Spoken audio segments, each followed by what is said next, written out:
The worthy.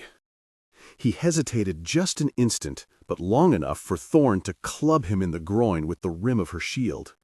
Even over the racket of the other lads all baying for her to lose, she heard Brand groan. Thorn's father always said, "The moment you pause will be the moment you die," and she'd lived her life, for better and mostly worse, by that advice. So she bared her teeth in a fighting snarl, her favorite expression after all, pushed up from her knees and went at Brand harder than ever. She barged at him with her shoulder, their shields clashing and grating, sand scattering from his heels as he staggered back down the beach, face still twisted with pain. He chopped at her, but she ducked his wooden sword, swept hers low, and caught him full in the calf, just below his mail shirt's flapping hem. To give Brand his due, he didn't go down, didn't even cry out, just hopped back, grimacing. Thorn shook her shoulders out, waiting to see if Master Hunnan would call that a win, but he stood silent as the statues in the god shall. Some masters-at-arms acted as if the practice swords were real, called a halt at what would have been a finishing blow from a steel blade. But Hunnan liked to see his students put down, and hurt, and taught a hard lesson.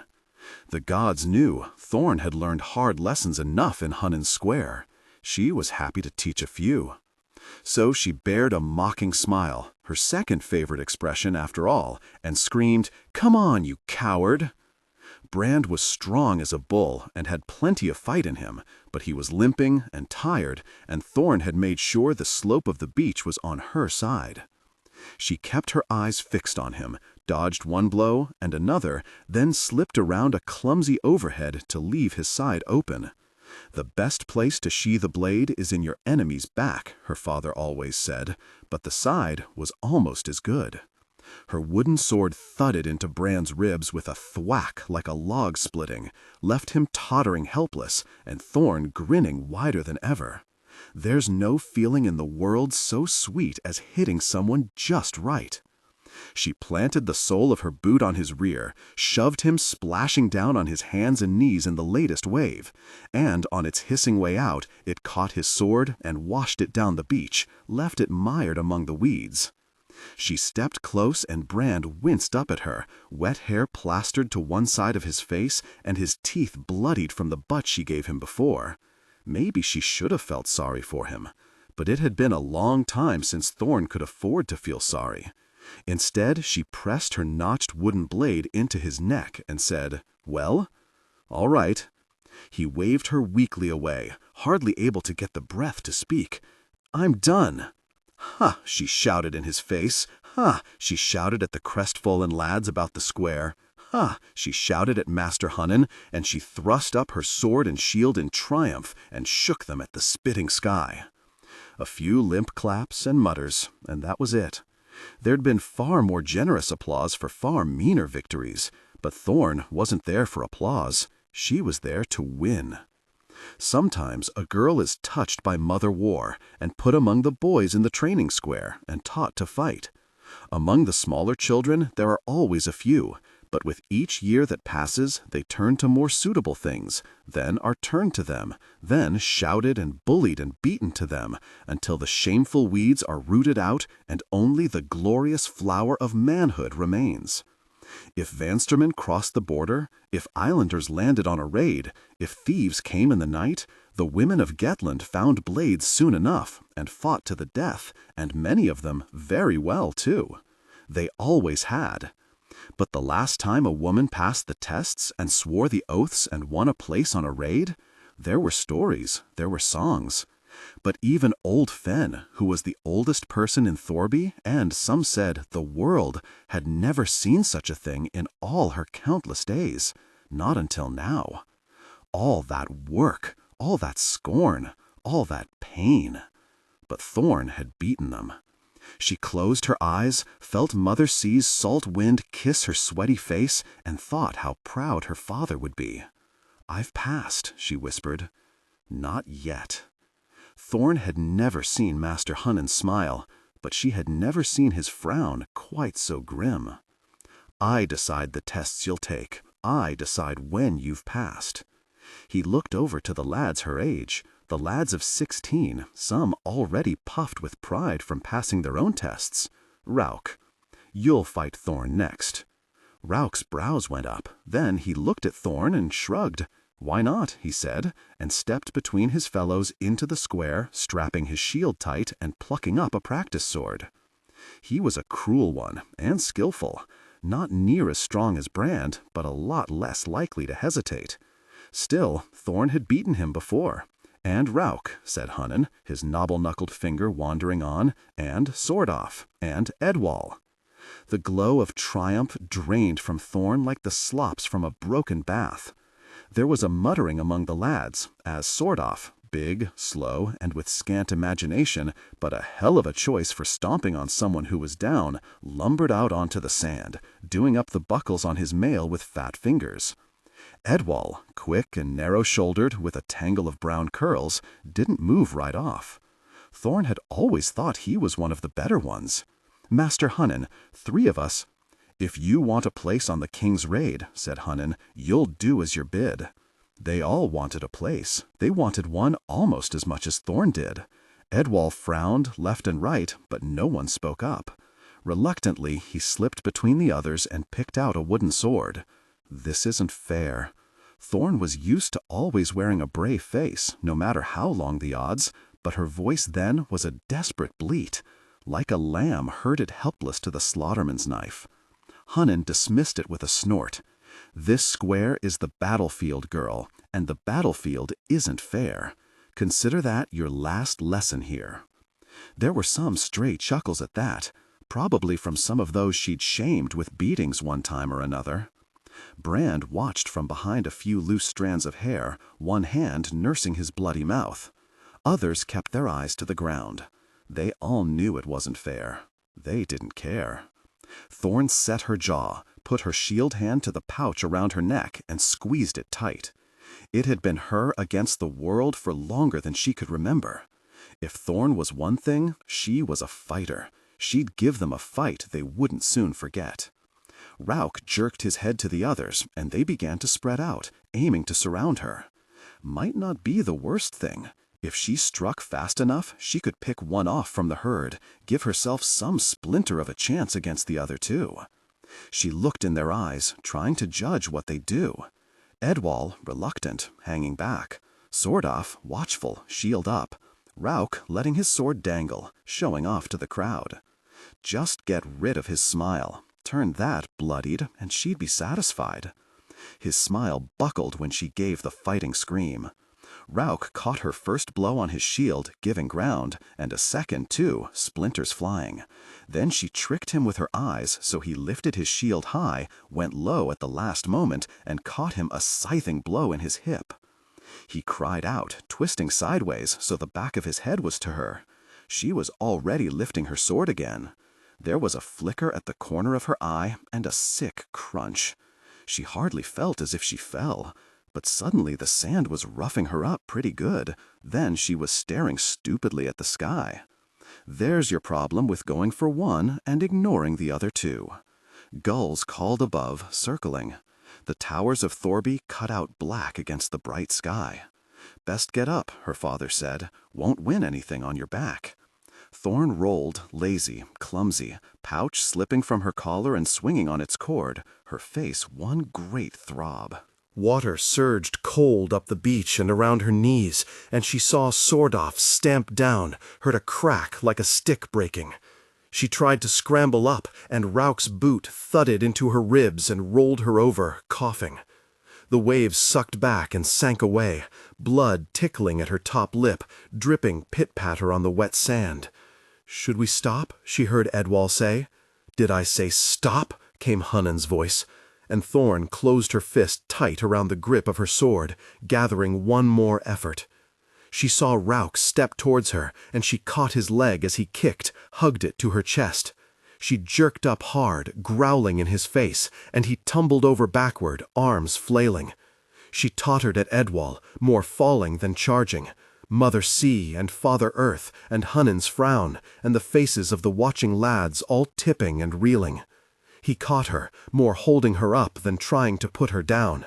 She grabbed at his shoulder, wrist twisted, sword torn from her hand as she stumbled past, floundering onto her knees and up again, her shield flapping at her side on its torn strap as she turned, spitting and cursing, and froze. Sordoff stood, sword dangling limp, staring. Rauk lay propped on his elbows on the wet sand, staring. Brand stood among the other boys, mouth hanging open, all of them staring. Edwall opened his mouth, but all that came out was a strange squelch like a fart. He dropped his practice blade and lifted a clumsy hand to paw at his neck. The hilt of Thorn's sword was there. The wooden blade had broken to leave a long shard when Sordoff stamped on it. The shard was through Edwall's throat, the point glistening red. "Gods," someone whispered. Edwall slumped down on his knees and drooled bloody froth onto the sand. Master Hunnan caught him as he pitched onto his side. Brand and some of the others gathered around them, all shouting over each other. Thorn could hardly pick out the words over the thunder of her own heart. She stood swaying, face throbbing, hair torn loose and whipping in her eyes with the wind, wondering if this was all a nightmare. Sure it must be, praying it might be. She squeezed her eyes shut, squeezed them, as she had when they led her to her father's body, white and cold beneath the dome of the godshawl. But that had been real, and so was this. When she snapped her eyes open, the lads were still kneeling around Edwall, so all she could see was his limp boots fallen outward. Black streaks came curling down the sand, then Mother Sea sent a wave and turned them red, then pink, then they were washed away and gone. And for the first time in a long time, Thorn felt truly scared. Hunnan slowly stood, slowly turned. He always frowned, hardest of all at her. But there was a brightness in his eyes now she had never seen before. "Thorn Bathu," he pointed at her with one red finger. "I name you a murderer." In the shadows. "Do good," Brand's mother said to him the day she died. "Stand in the light." He'd hardly understood what doing good meant at 6 years old. He wasn't sure he was much closer at 16. Here he was, after all, wasting what should have been his proudest moment, still trying to puzzle out the good thing to do. It was a high honor to stand guard on the black chair, to be accepted as a warrior of Gettland in the sight of gods and men. He'd struggled for it, hadn't he? Bled for it? Earned his place? As long as Brand could remember, it had been his dream to stand armed among his brothers on the hallowed stones of the godshawl. But he didn't feel like he was standing in the light. "I worry about this raid on the islanders," Father Yarvi was saying, bringing the argument in a circle, as ministers always seem to. "The High King has forbidden swords to be drawn. He will take it very ill." "The High King forbids everything," said Queen Laithlin, one hand on her child's swollen belly, "and takes everything ill." Beside her, King Uthal shifted forward in the black chair. "Meanwhile, he orders the islanders and the Vanstermen and any other curse he can bend to his bidding to draw their swords against us." A surge of anger passed through the great men and women of Gettland gathered before the dais. A week before, Brand's voice would have been loudest among them.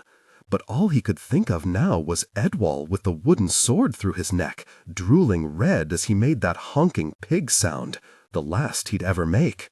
And Thorn, swaying on the sand, with her hair stuck across her blood-smeared face, jaw hanging open, as Hunnan named her a murderer. "2 of my ships taken!" A merchant's jeweled key bounced on her chest as she shook her fist toward the dais. "And not just cargo lost, but men dead!" "And the Vanstermen have crossed the border again," came a deep shout from the men's side of the hall, "and burned steadings and taken good folk of Gettland as slaves." "Grom Gilgorm was seen there," someone shouted, and the mere mention of the name filled the dome of the godshawl with muttered curses. "The breaker of swords himself!" "The islanders must pay in blood," growled an old one-eyed warrior. "Then the Vanstermen, and the breaker of swords too." "Of course they must," called Yarvi to the grumbling crowd, his shriveled crab claw of a left hand held up for calm. "But when and how is the question?" The wise wait for their moment, and we are by no means ready for war with the High King. One is always ready for war. Uthal gently twisted the pommel of his sword, so the naked blade flashed in the gloom. Or never. Edwall had always been ready. A man who stood for the man beside him, just as a warrior of Gettland was supposed to. Surely he hadn't deserved to die for that. Thorn cared for nothing past the end of her own nose, and her shield rim hitting Brand in a sensitive area had raised her no higher in his affections. But she'd fought to the last, against the odds, just as a warrior of Gettland was supposed to. Surely she didn't deserve to be named murderer for that. He glanced guiltily up at the great statues of the 6 tall gods, towering in judgment over the black chair. Towering in judgment over him. He squirmed as though he was the one who'd killed Edwall and named Thorn a murderer. All he'd done was watch. Watch and do nothing. The High King could call half the world to war with us, Father Yarvi was saying, patiently as a master-at-arms explains the basics to children. The Vanstermen and the Throven men are sworn to him. The Inglings and the Lowlanders are praying to his one god. Grandmother Wexen is forging alliances in the south as well. We are hedged in by enemies, and we must have friends. Steel is the answer. King Uthal cut his minister off with a voice sharp as a blade. Steel must always be the answer. Gather the men of Gettland. We will teach these carrion-pecking islanders a lesson they will not soon forget. On the right side of the hall, the frowning men beat their approval on mailed chests, and on the left, the women, with their oiled hair shining, murmured their angry support. Father Yarvi bowed his head. It was his task to speak for Father Peace, but even he was out of words. Mother War ruled today. Steel it is. Brant should have thrilled at that, a great raid, like in the songs, and him with a warrior's place in it. But he was still trapped beside the training square, picking at the scab of what he could have done differently. If he hadn't hesitated, if he'd struck without pity, like a warrior was supposed to, he could have beaten Thorn, and there it would have ended. Or, if he'd spoken up with Edwall when Hunnan set 3-on-1, perhaps together they could have stopped it. But he hadn't spoken up. Facing an enemy on the battlefield took courage, but you had your friends beside you. Standing alone against your friends, that was a different kind of courage. One Brand didn't pretend to have. And then we have the matter of Thorn Bathu, said Father Yarvi, the name bringing Brand's head jerking up like a thief's caught with his hand round a purse. Who? Asked the king.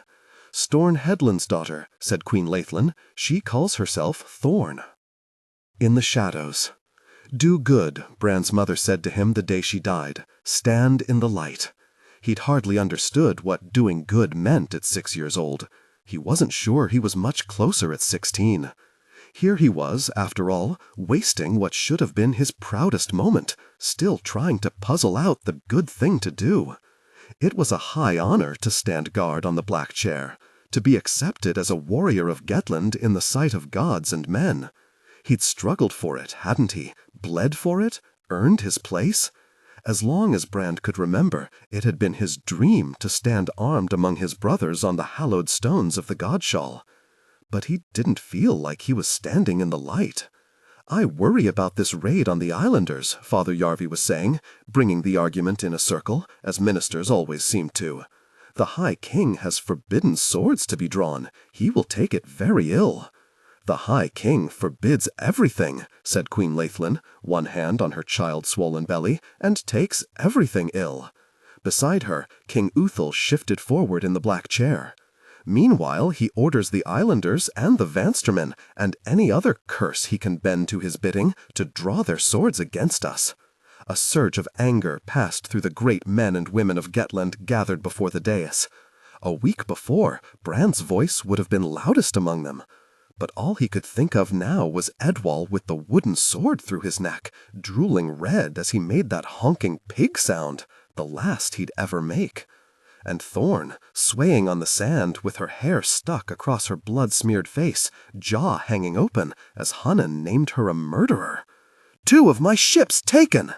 A merchant's jeweled key bounced on her chest as she shook her fist. "She's done more than prick a finger," said Father Yarvi. "She killed a boy in the training square and is named a murderer." "Who names her so?" called Uthil. "I do."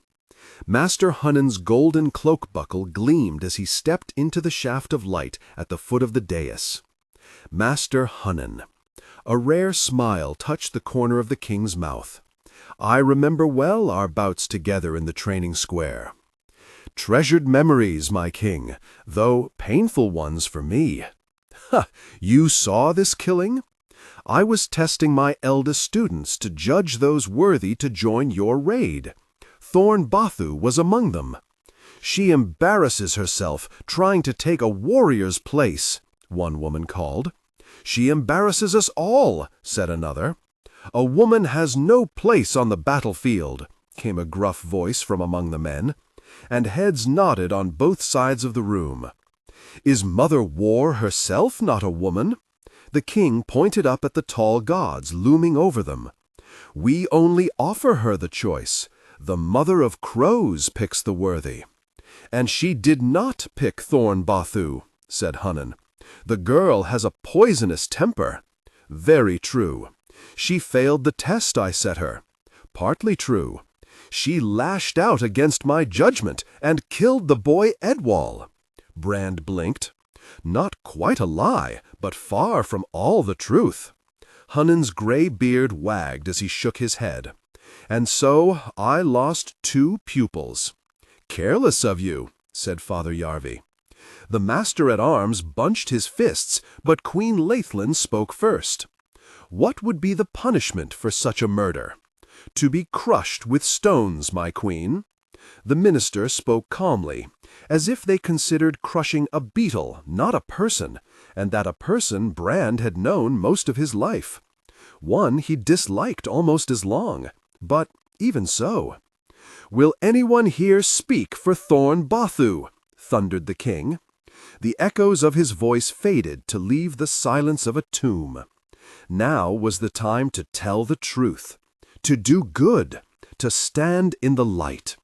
Brand looked across the godshall, the words tickling at his lips. He saw Rauk in his place, smiling. Sordoff, too, his doughy face a mask. They didn't make the faintest sound, and nor did Brand. It is a heavy thing to order the death of one so young. Uthil stood from the black chair, mail rattling and skirts rustling, as everyone but the queen knelt. "But we cannot turn from the right thing simply because it is a painful thing." Father Yarvi bowed still lower. "I will dispense your justice according to the law." Uthil held his hand out to Laithlin, and together they came down the steps of the dais. On the subject of Thorn Bathu, crushing with rocks was the last word. Brand stared in sick disbelief. He'd been sure among all those lads someone would speak, for they were honest enough. Or Hunan would tell his part in it, for he was a respected master-at-arms. The king or the queen would draw out the truth, for they were wise and righteous. The gods wouldn't allow such an injustice to pass. Someone would do something. Maybe, like him, they were all waiting for someone else to put things right. The king walked stiffly, drawn sword cradled in his arms, his iron-gray stare wavering neither right nor left. The queen's slightest nods were received like gifts, and with the odd word she let it be known that this person or that should enjoy the favor of visiting her counting-house upon some deep business. They came closer, and closer yet. Brand's heart beat loud in his ears. His mouth opened. The queen turned her freezing gaze on him for an instant, and in shamed and shameful silence he let the pair of them sweep past. His sister was always telling him it wasn't up to him to put the world right. But if not him, who? "Father Yarvi," he blurted, far too loud, and then, as the minister turned toward him, croaked far too soft, "I need to speak to you." "What about, Brand?" That gave him pause. He hadn't thought Yarvi would have the vaguest notion who he was. "About Thorn Bathu." A long silence. The minister might only have been a few years older than Brand, pale-skinned and pale-haired as if the color was washed out of him, so gaunt a stiff breeze might blow him away, and with a crippled hand besides. But close up there was something chilling in the minister's eye, something that caused Brand to wilt under his gaze. But there was no going back now. "She's no murderer," he muttered. "The king thinks she is." Gods, his throat felt dry, but Brand pressed on, the way a warrior was supposed to. The king wasn't on the sands. The king didn't see what I saw. What did you see? We were fighting to win places on the raid. Never again tell me what I already know. This wasn't running near as smoothly as Brand had hoped. But so it goes, with hopes. Thorn fought me, and I hesitated. She should have won her place. But Master Hunnan set 3 others on her. Yarvi glanced toward the people flowing steadily out of the godshall, and eased a little closer. 3 at once? Edwall was one of them. She never meant to kill him. How did she do against those 3? Brand blinked, wrong-footed. Well, she killed more of them than they did of her. That's in no doubt. I was but lately consoling Edwall's parents and promising them justice. She is 16 winters then, Thorn. Brand wasn't sure what that had to do with her sentence. I think she is. And has held her own in the square all this time against the boys? He gave Brand a look up and down. Against the men? Usually she does better than hold her own. She must be very fierce, very determined, very hard-headed. From what I can tell, her head's bone all the way through. Brand realized he wasn't helping, and mumbled weakly, "But she's not a bad person." None are to their mothers. Father Yarvi pushed out a heavy sigh. "What would you have me do? What would I— what? Do I free this troublesome girl and make enemies of Hunnan and the boy's family, or crush her with stones and appease them? Your solution?" Brand hadn't expected to give a solution. "I suppose you should follow the law?" "The law?" Father Yarvi snorted. "The law is more Mother Sea than Father Earth, always shifting. The law is a mummer's puppet, Brand. It says what I say it says. Just thought I should tell someone, well, the truth. As if the truth is precious. I can find 1,000 truths under every autumn leaf, Brand. Everyone has their own. But you thought no further than passing the burden of your truth to me, did you? My epic thanks, preventing Gettland sliding into war with the whole shattered sea gives me not enough to do. I thought this was doing good. Doing good seemed of a sudden less a burning light before him, clear as mother's sun, and more a tricking glimmer in the murk of the godshall. Whose good? Mine? Edwall's? Yours? As we each have our own truth, so we each have our own good. Yarvi edged a little closer, spoke a little softer. Master Hunnan may guess you shared your truth with me. What then? Have you thought on the consequences? They settled on Brand now, cold as a fall of fresh snow. He looked up, saw the gleam of Rauch's eye in the shadows of the emptying hall. A man who gives all his thought to doing good, but no thought to the consequences. Father Yarvi lifted his withered hand and pressed its one crooked finger into Brand's chest. That is a dangerous man. And the minister turned away, the butt of his elf staff tapping against stones polished to glass by the passage of years, leaving Brand to stare wide-eyed into the gloom, more worried than ever. He didn't feel like he was standing in the light at all. Justice. Thorn sat and stared down at her filthy toes, pale as maggots in the darkness. She had no notion why they took her boots. She was hardly going to run, chained by her left ankle to one damp oozing wall and her right wrist to the other. She could scarcely reach the gate of her cell, let alone rip it from its hinges. Apart from picking the scabs under her broken nose till they bled, all she could do was sit and think. Her two least favorite activities. She heaved in a ragged breath. Gods, the place stank. The rotten straw and the rat droppings stank, and the bucket they never bothered to empty stank, and the mold and rusting iron stank, and after 2 nights in there, she stank worst of all.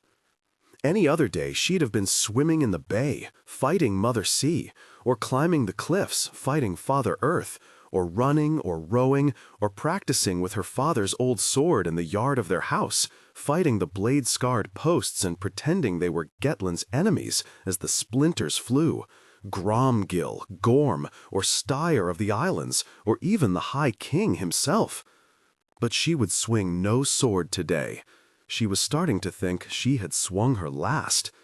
It seemed a long, hard way from fair. But then, as Hunan said, fair wasn't a thing a warrior could rely on. "You've a visitor," said the key-keeper, a weighty lump of a woman with a dozen rattling chains about her neck and a face like a bag of axes. "But you'll have to make it quick."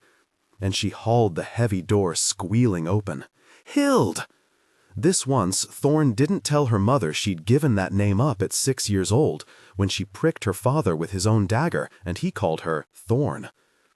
It took all the strength she had to unfold her legs and stand, sore and tired, and suddenly pointlessly ashamed of the state she was in. Even if she hardly cared for how things looked, she knew her mother did. When Thorn shuffled into the light, her mother pressed one pale hand to her mouth. Gods, what did they do to you? Thorn waved at her face, chains rattling. This happened in the square. Her mother came close to the bars, eyes rimmed with weepy pink. "They say you murdered a boy." "It wasn't murder." "You killed a boy, though?" Thorn swallowed, dry throat clicking. "Edwall." "Gods," whispered her mother again, lip trembling. "Oh, gods, Hild, why couldn't you?" Thorn finished for her. Someone easy, someone normal. A daughter who wanted to wield nothing weightier than a needle, dress in southern silk instead of mail, and harbor no dreams beyond wearing some rich man's key. "I saw this coming," said her mother bitterly. "Ever since you went to the square, ever since we saw your father dead, I saw this coming." Thorn felt her cheek twitch.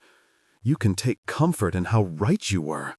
You think there's any comfort for me in this? They say they're going to crush my only child with stones." Thorn felt cold then, very cold. It was an effort to take a breath, as though they were piling the rocks on her already. Who said? Everyone says. Father Yarvi? The minister spoke the law. The minister would speak the judgment. I don't know. I don't think so. Not yet. Not yet. That was the limit of her hopes. Thorn felt so weak she could hardly grip the bars. She was used to wearing a brave face, however scared she was. But death is a hard mistress to face bravely. The hardest. "You'd best go." The keykeeper started to pull Thorn's mother away. "I'll pray," she called, tears streaking her face. "I'll pray to Father Peace for you." Thorn wanted to say, "Very Father Peace," but she could not find the breath. She had given up on the gods when they let her father die in spite of all her prayers, but a miracle was looking like her best chance. "Sorry," said the keykeeper, shouldering shut the door. "Not near as sorry as me." Thorn closed her eyes and let her forehead fall against the bars, squeezed hard at the pouch under her dirty shirt, the pouch that held her father's finger bones. We don't get much time, and time feeling sorry for yourself is time wasted. She kept every word he'd said close to her heart, but if there'd ever been a moment for feeling sorry for herself, this had to be the one. Hardly seemed like justice, hardly seemed fair. But try telling Edwall about fair.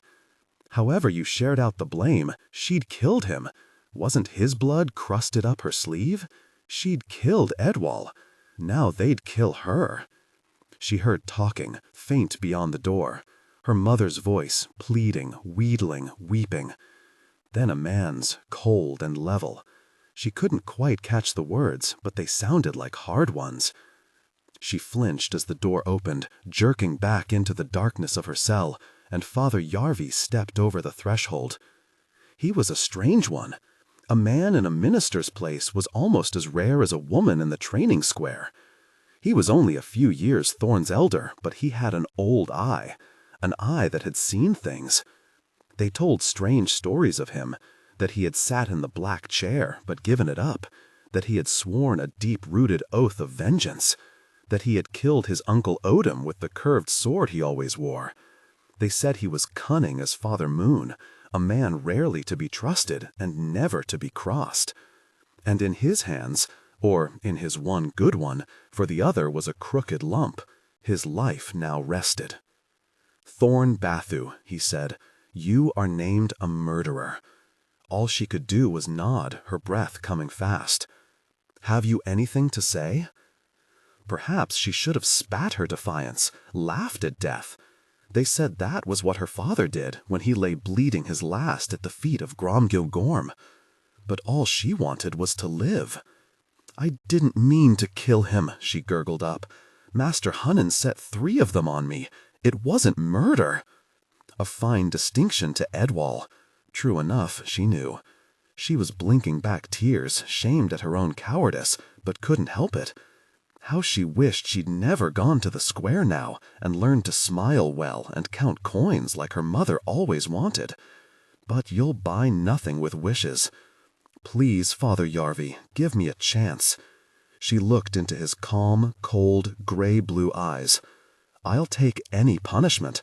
I'll do any penance. I swear it." He raised one pale brow. "You should be careful what oaths you make, Thorn. Each one is a chain about you. I swore to be revenged on the killers of my father, and the oath still weighs heavy on me. That one might come to weigh heavy on you. Heavier than the stones they'll crush me with?" She held her open palms out as close to him as the chains would allow. "I swear a sun oath and a moon oath. I'll do whatever service you think fit." The minister frowned at her dirty hands, reaching.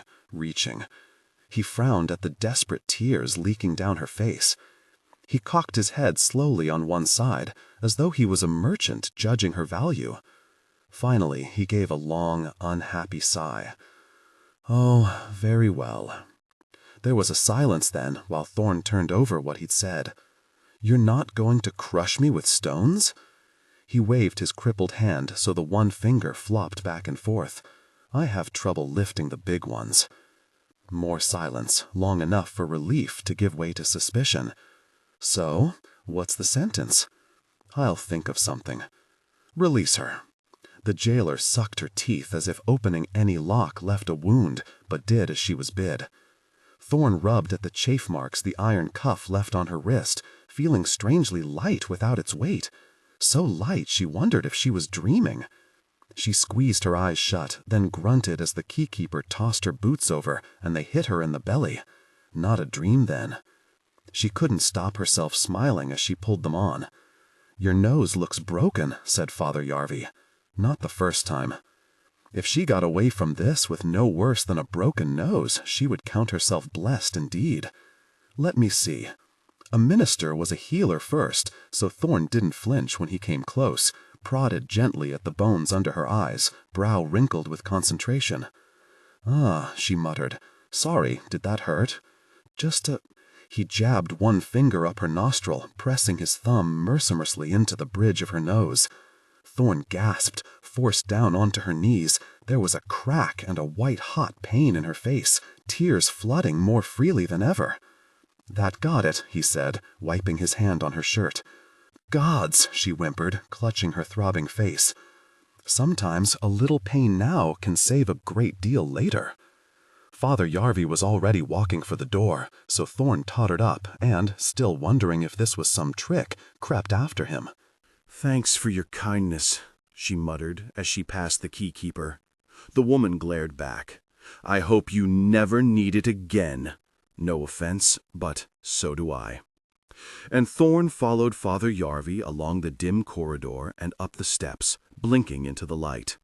He might have had one hand, but his legs worked well enough, setting quite a pace as he stalked across the yard of the citadel, the breeze making the branches of the old cedar whisper above them. "I should speak to my mother," she said, hurrying to catch up. "I already have. I told her I had found you innocent of murder, but you had sworn an oath to serve me." "But how did you know I'd?" "It is a minister's place to know what people will do," Father Yarvi snorted. "As yet you are not too deep a well to fathom, Thorn Bathu." They passed beneath the screaming gate, out of the citadel and into the city, down from the great rock and towards Mother Sea. They went by switching steps and narrow ways, sloping steeply between tight-crammed houses, and the people tight-crammed between them. "Not going on King Uthel's raid, am I?"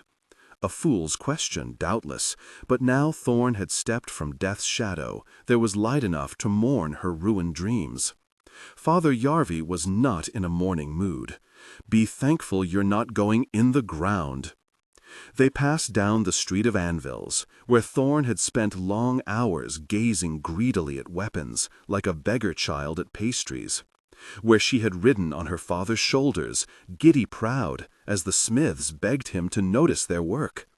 But the bright metal set out before the forges only seemed to mock her now. "You'll never be a warrior of Gettland," she said it soft and sorry, but Yarvis' ears were sharp. "As long as you live, what you might come to be is in your own hands first of all." The minister rubbed gently at some faded marks on his neck. "There is always a way, Queen Laithlin used to tell me." Thorn found herself walking a little taller at the name alone. Laithlin might not be a fighter, but Thorn could think of no one she admired more. "The Golden Queen is a woman no man dares take lightly," she said. So she is. Yarvi looked at Thorn sidelong. "Learn to temper stubbornness with sense, and maybe one day you will be the same." It seemed that day was still some way off. Wherever they passed, people bowed, and muttered softly, "Father Yarvi," and stepped aside to give the minister of Gettland room, but shook their heads darkly at Thorn as she skulked after him, filthy and disgraced, through the gates of the city and out onto the swarming dockside. They wove between sailors and merchants from every nation around the shattered sea, and some much farther off. Thorn ducking under fishermen's dripping nets and around their glittering, squirming catches. "Where are we going?" she asked. "Skaken House." She stopped short, gaping, and was nearly knocked flat by a passing barrow. She had never in her life been further than a half-day's walk from Thorby. "Or you could stay here," Yarvi tossed over his shoulder. "They have the stones ready." She swallowed, then hurried again to catch him up. "I'll come." "You are as wise as you are beautiful, Thorn Bathu." That was either a double compliment or a double insult, and she suspected the latter. The old planks of the wharf clonked under their boots, salt water slapping at the green-furred supports below. A ship rocked beside it, small but sleek, and with white-painted doves mounted at high prow and stern. Judging by the bright shields ranged down each side, it was manned and ready to sail. "We're going now?" she asked. "I am summoned by the High King." "The High King?" She looked down at her clothes, stiff with dungeon filth, crusted with her blood and Edwall's. "Can I change, at least?" "I have no time for your vanity. I stink. We will haul you behind the ship to wash away the reek." "You will?" The minister raised one brow at her. "You have no sense of humor, do you?" "Facing death can sap your taste for jokes," she muttered. "That's the time you need it most." A thick-set old man was busy casting off the prow rope and tossed it aboard as they walked up. "But don't worry, Mother Sea will have given you more washing than you can stomach by the time we reach Skaken House." He was a fighter. Thorn could tell that from the way he stood, his broad face battered by weather and war. "The gods saw fit to take my strong left hand." Yarvi held up his twisted claw and wiggled the one finger. "But they gave me Rolf instead." He clapped it down on the old man's meaty shoulder. Though it hasn't always been easy, I find myself content with the bargain." Rolf raised one tangled brow. "Do you want to know how I feel about it?" "No," said Yarvi, hopping aboard the ship. Thorn could only shrug at the gray-bearded warrior and hop after. "Welcome to the South Wind." She worked her mouth and spat over the side. "I don't feel too welcome." Perhaps 40 grizzled-looking oarsmen sat upon their sea chests, glaring at her, and she had no doubts what they were thinking. "What is this girl doing here?" "Some ugly patterns keep repeating," she murmured. Father Yarvi nodded. "Such is life. It is a rare mistake you make only once. Can I ask a question? I have the sense that if I said no, you would ask anyway. I'm not too deep a well to fathom, I reckon. Then speak. What am I doing here?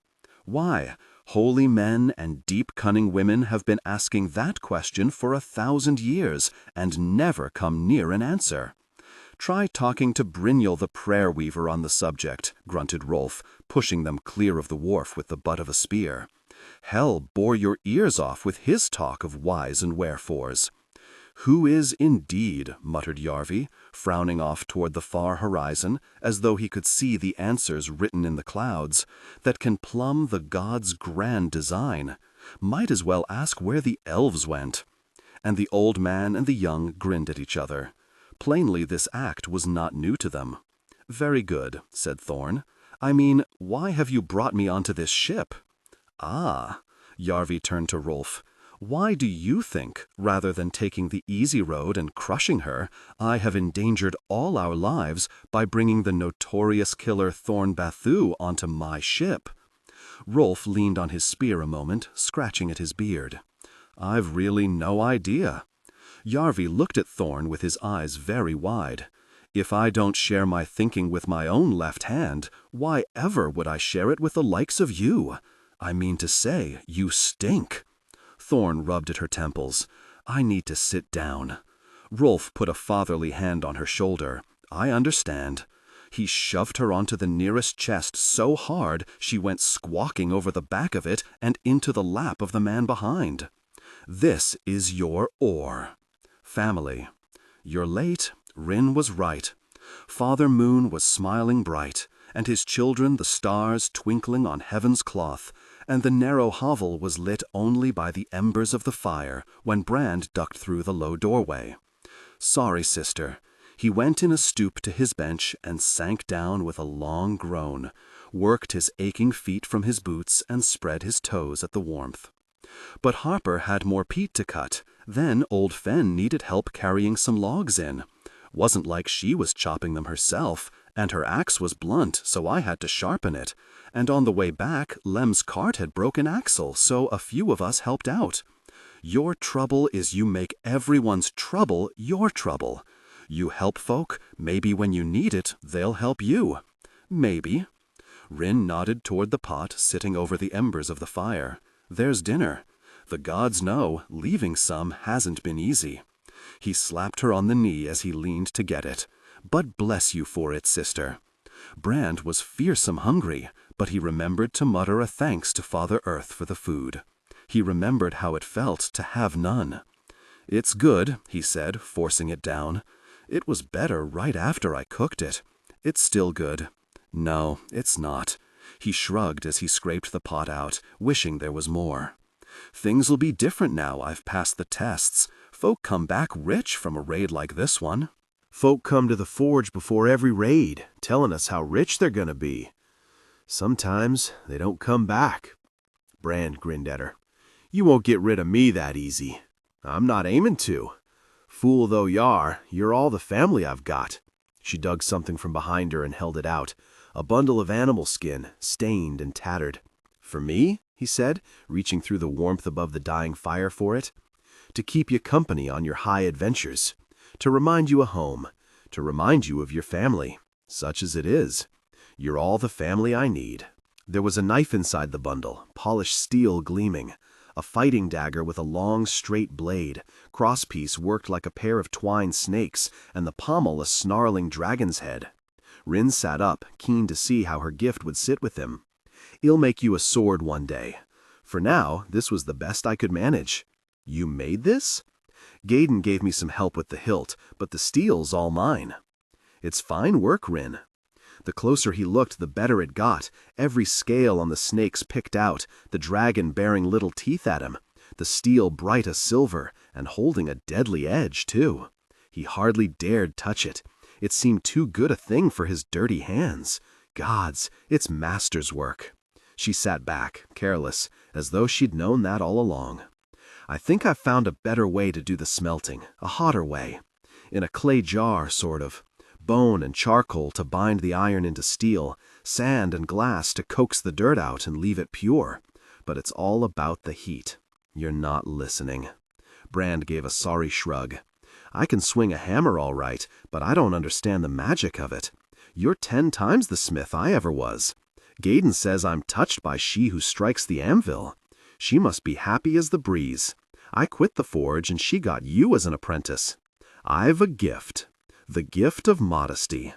Modesty is for folk with nothing to boast of. He weighed the dagger in his hand, feeling out the fine heft and balance to it. My little sister, mistress of the forge. I never had a better gift. Not that he'd had many. Wish I had something to give you in return. She lay back on her bench and shook her threadbare blanket over her legs. You've given me everything I've got. He winced. Not much, is it? I've no complaints. She reached across the fire with her strong hand, scabbed and calloused from forge work, and he took it, and they gave each other a squeeze. He cleared his throat, looking at the hard-packed earth of the floor. Will you be all right while I'm gone on this raid? I'll be like a swimmer who just shrugged her armor off. She gave him the scornful face, but he saw straight through it. She was 15 years old, and he was all the family she had, and she was scared, and that made him scared too. Scared of fighting, scared of leaving home, scared of leaving her alone. I'll be back, Rin, before you know it. Loaded with treasures, no doubt. He winked. Song sung of my high deeds, and a dozen fine islander slaves to my name. Where will they sleep? In the great stone house I'll buy you up near the citadel. I'll have a room for my clothes, she said, stroking at the wattle wall with her fingertips. Wasn't much of a home they had, but the gods knew they were grateful for it. There'd been times they had nothing over their heads but weather. Brand lay down too, knees bent since his legs hung way off the end of his bench these days. Started unrolling his own smelly scrap of blanket. Rin, he found he'd said, I might have done a stupid thing. He wasn't much at keeping secrets, especially from her. What this time? He set to picking at one of the holes in his blanket. Told the truth. What about? Thorn Bathu. Rin clapped her hands over her face. What is it with you and her? What do you mean? I don't even like her. No one likes her. She's a splinter in the world's arse. But you can't seem to stop picking at her. The gods have a habit of pushing us together, I reckon. Have you tried walking the other way? She killed Edwall. She killed him. He's dead, Brand. I know. I was there. But it wasn't murder. What should I have done? Tell me that, since you're the clever one. Kept my mouth shut with everyone else? Kept my mouth shut and let her be crushed with rocks? I couldn't carry the weight of that. He realized he was near shouting, anger bubbling up, and he pressed his voice back down. I couldn't. A silence, then, while they frowned at each other, and the fire sagged, sending up a puff of sparks. Why does it always fall to you to put things right? She asked. I guess no one else is doing it. You always were a good boy. Rin stared up toward the smoke hole and the chink of starry sky showing through it. Now you're a good man. That's your trouble. I never saw a better man for doing good things and getting bad results. Who'd you tell your tale to? He swallowed, finding the smoke hole mightily interesting himself. Father Yarvi. Oh, gods, Brand, you don't like half measures, do you? Never saw the point of 'em, he muttered. Dare say it'll all work out, though. Wheedling, desperate for her to tell him yes. She just lay staring at the ceiling, so he picked her dagger up again, watched the bright steel shine with the colors of fire. Really is fine work, Rin. Go to sleep, Brand. Kneeling. If in doubt, kneel. Rolf's Place's helmsman was the platform at the south wind's stern, steering oar wedged under one arm. Kneel low and kneel often. Kneel, muttered Thorn. Got it. She had one of the back oars, the place of most work and least honor, right beneath his ever-watchful eye. She kept twisting about, straining over her shoulder in her eagerness to see Skeckenhouse, but there was a rainy mist in the air, and she could make out nothing but ghosts in the murk. The looming phantoms of the famous elf walls, the faintest wraith of the vast tower of the ministry. "You might be best just shuffling around on your knees the whole time you're here," said Rolf. "And by the gods, keep your tongue still. Cause Grandmother Wexen some offense, and crushing with stones will seem light duty." Thorn saw figures gathered on the dock as they glided closer. The figures became men. The men became warriors. An honor guard, though they had more the flavor of a prison escort, as the south wind was tied off, and Father Yarvi and his bedraggled crew clambered on to the rain-slick quay. At 16 winters, Thorn was taller than most men, but the one who stepped forward now might easily have been reckoned a giant, a full head taller than she was at least. His long hair and beard were darkened by rain and streaked with gray, the white fur about his shoulders beaded with dew. "Why, Father Yarvi?" His sing-song voice was strangely at odds with that mighty frame. "The seasons have turned too often since we traded words." 3 years, said Yarvi, bowing. "That day in the Gods' Hall, my king." Thorn blinked. She had heard the High King was a withered old man, half-blind and scared of his own food. That assessment seemed decidedly unfair. She had learned to judge the strength of a man in the training square, and she doubted she had ever seen one stronger. A warrior, too, from his scars and the many blades sheathed at his gold-buckled belt. Here was a man who looked a king indeed. "I remember well," he said. "Everyone was so very, very rude to me. The hospitality of Gettlanders, eh, Mother Scare?" A shaven-headed woman at his shoulder glowered at Yarvi and his crew as if they were heaps of dung. "And who is this?" he asked, eyes falling on Thorn. At starting fights she was an expert, but all other etiquette was a mystery. When her mother had tried to explain how a girl should behave, when to bow and when to kneel and when to hold your key, she'd nodded along and thought about swords. But Rolf had said kneel, so she dropped clumsily down on the wet stones of the dock, scraping her sodden hair out of her face and nearly tripping over her own feet. "My king, my High King, that is," Yarvi snorted. "This is Thorn Bathu, my new jester. How is she working out?" Few laughs as yet.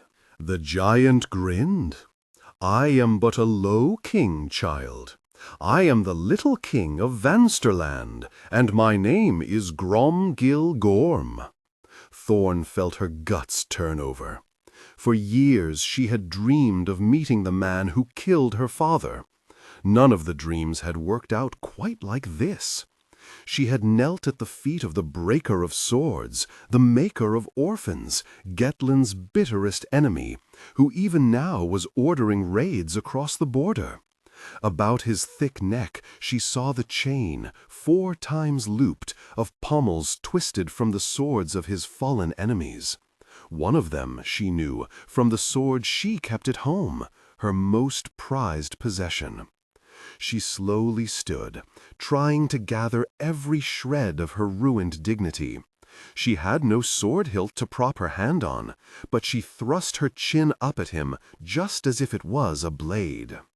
The king of Vansterland peered down, like a great hound at a bristling kitten. "I am well accustomed to the scorn of Gettlanders, but this one has a cold eye upon her. As if she has a score to settle," said Mother Scare. Thorn gripped the pouch about her neck. "You killed my father." "Ah," Gorm shrugged. "There are many children who might say so. What was his name?" "Storn Headland." She had expected taunts, threats, fury, but instead his craggy face lit up. "Ah, but that was a duel to sing of. I remember every step and cut of it. Headland was a great warrior, a worthy enemy. On chill mornings like that one, I still feel the wound he gave me in my leg. But Mother War was by my side. She breathed upon me in my crib. It has been foreseen that no man can kill me, and so it has proved. He beamed down at Thorn, spinning one of the pommels idly around and around on his chain, between great finger and thumb. "Storn Headland's daughter, grown so tall! The years turn, eh, Mother Scare?" "Always," said the minister, staring at Thorn through blue, narrow eyes. "But we cannot pick over old glories all day." Gorm swept his hand out with a flourish to offer them the way. "The High King awaits, Father Yarvi." Gromgil Gorm led them across the wet docks, and Thorn slunk after, cold, wet, bitter, and powerless, the excitement of seeing the shattered sea's greatest city all stolen away. If you could kill a man by frowning at his back, the breaker of swords would have fallen bloody through the last door that day. But a frown is no blade, and Thorn's hatred cut no one but her. Through a pair of towering doors trudged the South Wind's crew, into a hallway whose walls were covered from polished floor to lofty ceiling with weapons. Ancient swords eaten with rust, spears with hafts shattered, shields hacked and splintered. The weapons that once belonged to the mountain of corpses Baal the Builder climbed to his place as the first High King. The weapons of armies his successors butchered, spreading their power from Jutmark into the lowlands, out to Inglefold, and halfway around the shattered sea. Hundreds of years of victories, and those swords and axes and cloven helms had no voice. Together they spoke a message more eloquent than any minister's whisper, more deafening than any master-at-arms bellow. Resisting the High King is a very poor idea. "I must say it surprises me," Father Yarvi was saying, "to find the breaker of swords serving as the High King's doorman." Gorm frowned sideways. "We all must kneel to someone. Some of us kneel more easily than others, though." Gorm frowned harder, but his minister spoke first. "Grandmother Wexen can be most persuasive." "Has she persuaded you to pray to the one God yet?" asked Yarvi. Scare gave a snort so explosive it was a wonder she didn't blow snot down her chest. "Nothing will pry me from the bloody embrace of Mother War," growled Gorm. "That much I promise you." Yarvi smiled as if he chatted with friends. "My uncle uses just those words. There is so much that unites Gettland and Vansterland. We pray the same way, speak the same way, fight the same way. Only a narrow river separates us."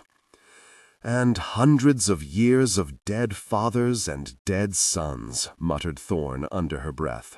"Shh!" hissed Rolf beside her. "We have a bloody past," said Yarvi. "But good leaders must put the past at their backs and look to the future. The more I think on it, the more it seems our struggles only weaken us both and profit others. So, after all our battles, shall we link arms?" Thorn saw the corner of Gorm's mouth twisted in a smile. "And dance over our dead together into your brave future?" Smiles and dancing, and Thorn glanced to the weapons on the walls, wondering whether she could tear a sword from its brackets and stove Gorm's skull in before Rolf stopped her. There would be a deed worthy of a warrior of Gettland. But then Thorn wasn't a warrior of Gettland, and never would be. "You weave a pretty dream, Father Yarvi." Gorm puffed out a sigh. "But you wove pretty dreams for me once before. We all must wake, and whether it pleases us to kneel or no, the dawn belongs to the High King." "And to his minister," said Mother Scare. "To her most of all." And the breaker of swords pushed wide the great doors at the hallway's end. Thorn remembered the one time she had stood in Gettland's godshall, staring at her father's pale, cold corpse, trying to squeeze her mother's hand hard enough that she would stop sobbing. It had seemed the biggest room in the world, too big for man's hands to have built. But elf hands had built the Chamber of Whispers. 5 godshawls could have fit inside, with floor left over to plant a decent crop of barley. Its walls of smooth elf stone and black elf glass rose up and were lost in the dizzying gloom above. 6 towering statues of the tall gods frowned down, but the High King had turned from their worship, and his masons had been busy. Now a 7th stood above them all, the Southerners' god, the one god, neither man nor woman, neither smiling nor weeping, arms spread wide in a smothering embrace, gazing down with bland indifference upon the petty doings of mankind. People were crowded about the far-off edges of the floor, and around a balcony of gray elf metal at 10 times the height of a man, and a ring of tiny faces at another as far above again. Thorn saw Vanstermen with braids in their long hair, Throven men with silver ring moneys stacked high on their arms. She saw islanders with weathered faces, stout lowlanders, and wild-bearded Inglings. She saw lean women she reckoned Shens, and plump merchants of Sagenmark. She saw dark-faced emissaries from Catalia, or the Empire of the South, or even further off, maybe. All the people in the world, it seemed, gathered with the one purpose of flattering the High King. "Greatest of men," called Father Yarvi, "between gods and kings, I prostrate myself before you." And he near threw himself on his face, the echoes of his voice bouncing from the galleries above, and shattering into the thousand whispers which gave the hall its name. The rumors had in fact been overly generous to the greatest of men. The High King was a shriveled remnant in his outsized throne, withered face sagging off the bone, beard a few gray straggles. Only his eyes showed some sign of life, bright and flinty hard, as he glared down at Gettland's minister. "Now you kneel, fool," hissed Rolf, dragging Thorn down beside him by her belt. And only just in time. An old woman was already walking out across the expansive floor toward them. She was round-faced and motherly, with deep laughter lines about her twinkling eyes, white hair cut short, her coarse gray gown dragging upon the floor so heavily its hem was frayed to dirty tatters. About her neck, upon the finest chain, crackling papers scrolled with runes were threaded. "We understand Queen Lifelin is with child." She might have looked no hero, but by the gods she spoke with a hero's voice. Deep, soft, effortlessly powerful. A voice that demanded attention, a voice that commanded obedience. Even on his knees, Yarvi found a way to bow lower. "The gods have blessed her, most honored Grandmother Wexen." An heir to the Black Chair, perhaps? We can but hope. "Convey our warm congratulations to King Uthil," scratched out the High King, no trace of either warmth or congratulation on his withered face. "I will be delighted to convey them, and they to receive them. May I rise?" The first of ministers gave the warmest smile, and raised one palm, and tattooed upon it Thorn saw circles within circles of tiny writing. "I like you there," she said. "We hear troubling tales from the north," croaked out the High King, and curling back his lip, licked at a yawning gap in his front teeth. "We hear King Uthil plans a great raid against the islanders." "A raid, my king?" Yarvi seemed baffled by what was common knowledge in Thalby. "Against our much-loved fellows on the islands of the Shattered Sea?" He waved his arm so his crippled hand flopped dismissively. "King Uthil is of a warlike temper, and speaks often in the godshall of raiding this or that. It always comes to nothing, for, believe me, I am ever at his side, smoothing the path for Father Peace, as Mother Gundring taught me." Grandmother Wexen threw her head back and gave a peal of laughter, rich and sweet as treacle, echoes ringing out as if she were a chuckling army. "Oh, you're a funny one, Yarvi." She struck him with a snake's speed, with an open hand but hard enough to knock him on his side. The sound of it bounced from the balconies above, sharp as a whip cracks. Thorn's eyes went wide, and without thinking she sprang to her feet, or halfway there at least.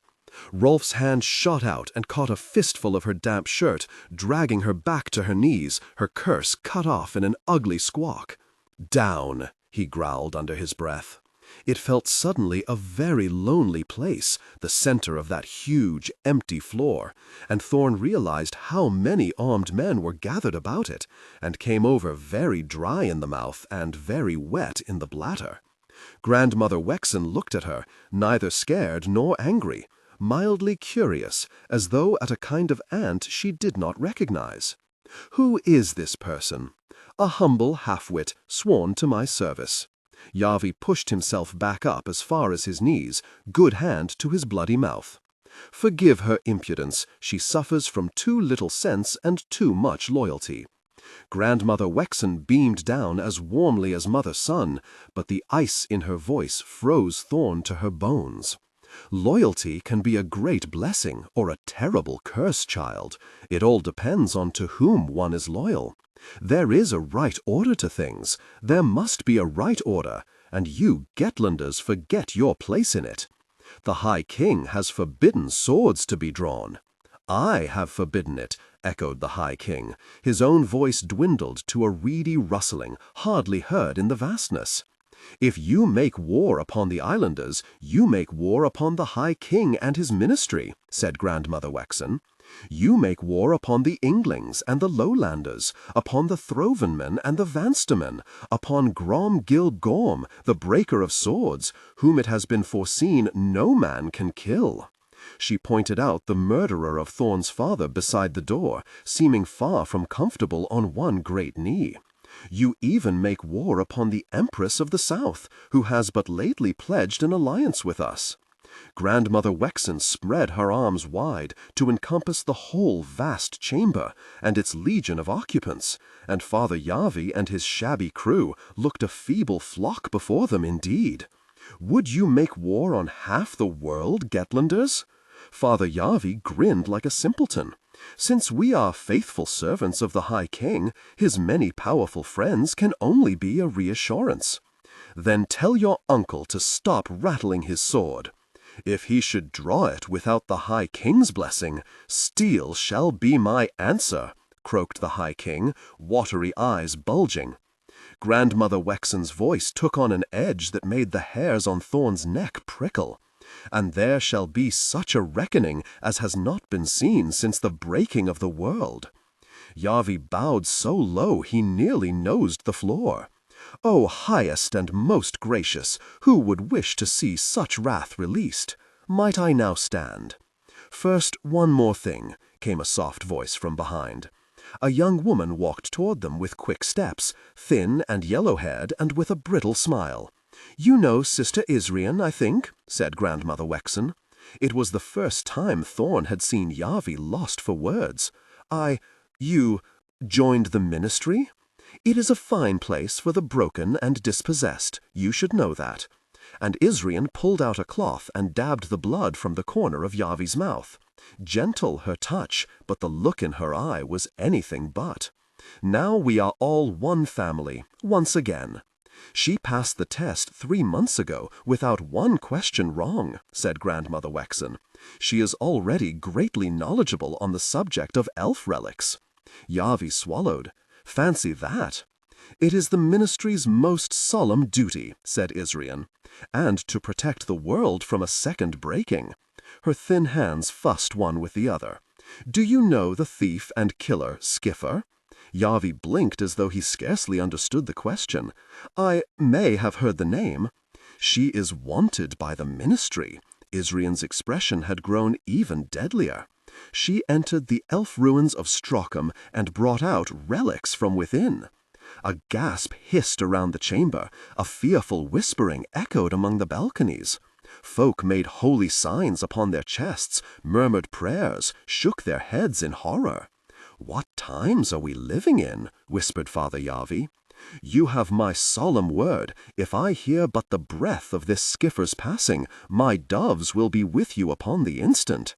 Such a relief, said Israel, because if anyone were to strike a deal with her, I would have to see them burned alive. She twisted her fingers together, gripping eagerly until the knuckles were white. And you know how much I would hate to see you burn.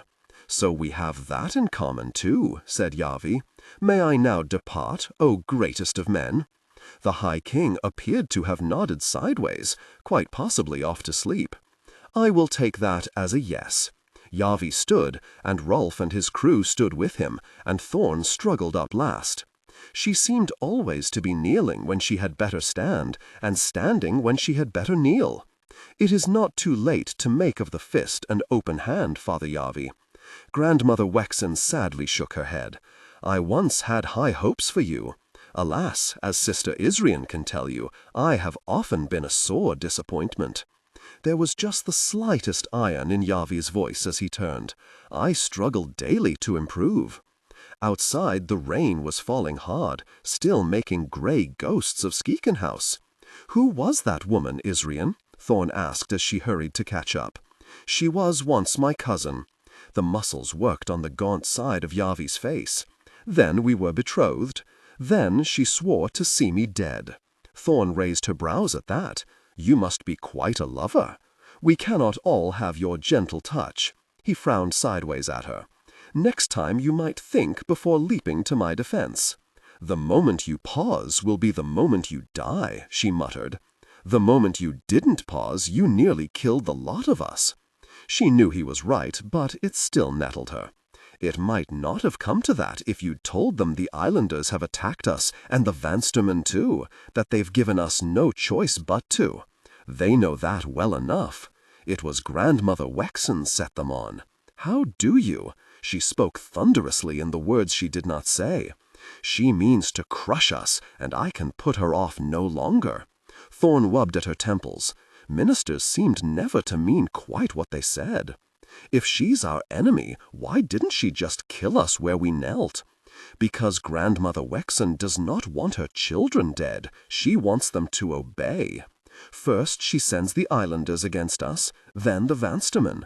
She hopes to lure us into rash action, and King Uthil is about to oblige her. It will take time for her to gather her forces, but only because she has so many to call on. In time, she will send half the world against us. Father Yarvi grinned like a simpleton. Since we are faithful servants of the High King, his many powerful friends can only be a reassurance. Then tell your uncle to stop rattling his sword. If he should draw it without the High King's blessing, steel shall be my answer, croaked the High King, watery eyes bulging. Grandmother Wexen's voice took on an edge that made the hairs on Thorn's neck prickle. And there shall be such a reckoning as has not been seen since the breaking of the world. Yarvi bowed so low he nearly nosed the floor. O highest and most gracious, who would wish to see such wrath released? Might I now stand? First, one more thing, came a soft voice from behind. A young woman walked toward them with quick steps, thin and yellow-haired and with a brittle smile. You know Sister Israel, I think, said Grandmother Wexen.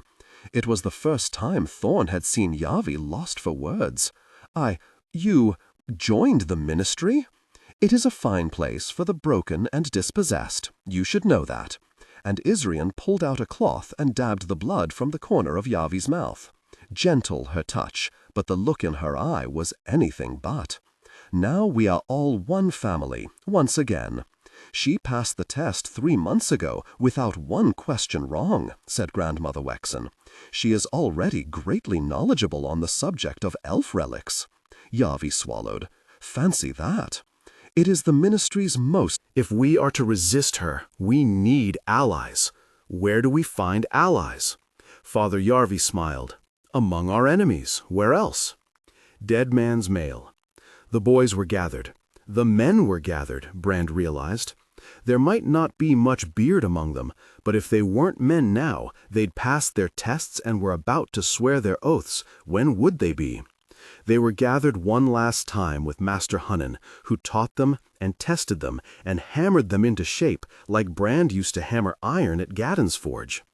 They were gathered on the beach where they'd trained so often, but the blades weren't wooden now. They were gathered in their new war gear, bright-eyed and breathless at the thought of sailing on their first raid, of leaving Father Peace at their backs and giving themselves guts and sinew to his red-mouthed wife, Mother War, of winning fame and glory, a place at the king's table and in the warriors' songs, oh, and coming back rich. Some were buckled up prettily as heroes already, blessed with family who'd bought them fine mail and good swords and new gear all a-glitter. Though he counted her more blessing than he deserved, Brand had only Rin, so he'd borrowed his mail from Gaddon in return for a 10th share of aught he took. Dead man's mail, tarnished with use, hastily resized, and still loose under the arms. But his axe was good and true and polished sharp as a razor, and his shield that he'd saved a year for was fresh painted by Rin with a dragon's head and looked well as anyone's. "Why a dragon?" Rauk asked him, one mocking eyebrow high. Brand laughed it off. "Why not a dragon? It'd take more than that fool's scorn to spoil the day of his first raid. And it wasn't just any raid. It was the biggest in living memory. Bigger even than the one King Uthric led to Sagenmark."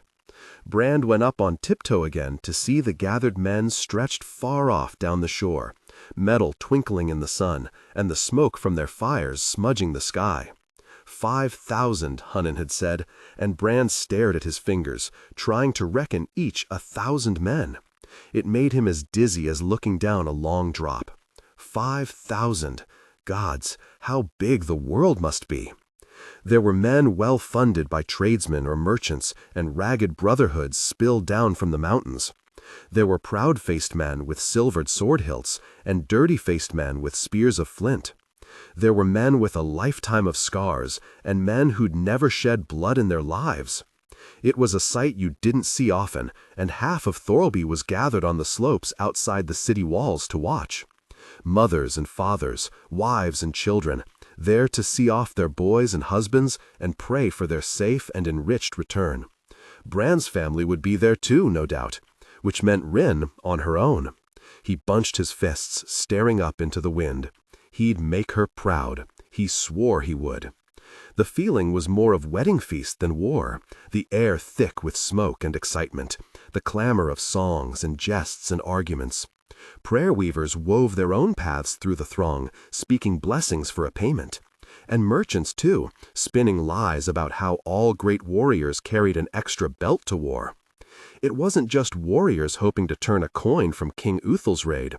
"For a copper I'll bring you weapon luck," said a beggar woman, selling lucky kisses. "For another I'll bring you weather luck, too. For a third—" "Shut up," snapped Master Hunnan, shooing her off. "The king speaks." There was a clattering of gear as every man turned westward, towards the barrows of long-dead rulers above the beach, dwindling away to the north into wind-flattened humps. King Uthal stood tall before them on the dunes, the long grass twitching at his boots, cradling gently as a sick child his sword of plain gray steel. He needed no ornaments but the scars of countless battles on his face, needed no jewels but the wild brightness in his eye. Here was a man who knew neither fear nor mercy. Here was a king that any warrior would be proud to follow to the very threshold of the last door and beyond. Queen Laithland stood beside him, hands on her swollen belly, golden key upon her chest, golden hair taken by the breeze and torn like a banner, showing no more fear or mercy than her husband. They said it was her gold that bought half these men and most of these ships, and she wasn't a woman to take her eye off an investment. The king took 2 slow, swaggering steps forward, letting the breathless silence stretch out, excitement building until Brand could hear his own blood surging in his ears. "Do I see some men of Gettland?" he roared. Brand and his little knot of newly minted warriors were lucky to be close enough to hear him. Further off, the captains of each ship passed on the king's words to their crews, wind-blown echoes rippling down the long sweep of the shore. A great clamor burst from the gathered warriors, weapons thrust up toward mother-son in a glittering forest. All united, all belonging, all ready to die for the man at their shoulder. Perhaps Brand had only one sister, but he felt then he had 5,000 brothers with him on the sand, a sweet mixture of rage and love that wetted his eyes and warmed his heart, and seemed in that moment a feeling worth dying for. King Uthal raised his hand for silence. How it gladdens me to see so many brothers. Wise old warriors often tested on the battlefield, and bold young warriors lately tested in the square. All gathered with good cause in the sight of the gods, in the sight of my forefathers. He spread his arms toward the ancient barrows. And can they ever have looked on so mighty a host? No, someone screamed, and there was laughter, and others joined him, shouting wildly, no, until the king raised his hand for silence again. The islanders have sent ships against us. They have stolen from us and made our children slaves and spilled our blood on our good soil. A muttering of anger began. It is they who turned their backs on Father Peace. They who opened the door to Mother War. They who made her our guest. The muttering grew and swelled, an animal growling that found its way to Brand's own throat. But the High King says we of Gettland must not be good hosts to the Mother of Crows. The High King says our swords must stay sheathed. Tell me, men of Gettland, what should be our answer? The word came from 5,000 mouths as one deafening roar, Brand's voice cracking with it. Steel! Yes. Uthal cradled his sword close, pressing the plain hilt to his deep-lined cheek as if it was a lover's face. Steel must be the answer. Let us bring the islanders a red day, brothers, a day they will weep at the memory of. With that he stalked toward Mother Sea, his closest captains and the warriors of his household behind him, storied men with famous names, men Brand dreamed of one day joining. Folk whose names had yet to trouble the bards crowded about to King's path for a glimpse of him, for a touch of his cloak, a glance of his gray eye. Shouts came of the Iron King and Uthal until it became a chant, Uthal, Uthal, each beat marked with the steely clash of weapons. Time to choose your futures, boys. Master Hunnan shook a canvas bag so the markers clattered within. The lads crowded him, shoving and honking like hogs at feeding time, and Hunnan reached inside with his gnarled fingers and one by one pressed a marker into every eager palm. Discs of wood, each with a sign carved into it that matched the prow beasts on the many ships, telling each boy, or each man, which captain he'd swear his oath to, which crew he'd sail with, row with, fight with. Those given their signs held them high and whooped in triumph, and some argued over who'd got the better ship or the better captain, and some laughed and hugged each other, finding the favor of Mother War had made them oar-mates. Brand waited, hand out and heart thumping. Drunk with excitement at the king's words, and the thought of the raid coming, and of being a boy no more, being poor no more, being alone no more. Drunk on the thought of doing good, and standing in the light, and having a family of warriors always about him. Brand waited as his fellows were given their places, lads he liked and lads he didn't, good fighters and not. He waited as the markers grew fewer in the bag, and let himself wonder if he was left till last because he'd won an oar on the king's own ship, no place more coveted. The more often Hunnan passed him over, the more he allowed himself to hope. He'd earned it, hadn't he? Worked for it? Deserved it? Done what a warrior of Gettland was supposed to? Rauk was the last of them, forcing a smile onto his crestfallen face when Hunnan brought wood from the bag for him, not silver. Then it was just Brand left, his the only hand still out, the fingers trembling. The lads fell silent, and Hunnan smiled. Brand had never seen him smile before, and he felt himself smile too. "This for you," said the master-at-arms, as he slowly, slowly drew out his battle-scarred hand. Drew out his hand to show nothing. No glint of the king's silver, no wood neither. Only the empty bag, turned inside out to show the ragged stitching. "Did you think I wouldn't know?" said Hunnan. Brand let his hand drop. Every eye was upon him now, and he felt his cheeks burning like he'd been slapped. "Know what?" he muttered, though he knew well enough. "That you spoke to that cripple about what happened in my training square." A silence, while Brand felt a sudden, sickening dread. "Thorn's no murderer," he managed to say. "Edwall's dead, and she killed him. You set her a test she couldn't pass." "I set the tests," said Hunnan. "Passing them is up to you. And you failed this one." "I did the right thing." Hunnan's brows went up, not angry, surprised. "Tell yourself that if it helps, but I've my own right thing to look to. The right thing for the men I teach to fight. In the training square we pit you against each other, but on the battlefield you have to stand together. And Thorn Bathu fights everyone. Men would have died so she could play with swords. They're better off without her. And they're better off without you. Mother War picks who fights," said Brand. Hunnan only shrugged. "She can find a ship for you then. You're a good fighter, Brand, but you're not a good man. A good man stands for his shoulder man. A good man holds the line." Maybe Brand should have snarled. It isn't fair, as Thorn had when Hunnan broke her hopes. But Brand wasn't much of a talker, and he had no words then.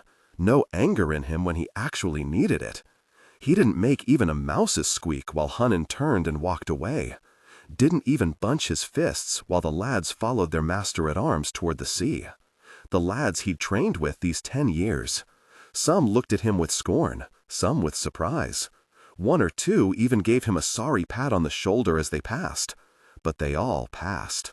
Down the beach, toward the breaking waves, and their hard-won places on the ships that rocked there. Down to their oaths of loyalty, and off on the raid that Brand had dreamed of all his life. It was Rauk who went last, one hand slack on the hilt of his fine new sword, grinning over his shoulder. "See you when we get back." Brand stood alone for a long time, not moving. Alone in his borrowed mail, with the gulls crying over that vast stretch of sand, empty apart from the boot prints of the men he'd thought his brothers.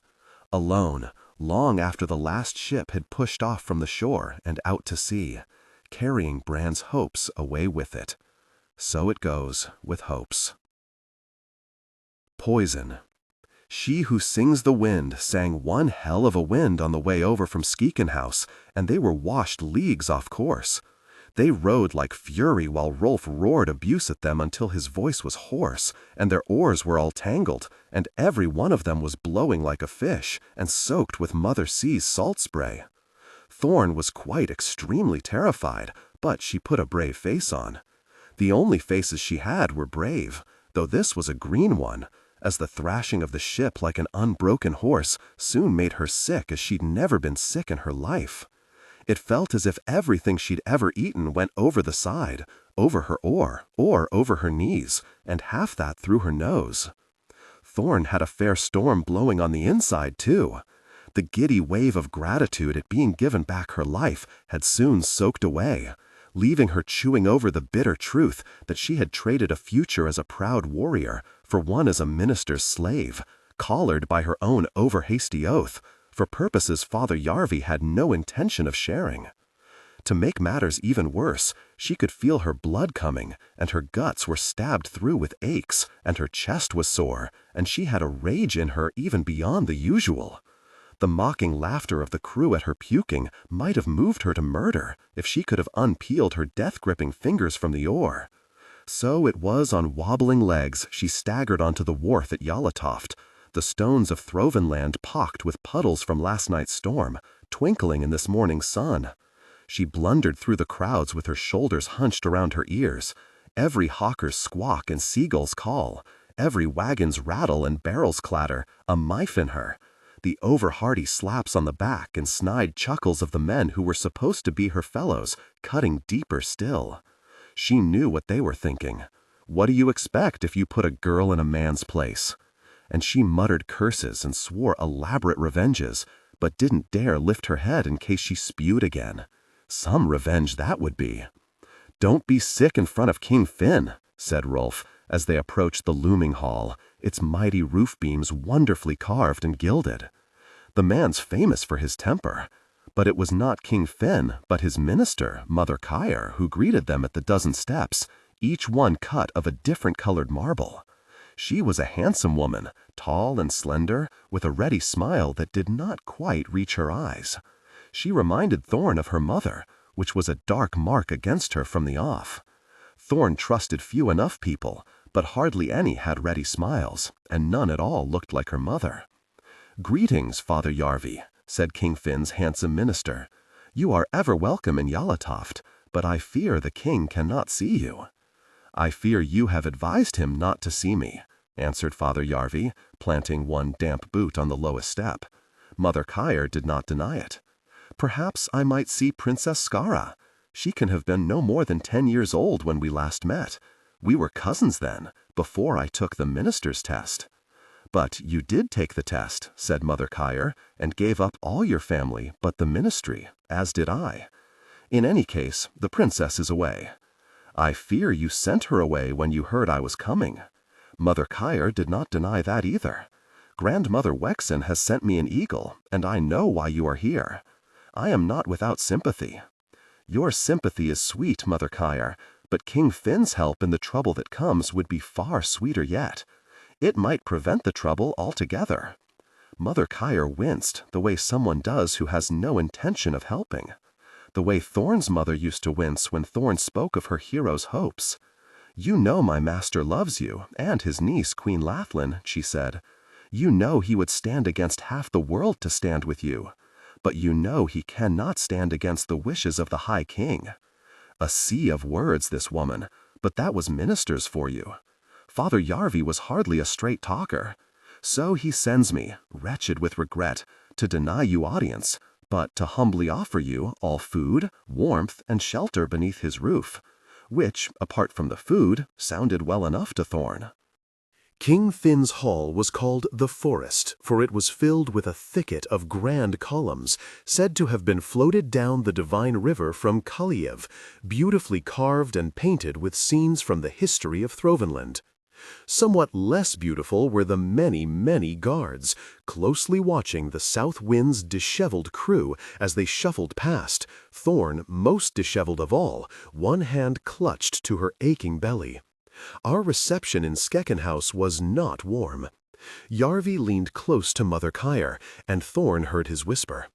"If I didn't know better, I might say I am in danger."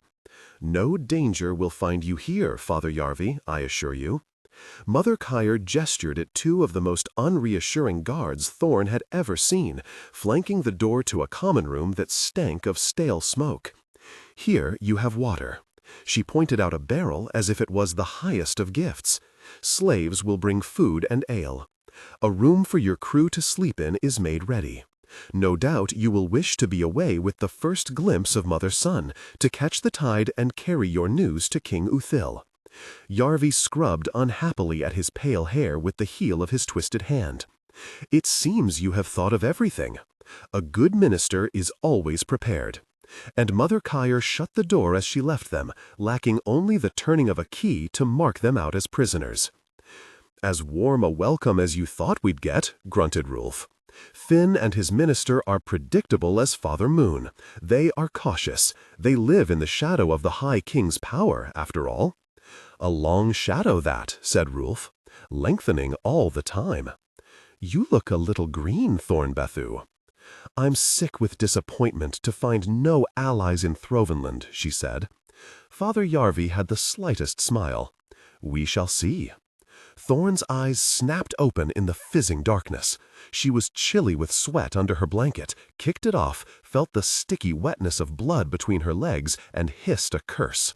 Beside her, Rolf gave a particularly ripping snore, then rolled over. She could hear the rest of the crew breathing, wriggling, muttering in their sleep, squashed in close together on dirty mats, tight as the fresh catch on market day. They had made no special arrangements for her, and she had asked for none. She wanted none. None except a fresh cloth down her trousers anyway. She stumbled down the corridor, hair in a tangle and guts in an aching knot, her belt undone with the buckle slapping at her thighs, and one hand shoved down her trousers to feel how bad the bleeding was. All she needed to stop the mocking was a great stain around her crotch, and she cursed he who sprouts the seed for inflicting this stupid business on her, and she cursed the stupid women who thought it was something to celebrate, her stupid mother first among them, and she cursed. There was a man in the shadows of the common room. He was dressed in black and standing near the water butt. In one hand he held its lid, in the other a little jar, as if he'd just poured something in. The place was lit by only one guttering candle, and he had a bad squint, but Thorn got the distinct feeling he was staring right at her. They stood unmoving, he with his jar over the water, she with her hand down her trousers. Then the man said, "Who are you?" "Who am I?" "Who are you?" "Know where your nearest weapon is," her father used to tell her, and her eyes flickered to the table where the wreckage of their evening meal was scattered. An eating knife was wedged into the wood, short blade faintly gleaming. Hardly a hero's blade, but when surprised at night with your belt open, you take what you can get. She gently eased her hand out of her trousers, gently eased towards the table and the knife. The man gently eased the jar away, eyes fixed on her, or at least somewhere near her.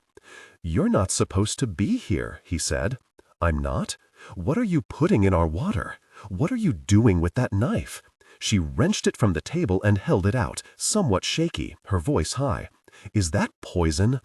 The man tossed down the barrel's lid and stepped toward her. "Now don't do anything stupid, girl." As he turned, she saw he had a sword at his belt, his right hand reaching for the hilt. Perhaps she panicked then, or perhaps she thought more clearly than she ever had. Before she knew it, she sprang at him, caught his wrist with one hand, and drove the knife into his chest with the other. It wasn't hard to do, much easier than you'd think. He heaved in a wheezing breath, sword no more than quarter drawn, eyes more crossed than ever, pawing at her shoulder. "You—" and he crashed over on his back, dragging her on top of him.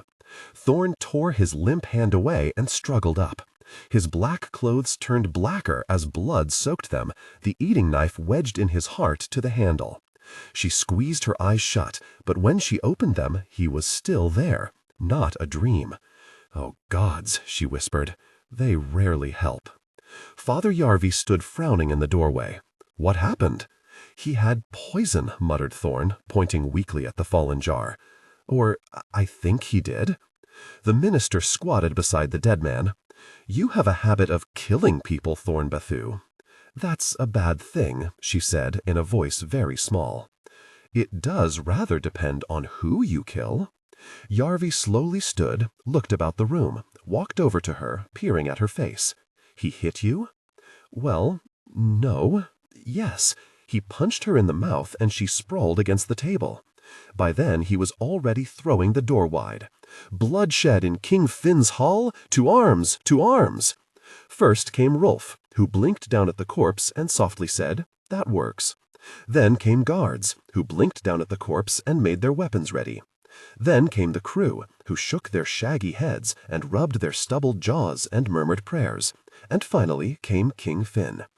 Thorn had moved among the powerful since she killed Edwall. She had met 5 ministers and 3 kings, one of them high, and the only one to impress her was the one who killed her father. Finn might have been famed for his anger, but the first thing that struck Thorn was what a strangely shapeless man the king of Throvenland was.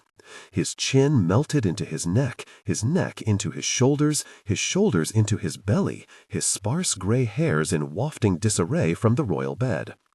"Kneeling isn't your strength, is it?" hissed Rolf, dragging Thorn down along with everyone else.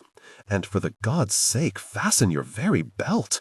"What happened here?" roared the king, spraying his wincing guards with spit. Thorn kept her eyes down as she fumbled with her buckle. Crushing with rocks looked inevitable now, certainly for her, possibly for the rest of the crew too. She saw the looks on their faces. This is what happens if you give a girl a blade, even a little one. Mother Kyer, immaculate even in her nightclothes, took up the fallen jar between finger and thumb, sniffed at it, and wrinkled her nose. "Ugh! Poison, my king! By the gods!" Yarvi put his hand on Thorn's shoulder, the same hand he had just punched her with. If it wasn't for this girl's quick thinking, I and my crew might have passed through the last door before morning. Search every corner of my hall, bellowed King Fin. Tell me how this person got in. A warrior who had knelt to root through the dead man's clothes held out his palm, silver, glinting. Coins, my king, minted in Skeckenhouse. There is altogether too much from Skeckenhouse in my hall of late. Finn's quivering jowls had a pink flush. Grandmother Wexen's coins, Grandmother Wexen's eagles, Grandmother Wexen's demands, too. Demands of me, the king of Throvenland. But think of your people's welfare, my king, coaxed Mother Kyre, still clinging to her smile, but it hardly touched her mouth now, let alone her eyes. Think of Father Peace, father of doves, who makes of the fist. I have suffered many indignities on behalf of Father Peace. The flush had spread to King Finn's cheeks. Once the High King was the first among brothers. Now he gives a father's commands, how men should fight, how women should trade. How all should pray. Temples to the one God spring up across Throvenland like mushrooms after the rains, and I have held my tongue. You were wise to do so, said Mother Kyrie, and would be wise to, now. Grandmother Wexen sends assassins to my land? My king, we have no proof at all. Finn bellowed over his minister, doughy face heating from pink to blazing crimson. To my very house? To poison my guests? He stabbed at the corpse with one sausage of a finger. Beneath my own roof and under my protection? I would counsel caution. You always do, Mother Kyrie, but there is a limit on my forbearance, and the High King has stepped over it. With face now fully purple, he seized Father Yarvis' good hand. Tell my beloved niece, Queen Laithlin, and her honored husband that they have a friend in me. A friend, whatever the costs, I swear it. Mother Kyrie had no smile ready for this moment, but Father Yarvi certainly did. Your friendship is all they ask for. And he lifted King Finn's hand high. The guards cheered this unexpected alliance between Throvenland and Gettland with some surprise, the Southwind's crew with great relief, and Thorn Bathu should no doubt have applauded loudest of all. Killing a man by accident had made her a villain. Killing another on purpose had made her a hero. But all she could do was frown at the body as they dragged it out, and feel there was something very odd in all this. Lost and found. Brand was proper drunk. He often had been, lately. Lifting on the docks was the best work he could find, and a day of that was thirsty work indeed. So he'd started drinking, and found he'd a real gift for it. Seemed he'd inherited something from his father after all. The raid had been a mighty success. The islanders were so sure the High King's favor would protect them, they were taken unawares, half their ships captured, and half the rest burned. Brand had watched the warriors of Gettland swagger up through the twisting streets of Thorlby when they landed, laden with booty and covered in glory, and cheered from every window. He heard Rauk took 2 slaves, and Sordoff got himself a silver arm ring. He heard Uthil dragged old King Styr naked from his hall, made him kneel and swear a sun oath and a moon oath never to draw a blade against another Gettlander. All heroes' news, like something from the songs, but there's nothing like other successes to make your own failures sting the worse. Brand walked the crooked walk down some alley or other, between some houses or other, and shouted at the stars. Someone shouted back. Maybe the stars, maybe from a window. He didn't care. He didn't know where he was going. Didn't seem to matter anymore. He was lost. I'm worried, Rin had said. Try having all your dreams stolen, he'd spat at her. What could she say to that? He tried to give her the dagger back. I don't need it, and I don't deserve it. I made it for you, she'd said. I'm proud of you, whatever.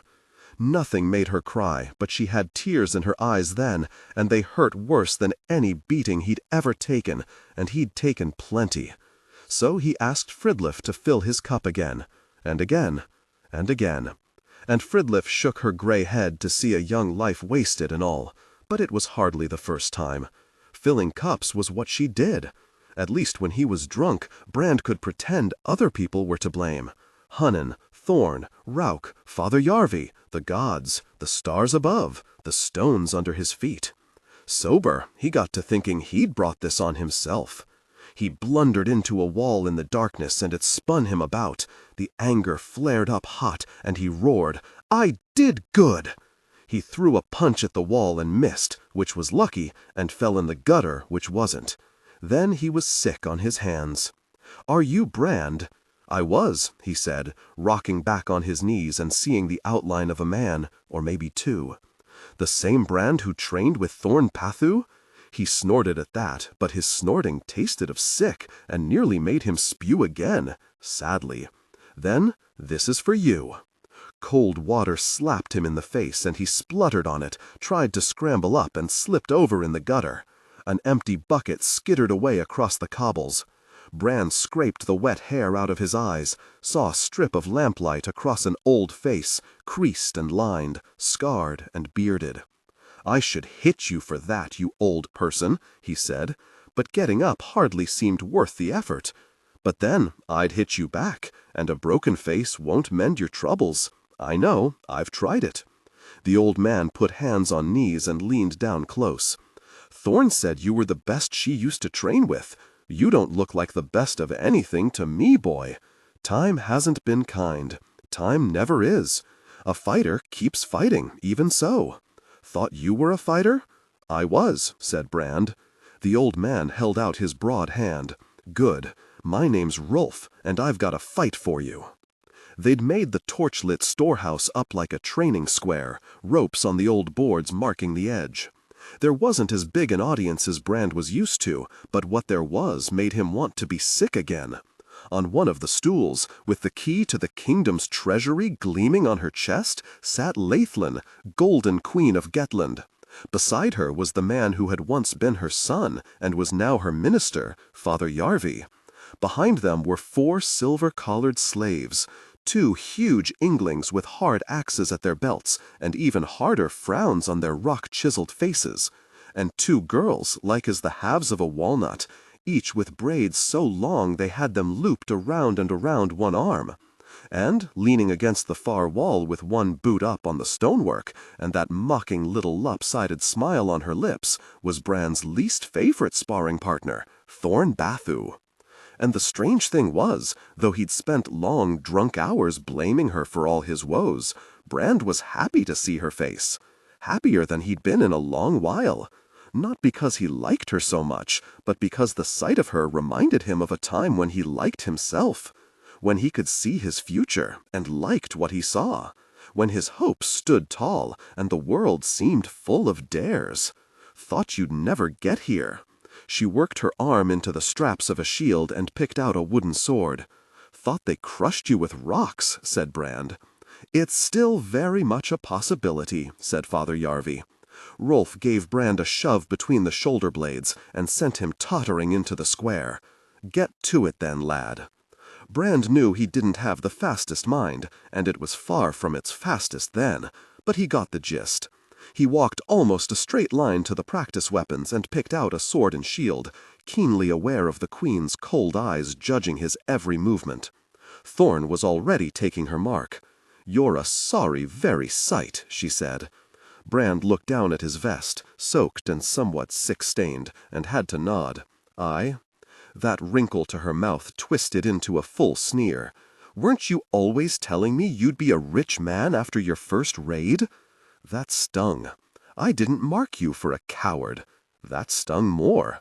She'd always known how to sting him. "I didn't get picked," he grunted. Thorn burst out laughing, no doubt showing off in front of the Queen. She'd never tired of spouting how much she admired the woman. "Here's me, full of envy, expecting you all puffed up like a hero, and what do I find but some drunk beggar boy?" Brand felt a cold flush through him then, sweeping the drink away more surely than any ice water. He'd done more than his share of begging, that was true, but it's the true ones that sting. Thorn was still chuckling at her cleverness. "You always were an idiot. Hunnan stole my place, how did you toss yours away?" Brand would have liked to tell her how he'd lost his place. He would have liked to scream it in her face, but he couldn't get the words out because he'd started growling like an animal, growling louder and louder until the room throbbed with it and his chest hummed with it. His lips curled back and his jaw clenched so hard it seemed his teeth would shatter. And Thorn was frowning at him over the rim of her shield like he'd gone mad. Maybe he had. "Begin!" shouted Rolf, and he was on her, hacked her sword away, struck back so hard he sent splinters from her shield. She twisted, quick, she'd always been deadly quick, made enough space to swing, but he wasn't hesitating this time. He shrugged the blow off his shoulder, barely felt it, bellowed as he pressed in blindly, driving her staggering back, shield rims grinding together, almost lifting her as she tripped over the rope and crashed into the wall. She tried to twist her sword free, but he still had it pinned useless over his shoulder, and he caught her shield with his left hand and dragged it down. Too close for weapons, he flung his practice blade away and started punching her, all his anger and his disappointment in it, as if she was Hunin and Yarvi and all those so-called friends of his who'd done so well from doing nothing, stolen his place, stolen his future. He hit her in the side and heard her groan, hit her again and she folded up, eyes bulging, hit her again and she went down hard, coughing and retching at his feet. He might have been about to set to kicking her when Rolf caught him around the neck with one thick forearm and dragged him back. "That's enough, I reckon." "Aye," he muttered, going limp. "More enough." He shook the shield off his arm, shocked of a sudden at what he'd done, and nowhere near proud of it, knowing full well what it felt like on the other side of a beating like that. Maybe there was more than one thing he'd inherited from his father. He didn't feel like he was standing in the light right then. Not at all. Queen Laithlin gave a long sigh, thorns coughing and dribbling in the background, and turned on her stool. "I was wondering when you'd arrive." And it was only then Brand noticed another watcher, slouched in the shadows of a corner in a cloak of rags, every shade of gray. "Always when I am sorest needed and least expected." A woman's voice from within the hood, and a strange accent on it. "Or hungry." "Did you see it?" asked Yarvi. "I had that questionable privilege. What do you think?" "She is wretched. She is all pride and anger. She has too much confidence and too little. She does not know herself." The figure pushed back her hood. A black-skinned old woman, with a face lean as famine and hair shaved to gray fuzz. She picked her nose with one long forefinger, carefully examined the results, then flicked them away. "The girl is stupid as a stump. Worse, most stumps have the dignity to rot quietly without causing offense." "I'm right here," Thorn managed to hiss from her hands and knees. "Just where the drunk boy put you." The woman flashed a smile at Brand that seemed to have too many teeth. "I like him, though. He is pretty and desperate. My favorite combination." "Can anything be done with her?" asked Yarvi. "Something can always be done, given enough effort." The woman peeled herself away from the wall. She had the strangest way of walking, wriggling, jerking, strutting, as though she was dancing to music only she could hear. "How much effort will you pay for me to waste upon her worthless carcass, is the question. You owe me already, after all." A long arm snaked from her cloak with something in the hand. It was a box perhaps the size of a child's head, dark, square, perfect, with golden writing etched into the lid. Brand found his eyes drawn to it. It took an effort not to step closer, to look closer. Thorn was staring too, and Rolf, and the Queen's thralls, all fascinated and afraid at once, as if by the sight of a terrible wound. None of them could read, of course, but you did not have to be a minister to know those were elf letters on the box, letters written before the breaking of God. Father Yarvi swallowed, and with the one finger of his crippled hand eased the box open.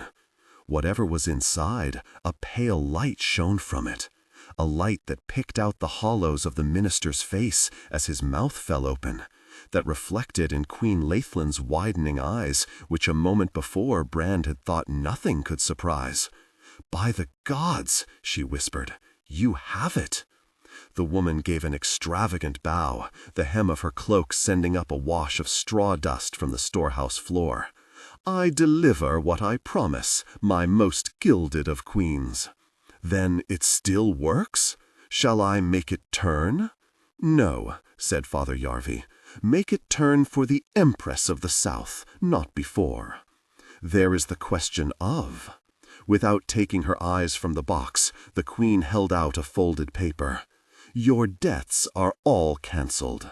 The very question I had in mind." The black-skinned woman frowned as she took it between two fingers. "I have been called a witch before, but here is sorcery indeed, to trap such a weight of gold in a scrap of paper." "We live in changing times," murmured Father Yarvi, and he snapped the box shut, putting the light out with it. Only then Brand realized he'd been holding his breath, and slowly let it out. "Find us a crew, Rolf. You know the kind." "Hard ones, I'm guessing," said the old warrior. "Oarsmen and fighters, the outcasts and the desperate, men who don't get weak at the thought of blood or the sight of it. The journey is long, and the stakes could not be higher. I want men with nothing to lose." "My kind of crew." The black-skinned woman slapped her thigh. "Sign me up first." She slipped between the stools and strutted over toward Brand, and for a moment her cloak of rags came open, and he saw the glint of steel. "Can I buy you a drink, young man?" "I think the boy has drunk enough." Queen Laithlin's gray eyes were on him, and the eyes of her 4 slaves as well, and Brand swallowed, his sick-tasting mouth suddenly very dry. "Though my first husband gave me 2 sons, for which I will always be grateful, he drank too much. It spoils a bad man. It ruins a good one." "I have decided, my queen," mumbled Brand. He knew then he wasn't going back. Not to the ale cup, nor to begging, nor to lifting on the docks. The black woman puffed out her cheeks in disappointment as she made for the door. Young people these days have no ambition in them. Laithlin ignored her. "The way you fight reminds me of an old friend." "Thank you. Don't. I had to kill him." And the Queen of Gettland swept out, her slaves following in her wake. "I've a crew together." Rolf took Brand under the arm. "And no doubt your gutter's missing you." "It'll manage without me." Rolf was strong, but Brand wouldn't be moved. He'd remembered how it felt to fight and how it felt to win, and he was more sure of the good thing to do than he'd ever been in his life. "Luck's with you, old man," he said. "Now you need to gather one less." Rolf snorted. "This ain't no 2-day jaunt, boy, nor even a raid to the islands. We're headed far up the Divine River and down the Denied, over the Tall Halls and beyond. We go to speak to the Prince of Kaliev, to seek an audience with the Empress of the South in the first of cities even. All kinds of dangers on that journey, even if you're not seeking allies against the most powerful man in the world. We'll be gone months, if we come back at all." Brand swallowed. Dangers, no doubt, but opportunities too. Men won glory on the Divine. Men won fortunes beyond it. "You need oarsmen?" he said. "I can pull an oar." "You need loads lifted? I can lift a load." "You need fighters?" Brand nodded toward Thorn, who'd managed to stand, wincing as she kneaded at her battered ribs. "I can fight. You want men with nothing to lose? Look no further." Rolf opened his mouth, but Father Yarvi spoke over him. "The way may be hard, but we go to smooth the path for Father Peace. We go to find allies." The minister gave Brand the slightest nod. "We might need one man aboard who spares some thought for doing good." Give him a marker. Rolf scratched at his gray beard. "Yours'll be the lowest place, boy. The worst work for the thinnest rewards. Back or—" He jerked his head over at Thorn. "Opposite that article." Thorn gave Brand a long, hard frown and spat, but it only made him smile wider. He saw his future once again, and he liked what he saw. Compared to lifting loads on the docks, he liked it a lot, looking forward to it. He plucked the mocker from Rolf's hand, the minister's doves carved into the face, and he wrapped his fingers painfully tight about it. It seemed Mother War had found a crew for him after all, or Father Peace had. The first lesson. The south wind rocked on the tide, boasting new oars and a new sail, freshly painted and freshly provisioned, lean and sleek as a racing dog, and with minister's doves gleaming white at high prow and stern. It was, without doubt, a beautiful ship, a ship fit for high deeds and heroes' songs. Sadly, her new crew were not quite of that caliber. They seemed Thorn's mother always found a pretty way to put things, but even she was stumped. Varied group. "Fearsome is the word I'd have reached for," grunted Thorn. She might well have tripped over desperate, disgusting, or axe-bitten on the way. All three seemed apt for the gathering of the damned, crawling over the south wind and the wharf beside it, hefting sacks and barrels, hauling at ropes, shoving, bellowing, laughing, threatening, all under Father Yarvis' watchful eye. Fighting men these, but more like bandits than warriors. Men with many scars and few scruples. Men with beards forked and braided, and shaved in strange patches, and dyed hair chopped into spikes. Men whose clothes were ragged, but whose muscled arms and thick necks and calloused fingers glittered with gold and silver ring money, proclaiming to the world the high value they put on themselves. Thorn wondered what mountain of corpses this lot might have heaped up between them, but she wasn't one to be easily intimidated, especially when she had no choice. She set down her sea chest, everything she had inside, her father's old sword wrapped in an oilcloth on top. She put on her bravest face, stepped up to the biggest man she could see, and tapped him on the arm. "I'm Thorn Bathu. I am Dostovoy." She found herself staring sharply up at one of the biggest heads she ever saw, tiny features squeezed into the center of its doughy expanse, looming so high above her that at first she thought its owner must be standing on a box. "What bad luck brings you here, girl?" he asked, with a faintly tragic quiver to his voice. She wished she had a different answer, but snapped out, "I'm sailing with you." His face retreated into an even tinier portion of his head as he frowned. "Along the divine river, to Kalyev and beyond?" She thrust her chin up at him in the usual manner. "If the boat floats with so much meat aboard, reckon we'll have to balance the benches with some little ones."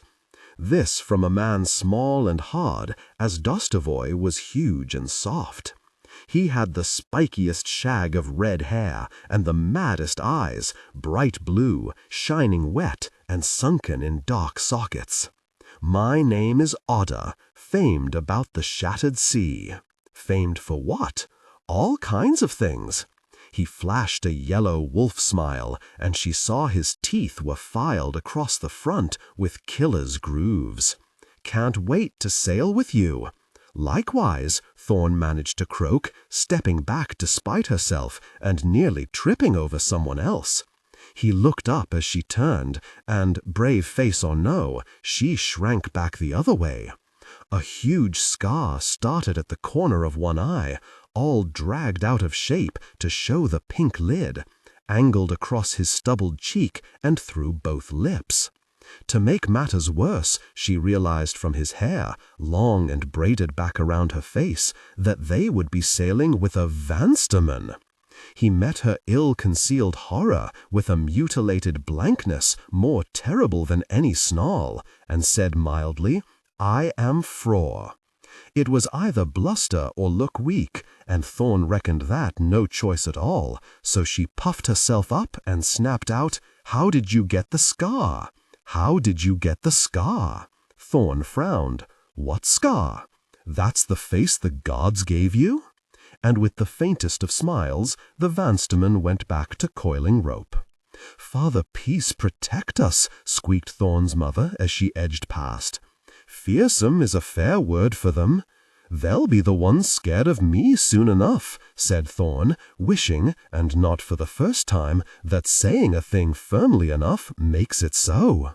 "That's a good thing." Her mother stared at a shaven-headed man with runes stating his crimes tattooed on his face, laughing jaggedly with a bony fellow whose arms were covered in flaking sores. To be feared by men like these? Better to be feared than afraid. Her father's words, and as always, her mother was ready for them. Are those life's only two choices? They're a warrior's two choices. Whenever Thorn traded more than 10 words with her mother, she somehow ended up defending an indefensible position. She knew what came next. Why fight so hard to be a warrior if all you can win is fear? But her mother only shut her mouth and looked pale and scared and piled guilt on Thorn's simmering anger. As ever. "You can always go back to the house," snapped Thorn. "I want to see my only child on her way. Can't you give me that?" "Father Yarvi says you might be gone a year." Her mother's voice took on an infuriating quiver. "If you come back at all?" "Fear not, my doves." Thorn jumped as someone flung an arm around her shoulders. The strange woman who had watched Thorn fight Brand a few days before thrust her gray-stubbled skull between her and her mother. "For the wise Father Yarvi has placed your daughter's education in my dexterous hands." Thorn hadn't thought her spirits could drop any lower, but the gods had found a way. Education? The woman hugged them tighter, her smell a heady mix of sweat, incense, herbs, and piss. "It's where I teach and you learn." "And who?" Thorn's mother gave the ragged woman a nervous look. "Or what are you?" "Lately, a thief." When that sharpened nervousness into alarm, she added brightly, "but also an experienced killer. And navigator, wrestler, stargazer, explorer, historian, poet, blackmailer, brewer. I may have forgotten a few. Not to mention an accomplished amateur prophet." The old woman scraped a spatter of fresh bird droppings from a post, tested its texture with a thumb, smelt it closely, seemed on the point of tasting it, then decided against and wiped the mess on her ragged cloak. "Inauspicious," she grunted, peering up at the wheeling gulls. Add to all that my unchallenged expertise in, she gave a suggestive wiggling of the hips, the romantic arts, and you can see, my doves, there are few areas of interest to the modern girl in which I am not richly qualified to instruct your daughter. Thorn should have enjoyed the rare sight of her mother rendered speechless, but was, for once, speechless herself. "Thorn Bathu," Rolf shouldered his way through the bustle. "You're late. Get your skinny self down the wharf and start shifting those sacks. Your friend Brand has already—" He swallowed. "I didn't know you had a sister." Thorn sourly worked her tongue.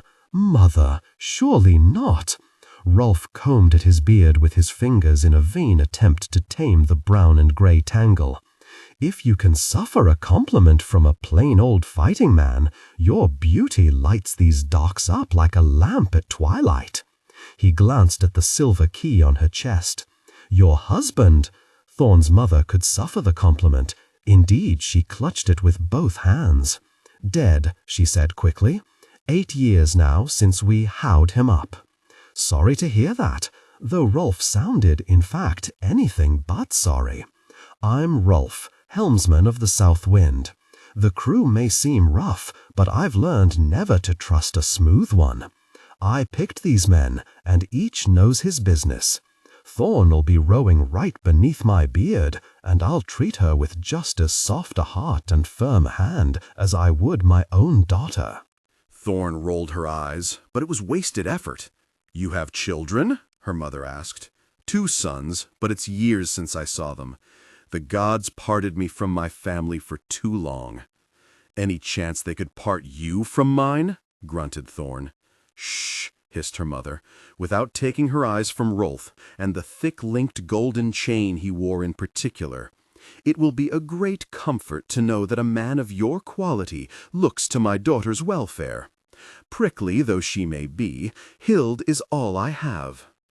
A lot of strong wind, and no doubt not a little strong ale, had rendered Rolf ruddy about the cheeks already, but Thorn thought she saw him blush even so. "As for being a man of quality, you'll find many to disagree, but as to looking to your daughter's welfare, I promise to do my best." Thorn's mother flashed a simpering smile. "What else can any of us promise?" "Gods," hissed Thorn, turning away. The one thing she hated worse than being fussed over was being ignored. Brynjolf, the prayer weaver, had wrought murder on some unwitting animal, and was daubing its blood on the south wind's prow beast, red to the wrists as he wailed out a blessing to Mother Sea, and she who finds the course, and he who steers the arrow, and a dozen other small gods whose names Thorn had never even heard before. She'd never been much for prayers, and had her doubts the weather was that interested in them either. How does a girl end up on a fighting crew? She turned to see a young lad had stolen up on her. Thorn judged him maybe 14 years, slight, with a bright eye and a twitchy quickness to him, a mop of sandy hair, and the first hints of beard on his sharp jaw. She frowned back. "You saying I shouldn't be?" "Not up to me who gets picked." He shrugged, neither scared nor scornful. "I'm just asking how you did." "Leave her be." A small, lean woman gave the lad a neat cuff around the ear. "Didn't I tell you to make yourself useful?" Some bronze weight swung on a cord around her neck while she herded him off toward the south wind, which made her a merchant, or a storekeeper, trusted to measure fairly. "I'm Saffrit," she said, planting her hands on her hips. "The lad with all the questions is my son Cole. He's yet to realize that the more you learn, the more you understand the size of your own ignorance. He means no harm." "Nor do I," said Thorn, "but I seem to cause a lot even so." Saffrit grinned. "It's a habit with some of us. I'm along to mind the stores and cook and watch the cargo. Fingers off, understand." "I thought we were aiming to win friends for Gettland. We're carrying cargo, too? Furs and tree tears and walrus ivory, among other things." Saffrit frowned toward an iron-shod chest chained up near the mast. "Our first mission is to talk for Father Peace, but Queen Laithlen paid for this expedition." "Huh, and there's a woman who never in her life missed out on a profit." "Why would I?" Thorn turned again to find herself looking straight into the Queen's face at a distance of no more than a stride. Some folk are more impressive from far off, but Laithlen was the opposite, as radiant as Mother Sun and stern as Mother War, the great key to the treasury shining on her chest, her thralls and guards and servants in a disapproving press behind her. "Oh, gods, forgive me, my queen." Thorn wobbled down to one knee, lost her balance, and nearly caught Laithlen's silken skirts to steady herself. "Sorry, I've never been much good at kneeling." "Perhaps you should practice."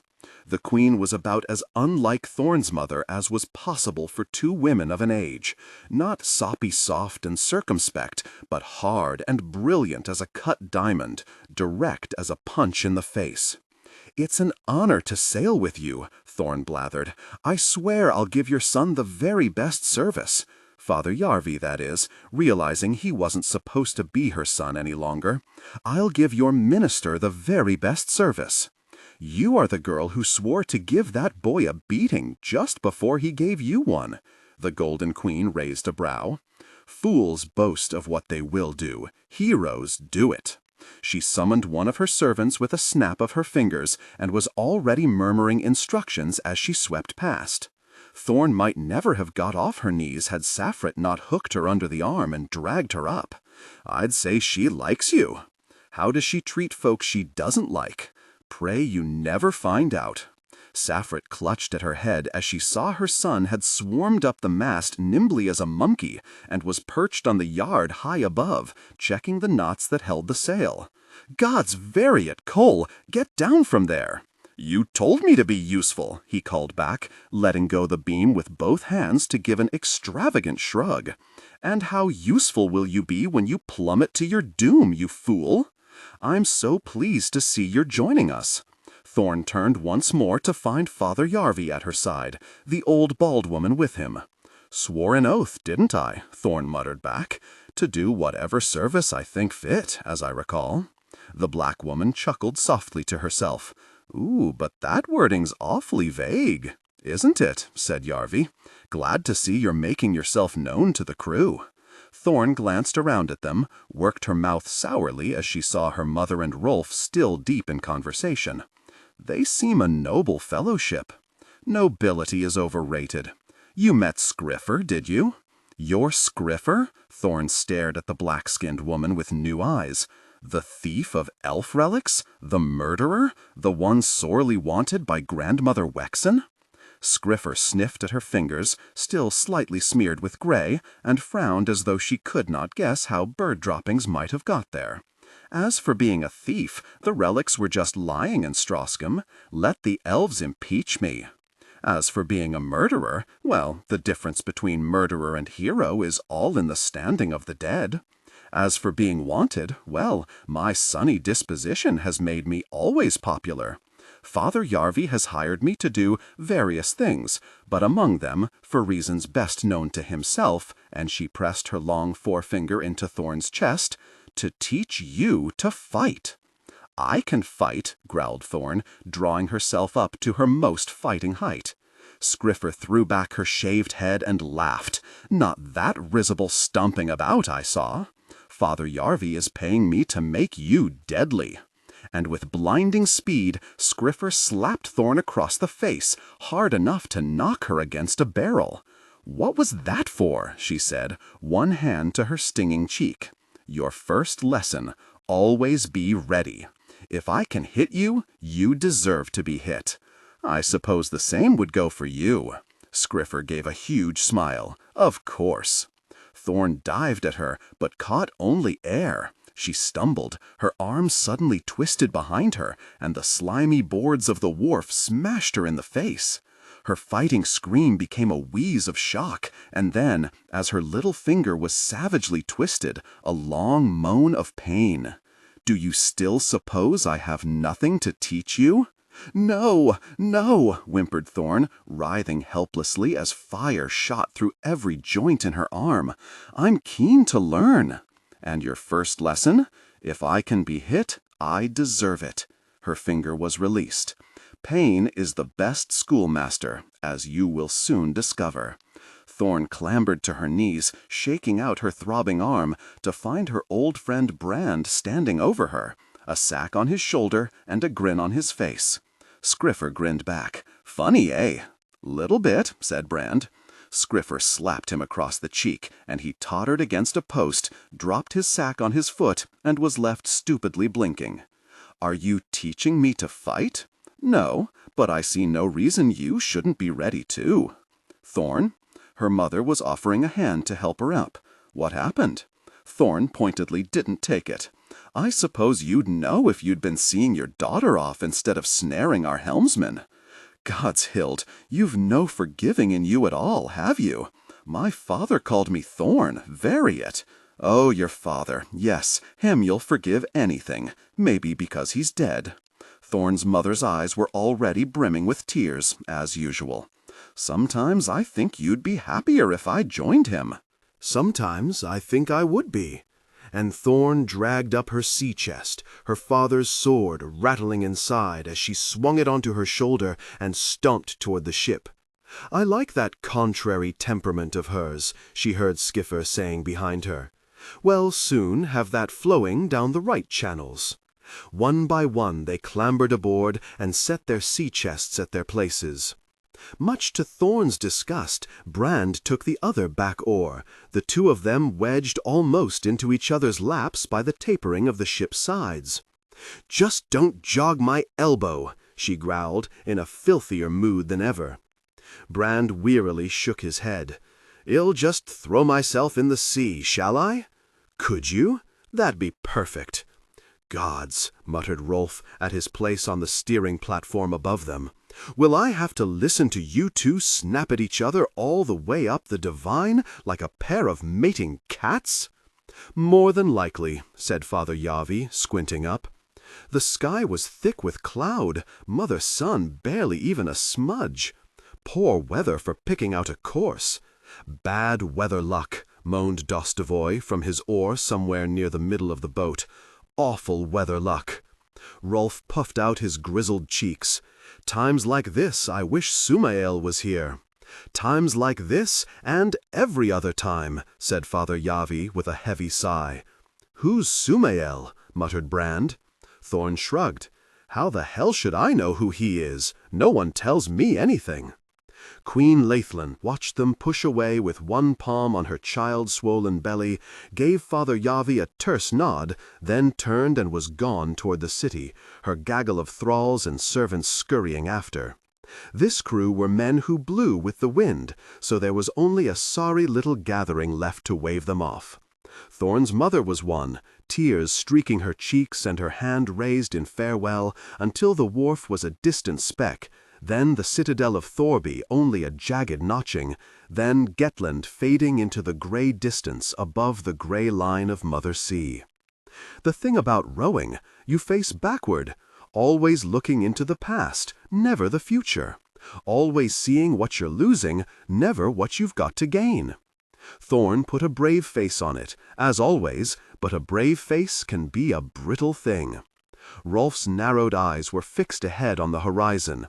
Brand kept to his stroke. If either of them saw her dashing the tears on her sleeve, they had nothing to say about it. The second lesson. Roystock was a reeking spew of wooden shops, piled one on the other and crammed onto a rotting island at the mouth of the Divine River. The place spilled over with yammering beggars and swaggering raiders, rough-handed dockers and smooth-talking merchants. Its teetering wharves were choked by strange boats with strange crews and stranger cargoes, taking on food and water, selling off goods and slaves. "God's very it, I need a drink," snarled Oda as the south wind scraped alongside her wharf and Kull sprang ashore to make her fast. "I might be persuaded to join you," said Dostovoy, "as long as there are no dice involved. I have no luck at dice." Brand could have sworn the south wind rose a few fingers in the water when he heaved himself ashore. "Care to join us, boy?" It was a sore temptation after the hell of hard work and hard words, bad weather and bad tempers they'd been through on the way across the shattered sea. Brand's hopes for the wondrous voyage had so far proved a great deal more wondrous than the voyage itself. The crew less a family bound tight by a common goal than a sackful of snakes, spitting poison at each other as though their journey was a struggle that could have only one winner. Brand licked his lips as he remembered the taste of Fridliff's ale going down. Then he caught sight of Rolf's disapproving face, and remembered the taste of Fridliff's ale coming back up, and chose to stand in the light. "It'd best not," Oda spat in disgust. "One drink never hurt anyone." "One didn't," said Rolf. "Stopping at one is my problem," said Brand. "Besides, I have a better use for him." Skiffer slipped between Brand and Thorn, one long arm hooking each of their necks. "Fetch weapons, my sprouts. It is past time the education began."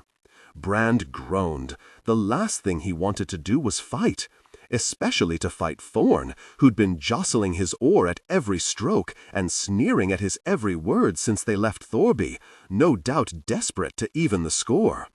If the crew were snakes, she was the most venomous of the lot. "I want you all back here before midday," yelled Yarvi, as most of his crew began to melt away into the mazy alleys of Roystock, then muttered under his breath to Rolf, "We stop overnight, we'll never get this lot started again. Sofrit, make sure none of them kill anyone, especially not each other." Sofrit was in the midst of buckling on a knife only just this side of a sword, and a well-used one at that. A man bent on self-destruction will find his way there sooner or later. Then make sure it's later. Don't suppose you've a notion how I do that. Your tongue's sharp enough to go to treat a movement, which brought a mad giggle from Cull as he knotted the rope. But if that fails you, we both know you're not too shy to stick them with your dagger instead. All right, but I swear no oaths. Sofrit nodded to Brand. Try and keep my death-flirting son off that mast, will you? Brand looked at Cull, and the lad flashed him a mischief-loving grin. Don't suppose you've a notion how I do that? If only, snorted Sofrit, and with a sigh she headed into town, while Rolf set a few who'd drawn short lots to scrubbing down the deck. Brand clambered onto the wharf, firm boards seeming treacherous after so long on the shifting water, groaning as he stretched out muscles stiff from rowing and shook out clothes stiff with salt. Skiffer was frowning at Thorn with hands on hips. "Do we need to strap down your chest?" "What? A woman's chest can make trouble in a fight, swinging about like sacks of sand."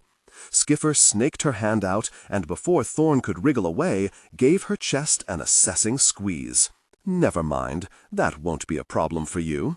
Thorn glared at her. "Thanks for that." "No need for thanks. I am paid to teach you." The old woman hopped back aboard the South Wind, leaving Brand and Thorn facing each other once again, wooden weapons in hand, he nearest to the town, she with the sea at her back. "Well, children, do you await an invitation by Eagle? Here?" Thorn frowned down at the few paces of narrow wharf between them, cold Mother Sea slapping at the supports below. "Where else?" "Fight!" With a growl, Thorn set to work, but with so little space, all she could do was jab at him. It was easy for Brand to fend her efforts off with his shield, pushing her back a quarter step each time. "Don't tickle him," barked Skiffer. "Kill him!" Thorn's eyes darted about for an opening, but Brand gave her no room, easing forward, herding her toward the end of the wharf. She came at him with her usual savagery, their shields clashing, grating, but he was ready, used his weight to doggedly shove her back. She snarled and spat, her boots scraping at the mossy boards, flailed at him with her sword, but the blows were weak. It was inevitable. With a despairing cry, Thorn toppled off the end of the wharf and splashed into the welcoming arms of Mother Sea. Brand winced after her, very much doubting this would make a year of rowing beside her any easier. Kaliev was a long, long way off, but it was starting to seem farther than ever. The crew chuckled to each other over the result. Cull, who'd shinned up to the South Wind's yard as usual, in spite of his mother's warnings, whooped from above. Skiffer put long finger and thumb to her temples and gently rubbed at them. Inauspicious. Thorn flung her shield onto the wharf and dragged herself up by a barnacle-crusted ladder, soaked to the skin and white with fury. "You seem distressed," said Skiffer. "Is the test not fair?" Thorn forced through her clenched teeth. "The battlefield is not fair." "Such wisdom in one so young." Skiffer offered out Thorn's fallen practice sword. Another go? The second time she went into the sea even faster. The third she ended up on her back, tangled with the South Wind's oars. The fourth she beat at Brand's shield so hard she broke off the end of her practice sword. Then he barged her off the wharf again. By now a merry crowd had gathered on the docks to watch.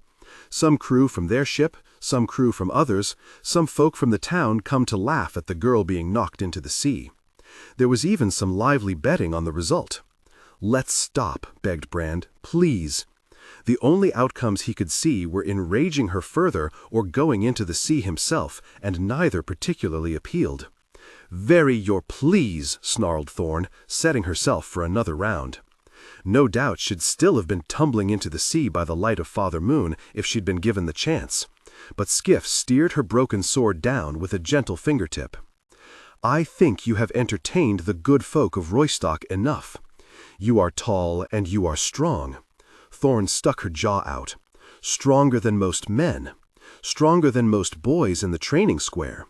But Skiff flopped one lazy hand out toward Brand. "What is the lesson?" Thorn spat on the boards, and wiped a little stray spit from her chin, and kept sullen silence. "Do you like the taste of salt so much you wish to try him again?" Skiff walked to Brand and seized him by the arms. "Look at his neck. Look at his shoulders. What is the lesson?" "That he is stronger." Frore stood with his forearms dangling over the south wind's rail, rag and block in his hands. Might have been the first time Brand had heard him speak. "Exactly so," called Skiff. "I dare say this tight-lipped Vansterman knows battle. How did you get that scar, my dove?" "I was milking a reindeer, and she fell on me," said Frore. "She was ever so sorry afterward, but the damage was done." And Brand wondered if he winked his misshapen eye. "Truly a hero's mark, then," grunted Thorn, curling her lip. Frore shrugged. "Someone must bring in the milk, and someone must hold my coat." Skiff whipped off her cloak of rags and tossed it to him.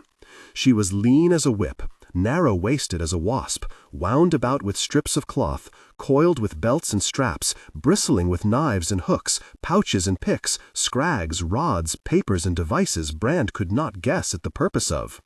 "Have you never seen a grandmother without her cloak before?" And from behind her back she brought an axe with a shaft of dark wood and a thin, bearded blade.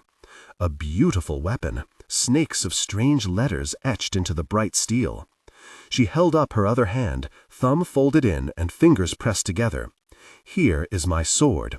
A blade fit for the songs, no? Put me in the sea, boy, if you can." Skiff began to move.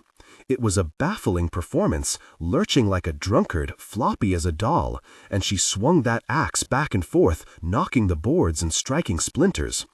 Brand watched her over his shield's rim, trying to find some pattern to it, but he'd no idea where her next footstep might fall. So he waited for the axe to swing wide, then aimed a cautious swipe at her. He could hardly believe how fast she moved. His wooden blade missed her by a hair as she darted in, caught the rim of his shield with that hooked axe, and dragged it away, slipped past his sword arm and jabbed him hard in the chest with her fingertips, making him grunt and stagger back on his heels. "You are dead," she said. The axe flashed down and Brand jerked his shield up to meet it. But the blow never came. Instead, he winced as Skiff's fingers jabbed him in the groin, and looking down saw her smirking face beneath the bottom rim of his shield. "You are dead twice." He tried to barge her away, but he might as well have barged the breeze. She somehow slipped around him, fingers jabbing under his ear and making his whole side throb. Dead. She chopped him in the kidneys with the edge of her hand as he tried to turn. Dead. He reeled around, teeth bared, sword flashing at neck height, but she was gone. Something trapped his ankle, turning his war cry to a gurgle of shock, and he kept spinning, balance gone, lurching off the edge of the wharf. He stopped, choking as something caught him around a neck. "You are the deadest boy in Roystock." Skiff had one foot on his heel, the bearded blade of her axe hooked into his collar to keep him from falling, leaning sharply away to balance his weight. He was held helpless, teetering over the cold sea. The watching crowd had fallen silent, almost as dumbstruck at Skiff's display as Brand was. "You will not beat a strong man with strength any more than I will beat you with youth," Skiff hissed at Thorn. "You must be quicker to strike, and quicker when you do. You must be tougher and cleverer, you must always look to attack, and you must fight without honor, without conscience, without pity. Do you understand?" Thorn slowly nodded. Of all those in the training square, she'd been the one who hated most being taught. But she'd been the one quickest to learn. What happened here? Dostovoy had strolled up and stood staring at Brand as he dangled spluttering over the water. "They're training," called Cole, who'd leaned out from the mast to flip a copper coin nimbly across his knuckles. "Why are you back so soon?" "I lost terribly at dice." He rubbed sadly at his great forearm, where a couple of silver rings had gone missing. Awful luck it was. Skiff gave a disgusted hiss. Those with bad luck should at least attempt to balance it with good sense. She twisted her wrist. The axe blade tore through Bran's shirt collar, and it was his turn to plunge flailing into cold water. His turn to drag himself up the ladder. His turn to stand dripping under the scorn of the crowd. He found he enjoyed his turn even less than he had Thorn's. The Vansterman threw Skiff's ragged cloak back to her. An impressive performance. Like magic. Cole tossed his coin high, but fumbled it on the way back, so it flickered down towards the sea. Magic? The old woman darted out a hand to pluck Cole's coin from the air between finger and thumb. That was training and experience and discipline. Perhaps I will show you magic another day, but let us all hope not. She flicked the coin spinning far into the air, and Cole laughed as he caught it. Magic has costs you will not wish to pay. Skiff shrugged her coat back on with a snapping of cloth. This style of fighting you have learned, she said to Thorn, standing in a row with shield and mail and heavy blade. It does not suit you. It is not meant to suit you. Skiff dragged the shield from Thorn's arm and tossed it rattling among the chests on the south wind. You will fight with lighter, quicker weapons. You will fight in lighter armor. How will I stand in the shield wall without a shield? Stand? Skiff's eyes went wide as cups. You are a killer girl. You are the storm, always moving. You rush to meet your enemy, or you trick him into meeting you, and on the ground of your choosing, in the manner of your choosing, you kill him. My father was a famous warrior. He always said, "Where is your father?" Thorn frowned for a moment, mouth half open, then touched her hand to a lump in her damp shirt and slowly shut it. Dead. So much for his expertise.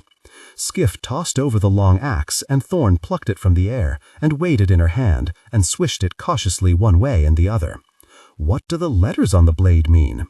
They say in 5 languages, to the fighter, everything must be a weapon. Good advice, if you are wise enough to take it. Thorn nodded, frowning. I am the storm. As yet, more of a drizzle, said Skiff. But we are only beginning. The divine river. Thorn remembered listening entranced to her father's stories of journeys up it and down its sister, the Denied, his eyes bright as he whispered of desperate battles against strange peoples, and proud brotherhoods forged in the crucible of danger, and hoards of gold to be won. Ever since she had dreamed of her own voyage, the names of those far places, like the words of a magic spell, bursting with power and mystery. The tall halls, Kaliev, the first of cities. Strange to say, her dreams had not included her backside and hands chafed raw from rowing, nor endless clouds of biting midges, nor fog so thick you only got fleeting glimpses of the fabled land, and those of bitter bog and tangled forest, the joys of which were hardly rare in Gettland. I was hoping for more excitement, grunted Thorn. So it is with hopes, muttered Brand. She was a long way from forgiving him for humiliating her in front of Queen Laithlin, or for all those drops into Roystock's cold harbor, but she had to give a grim snort of agreement. There'll be excitement enough before we're back this way, said Rolf, giving a nudge to the steering oar. Excitement enough? You'll be begging for boredom, if you live through it. Mother Sun was sinking toward the ragged treetops when Father Yarvi ordered the south wind grounded for the night, and Thorn could finally ship her oar, flinging it roughly across Brand's knees and rubbing at her blistered palms. They dragged the ship from the water by the prow rope in a stumbling, straining crowd, the ground so boggy it was hard to tell where river ended and earth began. "Gather some wood for a fire," called Saffret. "Dry wood?" asked Cole, kicking through the rotten flotsam clogged on the bank. "It does tend to burn more easily." "Not you, Thorn." Skyfer was leaning on one of the ship's spare oars, the blade high above her head. "In the day, you belong to Rolf, but at dawn and dusk, you are mine. Whenever there is light, we must seize every chance to train." Thorn squinted at the gloomy sky, huddled low over the gloomy land. "You call this light? Will your enemies wait for morning if they can kill you in the dark?" "What enemies?" Skyfer narrowed her eyes. The true fighter must reckon everyone their enemy. The sort of thing Thorn used to airily proclaim to her mother. Heard from someone else, it sounded like no fun at all. When do I rest, then? In the songs of great heroes, do you hear often of resting? She watched Saffret tossing flat loaves among the crew, and her mouth flooded with spit. You sometimes hear of eating. Training on a full stomach is unlucky. Even Thorn had precious little fight left after a long day competing with Brand at the oar, but she supposed the sooner they started, the sooner they'd finish. What do we do? I will try to hit you. You will try not to be hit. With an oar? Why not? To hit and not be hit is the essence of fighting. There's no way I could work this stuff out on my own, grunted Thorn. She didn't even gasp when Skyfer darted out a hand and cuffed her across the cheek. She was getting used to it. You will be struck, and when you are, the force of it must not stagger you, the pain of it must not slow you, the shock of it must not cause you to doubt. You must learn to strike without pity. You must learn to be struck without fear. Skyfer lowered the oar so that the blade hovered near Thorn's chest. Though, I advise you to get out of the way, if you can. She certainly tried. Thorn dodged, wove, sprang, rolled. Then she stumbled, lurched, slipped, floundered. To begin with, she hoped to get around the oar and bring Skyfer down, but she soon found just staying out of its way took every grain of wit and energy. The oar darted at her from everywhere, cracked her on the head, on the shoulders, poked her in the ribs, in the stomach, made her grunt and gasp and hoop as it swept her feet away and sent her tumbling. The smell of Saffret's cooking tugged at her groaning belly, and the crew ate and drank, spreading their fingers to the warmth of the fire, propping themselves easily on their elbows, watching, chuckling, making bets on how long she could last. Until the sun was a watery glow on the western horizon, and Thorn was soaked through and mud-caked from head to toe, throbbing with bruises, each breath ripping at her heaving chest. "Would you like the chance to hit me back?" asked Skyfer. If there was one thing that could have made Thorn enthusiastic about holding an oar again, it was the chance to club Skyfer with one. But the old woman had other ideas. "Brand, bring me that bar." He scraped the last juice from his bowl, stood up wrapped in a blanket, and brought something over, licking at his teeth. A bar of rough forged iron, about the length of a sword, but easily 5 times the weight. "Thanks," said Thorn, voice poisonous with sarcasm. "What can I do?" All she could think of was him wearing that same helpless look on the beach below Thorlby, as Hunnan sent 3 lads to kill her dreams. What do you ever do? Not fair, maybe, but she wasn't feeling too fair. His brow furrowed, and he opened his mouth as if to snap something at her. Then he seemed to think better of it, and turned back to the fire, dragging his blanket tight over his hunched shoulders. "Aye," she called after him, "you go and sit down." A feeble sort of jibe, since she would have liked nothing better. Skyfer slid a shield onto her arm. "Well then, hit me." "With this? It took an effort just to lift the very thing. I'd rather use the oar." To a fighter, everything must be a weapon, remember? Skyfer rapped Thorn on the forehead with her knuckles. Everything. The ground, the water, that rock. Dostovoy's head. "Eh?" grunted the giant, looking up. "Dostovoy's head would make a fearsome weapon, mark you," said Ada, "hard as stone and solid right through." Some chuckling at that, though laughter seemed a foreign tongue to Thorn as she weighed that length of iron in her hand. "For now, that is your weapon. It will build strength." "I thought I couldn't win with strength." "You can lose with weakness. If you can move that bar fast enough to hit me, your sword will be quick as lightning and just as deadly. Begin." Skyfer opened her eyes very wide and said in a piping mimicry of Thorn's voice, "Or is the task not fair?" Thorn set her jaw even harder than usual, planted her feet, and with a fighting growl went to work. It was far from pretty. A few swings and her arm was burning from neck to fingertips. She reeled about after the bar, struck great clods of mud from the ground, one landing in the fire and sending up a shower of sparks and a howl of upset from the crew. Skyfer danced her lurching dance, dodging Thorn's clumsy efforts with pitiful ease and letting her lumber past, occasionally knocking the bar away with a nudge of her shield, barking out instructions Thorn could barely understand, let alone obey. No, you are trying to lead the way. You must follow the weapon. No, more wrist. No, elbow in. The weapon is part of you. No, angled, like so. No, shoulder up. No, feet wider. This is your ground. Own it. You are queen of this mud. Try again. No. Try again. No, no, no, no, no, no, no, no, no, no, no, no. Thorn gave a shriek and flung the bar to the wet earth, and Skyfer shrieked back, crashed into her with the shield, and sent her sprawling. Never lower your guard. That is the moment you die. Do you understand? I understand, Thorn hissed back through her gritted teeth, tasting a little blood. Good. Let us see if your left hand has more spice in it. By the time Skyfer called a grudging halt, Father Moon was smiling in the sky, and the night was noisy with the strange music of frogs. Apart from a handful keeping watch, the crew was sleeping soundly, bundled in blankets, in furs and fleeces, and in the luckiest cases, bags of sealskin, sending up a thunder of snores and a smoking of breath in the ruddy light of the dying fire. Saffrit sat cross-legged, Cole sleeping with his head in her lap and her hand on his sandy hair, eyelids flickering as he dreamed. She handed up a bowl. I saved you some. Thorn hung her head, face crushed up tight. Against scorn and pain and anger, she was well armored, but that shred of kindness brought a sudden choking sob from her. "It'll be all right," said Saffrit, patting her knee. "You'll see."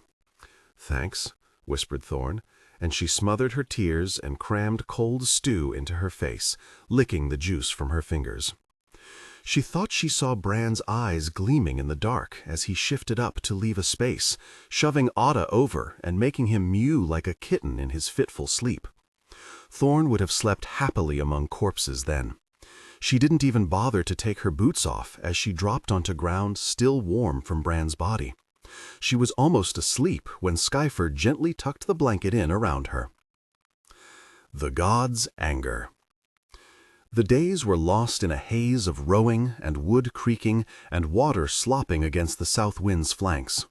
Thorn's jaw muscles bunching with every stroke. Rolf's eyes narrowed to slits as he gazed upriver. Father Yarvis' withered hand clutched behind his back in his good one. Cole's endless questions and Saffrit's scolding. Stories told about the fire. Shadows shifting over the scarred faces of the crew. The constant muttering of Skyfer's instructions and the rattle, grunt, and clatter of Thorn's training as Brand drifted off to sleep. He couldn't say he liked her, but he had to admire the way she kept at it, always fighting no matter the odds, always getting up no matter how often she was put down. That was courage. Made him wish he was more like her. From time to time they came ashore at villages belonging to no land or lord. Turf-roofed fishers' huts huddling in loops of the river. Wattle hovels shepherds shared with their animals under the eaves of the silent forest, which made the one Brand had shared with Rin seem a palace indeed, and brought a surge of sappy homesickness welling up in him. Father Yarvi would trade for milk and ale and still bleating goats, knowing every tongue spoken by men or beasts, it seemed. But there were few smiles traded on either side. Smiles might be free, but they were in short supply out there on the Divine. They passed boats heading north, and sometimes their crews were dour and watchful, and sometimes they called out cautious greetings. Whichever they did, Rolf kept careful eyes on them until they were well out of sight with his black bow ready in one hand.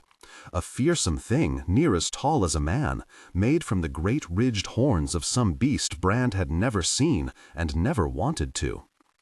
"They seemed friendly enough," he said, after one almost merry encounter. "An arrow from a smiling archer kills you just as dead," said Rolf, setting his bow back beside the steering oar. "Some of these crews will be heading home with rich cargo, but some will have failed and be looking to make good on their trip by taking a fat ship and selling her pretty young pair of back-oars for slaves." Thorn jerked her head toward Brand. "They'll only find one pretty back-oar on this boat. "You'd be prettier if you didn't scowl so much," said Rolf, which brought a particularly ugly scowl, just as it was meant to. "Might be the minister's prow keeps the raiders off," said Brand, wedging his axe beside his sea chest. Thorn snorted as she slid her sword back into its sheath. "More likely our ready weapons." "Aye," said Rolf. "Even law-abiding men forget themselves in lawless places. There's a limit on the reach of the ministry, but the authority of steel extends to every port. It's a fine sword you have there, Thorn." After a moment of considering, she offered it up to him. "Must have been quite a warrior." "He was a chosen shield," said Thorn, puffing with pride. "He was the one made me want to fight." Rolf peered approvingly down the blade, which was well used and well kept, then frowned at the pommel, which was a misshapen lump of iron. "Don't reckon this can be its first pommel." Thorn stared off toward the tangled trees, jaw working. "It had a better, but it's strung on Grom Gilgorm's chain." Rolf raised his brows, and there was an awkward silence as he passed the sword back. "How about you, Brand? Your father a fighting man." Brand frowned off toward a heron waiting in the shallows of the other bank. "He could give a blow or two." Rolf puffed out his cheeks, clear that subject was firmly buried. "Let's row, then." Thorn spat over the side as she worked her hands about her oar. "Bloody rowing. I swear, when I get back to Thorlby, I'll never touch an oar again. A wise man once told me to take one stroke at a time." Father Yarvi was just behind them. There were many bad things about being at the back oar, but one of the worst was that you never knew who might be at your shoulder. "Done a lot of rowing, have you?" Thorn muttered as she bent to the next stroke. "Oi!" Rolf kicked at her oar and made her flinch. "Pray you never have to learn what he knows about rowing." "Let her be." Father Yarvi smiled as he rubbed at his withered wrist. "It's not easy being Thorn Bathu, and it's only going to get harder." The divine narrowed, and the forest closed in dark about the banks. The trees grew older and taller and thrust twisted roots into the slow-flowing water and held garned boughs low over it. So, while Skyfer knocked Thorn over with an oar, the rest of the crew rolled up the sail and took down the mast and laid it lengthways between the sea chests on trestles. Unable to climb it, Cole pulled out his knife and set to carving on it. Brand was expecting childish hackings and was amazed to see animals, plants, and warriors all intertwined and beautifully wrought, spreading steadily down its length.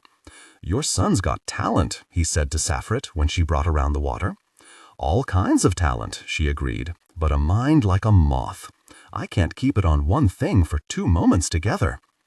"Why is it even called divine?" grunted Cole, sitting back to stare off upriver, spinning his knife around and around in his fingers, and somewhat proving his mother's point. "I don't see much holy about it." "I've heard because the one god blessed it above all other waters," rumbled Dostovoy. Otta raised a brow at the shadowy thicket that hemmed them in on both banks. "This look much blessed to you." "The elves knew the true names of these rivers," said Skyfer, who'd made a kind of bed among the cargo to drape herself on. "We call them divine and denied because those are as close as our clumsy human tongues can come." The good humor guttered at the mention of elves, and Dostovoy mumbled a prayer to the one god, and Brand made a holy sign over his heart. Otta was less pious. Piss on the elves. He leapt from his sea chest, dragging his trousers down and sending a yellow arc high over the ship's rail. Some laughter and some cries of upset from men behind who took a spattering as a gust blew up. One man going often made others feel the need, and soon Rolf was ordering the boat held steady midstream while half the crew stood at the rail with hairy backsides on display. Thorn shipped her oar, which meant flinging it in Brand's lap, and worked her trousers down to show a length of muscled white thigh. It was hardly doing good to watch, but Brand found it hard not to, and ended up peering out the corner of his eye as she slithered up and wedged herself over the ship's side. "I'm all amazement," called Otta at her as he sat back down. "That I piss? That you do it sitting. I was sure you were hiding something under there." A few chuckles from the benches at that. "Thought the same about you, Otta." Thorn dragged her trousers back up and hooked her belt. "Reckon we're both disappointed." A proper laugh swept the ship. Cole gave a whooping snigger, and Rolf thumped at the prow beast in appreciation, and Otta laughed loudest of all, throwing his head back to show his mouthful of filed teeth. Saffret slapped Thorn on the back as she dropped grinning back on her sea chest, and Brand thought Rolf had been right. There was nothing ugly about her when she smiled. The gust that wetted Otta's oarmates was the first of many. The heavens darkened, and she who sings the wind sent a cold song swirling about the ship, sweeping ripples across the calm divine and whipping Brand's hair around his face. A cloud of little white birds clattered up, a flock of thousands, twisting and swirling against the bruised sky. Skiffer slid one hand into her ragged coat to rummage through the mass of runes and charms and holy signs about her neck. "That is an ill omen. Reckon a storm's comin'," muttered Rolf. "I have seen hail the size of a child's head drop from a sky like that." "Should we get the boat off the river?" asked Father Yarvi. "Uphend her and get under her." Skiffer kept her eyes on the clouds like a warrior watching an advancing enemy. And quickly. They grounded the south wind at the next stretch of shingle, Brand wincing as the wind blew colder, fat spots of rain stinging his face. First they hauled out mast and sail, then stores and sea chests, weapons and shields. Brand helped Rolf free the prow beasts with wedges and mallet, wrap them carefully in oiled cloth, while Cole helped Thorn wedge the oars in the rowlocks so they could use them as handles to lift the ship. Father Yarvi unlocked the iron-bound chest from its chains, the veins in Das Duvois' great neck bulging as he hefted its weight onto his shoulder. Rolf pointed out the spots, and 6 stout barrels were rolled into place around their heaped-up gear. Otta wielding a shovel with marvelous skill to make pits that the tall prow and stern would sit in. "Bring her up!" bellowed Rolf, Thorn grinning as she vaulted over the side of the ship. "You seem happy enough about all this," said Brand, gasping as he slid into the cold water. "I'd rather lift 10 ships than train with Skiffer." The rain came harder, so it scarcely made a difference whether they were in the river or not. Everyone soaked through, hair and beards plastered, clothes clinging, straining faces beaded with wet. "Never sail in a ship you can't carry," growled Rolf through gritted teeth. "Up, up, up!" And with each shout there was a chorus of grunting, growling, groaning. Every man, and woman too, lending all their strength, the cords standing out stark from Saffret's neck, and Otta's grooved teeth bared in an animal snarl, and even Father Yarvi dragging with his one good hand. "Tip her!" roared Rolf as they heaved her from the water. "But gently now, like a lover, not a wrestler." "If I tip her like a lover, do I get a kiss?" called Otta. "I'll kiss you with my fist," hissed Thorn through her clenched teeth. It had grown dark as dusk, and he who speaks the thunder grumbled in the distance as they heaved the south wind over, prow and stern digging deep into the boggy earth. Now they took her under the top rail, upside down, and carried her up the bank, boots mashing the ground to sliding mud. "Easy," called Father Yarvi. "Gently, a little toward me. Yes, and down." They lowered the ship onto the barrels, and Otta shrieked and flapped his hand because he'd got it caught, but that was the only injury, and the south wind was steady on her back. Soaked, sore, and gasping, they slipped under the hull and crouched huddled in the darkness. "Good work," said Rolf, his voice echoing strangely. "Reckon we might make a crew of this crowd of fools yet." He gave a chuckle, and others joined him, and soon everyone was laughing, and slapping each other, and hugging each other, for they knew they'd done a fine job, each working for one another, and were bound together by it. "She makes a noble hull," said Das Duvois, patting at the timbers above his head. "One I am exceedingly grateful for in this weather," said Otta. The rain was pelting now, coming in sheets and curtains, coursing from the south wind's top rail, which had become the eaves of their roof. They heard thunder crackle close by, and the wind howled icy chill around the barrels. Cole huddled up tighter, and Brand put his arm around him, like he might have round Rin when they were children and had no roof at all. He felt Thorn press tight against him on the other side, the woody hardness of her shoulder against his, shifting as she breathed. And he wanted to put his arm around her too, but didn't much fancy her fist in his face. Probably he should have taken the chance to tell her that he'd been the one went to Father Yarvi, that he'd lost his place on the king's raid over it. Might have made her think twice before digging him with her oar again, at least, or with her insults either. But the gods knew he wasn't much good at telling things, and the gods knew even better she wasn't easy to tell things to. And the further it all dwindled into the past, the harder it got. Didn't seem like doing good to put her in his debt that way. So he stayed silent and let her shoulder press against his instead, then felt her flinch as something heavy banged against the hull. "Hail," whispered Skiffer. The rattling grew louder and louder yet, blows like axes on shields, and the crew peered fearfully up or shrank against the ground or put hands over their heads. "Look at this!" Frore held up a stone that had rolled under the boat, a spiked and knobbled chunk of ice the size of a fist. In the gloom outside the ship, Brand could see the hail pounding the wet earth, bouncing and rolling. "You think the gods are angry with us?" asked Cole. "It is frozen rain," said Father Yarvi. "The gods hate those who plan badly and help those with good friends, good swords, and good sense. Worry less about what the gods might do and more about what you can. That's my advice." But Brand could hear a lot of prayers even so. He'd have given it a go himself, but he'd never been much good at picking out the right gods. Skiffer was yammering away in at least 3 languages, not one of which he understood. "Are you praying to the one god or the many?" he asked. "All of them, and the fish god of the Banyas, and the tree spirits of the Shens, and great 8-armed Thapal that the Alyuks think will eat the world at the end of time. One can never have too many friends, eh, boy?" "I suppose." Das Duvois peered out sadly at the downpour. "I went over to the worship of the one god because her priests said she would bring me better luck." "How's that worked out?" asked Cole. "Thus far, unluckily," said the big man. "But it may be that I have not committed myself enough to her worship." Ada spat. "You can never bow low enough for the one god's taste." "In that, she and Grandmother Wexen are much alike," murmured Yarvi. "Who are you praying to?" Brand muttered at Thorn, her lips moving silently while she clung to something on a thong around her neck. He saw her eyes gleam as she frowned back. "I don't pray." "Why?" She was silent for a moment. "I prayed for my father. Every morning and every night, to every god whose name I could learn. Dozens of them. He died anyway." And she turned her back on him and shifted away, leaving darkness between them. The storm blew on.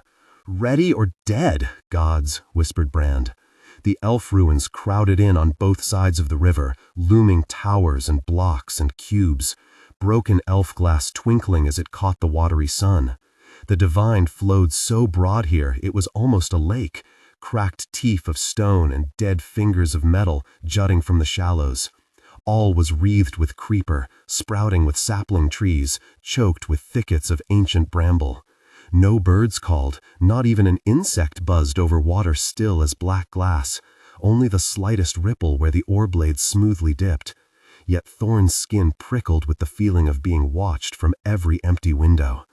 All her life she had been warned away from elf ruins. It was the one thing on which her mother and father had always stood united. Men daily risked shipwreck hugging the coast of Gettland to keep their distance from the haunted island of Strocum, where the ministry had forbidden any man to tread. Sickness lurked there, and death, and things worse than death, for the elves had wielded a magic powerful enough to break God and destroy the world. And here they went, 40 little people in a hollow twig, rowing through the midst of the greatest elf ruins Thorn had ever seen. "Gods," breathed Brand again, twisting to look over his shoulder. There was a bridge ahead, if you could call a thing built on that scale a bridge. It must once have crossed the river in a single dizzying span, the slender roadway strung between 2 mighty towers, each one dwarfing the highest turret of the citadel of Thorlby. But the bridge had fallen centuries before, chunks of stone big as houses hanging from tangled ropes of metal, one swinging gently with the faintest creak as they rode beneath. Rolf gripped the steering oar, mouth hanging wide as he stared up at one of the leaning towers, crouching as if he expected it to topple down and crush the tiny ship and its ant-like crew into nothingness.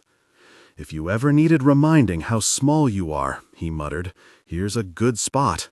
"It's a whole city," whispered Thorn. "The elf city of Smallod." Skiffer lounged on the steering platform, peering at her fingernails as though colossal elf ruins were hardly worthy of comment.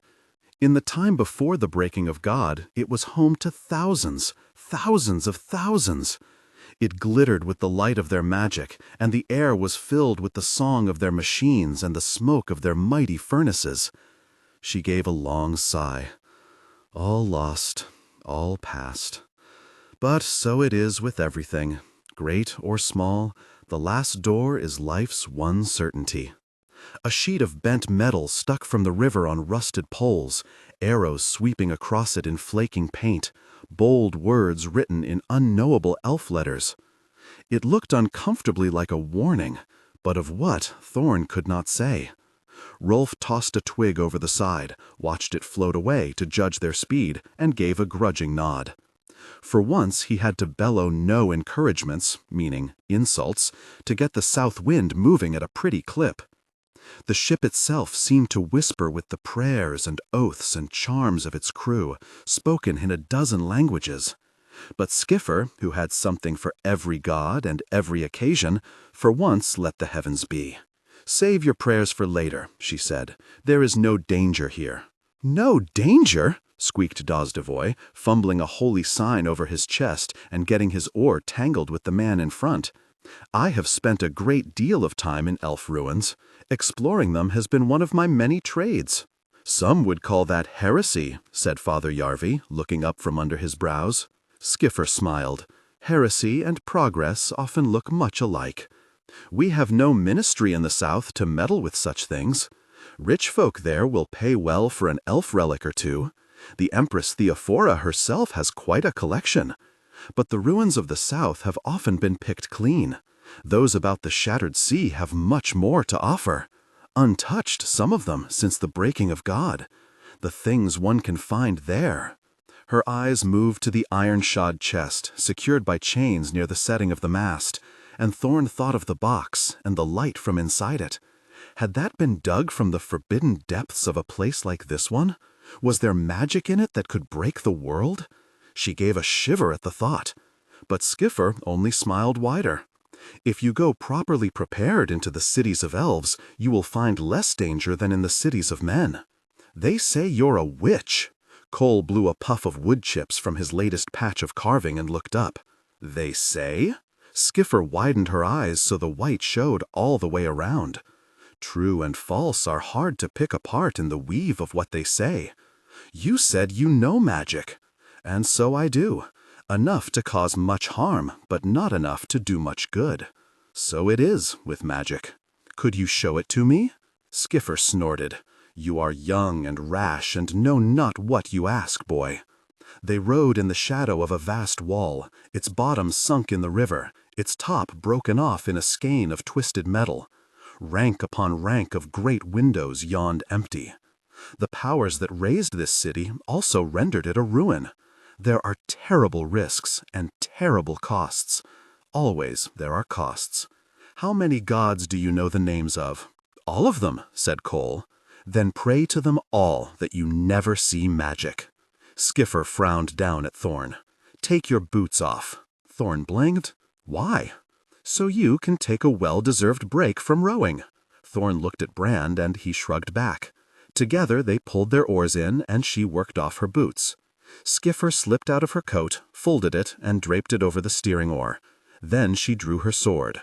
Thorn had never seen it drawn before, and it was long and slender and gently curved, mother-son glinting from a murderous edge. "Are you ready, my dove?" The break from rowing suddenly did not seem so appealing. "Ready for what?" asked Thorn, in a voice turned very small. A fighter is either ready or dead.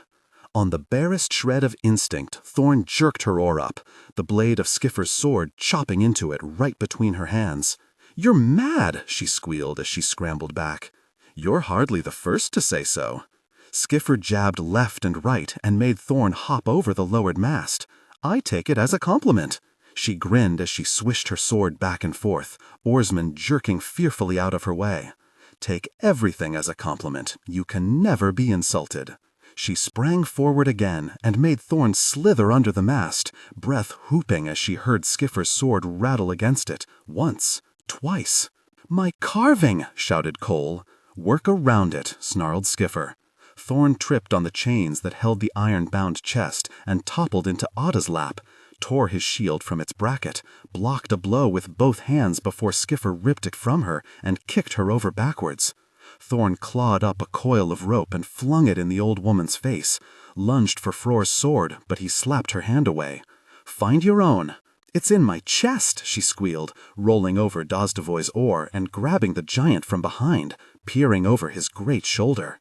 "God save me," he gasped, as Skiffer's blade darted past his ribs on one side, then the other, nicking a hole in his shirt. Thorn dodging desperately, running out of room as the carved prow and Father Yarvi, smiling as he watched the performance, grew mercilessly closer. "Stop!" shouted Thorn, holding up a trembling hand. "Please, give me a chance. Do the berserks of the lowlands stop for their enemies? Does bright yelling pause if you say please? Does Gromgil Gorm give chances?" Skiffer stabbed again, and Thorn leapt past Yarvi, teetered on the top strake, took one despairing stride, and sprang, clear off the ship and onto the shaft of the front oar. She felt it flex under her weight, the oarsman straining to keep it level. She tottered to the next, bare foot curling desperately around the slippery wood, arms wide for balance. To hesitate, to consider, to doubt was doom. She could only run on in great bounds, the water flickering by beneath, oars creaking and clattering in their sockets, and the cheering of the crew ringing in her ears. She gave a shrill whoop at the sheer reckless excitement of it, wind rushing in her open mouth. Running the oars was a noble feat, often sung of but rarely attempted. The feeling of triumph was short-lived, though. The south wind had only 16 oars aside, and she was quickly running out. The last came rushing at her, Brand reaching over the rail, fingers straining. She made a despairing grab at his outstretched hand. He caught her sleeve. The oar struck her hard in the side, her sleeve ripped, and she tumbled head-first into the river, surfaced gasping in a rush of bubbles. "A creditable effort," called Skiffer, standing on the steering platform with her arm draped around Rolf's shoulders. "And swimming is even better exercise than rowing. We will make camp a few miles further on and wait for you." Thorn slapped her hand furiously into the water. "Miles?" Her rage did not slow the south wind. If anything, it caused it to quicken. Brand stared from the stern with that helpless look, his arms still hanging over the side, and shrugged. Skiffer's voice floated out over the water. "I'll hold on to your boots for you." Snarling curses, Thorn began to swim, leaving the silent ruins in her wake. Itching Brand went down hard, practiced sword spinning from his hand, tumbled grunting down the slope, and flopped onto his back with a groan, the jeering of the crew echoing in his ears. Lying there, staring into the darkening sky with his many bruises throbbing and his dignity in shreds, he guessed she must have fooked his ankle, but he'd seen no hint it was coming. Thorn stuck her own sword, point down, in the knobbled turf where they'd set out their training square, and offered him her hand. "Is that 3 in a row now, or 4? 5, he grunted, as you well know. He let her haul him up. He'd never been able to afford much pride, and sparring with her was taking an awful toll on what little he had.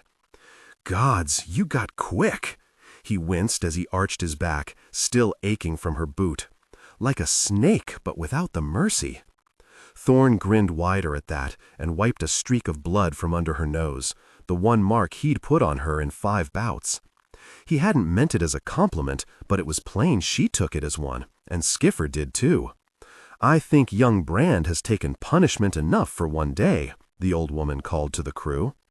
"There must be a ring-crusted hero among you with the courage to test themselves against my pupil." Wasn't long ago they'd have roared with laughter at that offer.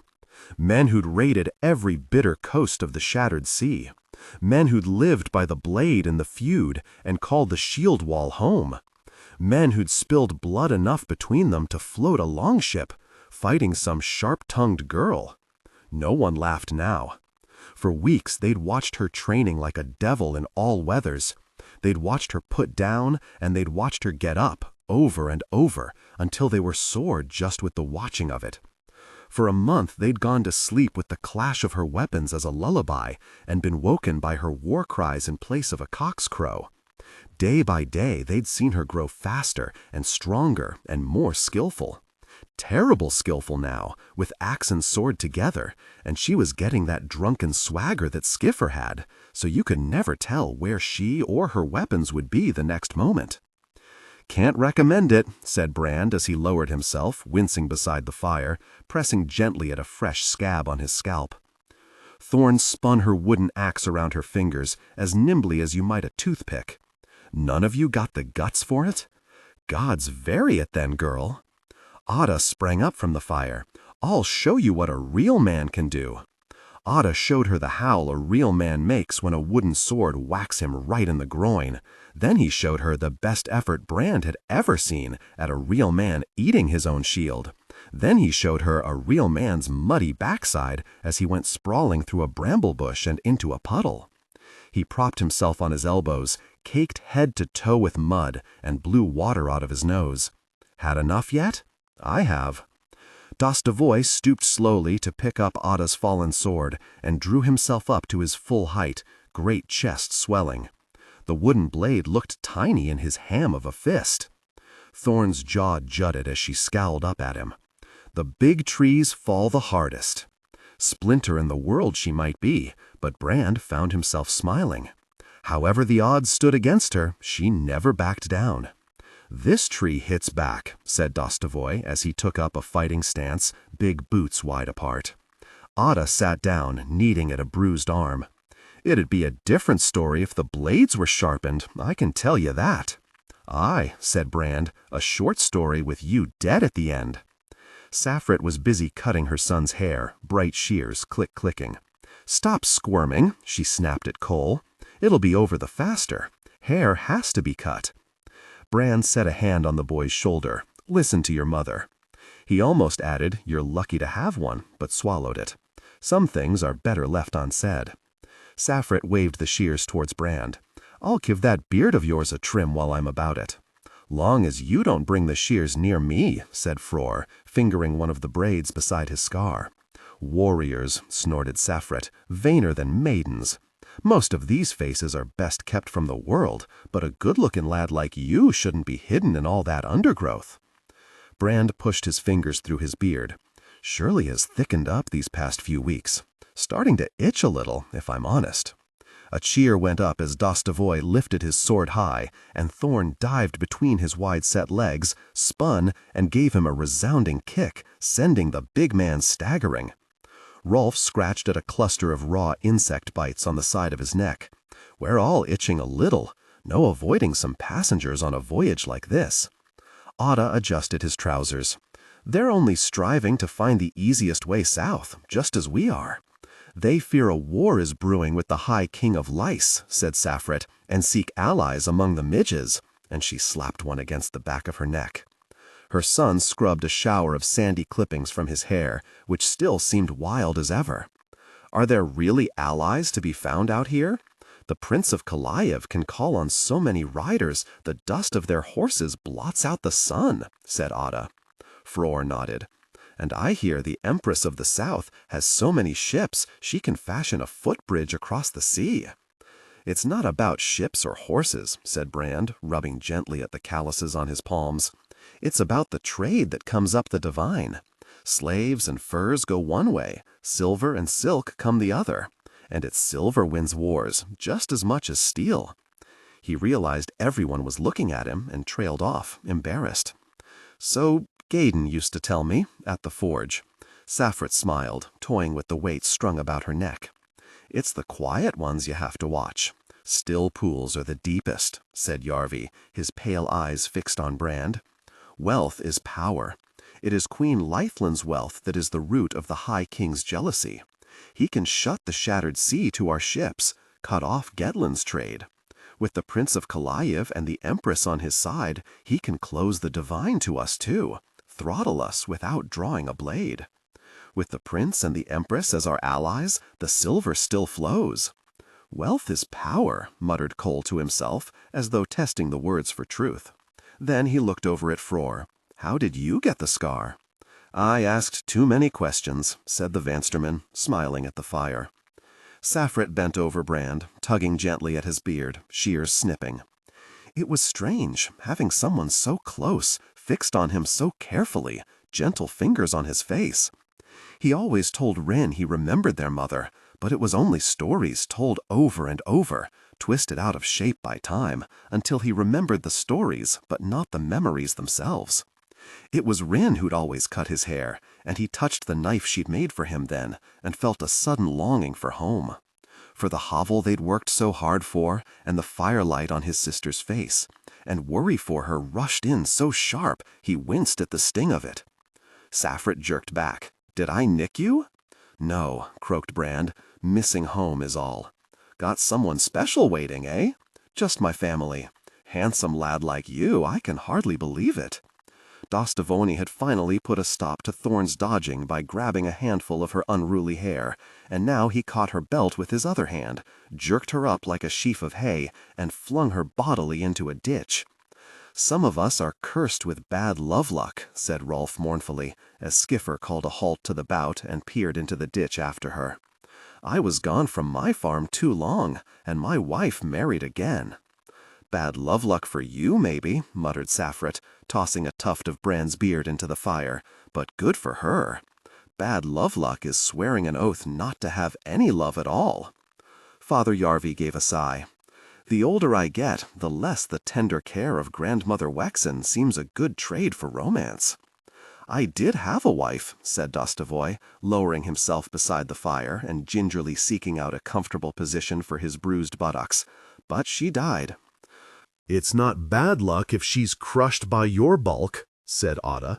"That is not funny," said the giant, though judging from the sniggering many of the crew disagreed. "No wife for me," said Otta. "Don't believe in 'em." "I doubt they're any more convinced by you," said Saffrit. Otta grinned, filed teeth shining with the firelight. "And, unlike the rest of us, not put off by your monstrous breath." Saffrit brushed some loose hairs from Brand's now close-cropped beard and sat back. "You're done. Might I borrow the shears?" asked Skiff. Saffrit gave the gray fuzz on her skull a look over. "Doesn't seem you've much to cut." "Not for me." The old woman nodded at Thorn, who dragged herself out of the ditch and was limping over, grimacing as she rubbed at her sore head, loose hair torn free and shooting off at all angles. "I think another of our lambs needs shearing. Dosdvois has proved that mop a weakness." "No." Thorn tossed down her battered wooden weapons and tidied a few strands back behind her ear, a strange gesture from her, who never seemed to care the least for how she looked. Skiff raised her brows. "I would not have counted vanity among your many shortcomings."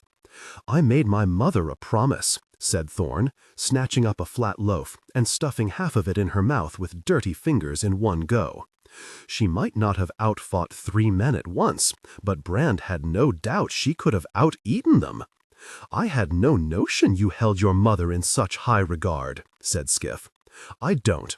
She's always been a pain in my rear, always telling me the right way to do things, and it's never the way I want to do them." Thorn ripped at the loaf with her teeth like a wolf at a carcass, eating and speaking at once, spraying crumbs. "Always fussing over what folk think of me, what they'll do to me, how I might be hurt, how I might embarrass her. Eat this way, talk this way, smile this way, piss this way." All the while she talked, Brand was thinking about his sister, left alone with no one to watch over her, and the anger stole up on him. "Gods," he growled, "is there a blessing made you couldn't treat like a curse?" Thorn frowned, cheeks bulging as she chewed. "What does that mean?" He barked the words, suddenly disgusted with her.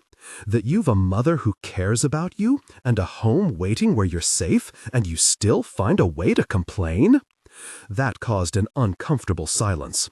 Father Yarvi narrowed his eyes, and Cole widened his, and Fror's brows crept up in surprise. Thorn swallowed slowly, looking as shocked as if she'd been slapped. More shocked. She got slapped all the time. "I bloody hate people," she muttered, snatching another loaf from Saffrit's hand. It was hardly the good thing to say, but for once Brand couldn't keep his mouth shut. "Don't worry." He dragged his blanket over one shoulder and turned his back on her. "They feel much the same about you." Thorn's nose twitched at the smell of cooking. She blinked awake and knew right off something was odd. She could scarcely remember the last time she had woken without the tender help of Skiffer's brute. Perhaps the old witch had a heart after all. She had dreamt a dog was licking at the side of her head, and she tried to shake the memory off as she rolled from her blankets. Maybe dreams were messages from the gods, but she was unable to sieve the meaning from that one.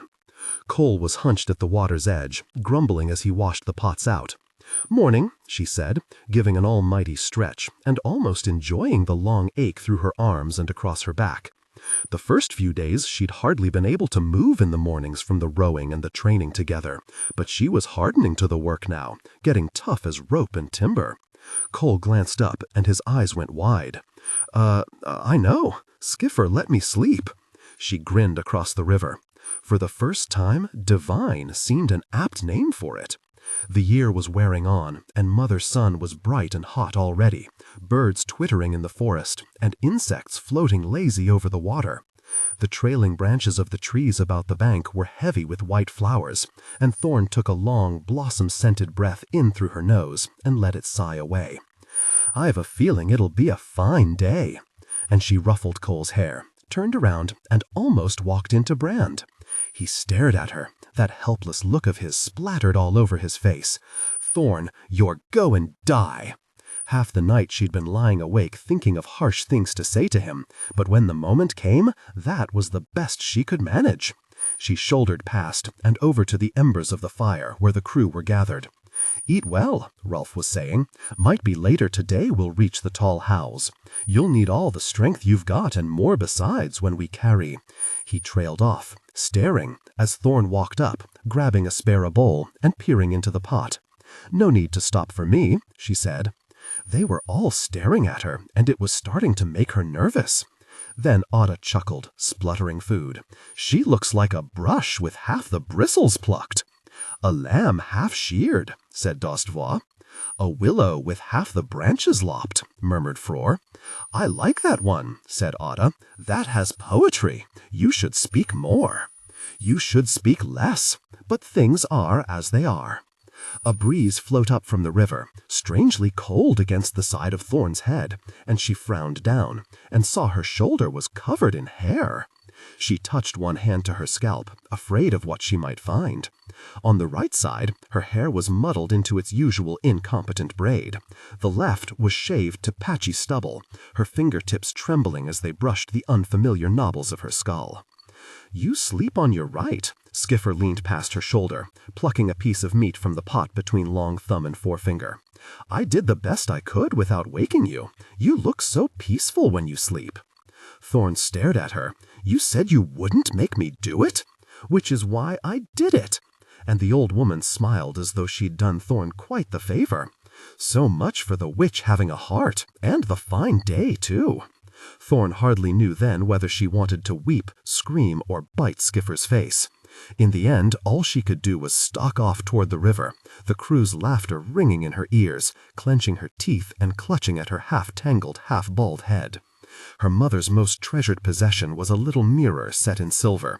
Thorn always teased her that she loved it because she was so vain, but knew really it was because it had been a gift from her father, brought back long ago from the first of cities. Thorn had always hated to look at herself in it. Her face too long and her cheeks too hollow, her nose too sharp and her eyes too angry. But she would happily have traded that reflection for the lopsided mockery that peered from the still water at the river's edge now. She remembered her mother singing softly as she combed Thorn's hair, her father smiling as he watched them. She remembered the laughter and the warmth of arms about her family, her home. She gripped the pouch she wore and thought what a pitiful thing it was to carry your father's finger bones around your neck. But it was all she had left. She bitterly shook her head as she stared at her ruined reflection, and another appeared behind her, tall and lean and colorless. "Why did you bring me out here?" she asked, slapping both reflections angrily from the water. "To make allies of our enemies," said Father Yarvi. "To bring help to Gettland. In case you hadn't noticed, I've no touch for making friends. We all have our shortcomings. Why bring me then? Why pay Skiffer to teach me? The minister squatted beside her. Do you trust me, Thorn? Yes, you saved my life. Though looking into his pale blue eyes, she wondered how far one should trust a deep-cunning man. And I swore an oath. What choice do I have? None. So trust me. He glanced up at the wreckage of her hair. It might take a little getting used to, but I think it suits you. Strange and fierce. One of a kind. She snorted. I would not have counted vanity among your many shortcomings. I made my mother a promise, said Thorn, snatching up a flat loaf and stuffing half of it in her mouth with dirty fingers in one go. She might not have outfought 3 men at once, but Brand had no doubt she could have out-eaten them. I had no notion you held your mother in such high regard, said Skiffer. I don't. She's always been a pain in my rear, always telling me the right way to do things, and it's never the way I want to do them. Thorn ripped at the loaf with her teeth like a wolf at a carcass, eating and speaking at once, spraying crumbs. Always fussing over what folk think of me, what they'll do to me, how I might be hurt, how I might embarrass her. Eat this way, talk this way, smile this way, piss this way. All the while she talked, Brand was thinking about his sister, left alone with no one to watch over her, and the anger stole up on him. Gods, he growled, is there a blessing maid you couldn't treat like a curse? Thorn frowned, cheeks bulging as she chewed. What does that mean? He barked the words, suddenly disgusted with her. That you've a mother who cares about you, and a home waiting where you're safe, and you still find a way to complain? That caused an uncomfortable silence. Father Yarvi narrowed his eyes, and Cole widened his, and Frore's brows crept up in surprise. Thorn swallowed slowly, looking as shocked as if she'd been slapped. More shocked. She got slapped all the time. I bloody hate people, she muttered, snatching another loaf from Saffred's hand. It was hardly the good thing to say, but for once Brand couldn't keep his mouth shut. Don't worry. He dragged his blanket over one shoulder and turned his back on her. They feel much the same about you. Thorn's nose twitched at the smell of cooking. She blinked awake and knew right off something was odd. She could scarcely remember the last time she had woken without the tender help of Skiffer's boot.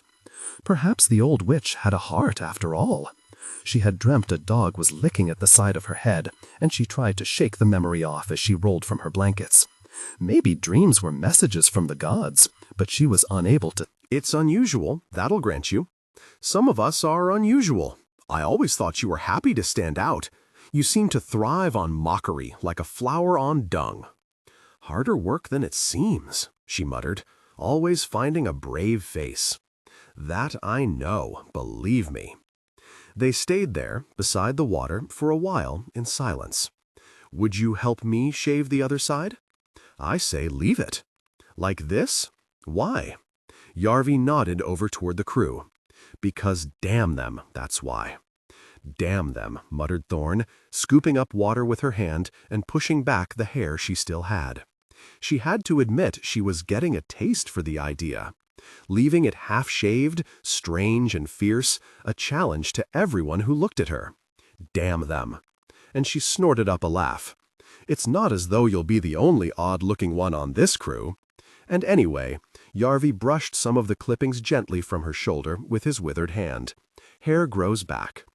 That was a tough day's work at the oar, fighting an angry current as the Divine narrowed and its banks steepened, Rolf frowning as he nudged the ship between rocks frothing with white water. That evening, as the sunset flared pink over the forested hills, they reached the tall hulls. There was a strange village at the shore where no two houses were the same. Some built of timber, some of stone, some from turf like the barrows of dead heroes. It was home to folk of the Shattered Sea who had stopped on the way south, and folk from Kalyev and the Empire who had stopped on the way north, and folk from the forest tribes and the horse people too, who must have stuck on journeys east or west. Seeds blown from half the world away and chosen by some weird luck to put their roots down here. Whatever their clothes and their customs, though, however sharp they had grown at spinning coins from passing crews, Father Yarvi had the golden queen's blood in his veins and knew the best way to fleece them. He bargained with each in their own tum, baffled them now with charming smiles and now with stony blankness, until he had them bickering over the chance to offer him the lowest prices. When he finally rented 8 great bearded oxen from the village's headwoman, he left her blinking down bewildered at the few coins in her palm. "Father Yarvi is no fool," said Brand, as they watched him work his everyday magic. "He's the most deep-cunning man I ever met," answered Rolf. There was a graveyard of abandoned timber by the river rollers and runners, broken masts and oars, even a warped old keel with some strakes still on it, the bones of a ship that must have come down off the hills, too damaged and been broken up for parts. The crew busied themselves with axes and chisels, and by the time Father Moon was showing himself, they had the South Wind ashore with good runners mounted alongside her keel and all her cargo packed on 2 rented wagons. "Do we train now?" asked Thorn, as she watched the crew settle to their usual evening merrymaking about the fire, Call causing waves of laughter by copying one of Ada's less-than-likely stories. Skiff looked at her, one eye gleaming in the fading light. "It is late, and there will be hard work tomorrow. Do you want to train?" Thorn pushed some wood shavings around with her toe. "Maybe just a little. We will make a killer of you yet. Fetch the weapons." Rolf kicked them all grumbling from their beds at the first glimmer of dawn, his breath steaming on the damp air. "Up, you turds! You've got the hardest day of your lives ahead of you." There had been no easy days since they set off from Thorlby, but their helmsman was right. Carrying a ship over a mountain is exactly as hard as it sounds. They heaved, groaning at ropes, dragged snarling at oars switched about to make handles, set their shoulders to the keel when the runners snagged, gripping at each other in a straining, stinking, swearing tangle. Even with 4 of the oxen yoked to the prow, they were soon all bruised from falls and raw from rope, whipped by twigs and riddled with splinters. Saffrit went ahead to clear the track of fallen branches. Call darted in and out below the keel with a bucket of pitch and pig fat to keep the runners sliding. Father Yarvi shouted to the drovers in their tongue, who never used the goad but only crooned to the oxen in low voices.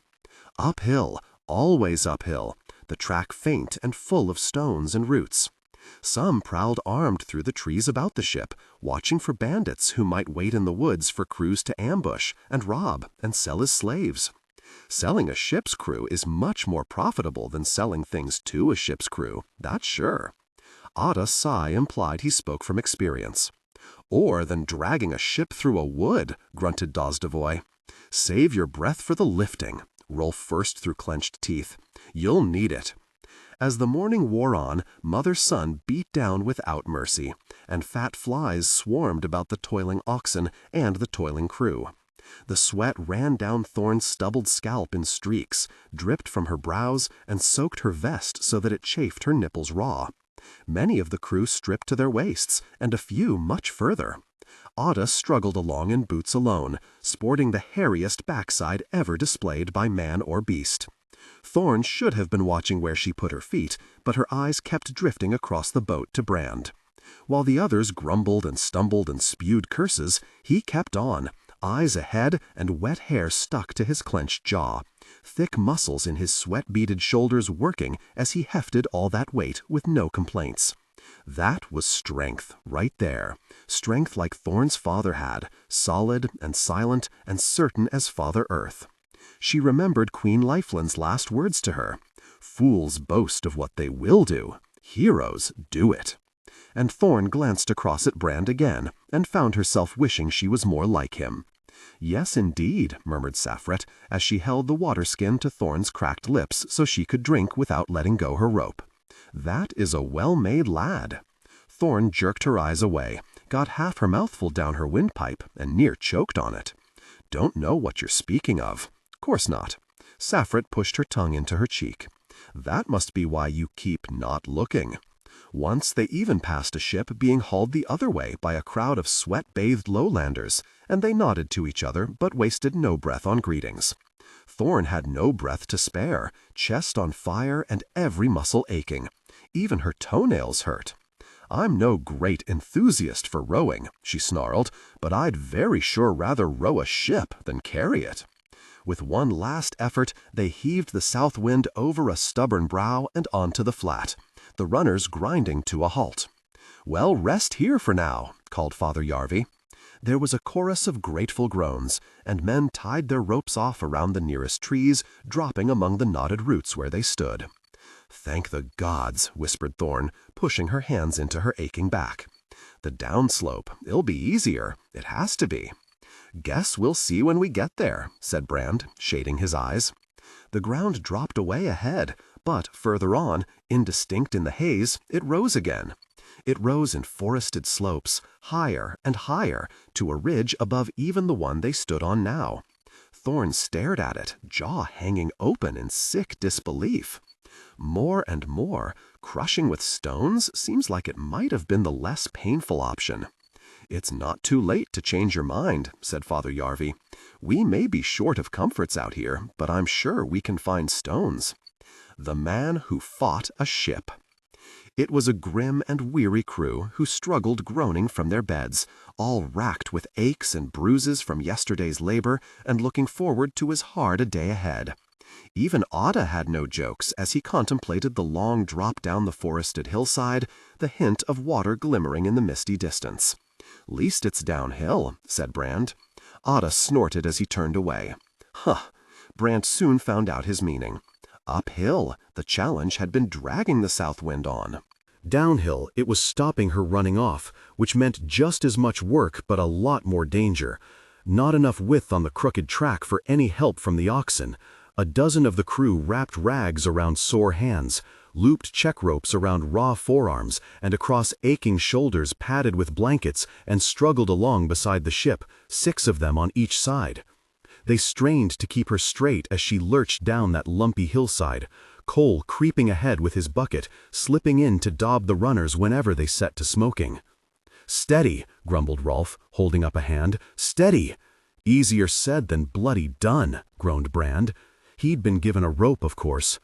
The trouble with being able to lift heavy things is that when heavy things need lifting, folks step out of the way and smile at you.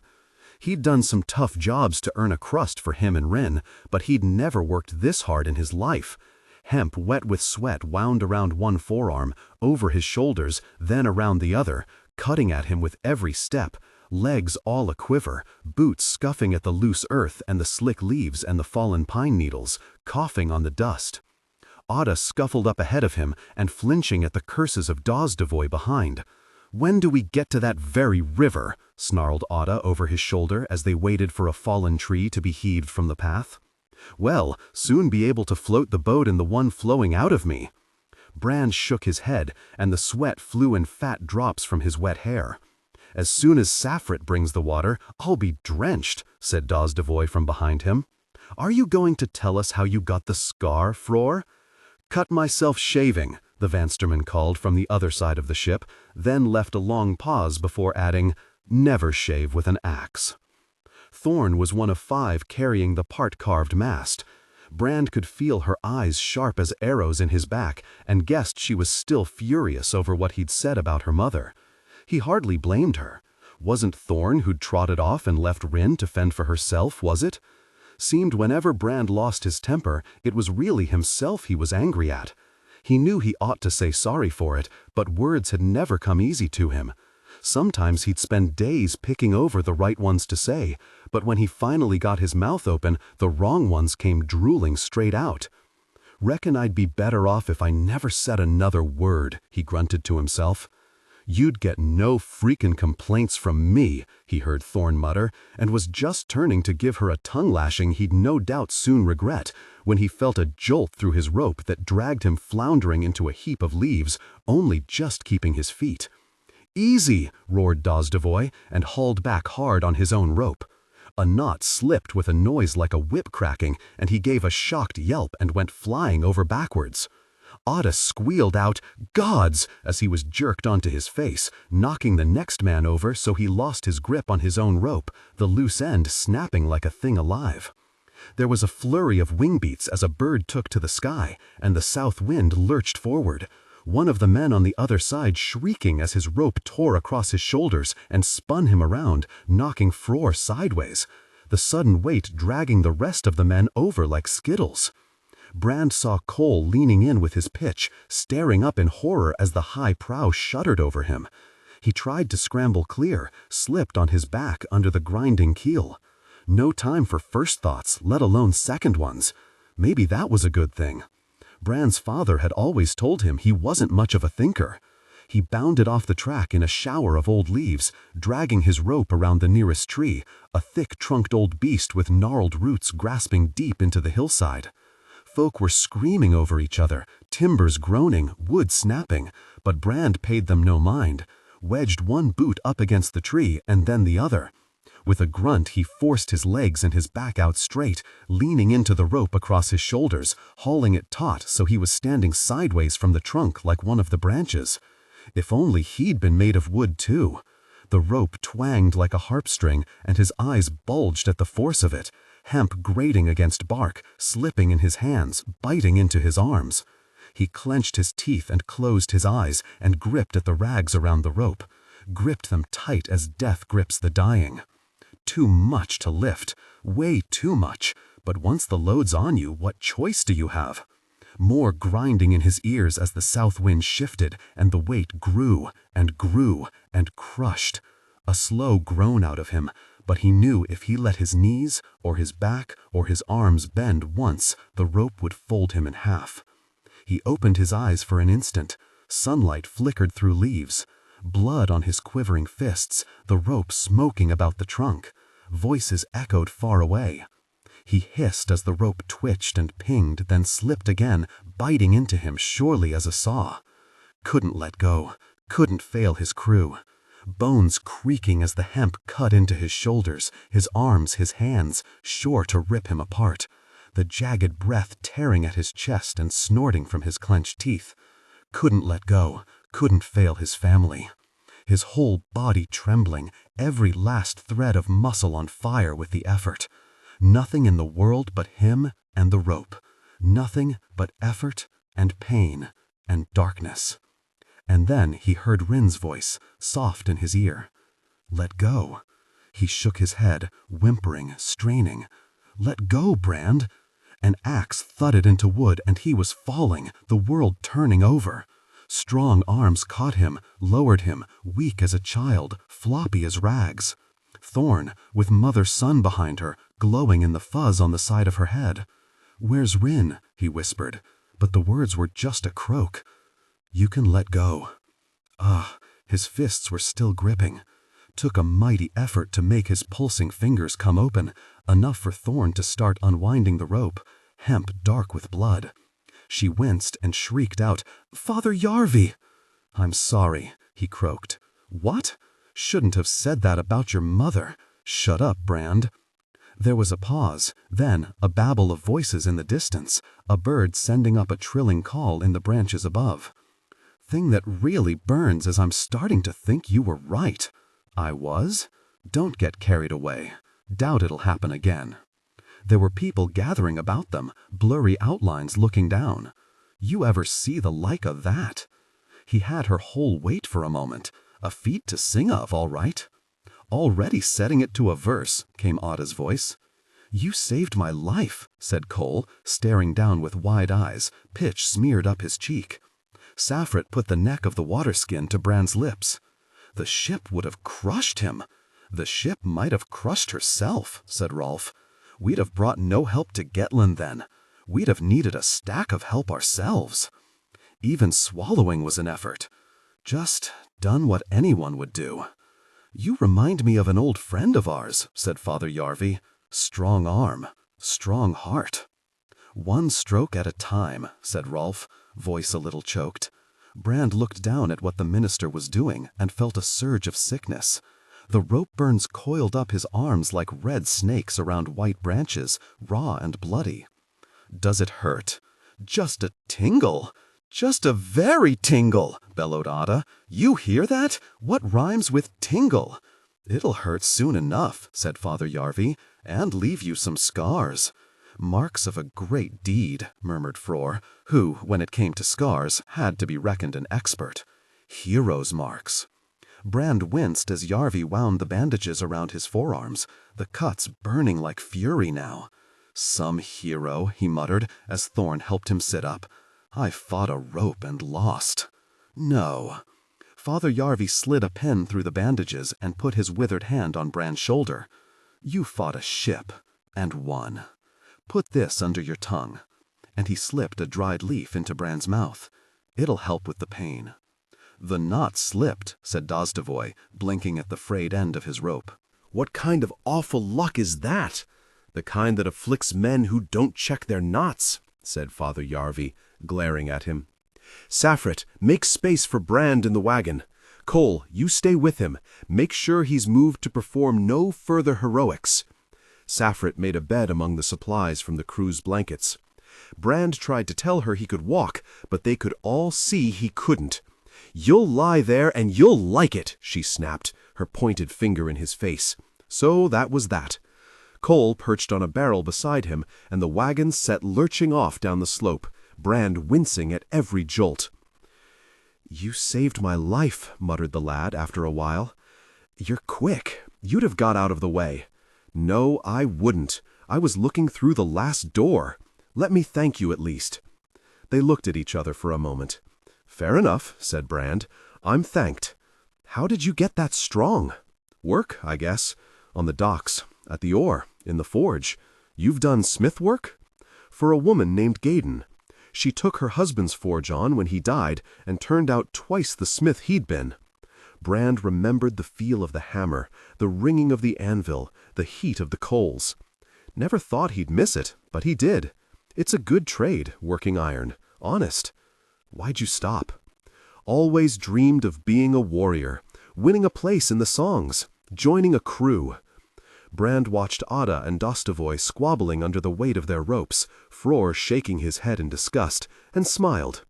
It was a cleaner crew than this I had in mind, but you have to take the family you're given.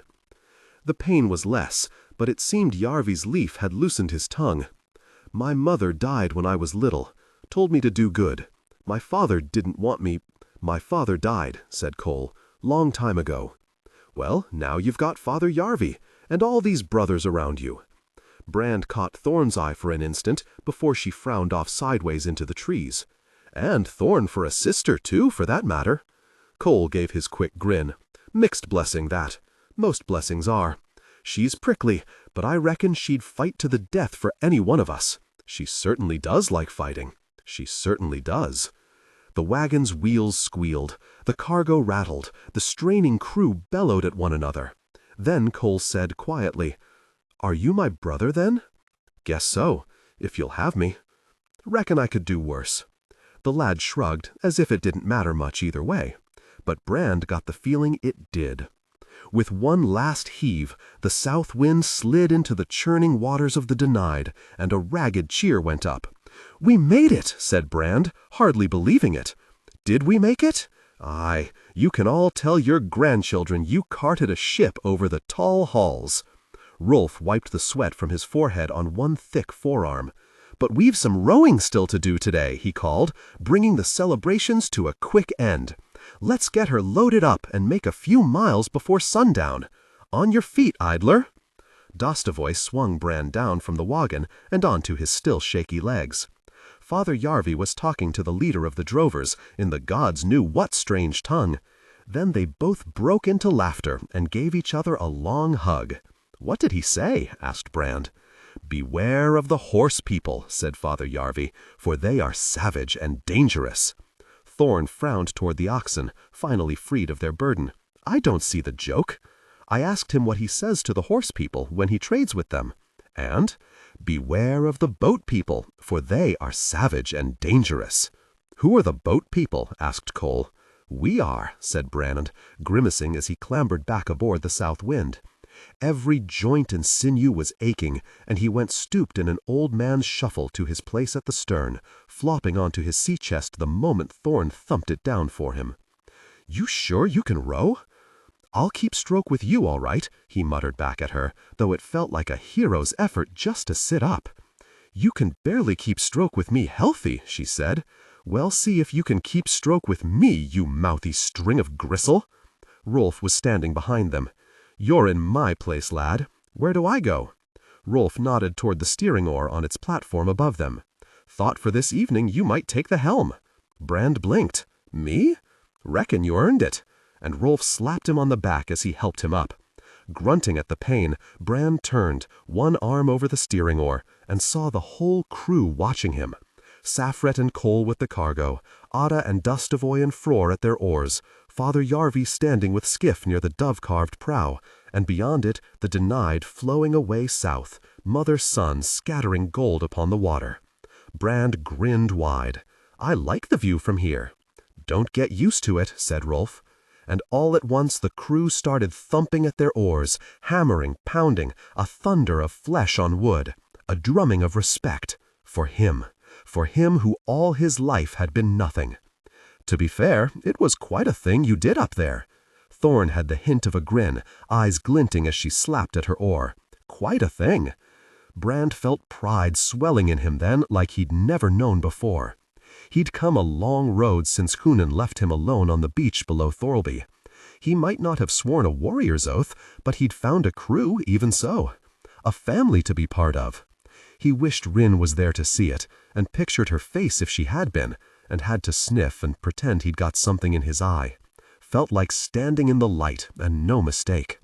"Well, don't just hit 'em, you lazy jerks," he shouted in a broken voice. "Pull 'em!" The crew laughed as they set to their oars, and the south wind pulled smoothly off into the swift Denied, rowing with the current at last, leaving the oxen and their drivers to wait on the bank for a new burden. Strange times. The forest gave way to the open steppe. Terribly open, ruthlessly flat, mile upon mile of lush, green, waving grass. To Thorn, brought up among the hills and mountains and cliffs of Gettland, there was something crushing in all that emptiness, all that space, stretching off under a bottomless sky to the far, far horizon. "Why does no one farm it?" asked Cole, straddling the downed mast with the wind whipping the shavings from under his knife. "The horse people graze it," said Dustavoy, "and don't like finding other folk out here." Ada snorted. "They like it so little they skin 'em alive, indeed. A practice the Prince of Kalaev taught them." "Who learned it in the first of cities," said Frore, wiping his misshapen eye with a fingertip. "Though I understand it was taken there by travelers from Sagenmark," said Rolf. "Who were taught it when Bale the Builder first raided them," said Yarvi. "So are the skinners skinned," mused Skiffer, watching the wind sweep patterns in the grass, and the bloody lessons turn in circles. Well enough. Rolf scanned the river ahead and behind and the flat land around, with eyes more fiercely narrowed than ever. "Long as we take no instruction." "Why are you so worried?" asked Thorn. "We haven't seen a ship for days." "Exactly. Where are they?" "Here are two," said Father Yarvi, pointing downriver. He had sharp eyes. It wasn't until they came much closer that, straining over her shoulder, Thorn could see what the black heaps on the river's bank were. The charred skeletons of a pair of small ships in a wide patch of trampled grass. The blackened circle of a spent fire. A fire just like the one they warmed their hands at every night. "It doesn't look good for the crews," muttered Brand, with a knack for saying what everyone could already see. "Dead," said Skiffer brightly. "Perhaps some lucky ones are enslaved. Or unlucky ones. The horse people are not known as gentle masters." Ada frowned out across the expanse of flat grass. "You think we'll make their acquaintance?" murmured Dustavoy. "From now on we look for high ground to camp on," bellowed Rolf. "And we double the guard. 8 men awake at all times." So it was with everyone nervous, frowning out across the steppe and startling at every sound, that they caught sight of a ship rowing upriver. She was of a size with the south wind, 16 oars a side or so. Her prow beast was a black wolf, so Thorn guessed her crew to be Throvenlanders, and by the scars on the shields at the rail, men ready for a fight, maybe even hungry for one. "Keep your weapons close," called Rolf, his hornbow already in his hand. Safret watched nervously as men struggled to manage oar blades and war blades at once. Shouldn't we smooth the path for Father Peace? Of course. Father Yarvi loosened his own sword in its sheath. But the words of an armed man ring that much sweeter. "Well met," he called across the water. A mailed and bearded figure stood tall at the prow of the other ship. "And to you, friends." It would have sounded more peaceable if he hadn't had men with drawn bows on either side of him. "Our ship is the Black Dog, come up the denied from the first of cities. The South Wind, come down the divine from Roystock," Yarvi shouted back. "How were the tall halls?" Thirsty work for those who did the lifting. Yarvi held up his crippled hand. "But I got through it." The other captain laughed. "A leader should share his men's work, but take a fair share and they'll lose all respect for him. May we draw close?" "You may, but know we are well armed. In these parts, it's the unarmed men who cause suspicion." The captain signaled to his crew, a weathered-looking group, all scars, beards, and bright ring money, who skillfully drew the Black Dog into the middle of the current and alongside the South Wind, prow to stern. Their captain burst out in disbelieving laughter. "Who's that old jerk you have at the helm there? Bad Rolf, or I was side a ham. I was sure you were dead and had lost no sleep over it." Rolf barked out a laugh of his own. "A side a ham and a rotten one at that, Blue Jenner. I was sure you were dead and had topped a keg in celebration." "Bad Rolf," muttered Thorn. "Long time ago." The old helmsman waved it away as he set his bow down. Folk generally get less bad with age. The crew of the Black Dog tossed their prow rope across the water, and, in spite of some cursing at their tangling oars, the crews dragged the two ships together. Blue Jenner leaned across and clasped Rolf's arm, both men beaming. Thorn did not smile, and kept her own hand on her father's sword. "How the hell did you get clear of that mess young Halstow got us into?" Rolf was asking. Jenner pulled off his helmet and tossed it back to his men, scrubbing at a tangle of thin gray hair. "I'm ashamed to say I took my chances with Mother Sea and swam for it. You always had fine weapon luck. Still took an arrow, but despite being a bony man, I've been blessed with a fleshy build, and it's done no lasting harm. I counted the arrow good luck, for it surely pricked me free of a thrall collar." Rolf fingered gently at his neck, and Thorn saw marks she'd never noticed there, below his beard. "I was less lucky, but thanks to Father Yarvi I find myself a free man again." "Father Yarvi?" Jenner's eyes went wide. "Gettland's minister, who was once the son of the Golden Queen Laithlin?" "The same," said Yarvi, threading his way between the sea chests to the back of the boat.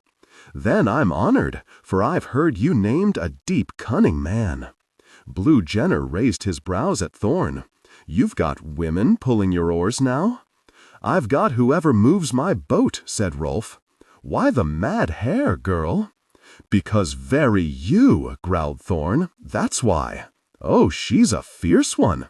"Never mind the oar. I dare say she could break a man in half." "I'm willing to give it a go," she said, not a little flattered. Jenner showed his teeth, a yellowing set with several gaps.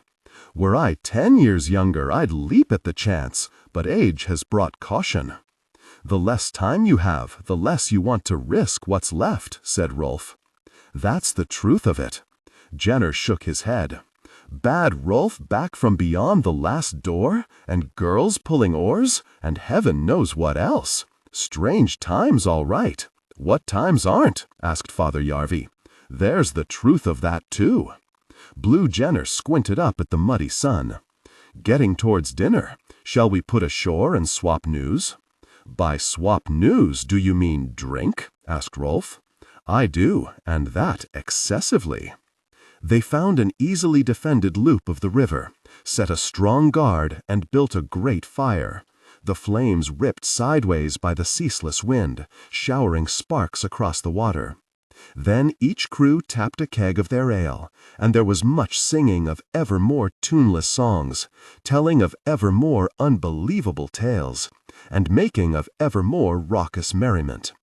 Someone ill-advisedly gave Cole beer, and he got quite a taste for it, then shortly afterward was sick and fell asleep, much to his mother's profound disgust and everyone else's profound amusement. Merrymaking had never made Thorn especially merry, though. In spite of the smiles, everyone kept blades to hand, and there were several men who laughed as little as she did. The black dog's helmsman, called Crouch, and with a white streak in his balding hair, seemed to be nursing some particular grudge against the world. When he got up to piss in the river, Thorn noticed him giving the south wind's contents a thorough look over. That iron-bound chest of Father Yarvi's in particular. "I don't like the look of him," she muttered to Brand. He peered at her over the rim of his cup. "You don't like the look of anyone." She'd never had any objection to the look of Brand at all, but she kept that to herself. "I like his look less than most, then. One of those people with nothing in them but hard stares and hard words, face like a slapped backside." He grinned into his ale at that. "Oh, I hate those people." She had to grin herself. "Beneath my forbidding exterior I've got hidden depths, though." "Well hidden," he said, as he lifted his cup. "But I might be starting to plumb 'em. Bold of you, plumbing a girl without so much as a by your leave?" He blew ale out of his nose, fell into a coughing fit, and had to be clapped on the back by Ada, who seized the chance to honk out his ill-made verse on Brand lifting the ship. The slope got steeper, and the danger greater, and the feat more impressive with every telling, Saffrit beaming at Brand and saying, "He saved my son's life." The only one to dispute the questionable facts was Brand himself, who couldn't have looked less comfortable at all the praise if he'd been sitting on a spike. "How are things around the Shattered Sea?" Blue Jenner asked when the song is over. "It's been a year since we've seen home." "Much as they were," said Yarvi. "Grandmother Wexen makes ever greater demands on behalf of the High King. The latest talk is of taxes." "A pox on him and his one god," snapped Jenner. "A fellow should own what he takes, not have to rent it from some other thief just because he has the bigger chair." "The more some men get, the more they want," said Yarvi, and folk on both sides of the fire murmured their agreement. "Was the divine clear?" "We found no trouble anyway," said Rolf. "And the denied?" Jenner sucked at the gaps in his teeth. "The very horse people are stirred up like angry bees, attacking boats and caravans, burning steadings within sight of Kalaev." "Which tribe?" asked Yarvi. "Ujaks? Barmeks?" Jenner stared back blankly.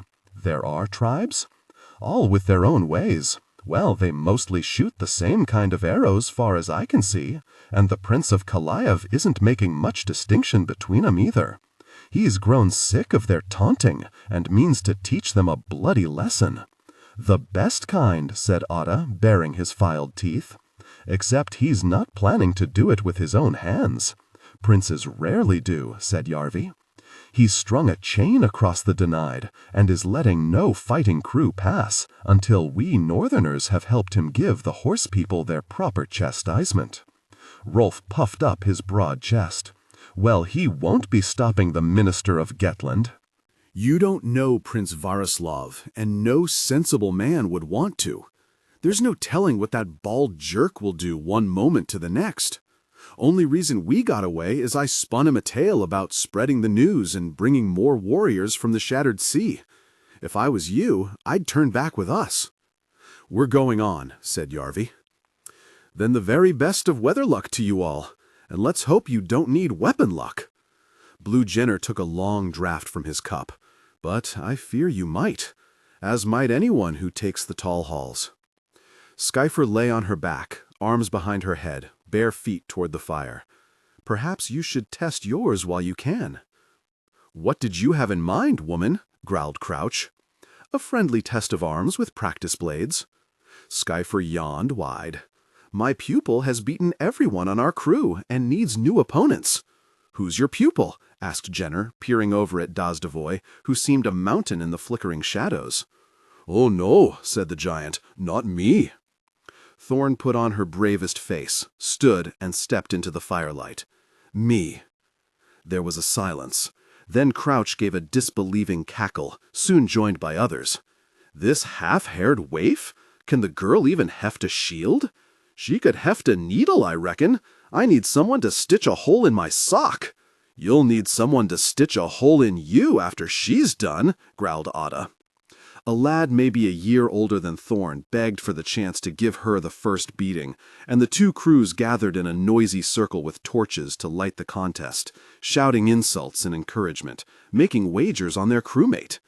He was a big one with great thick wrists, fierce in the eyes. Thorn's father always said, "Fear is a good thing.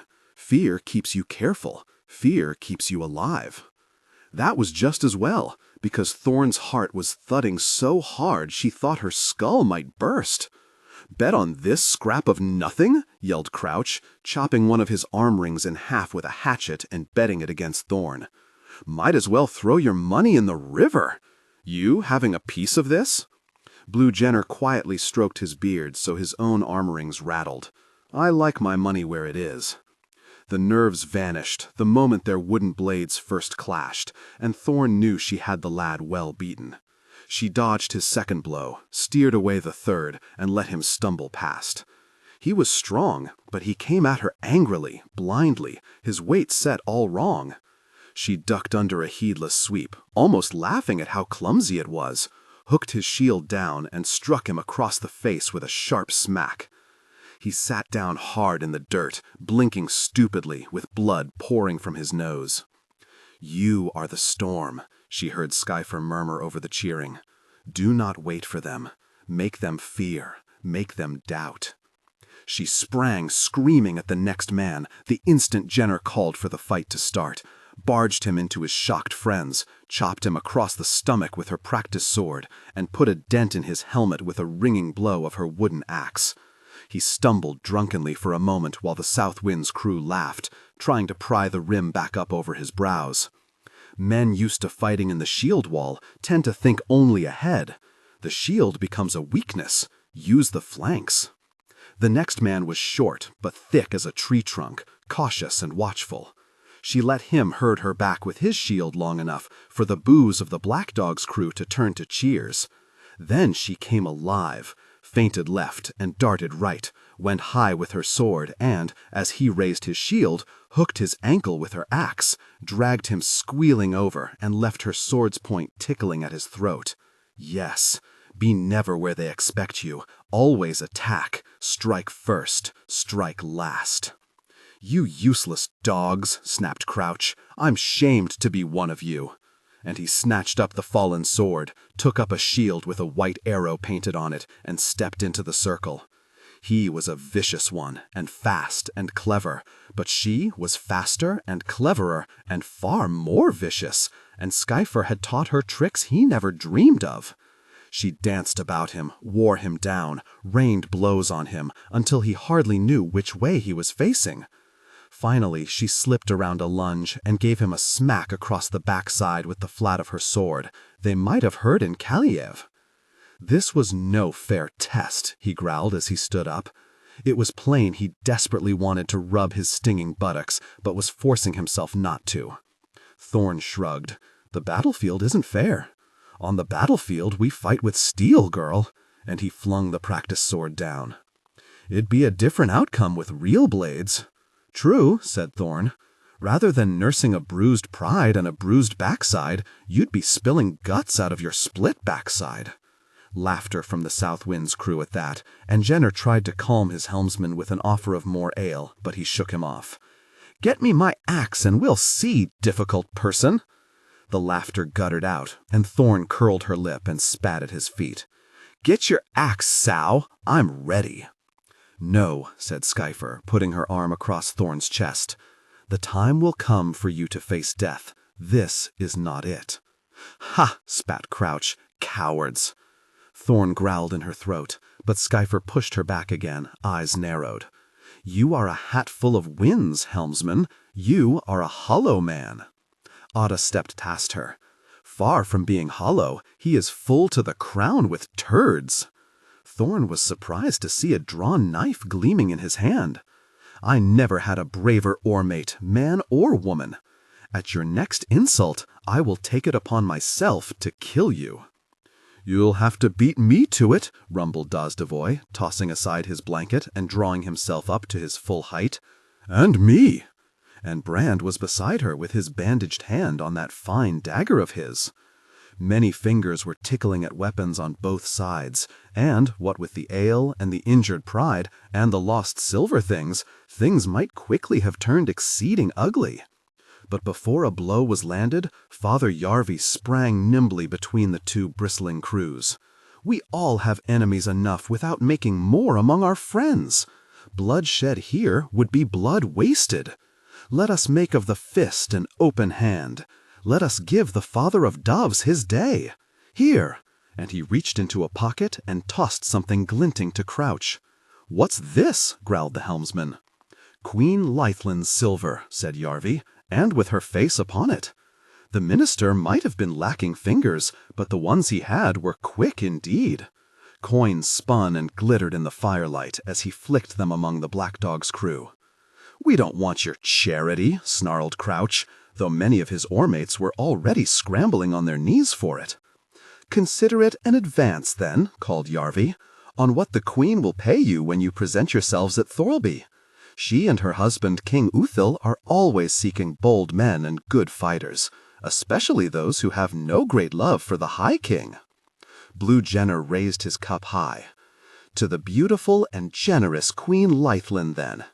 As his crew cheered and charged their cups, he added more softly, and more softly yet, with a wink at Thorn, not to mention his formidable back-oar. "What's happening?" cried Cole, staggering up, wild-eyed, wild-haired, and tangled with his blanket. Then he fell over and was promptly sick again, to gales of helpless laughter.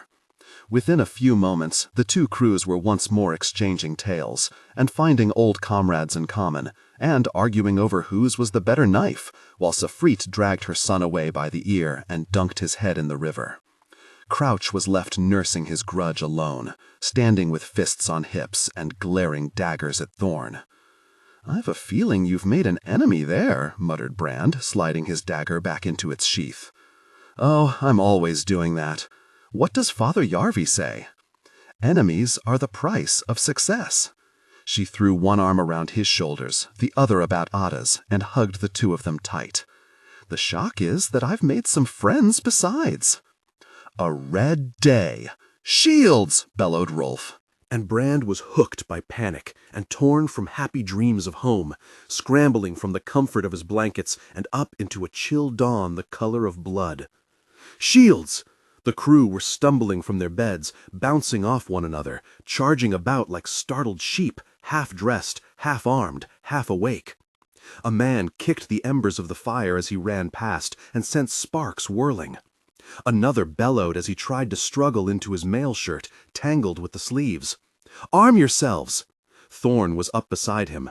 The unshaved side of her head was chaos these days, braids and snarls and matted worms bound up with rings of silver clipped from coins.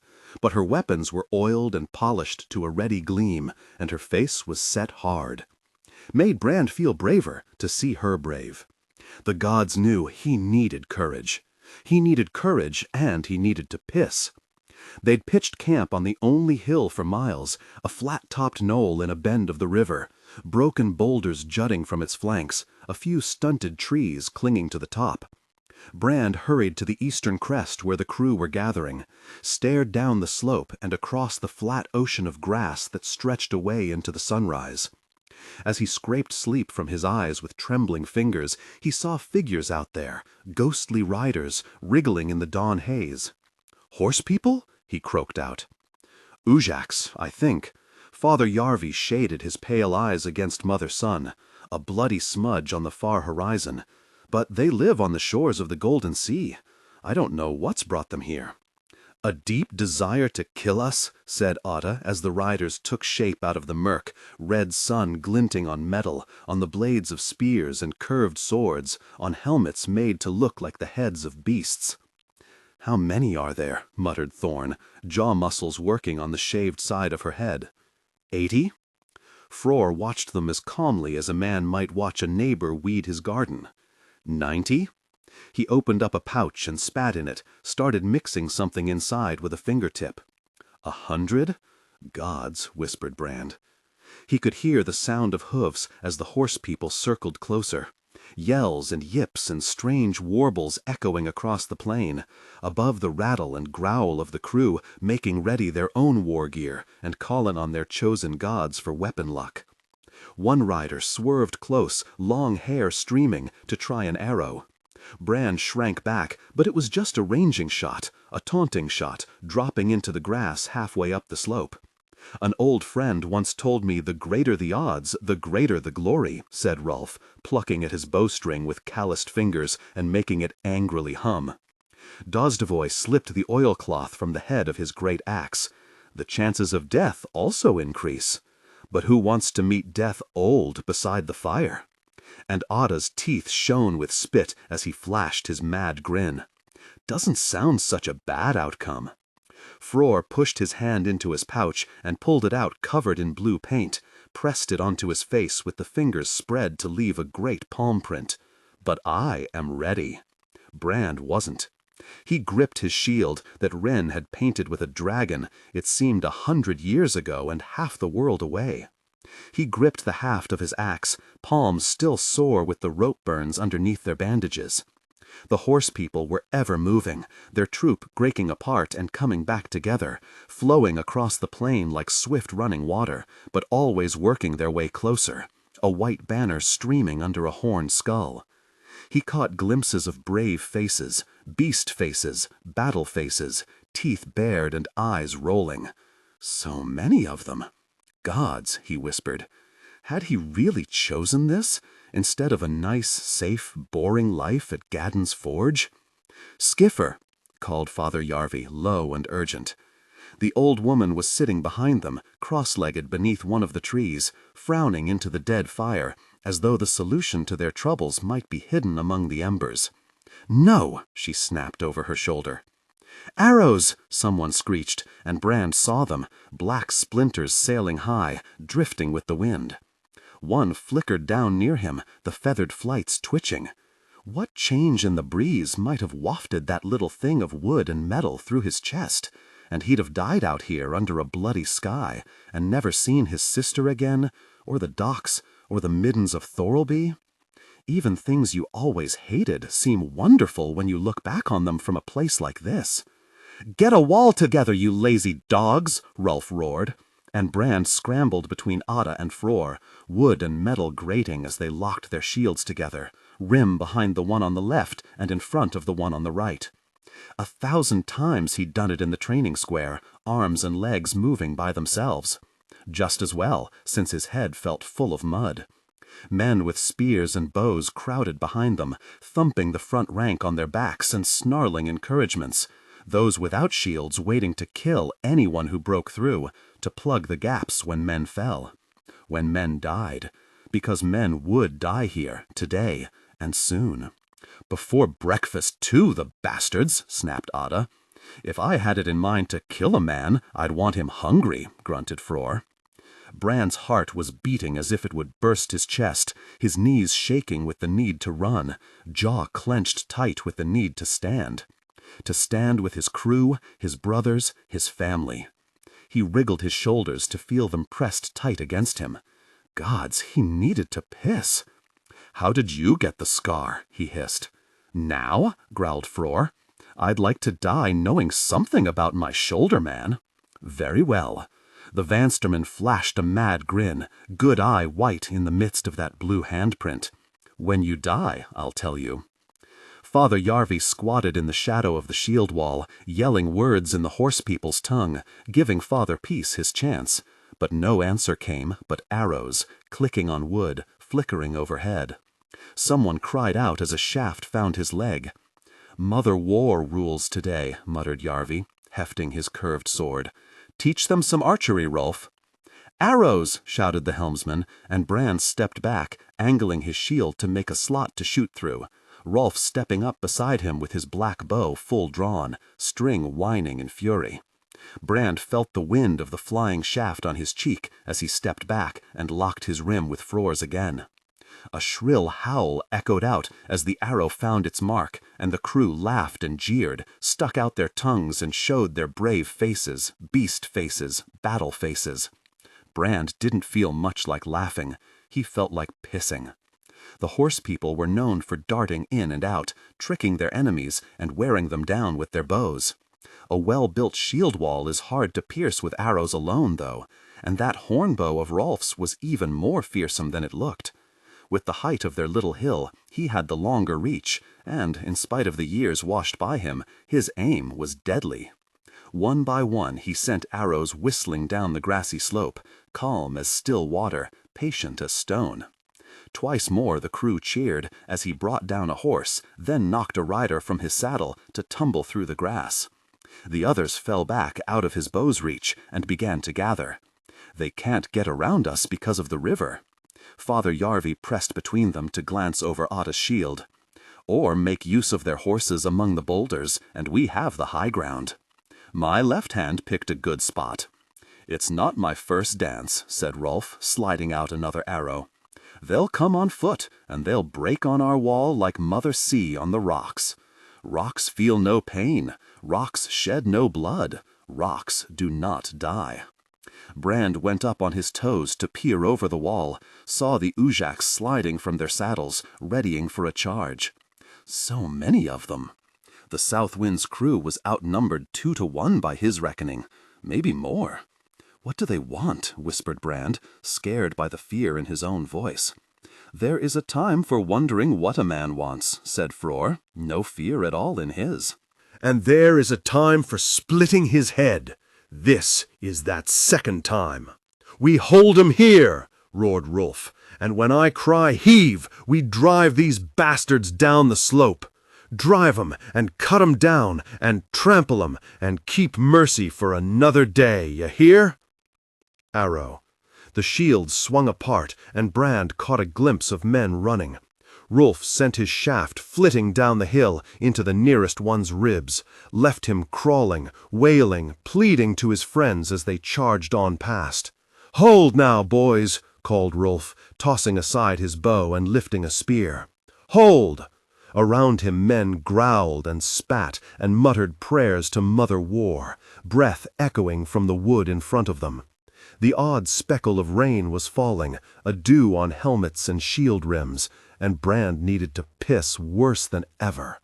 "Oh, true God!" shouted Dostovoy as they heard the quick footsteps of their enemies, howling war cries coming ever closer. "All-powerful, all-knowing God, smite these heathens!" "I'll smite the bastards myself!" screamed Otta. And Brand gasped at the impact, staggered back a half step, then forwards, putting all his weight to his shield, boots sliding at the wet grass. Metal clanged and rattled and battered against wood, a storm of metal. Something pinged against the rim of his shield, and he ducked away, splinters in his face, a devil's broken voice shrieking on the other side. Fror's misshapen eye bulged as he bellowed words from the Song of Baal. "Hand of iron, head of iron, heart of iron," and he lashed blindly with his sword over the shield wall. "Your death comes," sang the 100. "Your death comes," roared Dostovoy. Some time for poetry, but others took up the cry, fire in their throats, fire in their chests, fire in their maddened eyes. "Your death comes." Whether it was the horse people's death or theirs, they didn't say. It didn't matter. Mother War had spread her iron wings over the plain and cast every heart into shadow. Fror lashed again and caught Brand above the eye with the pommel of his sword, set his ears ringing. "Heave!" roared Rolf. Brand ground his teeth as he pushed, shield grinding against shield. He saw a man fall yelling as a spear darted under a rim and ripped into his leg, kept shoving anyway. He heard a voice on the other side, so clear the words, so close the enemy, just a plank's thickness from his face. He jerked up, chopping over his shield with his axe, and again, a grunt and a gurgle, the blade caught on something. A spear jabbed past, scraped against his shield rim, and a man howled. Frore butted someone, their nose popping against his forehead. Men growled and spluttered, stabbing and pushing, all tangled one with another. "Die, you bastard, die!" An elbow caught Bran's jaw and made him taste blood. Mud flicked in his face, half-blinded him, and he tried to blink it away, and snarled, and cursed, and shoved, and slipped, and spat salt, and shoved again. The slope was with them, and they knew their business, and slowly but surely the wall began to shift, driving their enemies back, forcing them down the hill the way they'd come. "Your death comes," sang the 100. Brand saw an oarsman biting at an Ujak's neck. He saw Cole stabbing a fallen man with a knife. He saw Dostavoy fling a figure tumbling with a sweep of his shield. He saw the point of a blade come out of a man's back. Something bounced from Brand's face, and he gasped. At first he thought it was an arrow, then realized it had been a finger. "Heave, I said! Heave!" They pressed in harder, a hell of snarling and straining bodies, crowded too tight to use his axe, and he let it fall, snaked his arm down, and slid out the dagger Rim forged for him. Hand of iron, heart of iron. The feel of its grip in his hand made him think of Rin's face, fire-lit in their little hovel. These bastards were between him and her, and a rage boiled up in him. He saw a face, rough metal rings in braided hair, and he jerked his shield up into it, snapped a head back, stabbed under the rim, metal squealing, stabbed again, hand sticky hot. The man fell, and Brand trampled over him, stumbling and stomping, dragged up by Ada, spitting through his clenched teeth. "Your death comes." How often had he listened breathless to that song, mouthing the words, dreaming of claiming his own place in the wall, winning his own glory. Was this what he dreamed of? There was no skill here, only blind luck. No matching of noble champions, only a contest of madness. No room for tricks or cleverness or even courage, unless courage was to be carried helpless by the surge of battle like a storm washes driftwood. Perhaps it was. "Kill them!" The noise of it was horrifying, a clamor of rattling metal and battering wood, and men swearing at the tops of their broken voices. Sounds Brand couldn't understand, sounds that had no meaning. The last door stood wide for them all, and each of them faced it, as best he could. "Your death comes." The rain was getting heavier, boots ripping the grass and churning the red earth to mud, and he was tired and sore and aching, but there was no stopping. Gods, he needed to piss. Something smashed against his shield, near tore it from his arm. A red blade darted past his ear, and he saw Thorn beside him. The side of her face was spotted with blood, and she was smiling, smiling like she was home. Battle joy! Thorn was a killer. That no one could deny.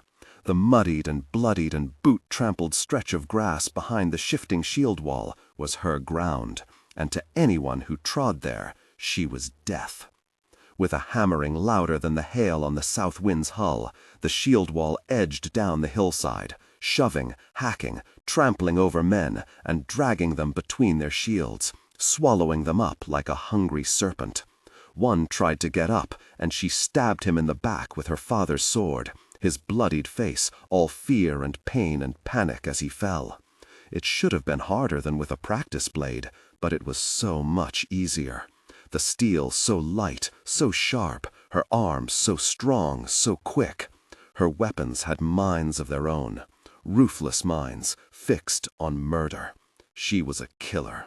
Skiffer had said so, and here was the proof, written in blood on the skins of her enemies.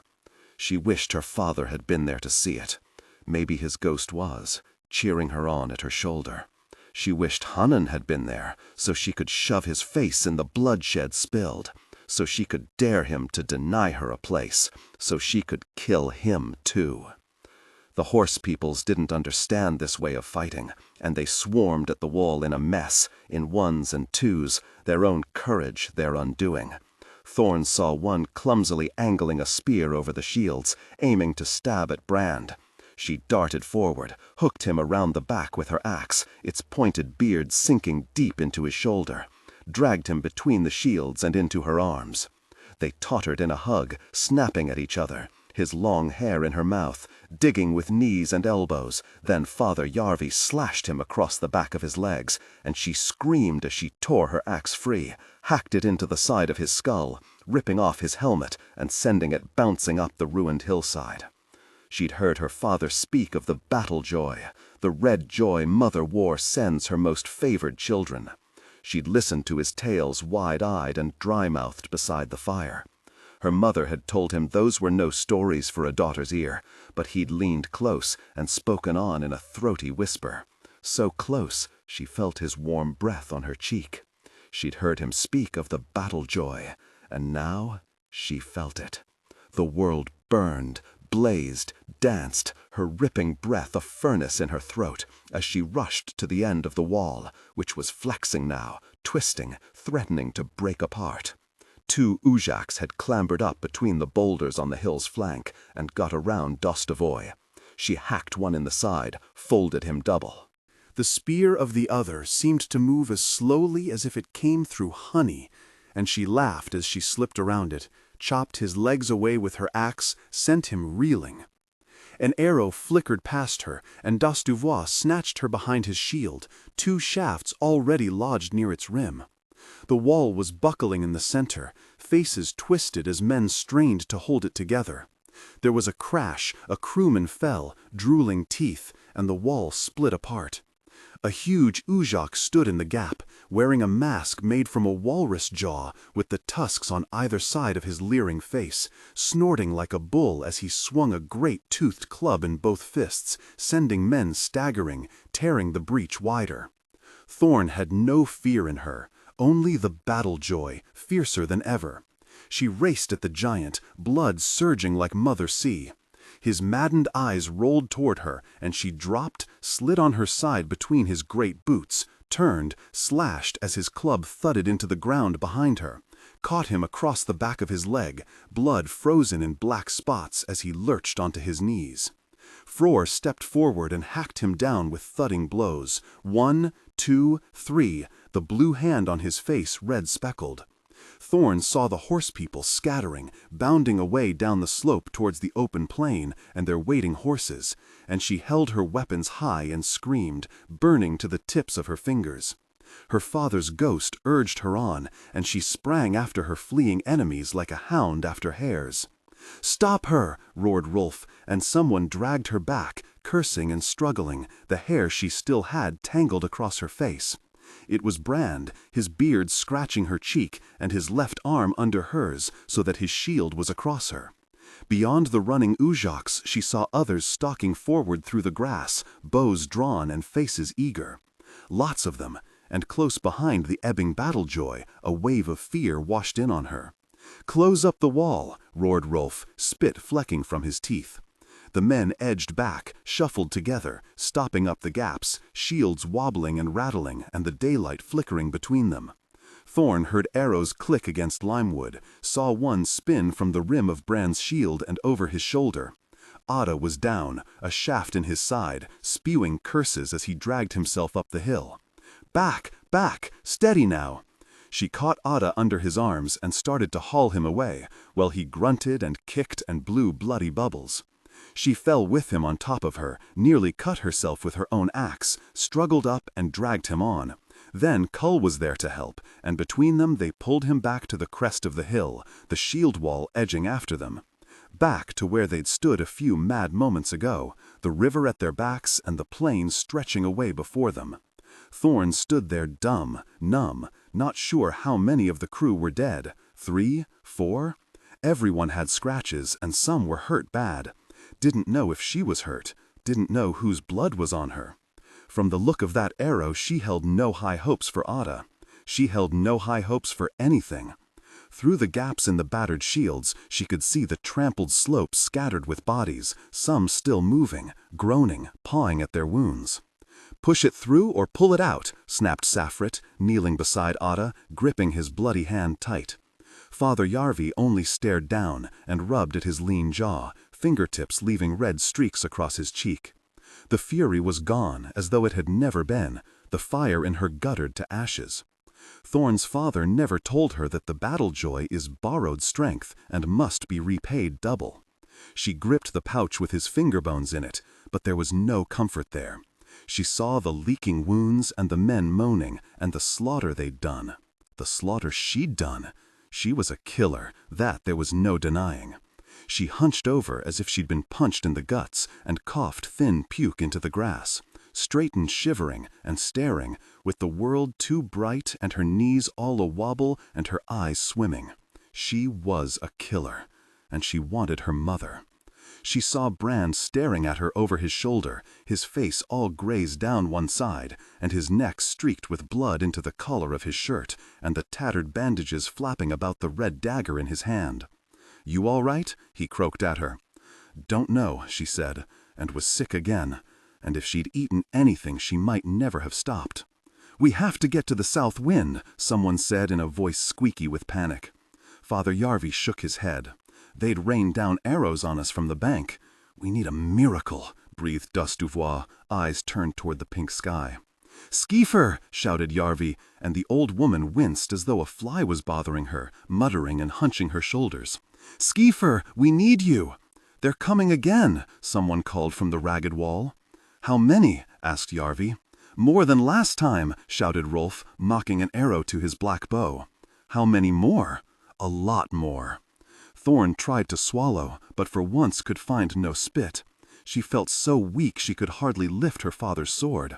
Kull was bringing water to the shield wall, and they were drinking and snarling and wincing at their wounds.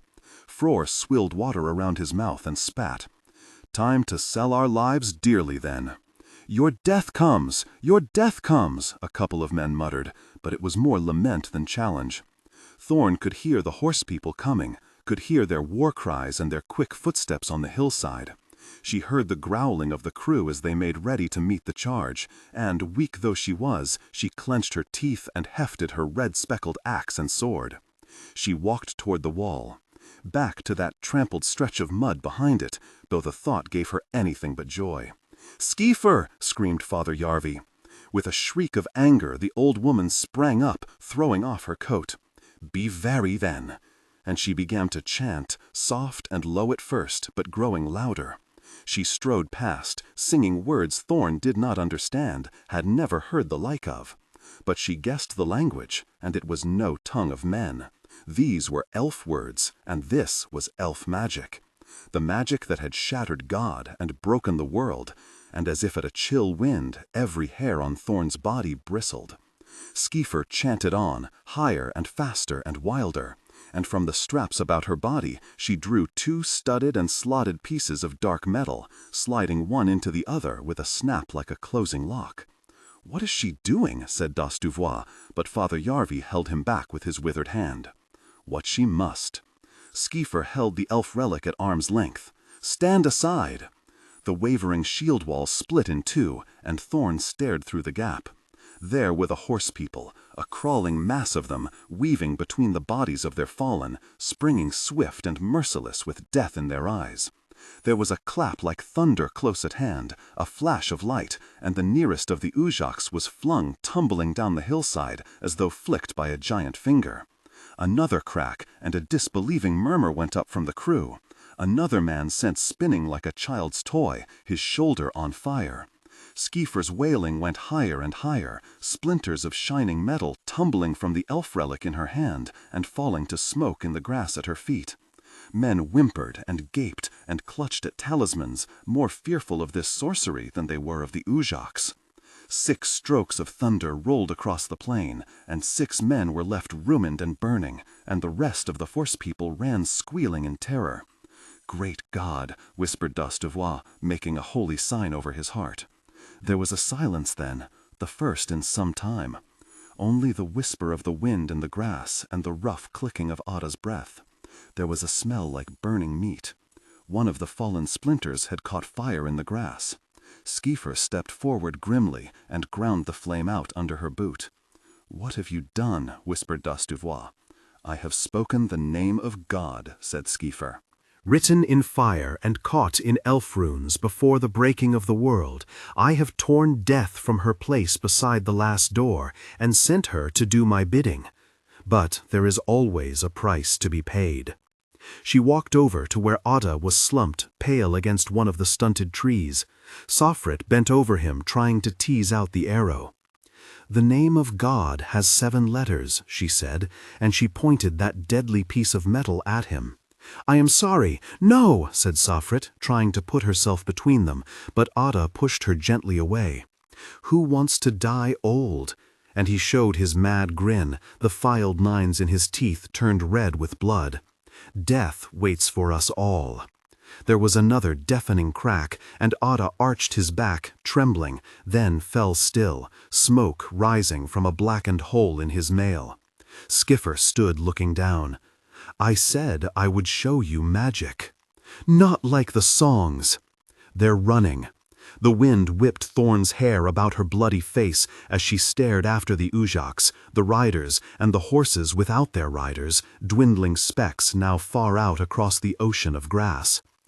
"Can't say I blame 'em," muttered Brand, watching Skifer wrap her coat tight about herself and slump again cross-legged, gripping at the holy signs around her neck, glowering at the embers of the fire.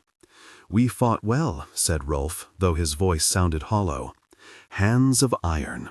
Fror nodded as he wiped the paint from his face with a wetted rag. "We won a victory to sing of." "We won, anyway." Father Yarvi picked up one of the bits of metal Skifer had left in the grass and turned it this way and that so it twinkled in the sun. A hollow thing, still with a little smoke curling out. How could that reach across the plain and kill a man? Sofrit was frowning toward Skifer as she wiped her bloody hands clean. "We won using some black arts." "We won." Father Yarvi shrugged. "Of the 2 endings to a fight, that is the better. Let Father Peace shed tears over the methods. Mother War smiles upon results." "What about Otta?" Brand muttered. The little man had seemed invincible, but he was gone through the last door.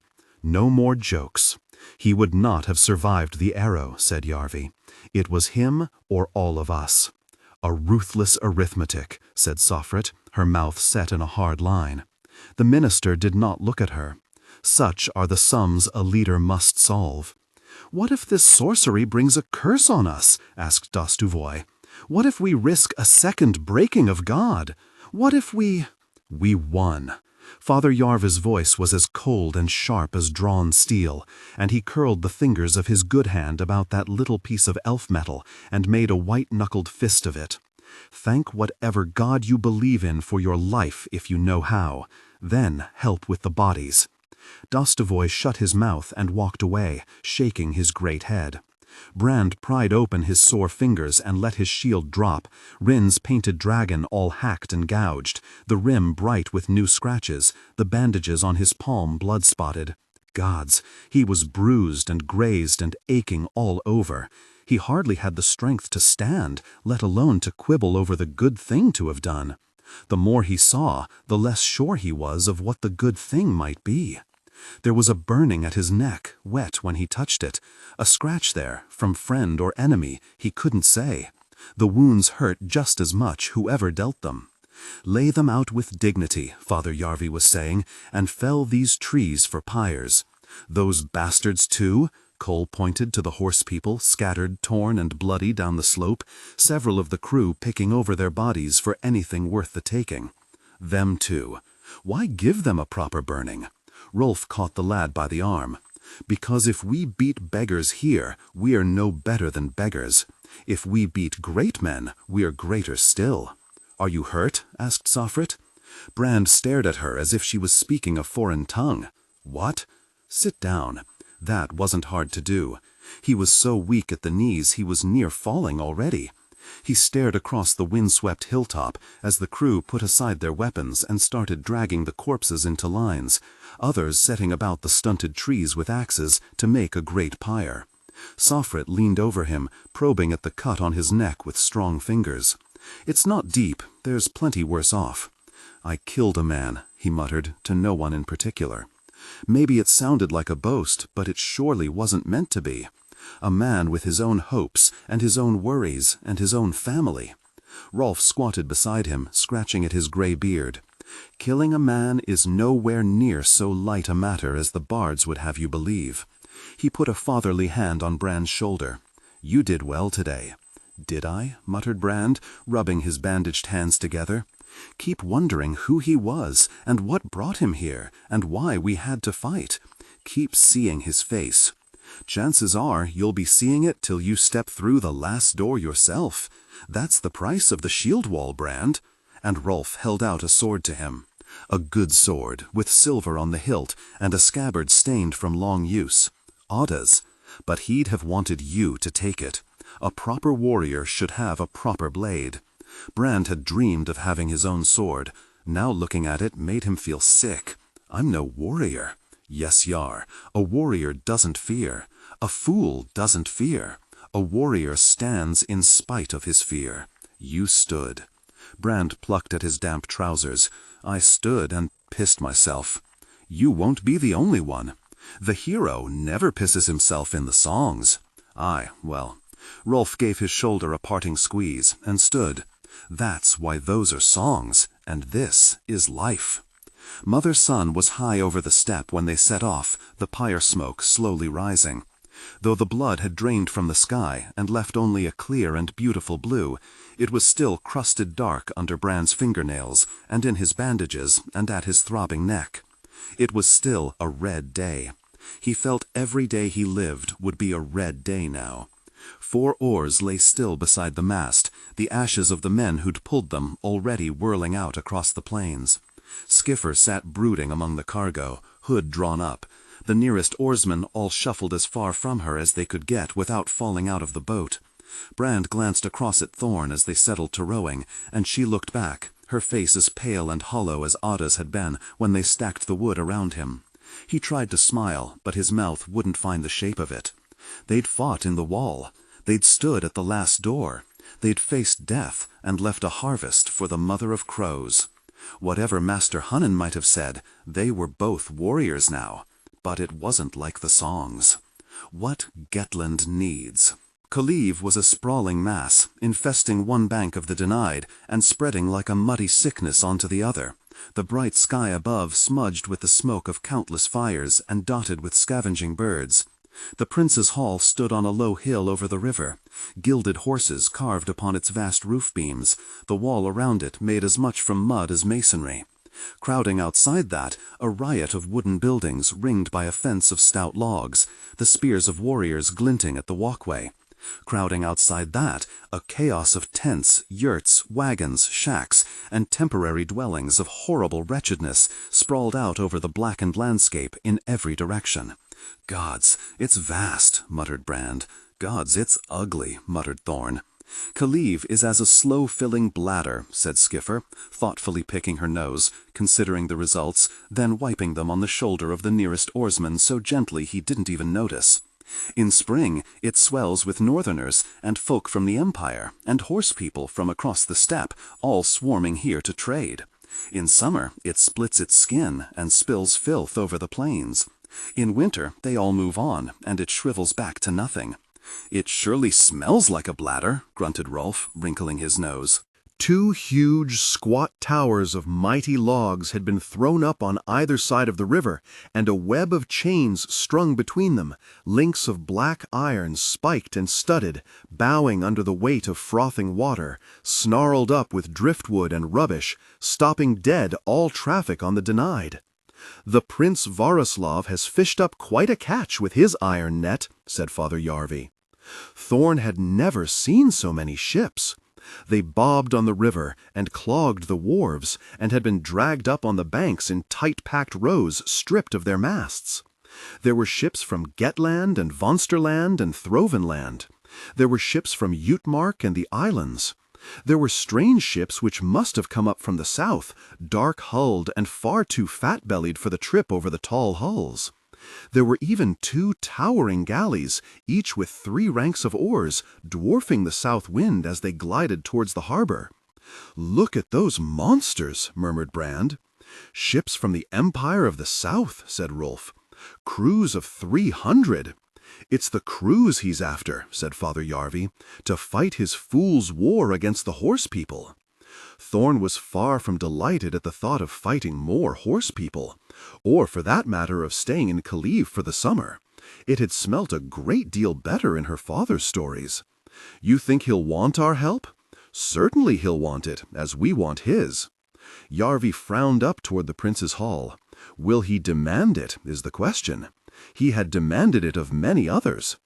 The harbor thronged with sour-faced men of the Shattered Sea, all mired in Kaliv until Prince Varislav chose to loosen the river's chains. They lazed in sullen groups about slumping tents and under rotten awnings, and played loaded dice, and drank sour ale, and swore at great volume, and stared at everything with hardened eyes, the newest arrivals in particular.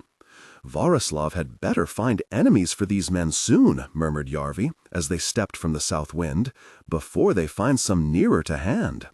Fror nodded as he made fast the prow rope. "Nothing more dangerous than idle warriors. They're all looking at us."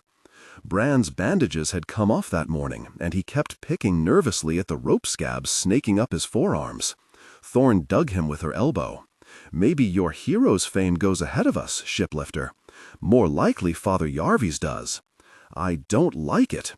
"Then pretend you do," said Thorn, putting her bravest face on, and meeting every stare with a challenge. Or the most challenge she could manage with a hot wind whipping grit in her eyes and flapping her shirt against her sweaty back. "Gods, it stinks," choked Brand, as they made it off the creaking wharves and onto Father Earth. And Thorn could not have disagreed, even if she could have taken a full breath to do it. The crooked streets were scattered with baking dung, dogs squabbling over rubbish, dead animals skewered on poles beside doorways. "Are they selling those?" muttered Brand. "They're offering them up," answered Father Yarvi, "so their gods can see which houses have made sacrifices and which have not." "What about those?" Thorn nodded toward a group of skinned carcasses dangling from a mast raised in the middle of a square, gently swinging and swarming with flies. "Savages," murmured Rolf, frowning up at them. With an unpleasant shifting in her stomach, Thorn realized those glistening bodies were man-shaped. "Horse people?" she croaked. Father Yarvi grimly shook his head. "Vanstermen." What? The gods knew there were few people who liked Vanstermen less than Thorn, but she could see no reason for the Prince of Kaliv to skin them. Yarvi gestured toward some letters scraped into a wooden sign. A crew that defied Prince Varislav's wishes and tried to leave. Other men of the Shattered Sea are discouraged from following their example. "Gods," whispered Brand, only just heard over the buzzing of the flies. "Does Gettland want the help of a man who does this? What we want and what we need may be different things." A dozen armed men were forcing their way through the chaos of the docks. The prince might have been at war with the horse people, but his warriors did not look much different from the Ujaks Thorn had killed higher up the Denied. There was a woman in their midst, very tall and very thin, coins dangling from a silk headscarf wound around her black hair. She stopped before them and bowed gracefully, a satchel swinging from her slender neck. "I am servant to Varislav, great prince of Kaliv." "Well met, and I am—" "You are Father Yarvi, minister of Gettland. The prince has given me orders to conduct you to his hall." Yarvi and Rolf exchanged a glance. Should I be honored or scared? The woman bowed again. "I advise you to be both, and prompt besides. I have come a long way for an audience, and see no reason to dawdle. Lead on." "I'll pick out some men to go with you," growled Rolf. But Father Yarvi shook his head. "I will take Thorn and Brand. To go lightly attended, and by the young, is a gesture of trust in one's host." "You trust Varislav?" muttered Thorn, as the prince's men gathered about them. "I can pretend to." "He'll know you pretend." "Of course. On such twisted foundations are good manners built." Thorn looked at Brand, and he stared back with that helpless expression of his. "Have a care," came Skiffer's voice in her ear. "Even by the ruthless standards of the steppe, Varislav is known as a ruthless man. Do not put yourself in his power." Thorn looked to the great chains strung across the river, then to those dangling bodies swinging, and could only shrug. "We're all in his power now." The Prince of Kaliv's hall seemed even bigger on the inside, its ribs fashioned from the trunks of great trees, still rooted in the hard-packed earth. Shafts of sunlight filled with floating dust, spearing down from windows high above. There was a long fire pit, but the flames burned low, and the echoing space seemed almost chill after the heat outside. Varislav, Prince of Kaliv, was much younger than Thorn had expected. Only a few years older than Yarvi, perhaps, but without a hair on his head, nor his chin, nor even his brows, all smooth as an egg. He was not raised up on high, but sat on a stool before the fire pit. He was not a big man, and he wore no jewels and boasted no weapon. He had no terrible frown upon his hairless face, only a stony blankness. There was nothing she could have described to make him seem fearsome to a listener, and yet he was fearsome. More so, and more, the closer they were led across that echoing floor. By the time she and Brand stood at Father Yarvi's shoulders, a dozen strides from his stool, Thorn feared Prince Varislav more than anyone she had ever met. "Father Yarvi." His voice was dry and whispery as old papers, and sent a sweaty shiver down her back. "Minister of Gettland, high as our honor at your visit. Welcome all to Kaliv, crossroads of the world." His eyes moved from Brand to Thorn, and back to Yarvi, and he reached down to stroke the ears of a vast hound curled about the legs of his stool. "It is a well-judged compliment that a man of your standing comes before me so lightly attended." Thorn did indeed feel somewhat lonely. As well as that bear of a dog, there were many guards scattered about the hall, with bows and curved swords, tall spears and strange armor. But if Yarvi was overawed, the minister did not show a grain of it. "I know I will want for nothing in your presence, great prince. Nor will you. I hear you have that witch Skarioi with you, the walker in the ruins. You are as well informed as a great lord should be. We call her Skiffer, but she is with us. Yet you keep her from my hall?" Varislav's laugh was harsh as a dog's bark. "That was well judged, too. And who are these young gods?" "The back-oars of my crew, Thorn Bathu, who killed 6 Ujaks in a skirmish on the Denied, and Brand, who took the whole weight of our ship across his shoulders as we crossed the tall hulls. Slayer of Ujaks and lifter of ships." Brand shifted uncomfortably as the prince gave the two of them a searching gaze. "It warms me to see such strength and skill and bravery in those so young. One could almost believe in heroes, eh, Father Yarvi? Almost." The prince jerked his head toward his willow-thin servant. "A token for tomorrow's legends." She drew something from the satchel around her neck and pressed it into Brand's palm, then did the same to Thorn. A big, rough coin, crudely stamped with a prancing horse. A coin of red gold. Thorn swallowed, trying to judge its value, and guessed she had never held so much in her hand before. "You are too generous, great prince," croaked Brand, staring down with wide eyes. "Great deeds deserve great rewards from great men, or else why raise men up at all?" Varislav's unblinking gaze shifted back to Yarvi. "If they are your back-oars, what wonders might the others perform? I dare say some of them could make the rest of your gold vanish before your eyes. No good crew is without a few bad men. We cannot all be righteous, eh, Father Yarvi? Those of us who rule, especially. Power means having one shoulder always in the shadows. So it does. How is the jewel of the north, your mother, Queen Laithlin?" "She is my mother no more, great prince. I gave up my family when I swore my oath to the ministry. Strange customs you northerners have." And the prince fiddled lazily with the ears of his hound. "I think the bonds of blood cannot be severed with a word. The right words can cut deeper than swords, and oaths especially. The queen is with child, an heir to the black chair, perhaps? News rich as bold in these unhappy times. The world rejoices, great prince. She speaks often of her desire to visit Kaliv again. Not too soon, I pray. My treasury still bears the scars of her last visit. Perhaps we can forge an agreement that will mend those scars and make your treasury swell besides. A pause. Varoslav looked to the woman, and she shook herself gently, the coins dangling from her scarf twisting and twinkling on her forehead. "Is that why you have come so far, Father Yarvi, to make my treasury swell? I have come seeking help." "Ah, you too desire the bounty of great men." Another pause. Thorn felt a game was played between these two, a game of words, but no less skillful than the exercises in the training square, and even more dangerous. "Only name your desire, as long as you do not seek allies against the High King in Skeckenhouse." Father Yarvi's smile did not slip by so much as a hair. "I should have known your sharp eyes would see straight to the heart of the matter, great prince, and Queen Laithlin, and King Uthelfir. Mother War may spread her wings across the shattered sea in spite of all our efforts. The High King has many allies, and we seek to balance the scales.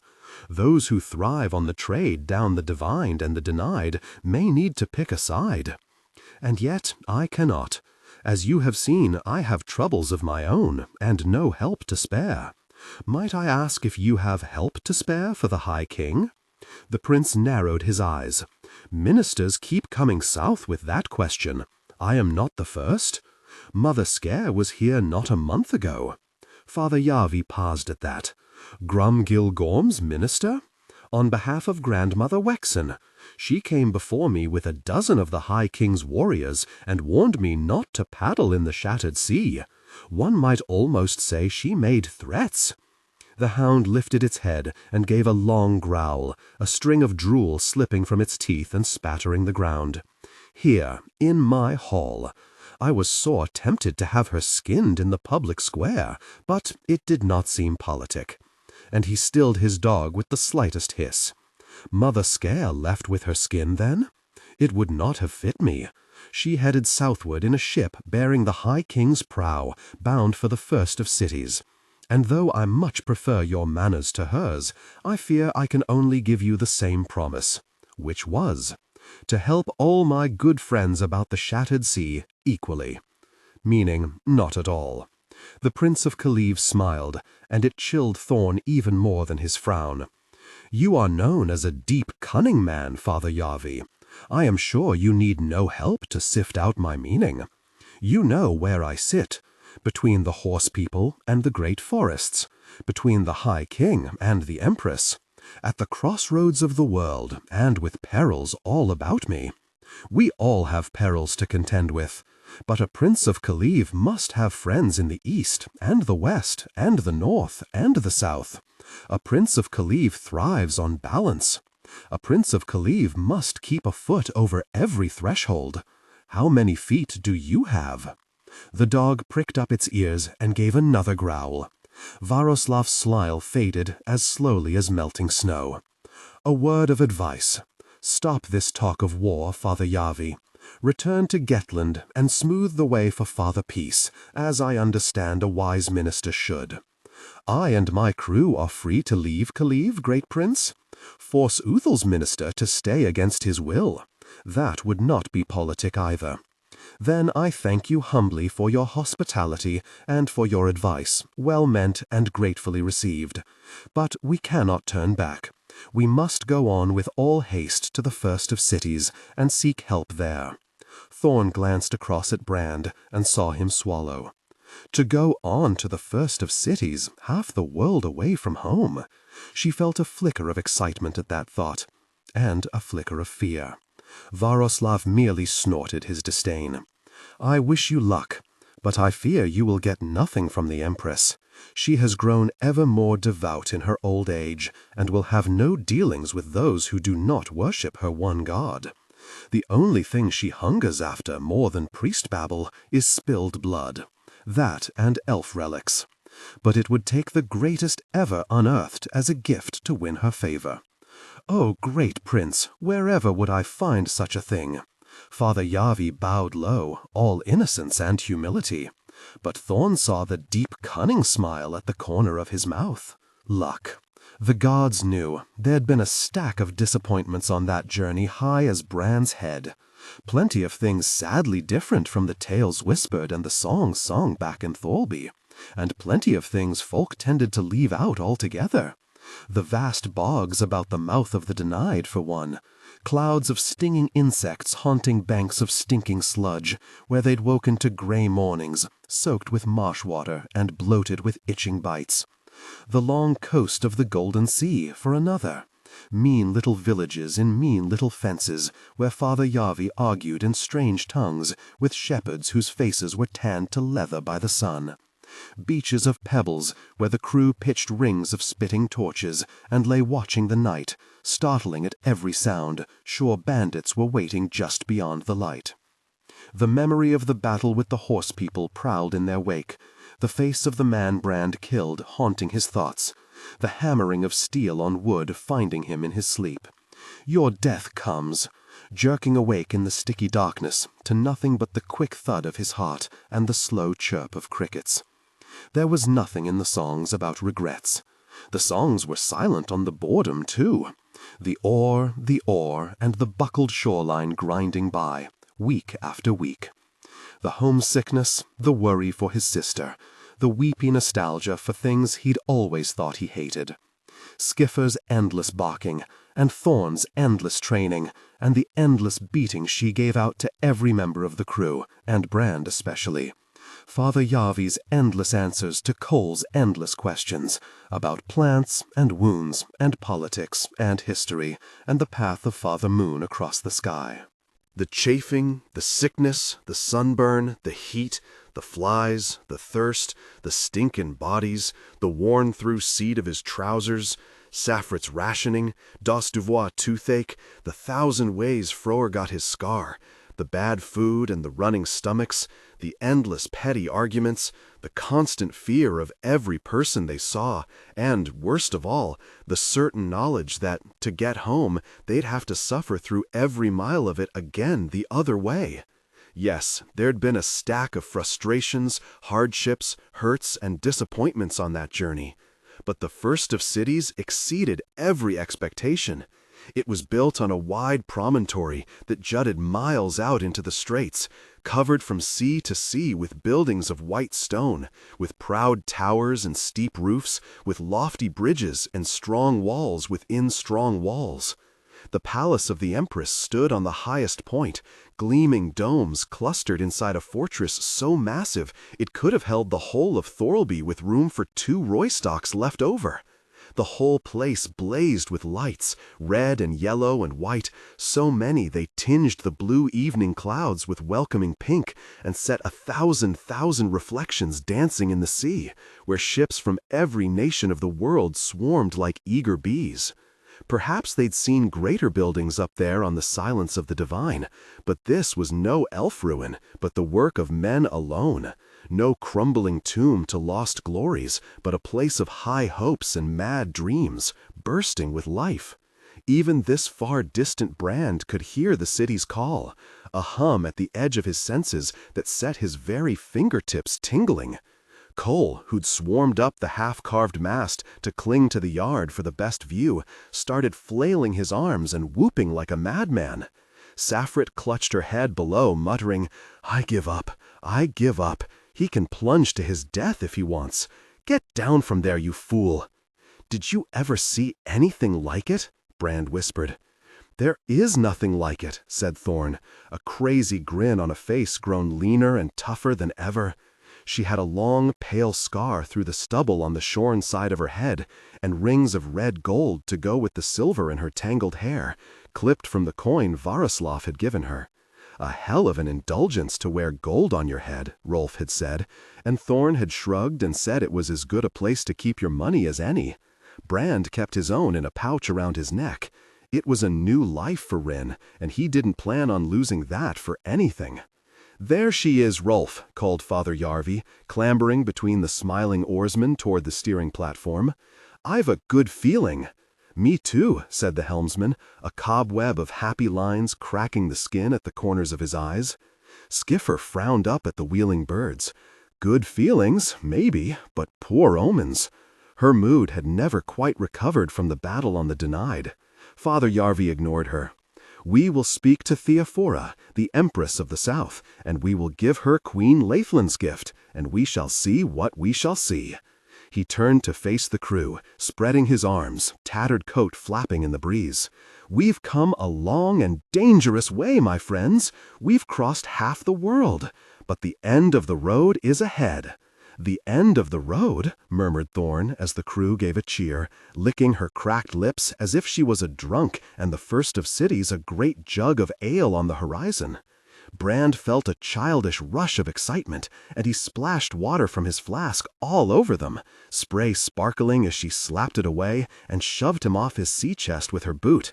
He punched her on the shoulder, which these days was like punching a firmly held shield, and she caught a fistful of his frayed shirt, the two of them falling in a laughing, snarling, sour-smelling wrestle in the bottom of the boat. "Enough, barbarians," said Rolf, wedging his foot between them and prying them apart. "You are in a civilized place now. From here on we expect civilized behavior." The docks were one vast riot. Folk shoved and tugged and tore at each other, lit by garish torchlight, the crowd surging like a thing alive as fights broke out, fists and even blades flashing above the crowd. "Thought this was a civilized place," muttered Brand, as Rolf guided the south wind toward a wharf. "The most civilized place," murmured Father Yarvi, "though that mostly means folk prefer to stab each other in the back than the front. Less chance of getting blood on your fine robe that way," said Thorn, watching a man hurry down a wharf on tiptoe, holding his silken skirts above his ankles. A huge, fat boat, timbers green with rot, was listing badly in the harbor, half its oars clear of the water, evidently far overloaded and with panicked passengers crammed at its rail. While Brand pulled in his oar, two jumped or were pushed and tumbled flailing into the sea. There was a haze of smoke on the air and a smell of charred wood, but stronger still was the stink of panic, strong as hayreek and catching as the plague. "This has the feel of poor luck," called Dostovois as Brand clambered onto the wharf after Thorn. "I'm no great believer in luck," said Father Yardi, "only in good planning and bad, only in deep cunning and shallow." He strode to a grizzled northerner with a beard forked and knotted behind his neck, frowning balefully over the loading of a ship much like theirs. "A good day to the minister," began. "I don't think so," the man bellowed over the din, "and you won't find many who do." "We're with the south wind," said Yarvi, "come down the Denied from Kaliaiv. I'm Ornulf, captain of the Mother Sun." He nodded toward his weather-beaten vessel. "Came down from Roystock 2 years hence. We were trading with the Aluks in spring, and had as fine a cargo as you ever saw. Spices and bottles and beads, and treasures our womenfolk would have wept to see." He bitterly shook his head. "We had a storehouse in the city, and it was caught up in the fire last night. All gone, all lost." "I'm sorry for that," said the minister. "Still, the gods left you your lives. And we're quitting this bloody place before we lose those, too." Yarvi frowned at a particularly blood-curdling woman's shriek. "Are things usually like this?" "You haven't heard?" asked Ornulf. "The Empress Theophora died last night." Brand stared at Thorn, and she gave a grimace and scratched at the scar on her scalp. The news sucked a good deal of the vigor from Father Yarvi's voice. "Who rules, then?" "I hear her 17-year-old niece Violine was enthroned as 35th Empress of the South this morning," Ornulf snorted, "but I received no invitation to the happy event." "Who rules, then?" asked Yarvi again. The man's eyes swiveled sideways. "For now, the mob. Folk taking it upon themselves to settle scores while the law sleeps. Folk love a good score down here, I understand," said Rolf. "Oh, they hoard 'em up for generations. That's how that fire got started, I hear. Some merchant taking vengeance on another. I swear they could teach Grandmother Wexen a thing or two about old grudges here." "I wouldn't bet on that," muttered Father Yarvi. "The young Empress's uncle, Duke Mikadas, is having a stab at taking charge. The city's full of his warriors, here to keep things calm, he says. To having him in power? Ornulf grunted. I thought you were new here. Wherever you go, murmured the minister, the powerful are the powerful. Perhaps this duke will bring order, said Brand, hopefully. Looks like it'd take 500 swords just to bring order to the docks, said Thorn, frowning toward the chaos. The duke has no shortage of swords, said Ornulf, but he's no lover of northerners. If you've a license from the High King, you're among the flowers, but the rest of us are getting out before we're taxed to a stub, or worse. Yarvi pressed his thin lips together. The High King and I are not on the best of terms. Then head north, friend, while you still can. Head north now. You'll find yourself in Prince Varoslav's nets, said Brand. He's still fishing for crews? Ornulf grabbed his forked beard with both fists as though he'd The High King and I are not on the best of terms. Then head north, friend, while you still can. Head north now. You'll find yourself in Prince Varoslav's nets, said Brand. He's still fishing for crews? Ornulf grabbed his forked beard with both fists as though he'd tear it from his jaw. Gods, really? So many wolves! How's an honest thief to make a living? Yarvi passed him something, and Brand saw the glint of silver. If he has sense, he presents himself to Queen Lathlin of Gettland, and says her minister sent him. Ornulf stared down at his palm, then at Yarvi's shriveled hand, then up, eyes wide. You're Father Yarvi? I am. The line of warriors had begun to spread out from their gate, shoving folk ahead of them, though there was nowhere to go. And I have come for an audience with the Empress. Rolf gave a heavy sigh. Unless Theophora can hear you through the last door, it'll have to be this violine we speak to. The Empress dies the very day we turn up, Brand leaned close to mutter. What do you think about luck now? Father Yarvi gave a long sigh as he watched a loaded cart heaved off the docks and into the sea, the uncoupled horse kicking out wildly, eyes rolling with terror. I think we could use some. Behind the throne. I look like a clown, snapped Thorn, as she wove through the teeming streets after Father Yarvi. No, no, he said. Clowns make people smile. He'd made her wash and put some bitter-smelling herb in the searing water to kill off her lice, and she felt as raw under her chafing new clothes as the skinned men on the docks of Kaliev. Safrit had clipped half her hair back to stubble, then hacked at the matted side with a bone comb, but given up in disgust once she broke 3 teeth off it. She'd given Thorn a tunic of some blood-colored cloth with gold stitching about the collar, so fine and soft it felt as if you were wearing nothing. Then, when Thorn demanded her old clothes back, Safrit had pointed out a heap of burning rags in the street and asked if she was sure. Thorn might have been a head taller, but Safrit was as irresistible a skifer in her way and would not be denied. She ended up with jingling silver rings on her arms and a necklace of red glass beads wound around and around her neck, the sort of things that would have made her mother clasp her hands with pride to see her daughter wearing, but had always felt as comfortable as slaves' chains to Thorn. People here expect a certain. Yarvi waved his crippled hand at a group of black-skinned men whose silks were set with flashing splinters of mirror. Theater. They will find you fascinatingly fearsome, or fearsomely fascinating. You look just right. Thorn knew she looked an utter fool, because when she finally emerged in all her perfumed absurdity, Cole had sniggered, and Skyfer had puffed out her cheeks, and Brand had just stared at her in silence, as if he'd seen the dead walk. Thorn's face had burned with the humiliation, and had hardly stopped burning since. A man in a tall hat gaped at her as she passed. She would have liked to show him her father's sword, but foreigners weren't allowed to carry weapons in the first of cities. So she leaned close and snapped her teeth at him instead, which proved more than enough armament to make him squeak in fear and scurry off. "Why haven't you made any effort?" she asked, catching up to Yarvi. He seemed to have a knack of slipping unnoticed through the press, while she had to shoulder after him, leaving a trail of anger in her wake. "I have." The minister brushed down his plain black coat, not a trace of adornment anywhere. Among these gaudy crowds, I will stand out for my humble simplicity, a trustworthy servant of the Father of Doves. You?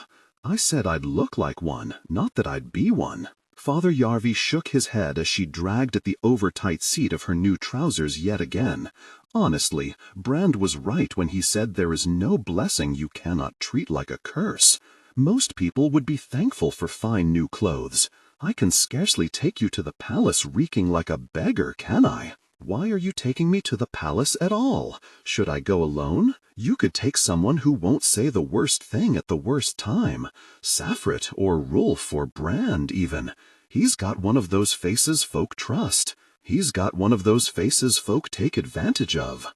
And not to dismiss the towering diplomatic talents of Saffrit or Rolf or Brand, but there's always the chance the young Empress Violine will warm to a woman her own age. Me? Folk never warm to me. Thorn remembered the contempt of the girls in Thorby, the dagger stares and the poison laughter, and, even though she'd killed 8 men, she shivered at the thought. Women my age least of all. This will be different. Why? Because you will be keeping your tongue still and smiling ever so sweetly. Thorn raised her brows at that. Doesn't sound much like me. You sure? Yarvi's narrowed eyes slid across to hers. Oh, I am sure. Wait, now. Thorn's jaw dropped at the sight of 6 strange monsters crossing the street, each fastened to the one behind by a silver chain, necks long as a man was tall, swaying mournfully. "We're a long way from Gettland," she muttered, as she watched them plod off between white buildings, so high the crooked lane was like a shadowy canyon. She remembered the damp, dark stone of Gettland, the morning mist over grey Mother Sea, her breath smoking on the dawn chill, huddling about the fire for warmth in the long evening, her mother's voice crooning out the night prayer. It seemed another life. It seemed another world. One Thorn had never thought she might miss.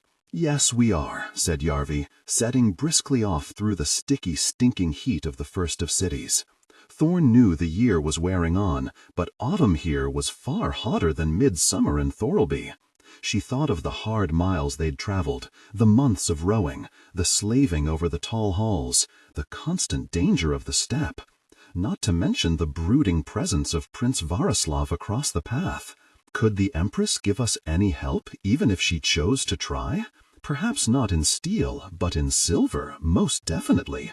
Yarvi murmured an apology in some unknown language as he stepped around a group of women in dark veils, their paint-rimmed eyes following Thorn as if she was the strange one. The odds at home will still be long.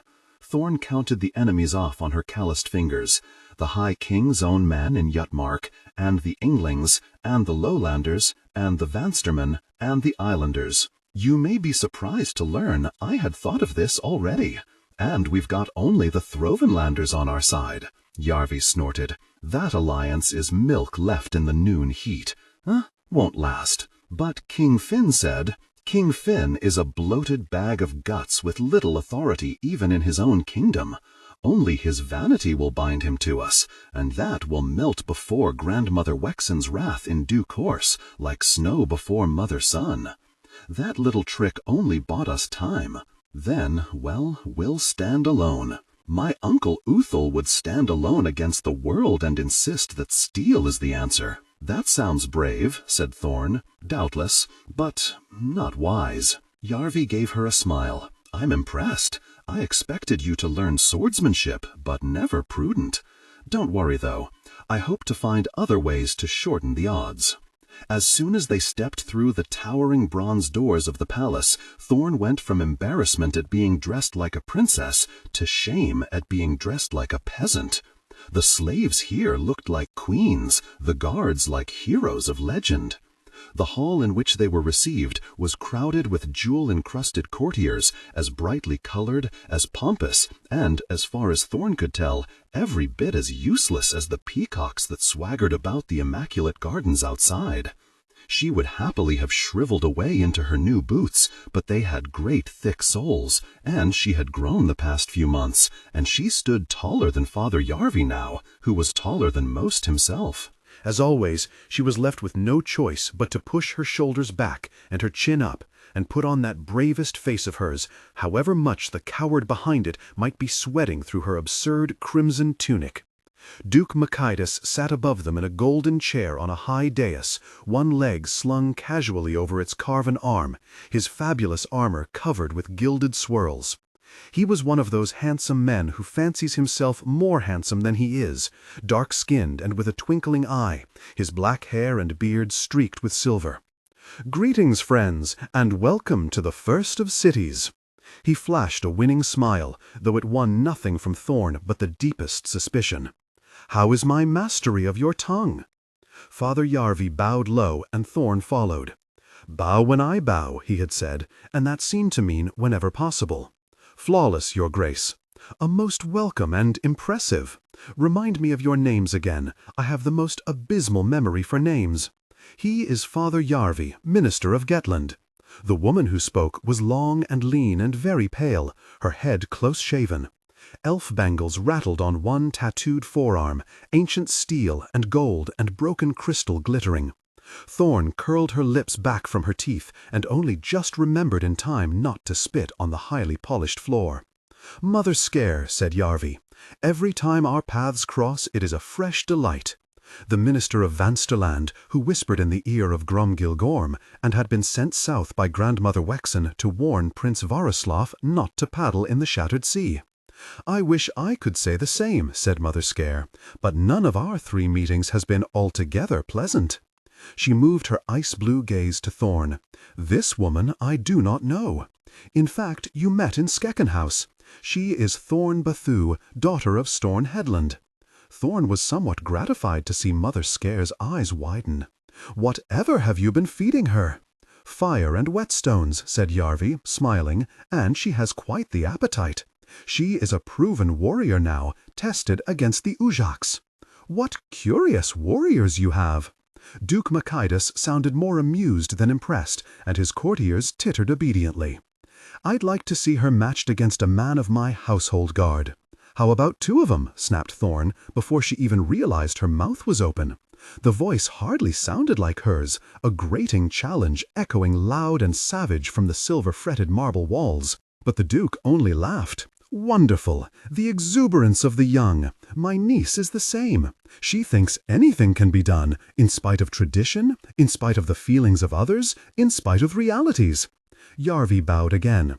"Those who rule and those beside them must be always mindful of realities." The Duke wagged his finger. "I like you already. I believe, in fact, we have a friend in common." "Oh?" "Ebdel Eric Shadiksharam." The Duke's eyes widened, and he swung his leg down from the chair and sat forward. "How is she?" "I am sorry to tell you she has passed through the last door, your grace." "Dead?" "Killed by a treacherous slave." "Merciful God!" The Duke slumped back. "She was a singular woman.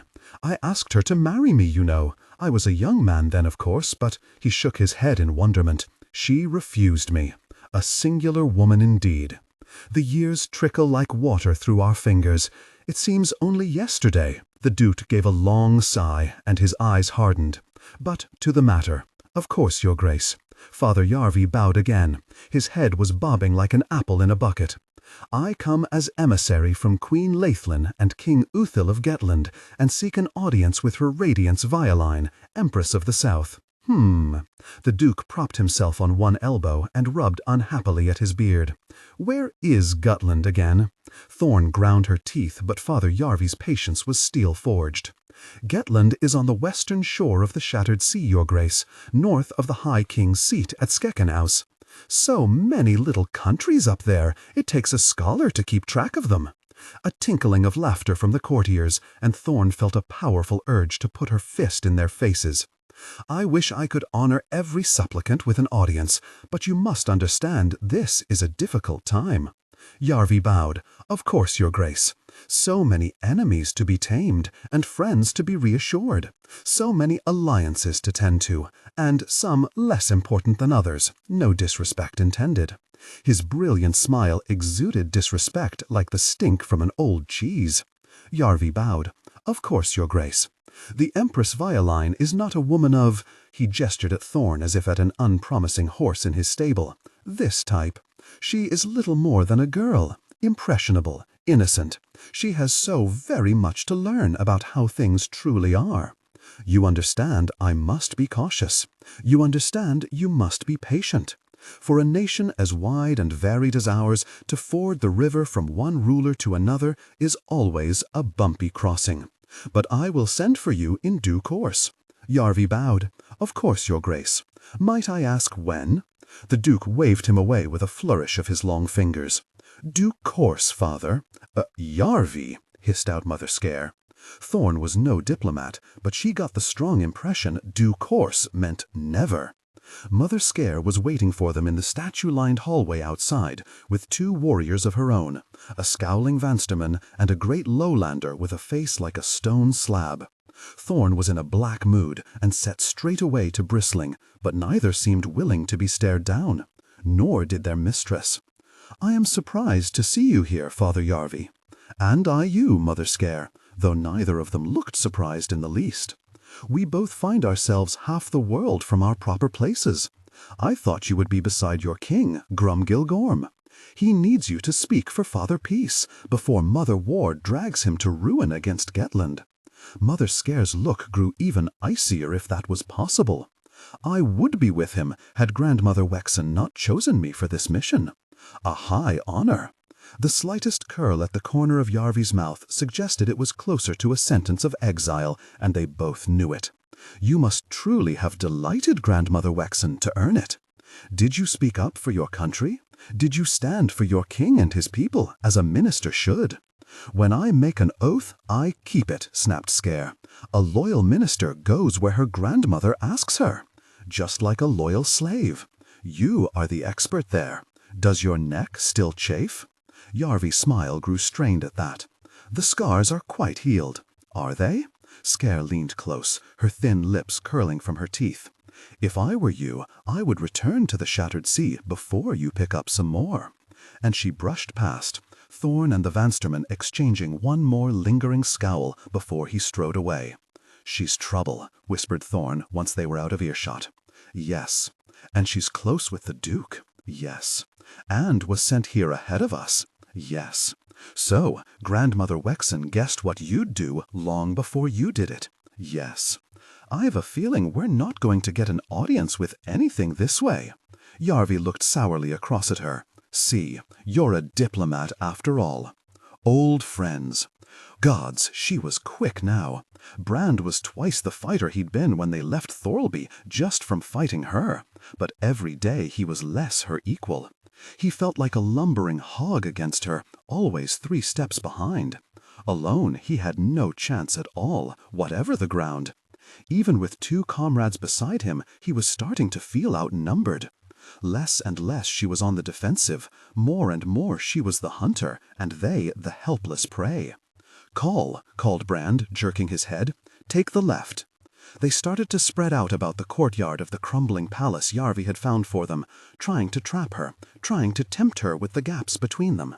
"Dostovoy, get—" Too late he realized Thorn had lured the big man into the one bright corner of the yard, and Dostovoy cringed as Mother's son stabbed him suddenly in the eyes. Thorn was on him like lightning, staggered him in spite of his size with a splintering axe blow on the shield, slid her sword under the rim, and rammed the point into his considerable gut.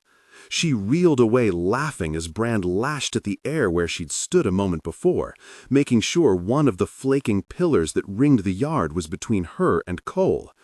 "Oh, God," wheezed Dostovoy as he folded up, clutching at his belly. "Promising," said Skyfer, circling them with her hands clasped behind her back, "but don't let your own wind sweep you away. Treat every fight as if it is your last. Every enemy as though they are your worst. The wise fighter seems less than they are, however mean the opposition." "Thanks for that," Brand forced through gritted teeth, trying to wipe some trickling sweat off on his shoulder. Gods, it was hot. Sometimes it didn't seem there was a breath of wind anywhere in this cursed city. My father used to say, never get proud. Thorn's eyes darted from Brand to Cole and back as they tried to herd her into a corner. He said great warriors start believing their own songs, start thinking it'll have to be a great thing that kills them. But a little thing can kill anyone. "Scratch gone bad," said Saffret, watching with hands on hips. "Frayed shield strap," grunted Brand, trying to keep his eyes on Thorn's weapons, but finding her clinging vest something of a distraction. "Slip on a sheep's turd," said Cole, nipping in and jabbing at Thorn, but giving her the chance to land a crashing blow on his shield and slip around him into space again. "Your father sounds a sensible man," said Skyfer. "How did he die?" "Killed in a duel with Grom Gilgorm. By all accounts, he got proud." Thorn changed direction in an instant, and, fast as Cole was getting, she was far faster. Fast as a scorpion and less merciful. Her axe thudded into the lad's leg, made it buckle, and he gasped as he staggered sideways. Her sword slapped into his side, and he went tumbling across the courtyard with a despairing cry. But that gave Brand his chance. Even off balance, she managed to turn his sword away so it thudded hard into her shoulder. Gods, she was tough. She didn't even flinch. He crashed into her with his shield, drove her snarling back against the wall, rim gouging out a shower of loose plaster. They staggered in an ungainly tussle, and for a moment he was sure he had her. But even as he was forcing her back, she somehow twisted her foot behind his, growled as she switched her weight, and sent him tumbling over it. They went down hard, him on the bottom. Gods, she was strong. It was like Baal wrestling the great eel in the song, but more than likely with a worse outcome. "You're supposed to be killing him," called Skyfer, "not coupling with him. That you can do on your own time." They rolled in a tangle and came out with Thorn on top, teeth bared as she tried to work her forearm up under his jaw to choke him, he with a grip on her elbow, straining to twist it away, both snarling in each other's faces. So close her two eyes blurred into one. So close he could see every bead of sweat on her forehead. So close her chest pressed against him with each quick, hot, sour-sweet breath. And for a moment it felt as if they weren't fighting at all, but something else. Then the heavy door shuddered open, and Thorn sprang off him as quickly as if she'd been slapped. "Another win?" snapped Father Yarvi, stepping over the threshold with Rolf frowning at his shoulder. "Of course," said Thorn, as if there was nothing in her mind but giving Brand a beating. What else would there be? He clambered up, brushing himself off, pretending his skin wasn't burning from his face to his toes, pretending he was hunching over because of an elbow in the ribs rather than a sudden intense awareness, pretending everything was the same as ever. But something had changed that day she stepped into the courtyard in her new clothes. The same, but so different. The light catching the side of her frown and making one eye gleam, and he couldn't speak for staring at her. Everything had fallen apart all of a sudden, or maybe it had fallen together. She wasn't just his friend or his rival or his oar-mate anymore, one of the crew. She still was, but she was something else as well. Something that excited and fascinated, but mostly scared the hell out of him. Something had changed in the way he saw her, and now when he looked at her, he couldn't see anything else. They were sleeping on the floor of the same crumbling room. Hadn't seemed anything strange about it when they moved in. They'd been sleeping on top of each other for months. Only now he lay awake half the sticky hot night thinking about how close she was, listening to the endless sounds of the city and trying to make out her slow breath, thinking how easy it would be to reach out and touch her. He realized his gaze lingered on her form again and forced his eyes down to the floor. "Gods," he mouthed, but he'd no idea which one you prayed to for help with a problem like this. "Well, I'm tremendously glad someone's winning," snapped Yarvi. "No luck at the palace," croaked out Brand, still bent over and desperate to find a distraction. "The palace has no luck in it at all," said Rolf. "Another day wasted." Yarvi sank down on a bench with his shoulders slumped. We'll be lucky if we get another chance to be insulted by Duke Macetus, let alone his niece." "I thought you didn't believe in luck," asked Thorn. "Right now, I'm down to hoping it believes in me." Father Yarvi looked rattled, and Brand had never seen that before.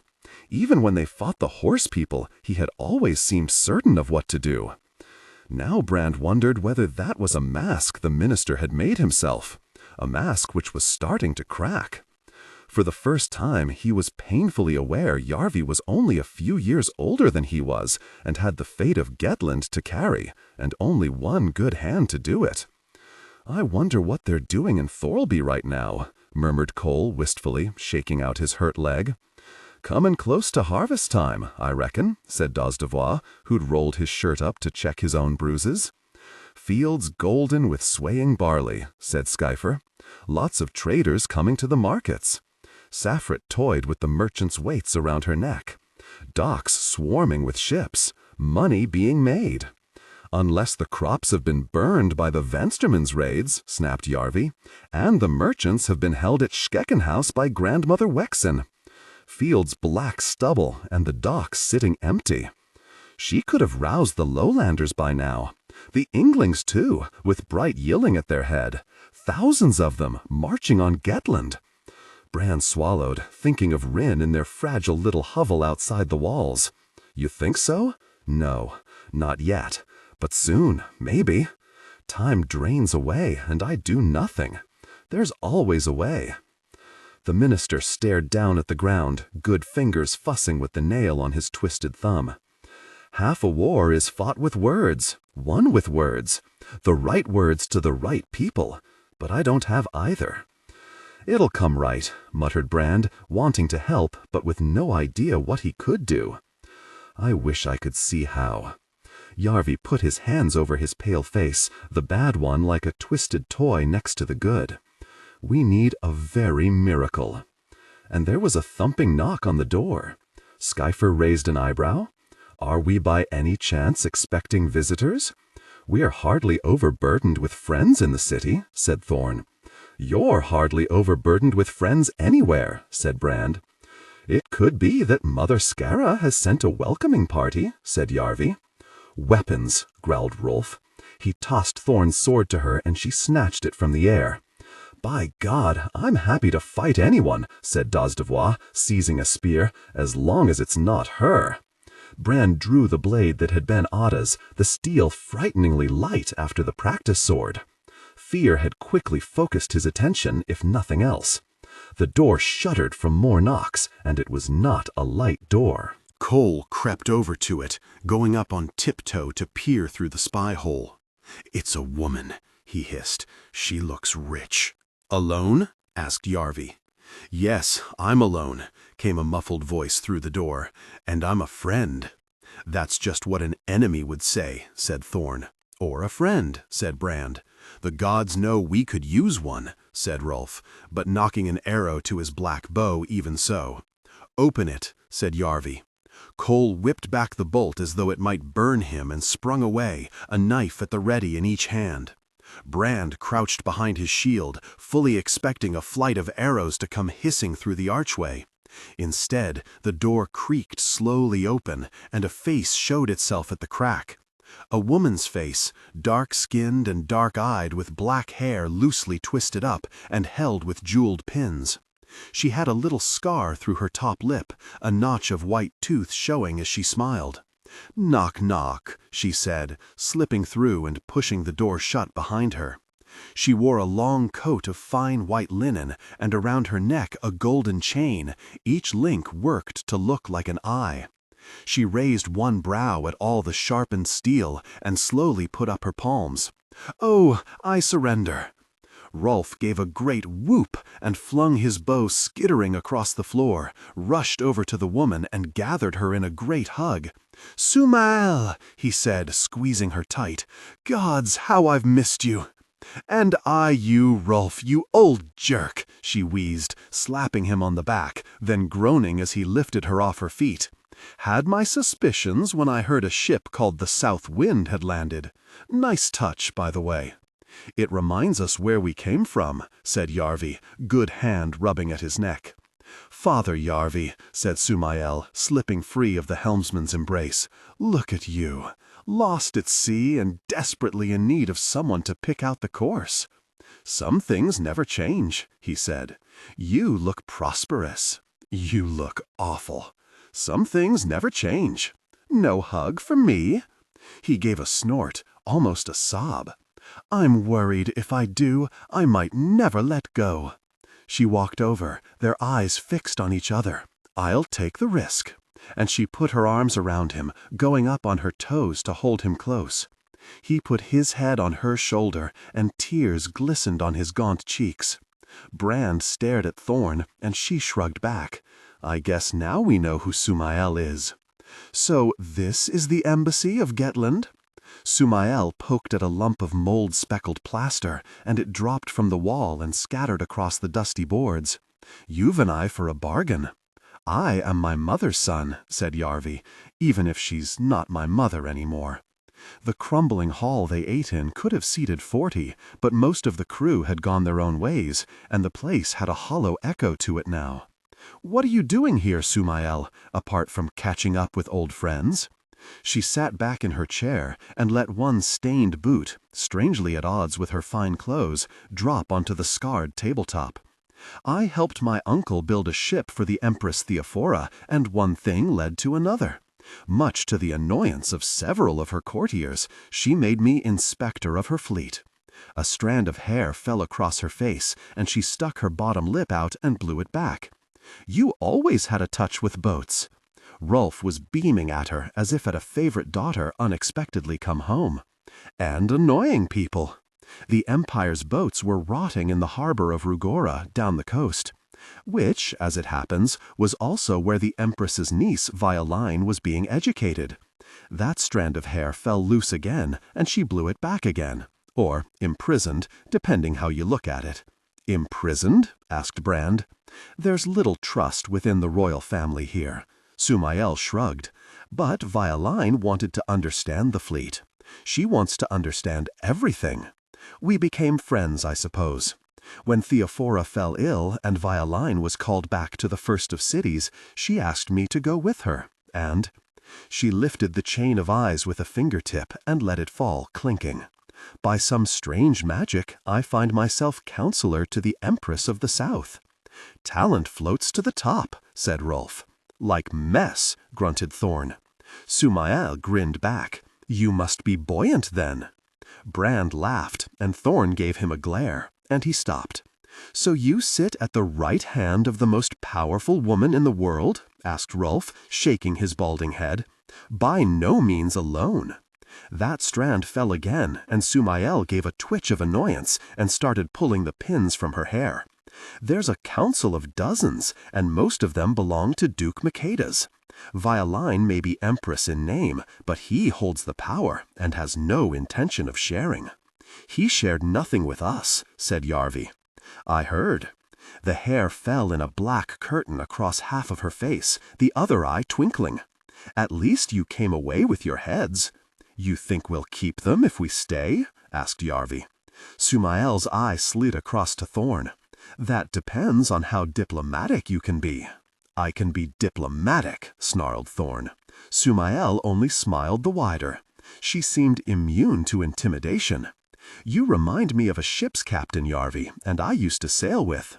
Yarvi burst out laughing, and so did Rolf, and Thorn frowned through it. "Is that an insult or a compliment?" "Call it a little of both." Yarvi sat forward, elbows on the table, and his shriveled hand clasped in the other. "The High King is making ready for war, Sumael. Who knows, war might already have started." "What allies do you have?" she asked, sweeping her hair up with both hands and gathering it in a knot. "Fewer than we need. Some things never change, Yarvi?" Sumael slid the pins back with nimble fingers. "The Duke is not so taken with the one god as Theophora was, but he means to honor the alliance with Grandmother Wexen. Even so. He can pick a winner." "We shall see," said Yarvi. "I need to speak to the Empress." Sumael puffed out her cheeks. "I can try, but more than a hearing I cannot promise. You don't owe me anything." She held his eye as she flicked the last pin home, its jeweled end glittering. "It's not a question of debts, not between us." Yarvi looked to be caught between laughing and crying, and in the end he sat back and gave a ragged sigh. "I thought I'd never see you again." Sumael smiled, that notch of white tooth showing, and Brand found he was starting to like her. And I'm glad I was wrong. So am I. That strand of hair fell into her face again, and she frowned cross-eyed at it a moment, and blew it back. Hopes. Thorn pushed through a grumbling throng flooding into a temple for prayers. So much temples here, and so much crowding into them to pray. "Worshipping this one god takes up a lot of time," grunted Brand, trying to work his broad shoulders through the press. "The tall gods and the small gods have their own business to be about. The one god only seems to care for meddling in everyone else's." And bells. Brand winced at another clanging peal from a white tower just above them. "If I never hear another bloody bell, I won't complain." He leaned close to whisper. "They bury their dead unburned. Bury them in the ground, unburned." Thorn frowned at the overgrown yard beside the temple, crammed with marking stones wonky as a beggar's teeth, each one, she guessed, with a corpse beneath it, rotting. Hundreds of them, thousands. A charnel pit right inside the city. She gave a sweaty shudder at the thought, squeezing at the pouch that held her father's finger bones. Very this city. He might have loved talking about the place, but she was starting to hate it. Far too big, the size of it was crushing. Far too noisy, so you couldn't think straight. Far too hot, always sticky and stinking day or night. Rubbish and flies and rot and beggars everywhere. It made her dizzy. So many people, and all of them passing through, no one knowing each other, or wanting anything from each other but to claw out a profit. "We should go home," she muttered. "We only just got here. Best time to leave a place you hate. You hate everything." "Not everything." She glanced sideways and caught Brand looking at her, and felt that tingling in her stomach again as he quickly looked away. Turned out, he didn't just have the puzzled look and the helpless look, he had another, and now she was catching it all the time. Eyes fixed on her, bright behind a few stray strands of hair. Hungry, almost. Scared, almost. The other day, when they'd been pressed together on the ground, so very close, there'd been something that brought the blood rushing to her face, and not just her face either. In her guts, she was sure. Her desire grew, strong and undeniable. But the doubts crowded into her head like the faithful into their temples at prayer time. "Could you just ask? I know we used to hate each other, but I've come to think I might like you quite a lot. Any chance you like me at all?" Gods, it sounded absurd. All her life she'd been pushing folk away. She had no idea where to start at pulling one in. What if he looked at her as if she was mad? The thought yawned like a pit at her feet. "What do you mean, like? Like? Should she just take hold of him and kiss him?" She kept thinking about it. She hardly thought about anything else anymore. But what if a look was just a look? What if it was like her mother said? What man would want someone as strange and difficult and contrary as she was? Not one like Brand, who was well-made and well-liked, and what a man should be, and could have anyone he wanted.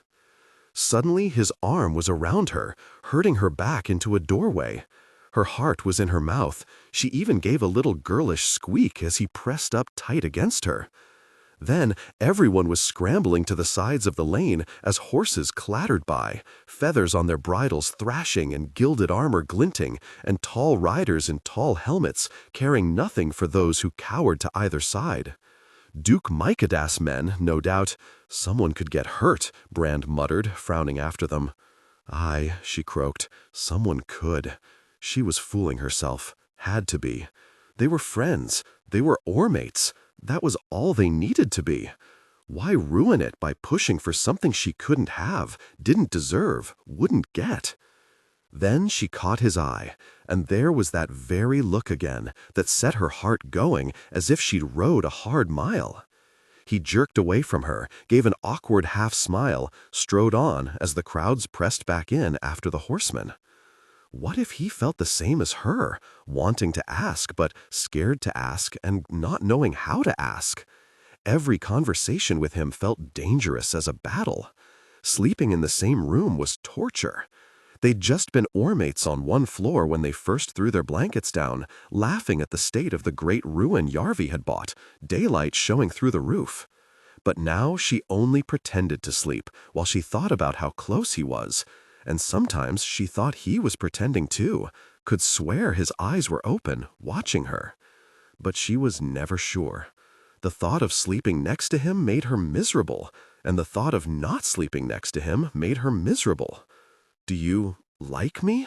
Like? The whole thing was a bloody riddle in a language she couldn't speak. Brand puffed out his cheeks and wiped sweat from his forehead, no doubt blissfully unaware of the trouble he was causing. Guess we'll be gone soon as we strike a deal with the Empress. Thorn tried to swallow her nerves and talk normally, whatever that meant. I'm thinking that won't happen. Brand shrugged, calm and solid and trusting as ever. Father Yarvi'll find a way. Father Yarvis deep-cunning all right, but he's no sorcerer. If you'd been at the palace, seen that duke's face. Suma Mel will find a way for him then, Thorn snorted. You'd think Mother's sun was shining out of that woman for the light she's shining into everyone's lives. Not yours, I reckon.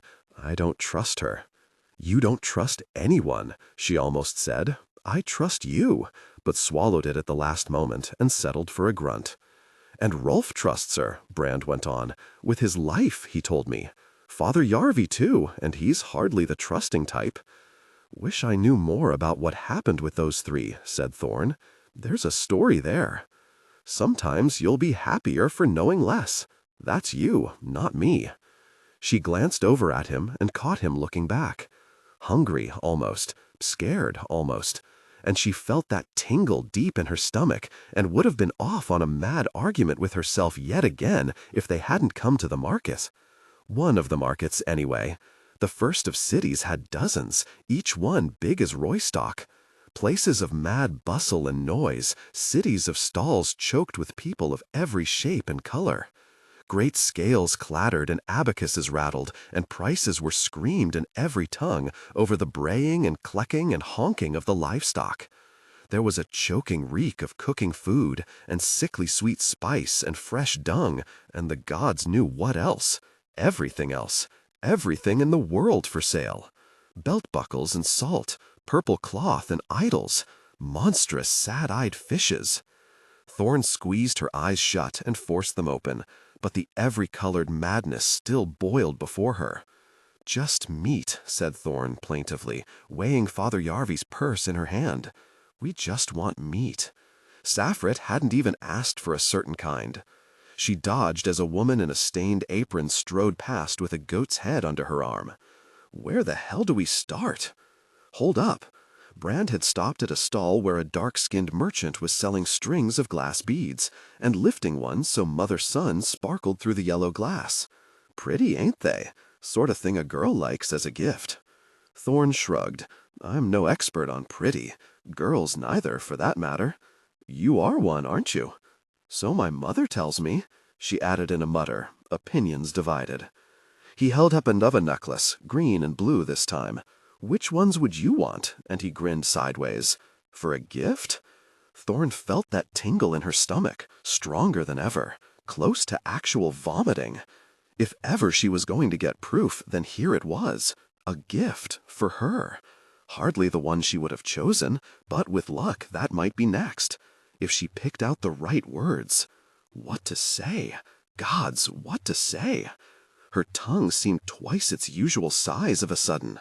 Which ones I want, or... She kept her eyes on him and let her head drop to one side, tried to make her voice soft, winsome, whatever that sounded like. She couldn't have been soft more than 3 times in her life, and winsome never, and it came out a clumsy growl. Which ones do I want? The puzzled look, now. I mean, which ones would you want brought back, if you were in Thorlby? And in spite of the cloying heat, a coldness spread out, starting in Thorn's chest and creeping slowly to her very fingertips. Not for her, for someone back in Thorlby. Of course they were. She'd let herself get blown away on her own wind, in spite of Skiffer's warnings. "Don't know," she croaked, trying to shrug as if it was nothing. But it wasn't nothing. How should I know?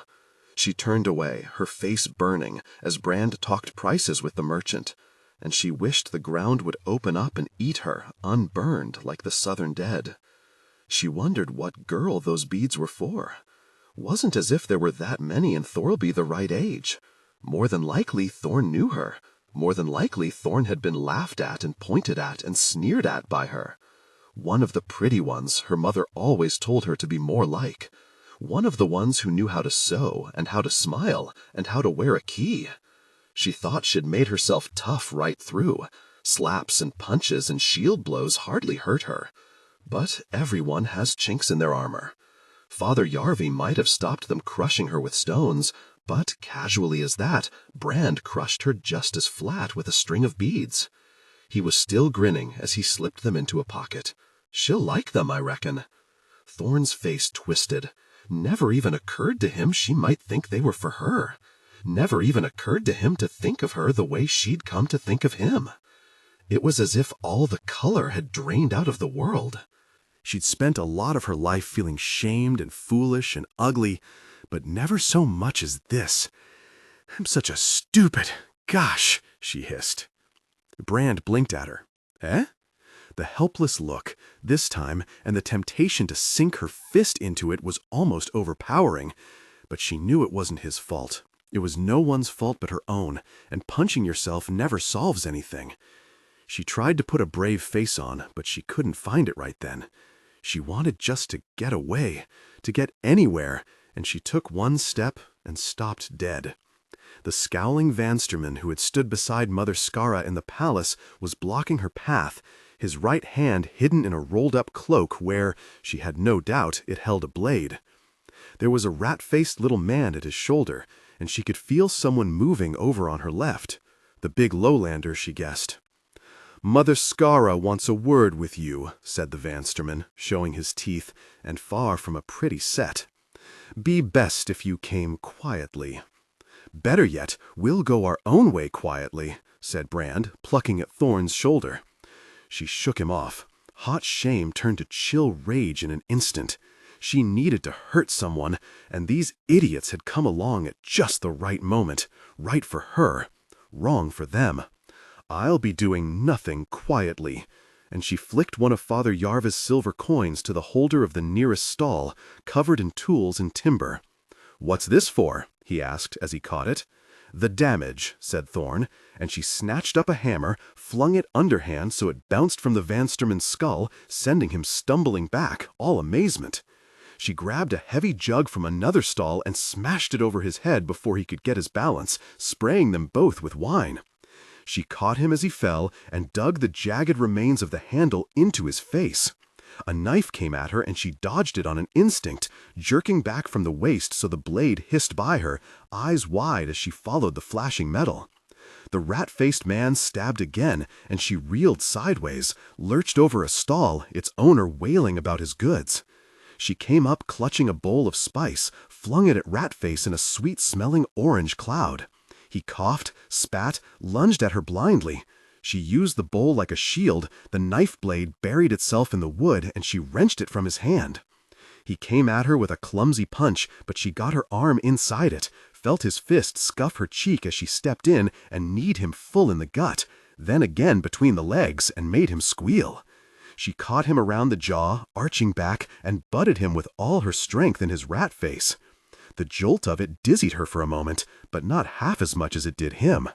He flopped onto his hands and knees, drooling blood, and she stepped up with a wild swing of her boot and kicked him onto his back, a table going over and half burying him in an avalanche of glistening fish.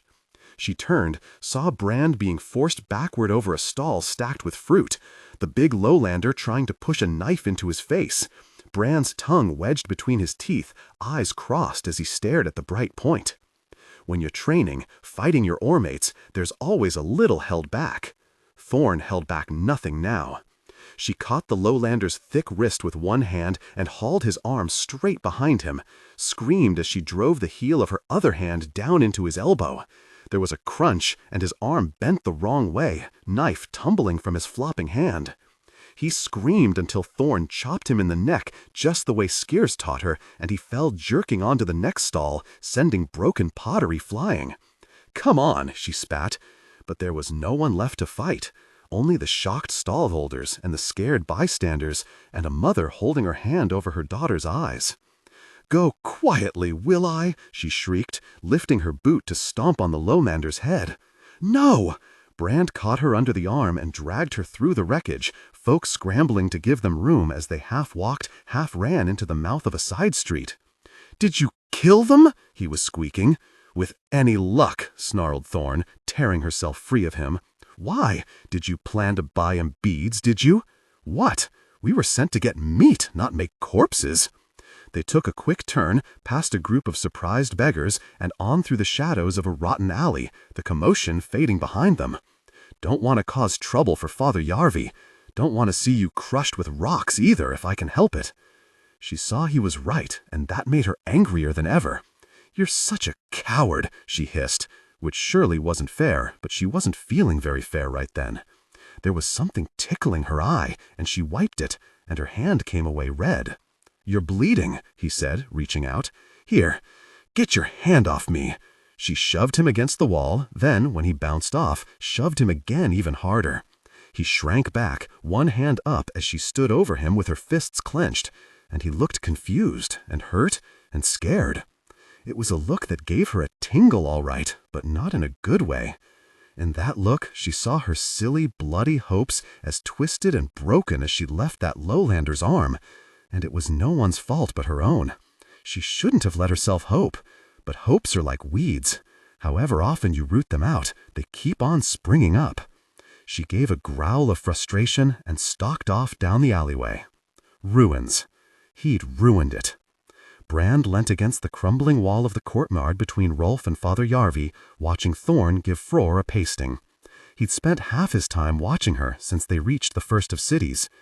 But now he did it with the mournful longing of an orphan at a baker's stall, taunting himself with the sight of treats he knows he'll never have. A feeling Brand knew all too well. A feeling he'd hoped never to have again. There'd been something good between them. A friendship, if nothing else. A friendship a long, hard time in the making. Like the blundering oaf he was, he'd ruined it. He'd come back to their room, and her things were gone, and she was sleeping with Saffrit and Cole, and she hadn't said why. She hadn't said one word to him since that day in the market. She must have seen how he was looking at her, guessed what he was thinking. Wasn't as though he was any good at hiding it. But judging by the way she looked at him now, or rather the way she didn't, the thought made her flesh crawl. Of course it did. Why would someone like hers, so strong and sharp and confident, want a dullard like him? Anyone could see at one glance she was something truly special, and he was nothing, and would always be nothing, just like his father used to tell him. A cringing dunce who'd begged for scraps and picked through rubbish and dragged sacks around the docks for a pittance and been grateful to get it. He wasn't sure exactly how he'd done it, but he'd found a way to let everyone down. His crew, his family, himself, Thorn. He'd ruined it. Cole slid back the bolt on the door and Sumal stepped into the courtyard. She had two others with her, a small servant in a hooded cloak and a big-shouldered man with a watchful frown and a scar through one gray brow. The servant pushed her hood back. She was slight and dark-haired, with quick eyes that missed no detail as she watched the fight. If you could call it a fight. Fror was one of the best warriors on the crew, but it only took Thorn a few more moments to put him down, and she wasn't even breathing hard afterward. "I'm done," he groaned, clutching at his ribs with one hand while he held the other up for mercy. "Most encouraging," said Skirf, catching the wooden blade of Thorn's axe before she could hit him again regardless. "I delight in the way you are fighting today, my dove. No doubts, no conscience, no mercy. Who will be next to face you?" Dos Duvoy and Cole found the corners of the courtyard suddenly fascinating. Brand held up helpless palms as scarce eyes fell on him. The mood Thorn was in, he wasn't sure he'd come through about alive. The old woman gave a sigh. I fear you have nothing left to learn from your armmates. The time has come for stiffer opposition. She pulled her coat off and tossed it over Froor's back. How did you get that scar, Vansterman? I kissed a girl, he grunted, crawling toward the wall, with a very sharp tongue. Further proof that romance can be more dangerous than swordplay, said Skiff, and Brand could only agree with that. She pulled out a wooden sword and axe of her own. Now, my dove, we shall truly see what you have learned. Before you begin, said Sumoel, I've red-toothed war waits for nothing. Skiff sprang, weapons darting out quick and deadly as striking snakes, Thorn twisting and writhing as she dodged and parried. Brand could hardly count how many crashing blows they traded in the time it took him to take a breath. 8? 10? They broke apart as suddenly as they met, circling each other warily, Thorn weaving between the columns in a prowling crouch, Skiff swaggering sideways, weapons drifting in lazy circles. Oh, this is something, murmured Rolf, grinning wide. Froor winced as he rubbed at his ribs. It's a lot more fun than fighting her yourself, that's sure. Sumoel's frowning companion murmured something under his breath, and Father Yarvi smiled. What did he say? Whispered Brand. He said the girl is extraordinary. Brand snorted. That's bloody obvious. Very good, Skiff was saying, but do not wait for me to hand you an opening. I am no gift-giver. I'll cut my own then. Thorn darted forward so fast Brand took a wobbly step back, her axe and sword flashing in circles, but Skiff twisted, reeled, somehow finding a path between them and a way to safety. Please, said Sumoel, louder. I need to— There is no place for please on the battlefield, screamed Skiff, unleashing another blinding flurry, wood clattering on wood, herding Thorn into the corner of the yard, then her blade raking stone as Thorn ducked under it, rolled away and came up swinging. Skiff gasped as she stumbled back, Thorn's sword missing the end of her nose by a finger's breadth. Kull gave a disbelieving titter. Father Yarvi puffed out his cheeks, eyes bright. Rolf shook his balding head in disbelief. I never saw the like. Excellent, said Skiff, eyes narrowed. I am glad to see my wisdom has not been wasted. She spun her axe in her fingers so quickly it became a blur. Truly excellent, but you will find— Stop! Screamed Sumoel, dragging every face sharply toward her. To Brand's surprise, she sank to one knee, sweeping her arm towards her servant. May I present Her Radiance Violine, Princess of the Denied, Grand Duke of Napaz, Terror of the Alyuks, Protector of the First of Cities, and 35th Empress of the South. For a moment, Brand thought it some elaborate joke. Then he saw Father Yarvi drop to one knee, and everyone else in the yard just afterward, and any hint of laughter quickly died. Gods, he whispered, getting his own knee to the paving so fast it hurt. Sorry, croaked Thorn, hastily doing the same. The Empress stepped forward. Don't be. It was a most instructive display. She spoke the tongue with a heavy accent, but her voice was rich and full of confidence. Your radiance, said Yarvi. Do I seem all that radiant to you? The Empress laughed, an open, friendly laugh that echoed about the courtyard. I would rather we speak plainly. I get very little plain speaking at the palace. Except from Sumoel, of course. I find Sumoel speaking just a little too plain at times. Father Yarvi brushed off his knees as he stood. We are truly honored by your visit. It is I who should be honored. You have traveled across half the world to speak with me, after all. I would hate to be the sort of person who would not walk half a mile from my palace gate to speak with you. I will try not to waste your time then, Empress. The minister took a step toward her. Do you understand the politics of the Shattered Sea?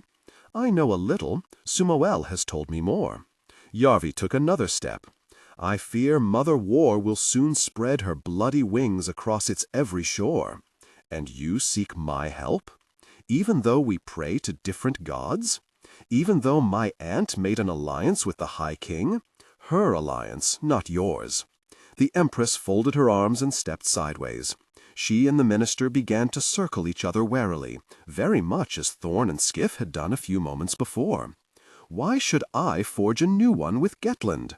"Because you wish to favor the winning side." Violine smiled. "You are too bold, Father Yarvi. King Uthil would say there is no such thing as too bold. Gettland is a small nation, surrounded by enemies. Gettland is a rich nation, surrounded by paupers. Queen Lathlin has made sure of it." "The Golden Queen," murmured Violine. "Her fame as a merchant has spread even this far. Is it true she has found a way to catch gold and silver in paper?" "She has. One of many wonders, the secrets of which she would happily share with her allies." "You offer me gold and silver, then?" "The High King offers nothing but prayers." "Is gold and silver everything to you, Father Yarvi?" "Gold and silver is everything to everyone. Some of us have enough of it to pretend otherwise."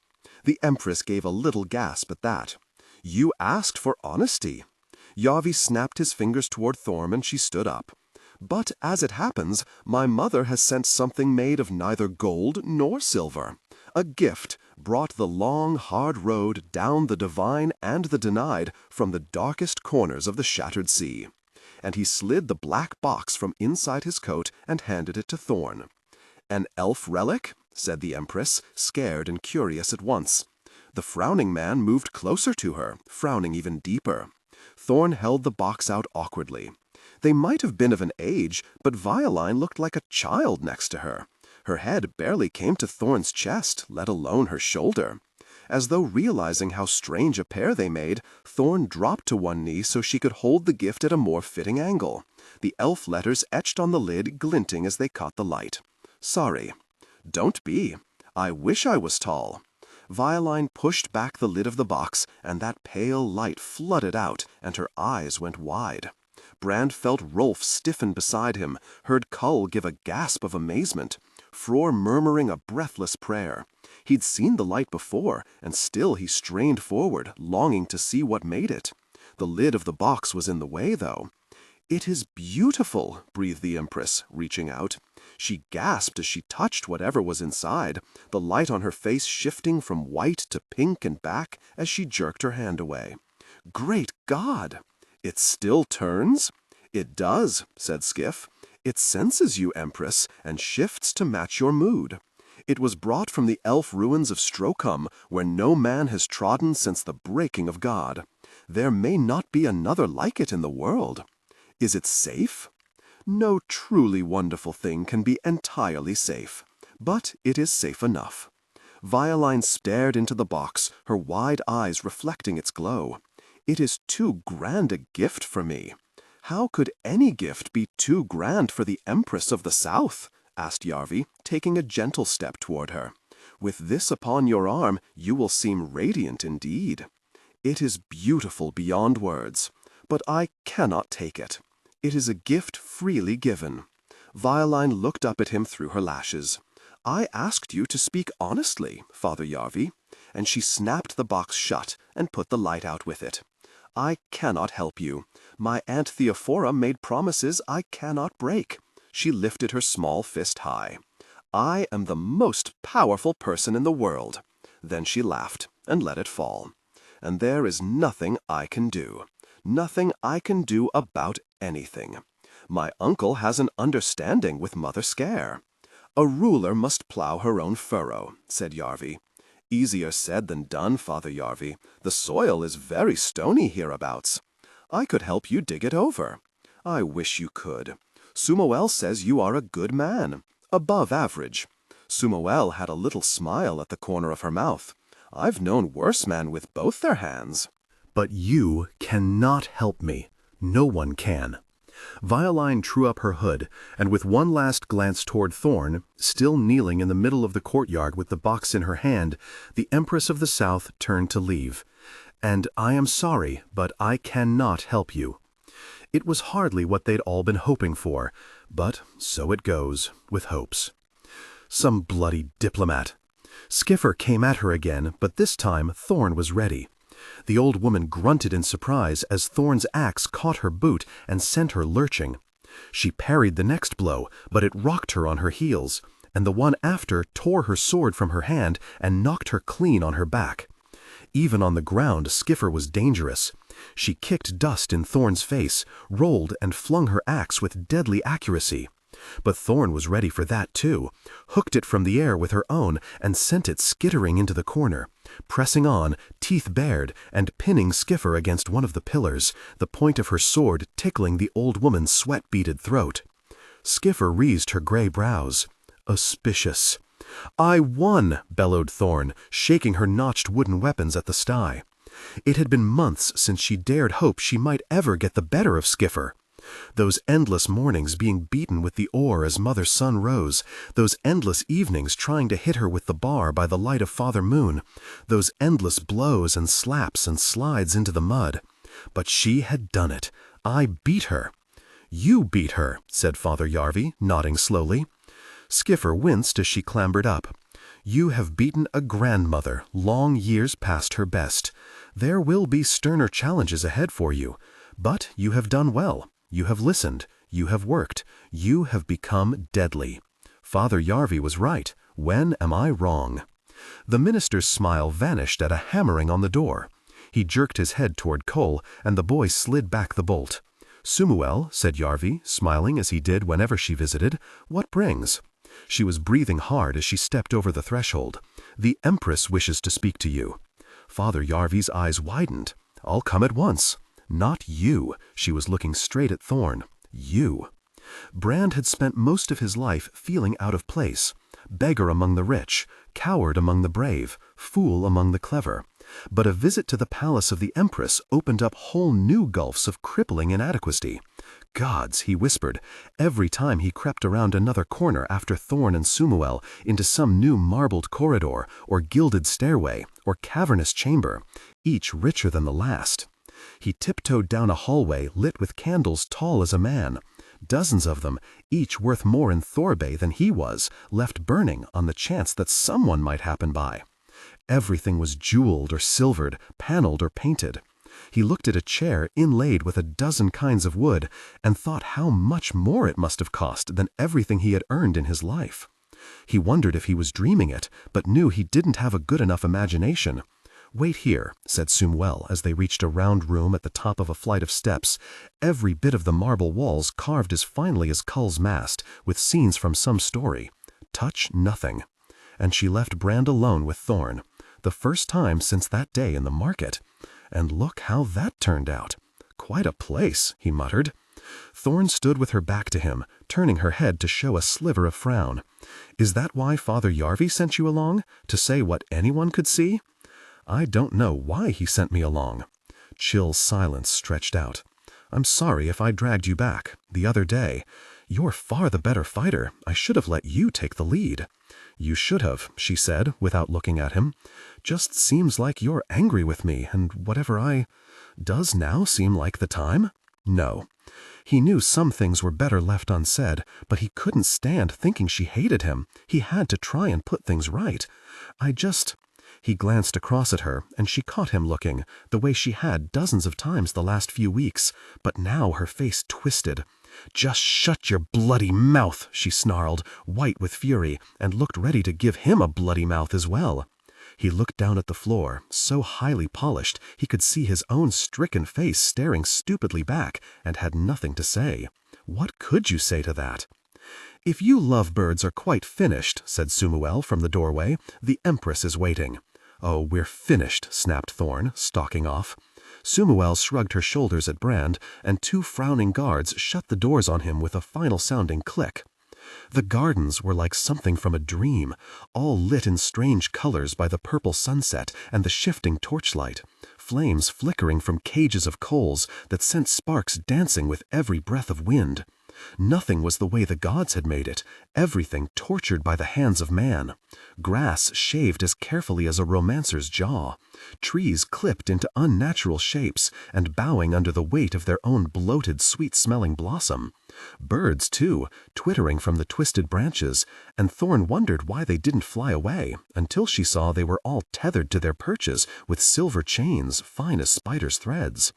Paths of white stone twisted between statues of impossibly stern, impossibly slender women, wafting scrolls, books, swords. Empresses of the past, Thorn reckoned, and all wondering why this half-shaved horror had been allowed among them. The guards looked as if they had the same question. Lots of guards, every mirror-bright sword and spear, making her acutely aware of how unarmed she was. She sloped after Sumuel around a star-shaped pool, crystal water tinkling into it from a fountain carved like snakes coiled together, up to the steps of a strange little building, a dome set on pillars with a curved bench beneath it. On the bench sat Violine, Empress of the South. She had undergone quite a transformation since she visited Father Yarvi's crumbling house. Her hair was twisted into a shining coil, netted with golden wire, and hung with jewels. Her bodice was set with tiny mirrors that twinkled blue and pink with the fading light, red and orange with the torch flames. From a streak of dark paint across the bridge of her nose, her eyes gleamed brightest of all. Thorn wasn't sure she'd ever felt so far out of her depth. "What do I say?" "She's just a person," said Sumuel. "Talk to her like she's a person." "What the hell do I know about talking to a person?" "Just be honest." Sumuel slapped Thorn on the back and sent her stumbling forward. "And do it now." Thorn edged onto the lowest stair. "Your radiance," she croaked out, trying to go down on one knee, then realizing it couldn't really be done on a set of steps. "Violine, and please don't kneel. A week ago I was nobody much. It still makes me nervous." Thorn froze awkwardly halfway down and wobbled back to an uncertain stoop. "Sumuel says you sent for... What is your name?" "Thorn Bathu, Your Majesty." "Please, the Thorn seems self-explanatory. The Bathu? My father won a famous victory there the day I was born. He was a warrior? A great one." Thorn fumbled for the pouch about her neck. "Chosen shield to a queen of Gettland. And your mother?" "My mother wishes I wasn't me." Sumuel had told her to be honest after all. "My mother was a general who died in battle against the Aleuks." "Good for her," said Thorn, then instantly thought better of it. "Though not for you. Worse and worse. I suppose, Your Radiance." She trailed off into mortified silence. "Some bloody diplomat." "Violine."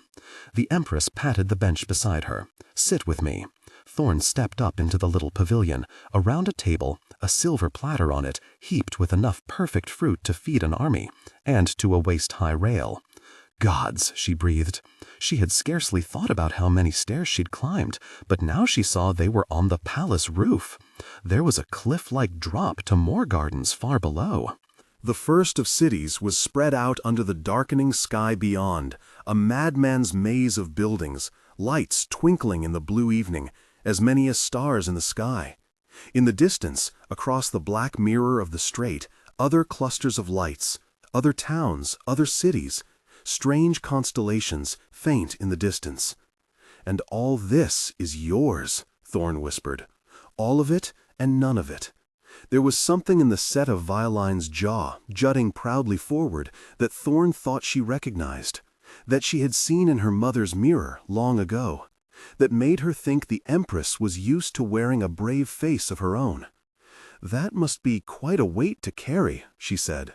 Violine's shoulders seemed to sag a little, something of a burden. "Empress, I don't know anything about politics." Thorn perched herself on the bench in a manner she hoped was respectful, whatever that looked like. She'd never been too comfortable sitting unless it was at an oar. "I don't know anything about anything. You'd be much better talking to Father Yarvi." "I don't want to talk about politics." Thorn sat in prickling awkwardness. "So, you're a woman?" Violine leaned forward, her hands clasped in her lap and her eyes fixed on Thorn's face, disarmingly close. Closer than Thorn was used to having anyone, let alone an Empress. "So, my mother tells me," she muttered. "Opinions divided. You fight men. Yes, you beat men.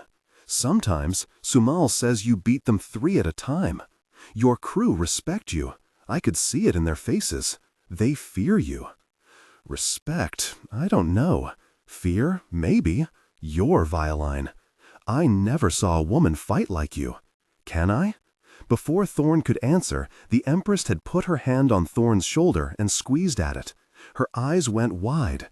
Great God, you're like wood. You must be so strong. She let her hand drop, much to Thorn's relief, and stared down at it, small and dark on the marble between them. I'm not. Well, you won't beat a strong man with strength, murmured Thorn. The Empress's eyes flickered to hers, white in the midst of that black paint, torch flames gleaming in the corners. With what then? You must be quicker to strike, and quicker when you do. You must be tougher and cleverer. You must always look to attack, and you must fight without honor, without conscience, without pity. Skiff's words, and Thorn realized only then how completely she had learned them, how totally she had taken them in, how much the old woman had taught her. So I'm told, anyway. Violine snapped her fingers. That is why I sent for you, to learn how to fight strong men. Not with swords, but the principles are the same. She propped her chin on her hands, a strangely girlish gesture in a woman who ruled half the world. My uncle wants me to be nothing more than prow beast for his ship, less if anything. The prow beast at least goes at the keel. Our ships have one at the stern as well. Marvelous! He wants me to be that one then, to sit in the throne and smile while he makes the choices. But I refuse to be his puppet. Violine clenched her fist and thumped the table, scarcely even making the tiny fruit knife rattle on the platter. I refuse, do you hear me?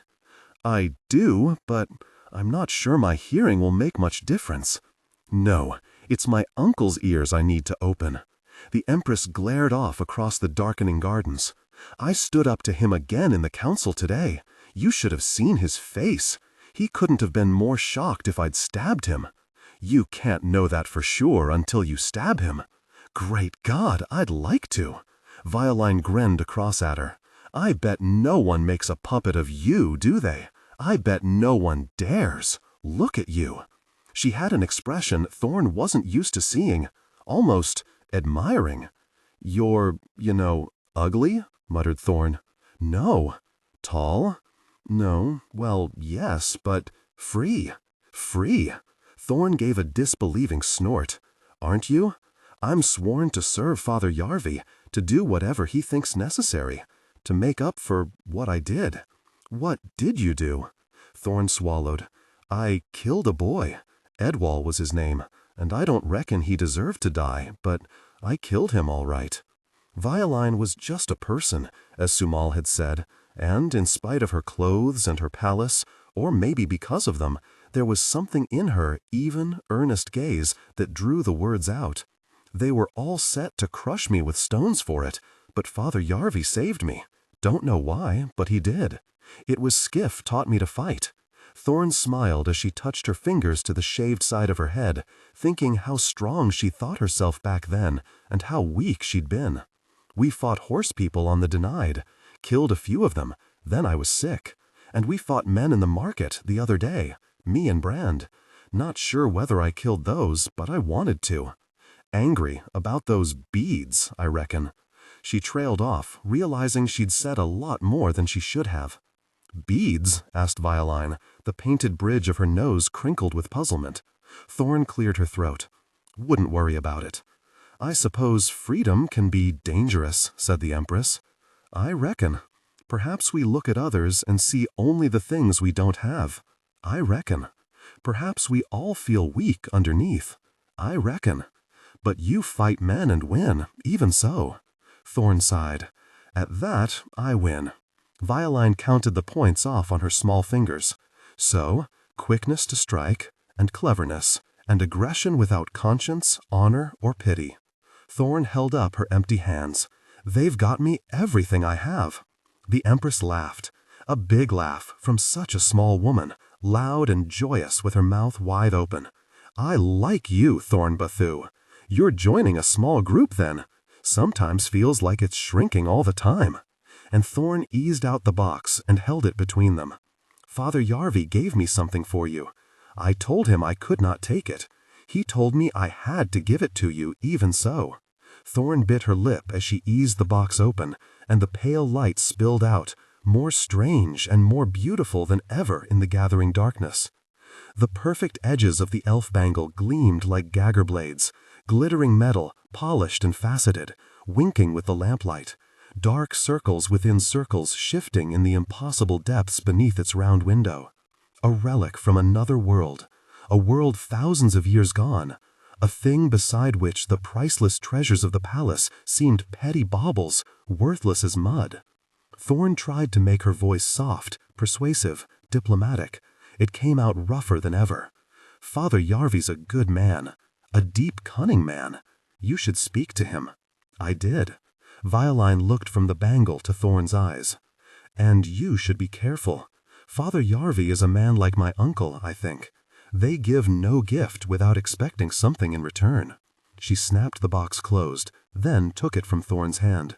But I will take it, if that is what you want. Give Father Yarvi my thanks, but tell him I can give him no more. I will. Thorn looked out at the garden as it sank into gloom, fumbling for something else to say, and noticed that where the guard had stood beside the fountain, there were only shadows. All of them were gone. She and the Empress were alone. What happened to your guards? That's odd, said Violine. Ah, but here are more.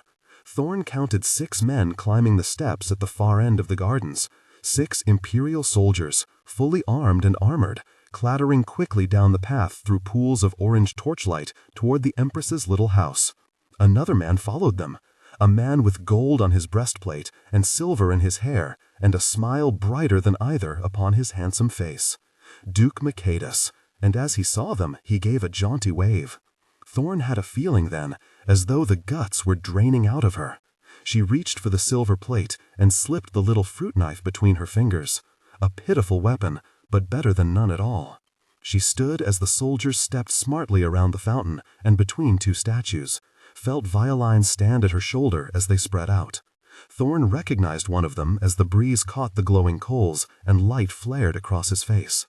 The Vanstaman she had fought in the market, cuts and purple bruises down one cheek and a heavy axe in his fist. Duke Merciless bowed low, but with a twist to his mouth, and his men did not bow at all. Violine spoke in her own language, and the Duke answered, waving a lazy hand toward Thorn. "Your Grace," she forced through clenched teeth. "What an honor!" "My apologies," he said in the tongue. "I was telling Her Radiance that I simply could not miss your visit. A gift, indeed, to find the 2 of you alone." "How so?" asked Violine. The Duke raised his brows high. "Northern interlopers have come to the first of cities. Barbarians from Gettland or wherever, set on exporting their petty squabbles to our shores. They have tried to drive a wedge between us and our ally, the High King, who has accepted our one god into his heart. When that failed, he sternly shook his head. They have sent an assassin to the palace, an unnatural murderer, hoping to prey upon the innocent good nature of my idiot niece." "I suppose that'd be me," growled Thorn. "Oh, fiend in woman's shape. Roughly woman's shape anyway. You're rather too muscular for my taste. I seem to remember you wanted to try 2 of my guards." Merciless grinned, and all the while his men edged forward, steel glimmering as it caught the light. "How'd you feel about 6 of 'em? Always look less than you are." Thorn cringed back, hunched her shoulders, made herself look small and full of fear, even though a strange calm had come on her. As if the last door did not yawn at her heels, but she saw it all from outside. She judged the distances, noted the ground, the statues, the torches, the table, the pillars, the steps, the long drop behind them. An empress really shouldn't take such chances with her safety, the Duke was saying. "But do not despair, my dear niece. I shall avenge you." "Why?" whispered Violine. Thorn could feel her fear, and that was useful. 2 weak and scared and helpless girls, and behind her back she curled her fingers tight around that tiny knife. The Duke's lip curled. "Because you prove to be an utter pain in my rear. We all like a girl with spirit, don't we?" He stuck out his bottom lip and shook his head in disappointment. "But there is a limit, really there is. Thorn's father used to tell her, 'If you mean to kill, you kill. You don't talk about it.' But fortunately for her, the Duke was no killer, prating and boasting and savoring his power, giving Thorn time to judge her enemy, time to choose her best chance. She reckoned the Duke himself a small threat. He wore a sword and dagger, but she doubted they had ever been drawn. The others knew their business, though. Good swords out, and good shields on their arms, and good daggers at their belts. Good armor, too, scaled mail twinkling in the twilight, but weak at the throat, the insides of the elbows, the backs of the knees. That was where she had to strike. She alone against 7. She almost laughed then. Absurd odds, impossible odds, but the only ones she had. Theophora could never do as she was told, the Duke blathered on, but then she was too old a horse to learn obedience. I really had hoped a 17-year-old empress could be led by the nose. He gave a sigh. Some ponies just chafe at the bridle, though. They kick and bite and refuse to be ridden. Better to destroy them before they throw their master. The throne will pass to your cousin Asta next. He showed those perfect teeth of his. She's 4. Now that's a woman you can work with. Finally tiring of his own cleverness, he sent 2 of his men forward with a lazy gesture. Let's get it done. Thorn watched them come. One had a big, often broken nose, the other a pocked and pitted face, smiling in a faintly uninterested way. Swords drawn, but not raised, as they came onto the first step. You couldn't blame them for being confident, but they were so confident they never even considered she might give them a fight. And Thorn would give them a fight. "Careful, Your Grace," said the Vansterman. "She's dangerous."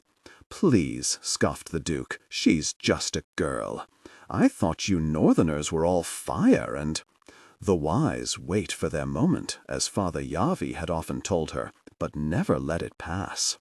The big-nosed man took the next step, squinting as the light from the torches in the pavilion shone into his eyes, then looking mildly surprised when Thorn darted forward and slit his throat with the fruit knife.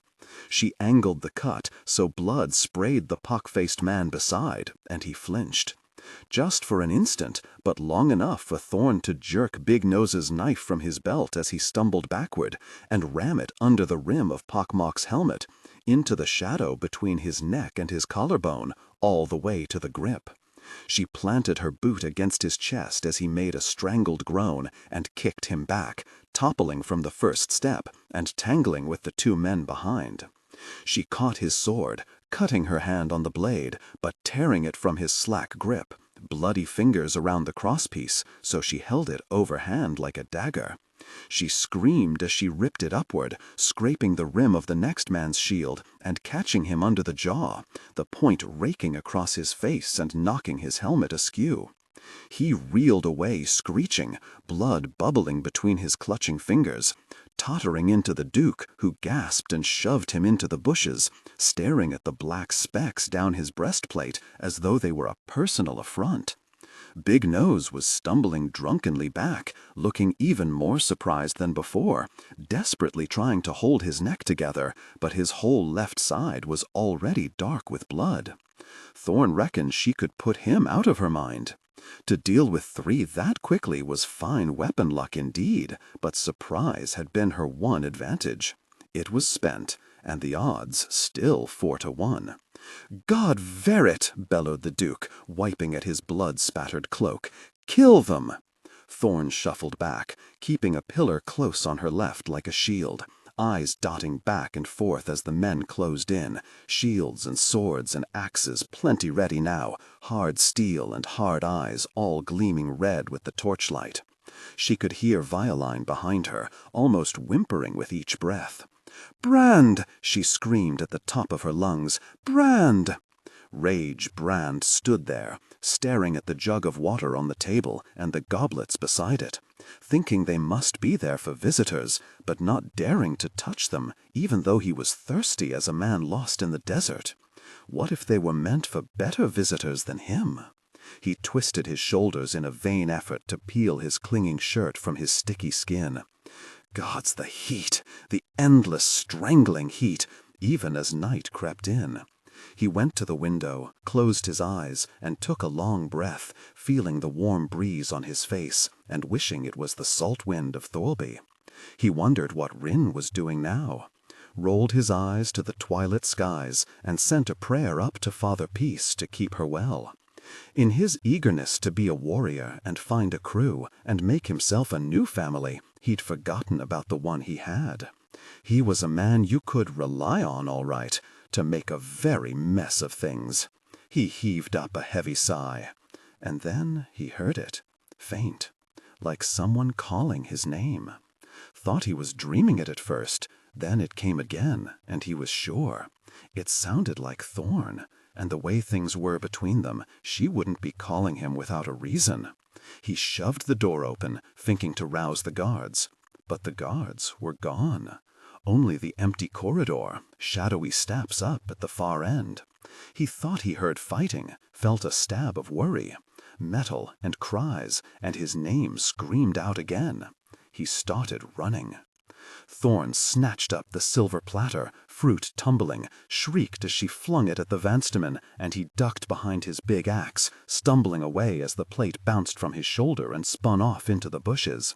Tethered songbirds flapped and squawked and fluttered in a helpless panic, and Thorn wasn't much better off, penned behind the pillars of the pavilion as if it was a cage. Beside the Vansterman there were 2 soldiers still standing, one tall and rangy with a hell of a reach, one short and beefy with a neck thick as a tree. The Duke loitered at the back, pointing at Thorn with his dagger and shouting in a broken voice. A clever man, maybe, but a man used to everything going his way. "Got blood on your shoes, have I?" she snarled at him. "Y'old bastard." She made a grab for one of the torches, ripping it from its sconce, ignoring the sparks that scattered searing up her arm. Thickneck darted toward her, and she blocked his sword with hers, steel clashing, chopped at him and struck splinters from his shield. Stepped away, trying to give herself room to think of something, slipped on fallen fruit in the darkness and lurched against the table. A sword chopped into her leg, the meat of her left thigh, above the knee. She gave a kind of swallowing yelp as the tall soldier pulled it free of her, readying for a thrust. You will be struck, and when you are, the force of it must not stagger you, the pain of it must not slow you, the shock of it must not cause you to doubt. She lashed at the tall soldier with the torch, and he brought his shield up just in time, tottering down the steps as red coals spilled from the cage and across his back in a shower of glowing dust. She ducked on an instinct, Thickneck's sword whistling by and clanging against the nearest pillar, splinters of marble spinning, fighting shadows flickering, dodging, stabbing all around them. Thorn swung for him, but her leg had no strength in it. Her sword bounced from his armored shoulder, only checked him for a moment. She saw her blood, gleaming black in the torchlight, a trail of spots and spatters leading to the point of the tall man's sword. She saw the Duke's face twisted with rage. She heard the Empress screaming something over the rail, calling for help, but there was no help coming. Thickneck had his front foot on the top step, hard eyes fixed on her over his shield rim. Tall was clawing at his back, trying to brush the coals from his smoldering cloak. She had to fight, while she still had blood to fight with. Had to attack, and it had to be now. She shoved herself from the table as Thickneck stabbed at her and sprang down the steps over a fallen body. Her wounded thigh gave as she came down, but she was ready for that, fell forward, rolled under Tall's hard-swung sword, the wind from the blade catching her hair, came up on her good side, slashing at him as she passed. She caught Tall behind the knee and he grunted, trying to turn and falling to all fours in front of her. She lifted the sword high, arching back, brought it crashing down on his helmet. The force of it jolted her arm so hard it made her teeth buzz. The blade shattered, shards of steel bouncing away. But it left a mighty dent, one of Tal's legs kicking wildly as he flopped on his face, mouth open in a silent yawn. Thorn tottered against a statue, broken sword still clutched in her fist. Good weapon luck, Ada would have said, because the Vansterman chose that moment to swing his axe, and it missed her by a hair, heavy blade knocking a great chunk of marble loose. Thorn shoved him away with the torch, a few last sparks whirling on the breeze. Her leg was throbbing, pulsing, no strength in it at all. Thickneck stepped carefully toward her, shield up. "There's always a way," Father Yarvi used to say, but Thorn couldn't see it. She was too hurt. The odds were too long. She clutched hard to that broken sword, bared her teeth, showed him her bravest face. She could smell flowers, flowers and blood. "Your death comes," she whispered. Violine shrieked as she leapt between the pillars and onto the short man's back, grabbing him around his bull neck, clutching at the wrist of his sword arm. He tried to throw her off, shield flailing, but that left a gap. Thorn dived at him, her left knee buckled, pain stabbing through her leg, but she caught his armor as she fell and dragged herself up, snarled as she drove the broken sword blade up under his jaw. He spat blood, the Empress squealing as they crashed down on top of her. Thorn rolled just in time, the Vansterman's heavy axe flashing past, thudding through Thickneck's mail and deep into his chest. Thorn half-scrambled, half-hopped up as he struggled to drag his axe free, the breath burning in her heaving chest. "Brand!" she screamed in a broken voice. She heard the blurry gardens tipping one way, then back the other. Duke Mikada had drawn his sword, was dragging the corpse of the thick-necked man away so he could get at the Empress. Thorn waved the knife around, but it was so heavy, as if there was an anvil hanging off the point. The torches flashed and flickered and danced. "Come on," she croaked, but her tongue was all swollen, couldn't get the words around it. The Vansterman smiled as he herded her back toward the fountain.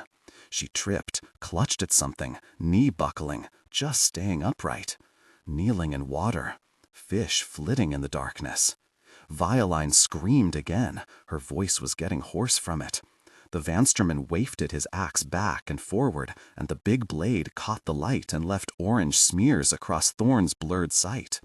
The Empress said, "Don't kneel," but she couldn't get up. She could hear her own breath, wheezing, wheezing. Didn't sound too good. Gods, she was tired. "Brand," she mumbled. He came up the steps running, caught a glimpse of a darkened garden, a path of white stones between flowering trees, and statues and dead men scattered in the shadows around a torchlight fountain. He saw Thorn kneeling in it, clutching at wet stone carved like snakes, a dagger in her other hand. Her face was tattered red, and her clothes torn and stuck to her dark, and the water pink with blood. A man stood over her with an axe in his hand, the Vansterman from the market. Brand made a sound like a boiling kettle, a sound he never made before and never heard a man make. He tore down that path like a charging bull, and as the Vansterman turned, eyes wide, Brand caught him, snatched him off his feet like the north gale snatches up a leaf, and rammed him at a full sprint into a statue. They hit it so hard the world seemed to shake, so hard it rattled Brand's teeth in his head. So hard the statue broke at the waist, and the top fell in dusty chunks across the grass. Brand might have heard the Vansterman's shattered groan if it wasn't for the blood pounding in his skull like Mother Sea on a storm day, blinding him, deafening him. He seized the Vansterman's head with both hands and rammed it into the marble pedestal 2 times, 3, 4. Chips of stone flying until his skull was bent and dented and flattened. And Brand flung him down, ruined, onto the path. Thorn was slumped against the fountain, her face all the wrong colors, skin waxy pale and streaked with blood, and her torn cheeks and her mouth and her chin all clotted black. "Stay back!" someone shrieked. An older man in a gilded breastplate with a sheen of sweat across his face. He had the Empress Violine about the neck, a jeweled sword to her throat, but it was too long for the task. I am Duke Merciless, he bellowed, as if the name was a shield. But a name's just a name. Bran's lips curled back, and he took a step forwards, the growling in his throat hot as dragon's fire, kicking a corpse out of his way. The Duke whipped the sword from Violine's neck and pointed it wobbling towards Brand. "I'm warning you! Stay!" The Empress grabbed his hand and bit it, twisting free as he screamed. He raised his sword, but Brand was on him, making that sound again, that shrieking, keening, gurgling sound, not thinking of doing good, or of standing in the light, or anything but breaking this man apart with his hands. The sword grazed his head and bounced off his shoulder. Maybe it cut him, and maybe it didn't, and Brand didn't care. His arms closed tight about the Duke like a lock snapping shut. He was a big man, but Brand once held the weight of a ship across his shoulders. He hoisted Duke Merciless into the air as if he was made of straw. 4 charging steps he took, thudding across the dark lawn, lifting the Duke higher and higher. "You can't!" he screeched. Then Brand flung him into space. Over the stone rail he tumbled. He seemed to hang there for a moment against the dusky sky, astonished, sword still in his hand. His screech turned to a coughing gurgle, and he plummeted, flailing out of sight. "God," croaked Violine. There was a crunch far below as her uncle hit the ground. Then a long clatter. Then silence. Depths and promises. Thorn's eyes opened, and it was dark. The darkness beyond the last door? She tried to move and gasped at the pain. Surely the one good thing about death was that the pain stopped. She felt bandages across her face, remembered the jolt as Duke Merciless' knife punched through her mouth. Gave a rusty groan, her throat dry as old bones. She squinted towards a slit of brightness, fumbled back blankets, and slowly, ever so slowly, swung her legs down. Everything bruised and battered and stabbed through with cramps. She moaned as she tried to put weight on her left leg, pain catching fire in her thigh, creeping up into her back, down through her knee. She hopped and she shuffled, clutching at the wall. God's the pain in her leg, but when she winced at that, God's the pain in her face, and when she whimpered at that, God's the pain in her chest, up her throat, in her eyes as the tears flowed. And she made it to that strip of light, the light under a door, and pawed it open.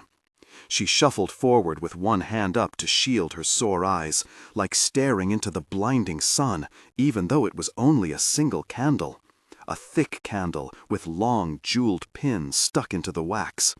She saw crumbling plaster, fallen clothes casting long shadows across the boards, the dark folds on a rumpled bed. She froze. After a night of shared intimacy, Father Yarvi scrambled from the bed and into his trousers. "Am I?" she wanted to ask, but it came out, "Ah, back to bed before you set that leg bleeding." And the minister slipped his arm around her and started helping her to hop and shuffle back toward the dark doorway. Thorn couldn't help glancing over her shoulder as they passed the threshold, saw Sumayel resting, looking sideways at her through narrowed eyes. "In pain?" asked Father Yarvi as he lowered her onto the bed. "Ugh," she grunted. Water sloshed into a cup, a spoon rattled as he mixed something in. "Drink this." It tasted beyond foul, and her ripped mouth and her swollen tongue and her dry throat burned from it, but she fought it down, and at least she could make words afterward. "I thought," she croaked as he swung her legs back into the bed and checked the bandages around her thigh, "you swore an oath." "I swore too many. I must break some to keep another. Who decides which ones you keep?" "I'll keep my first one." And he closed the fingers of his good hand and made a fist of it. "To be revenged upon the killers of my father." She was growing drowsy. "I thought you did that long ago." "On some of them, not all."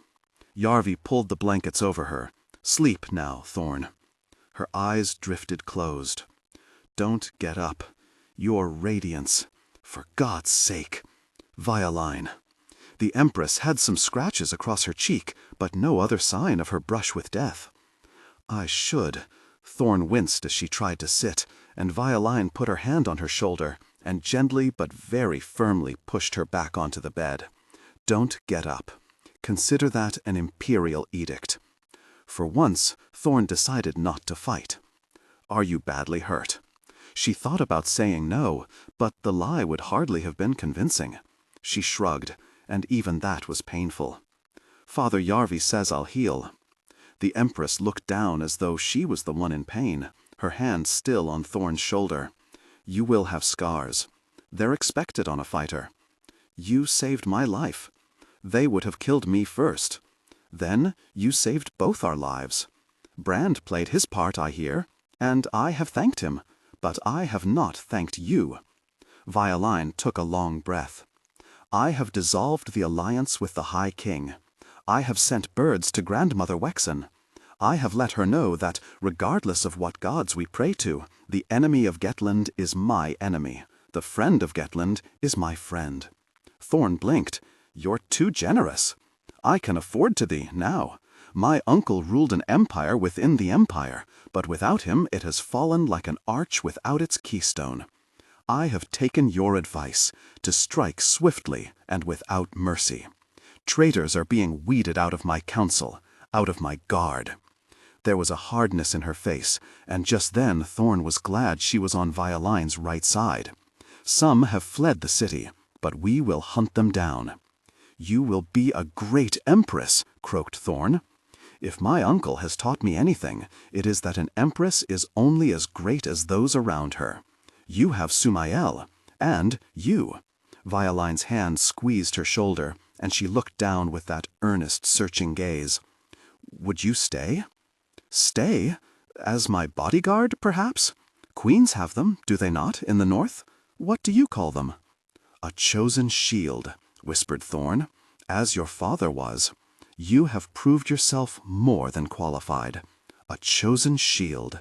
And to the Empress of the South, to stand at the shoulder of the woman who ruled half the world. Thorn fumbled for the pouch around her neck, felt the old lumps inside, imagining her father's pride to hear of it. What songs might be sung of that in the smoky inns, and in the narrow houses, and in the high godshawl of Thorlby? And at that thought a wave of homesickness surged over Thorn, so strong she nearly choked. I have to go back. I miss the gray cliffs. I miss the gray sea. I miss the cold. She felt tears in her eyes then, and blinked them away. I miss my mother. And I swore an oath. Not all oaths are worth keeping. You keep an oath not for the oath, but for yourself. Her father's words, whispered long ago beside the fire. I wish I could split myself in half. Violine sucked at her teeth. Half a bodyguard would be no good to me. But I knew what your answer would be. You are not one to be held, Thorn Bathu, even with a gilded chain. Perhaps one day you will come back of your own accord. Until then, I have a gift for you. I could only find one worthy of the service you have done me. And she brought out something that cast pale light across her face, and struck a spark in her eyes, and stopped Thorn's breath in her throat. The elf bangle that Skifir had dug from the depths of Stockholm, where no man had dared tread since the breaking of God. The gift the south wind had carried all the long road down, the divine and the denied. A thing too grand for an empress to wear. Me? Thorn wriggled up the bed in an effort to get away from it. No, no, no, no. It is mine to give, well-earned and freely given. I can't take it. One does not refuse the Empress of the South. Violine's voice had iron in it, and she raised her chin and glared down her nose at Thorn with an authority that was not to be denied. Which hand? Thorn mutely held out her left, and Violine slipped the elf bangle over it and folded the bracelet shut with a final sounding click.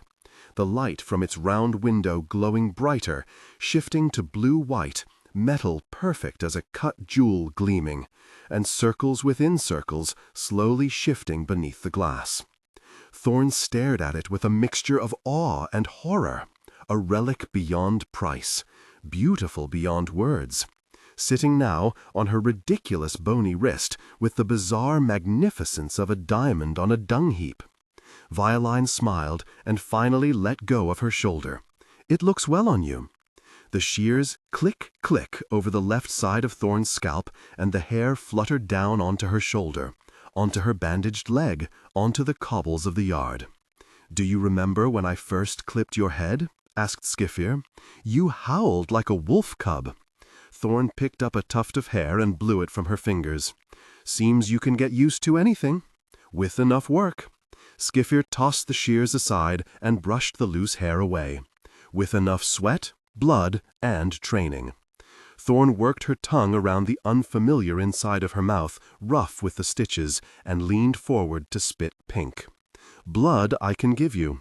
She grimaced as she stretched her leg out, the elf bangle flaring angry purple with her pain. "But training might be difficult right now." Skifir sat, one arm about Thorn's shoulders, rubbing her hand over her own stubbled hair. "We have trained for the last time, my dove." "What? I have business I must attend to. I have ignored my own sons and daughters and grandsons and granddaughters too long. And only the most wretched of fools would dare now deny that I have done what Father Yarvi asked of me and made you deadly. Or helped you make yourself deadly at least." Thorn stared at Skifir, an empty feeling in her stomach. "You're leaving?" "Nothing lasts forever. But that means I can tell you things I could not tell you before." Skifir folded her in a tight, strange-smelling hug. "I have had 22 pupils in all, and never been more proud of one than I am of you. None worked so hard. None learned so fast. None had such courage." She leaned back, holding Thorn at arm's length. "You have proved yourself strong, inside and out, a loyal companion, a fearsome fighter. You have earned the respect of your friends and the fear of your enemies. You have demanded it, you have commanded it."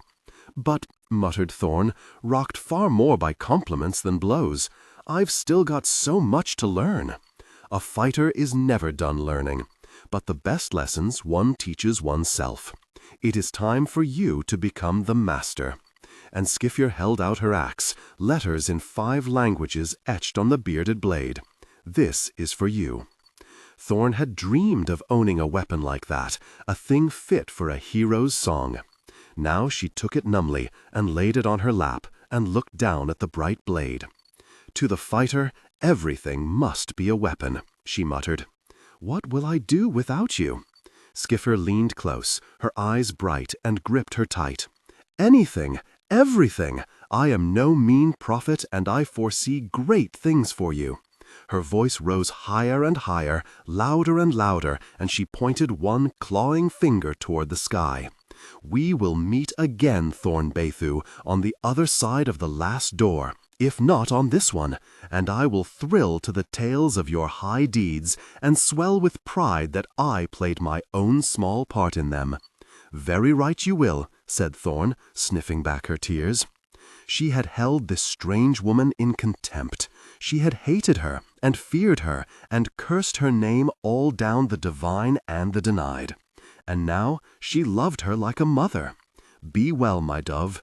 Even more, be ready." Skifir's hand darted out, but Thorn caught it by the wrist before it could slap her, and held it trembling between them. Skifir smiled wide. "And always strike first." Father Yarvi smiled as he peeled away the bandages. "Good, very good."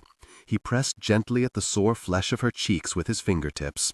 "You are healing well, walking already, lurching like a drunk already. You are lucky, Thorn. You are very lucky." "Doubtless. Not every girl gets to be stabbed through the face, and by a duke of royal blood, too. The gods have smiled on me all right. It could have been through your eye. It could have been through your neck." He started to bathe her face with a flannel that smelled of bitter herbs. "On the whole, I would prefer to be scarred than dead, wouldn't you?" Thorn pushed her tongue into the salty hole her missing tooth had left. It was hard to think of herself as lucky just then. "How are the scars? Tell me the truth." They will take time to heal, but I think they will heal well. A star on the left and an arrow on the right. There must be some significance in that. Skifir might have told us. She had an eye for portents. Thorn did not need Skifir to see into her face's future. I'll be monstrous, won't I? I know of people with uglier deformities. And Yarvi put his withered hand under her nose and let the one finger flop back and forth. Next time, avoid the blade. She snorted. Easily said. Have you ever fought 7 men? Drops trickled into the steaming bowl as he wrung out the flannel, the water turning a little pink. I could never beat one. I saw you win a fight once. He paused. Did you indeed? When you were king, I saw you fight Keendall in the square. He stared at her for a moment, caught for once off balance. And, when you lost, you asked to fight him again, and sent your mother's chosen shield in your place. And Hurrick ground Keendall's face into the sand on your behalf.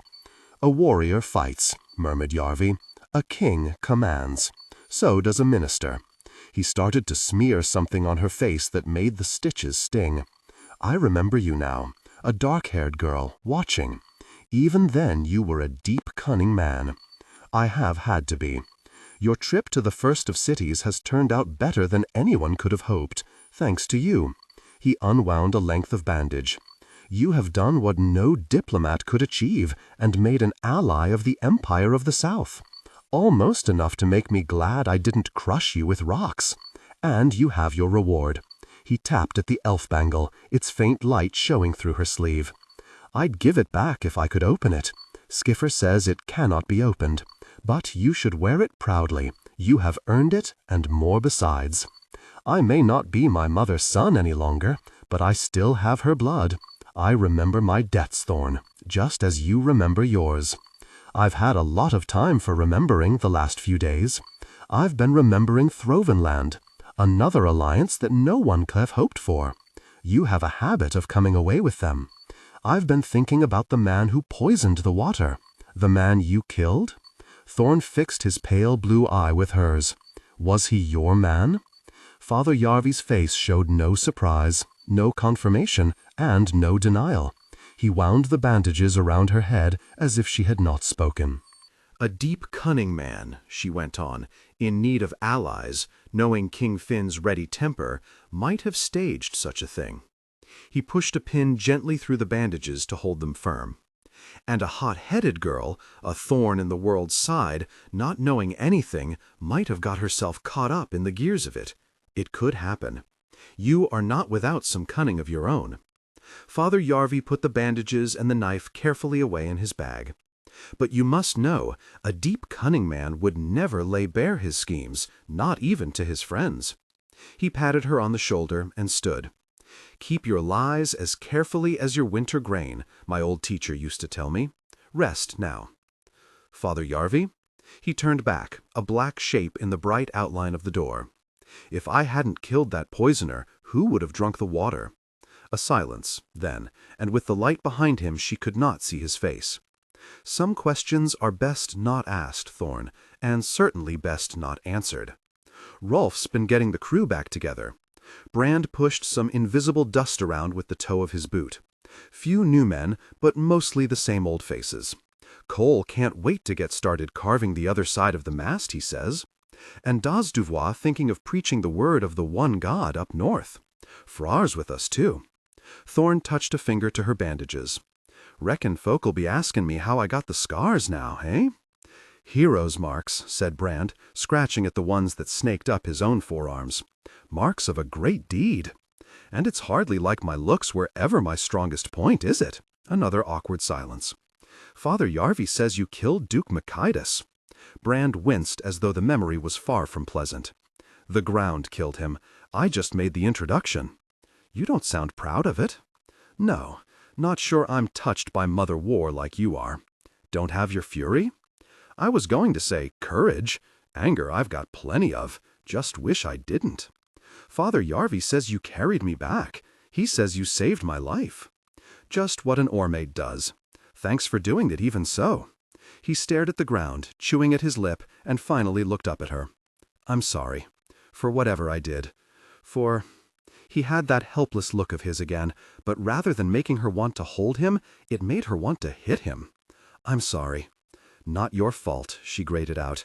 "Just the way things are. I wish they were a different way." "So do I."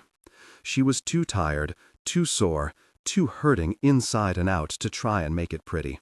"Not as if you can make yourself like someone, is it?" "Guess not," he said in a meek little voice that made her want to hit him even more. "Been through a lot together, you and me. Hope we can be friends still." She made her voice cold, cold and sharp as a drawn blade. It was that, or she might set to crying, and she wouldn't do it. "Don't think that'll work for me, Brand. Don't see how this just goes back the way it was." His mouth gave a sorry twist at that, as if he was the one hurt.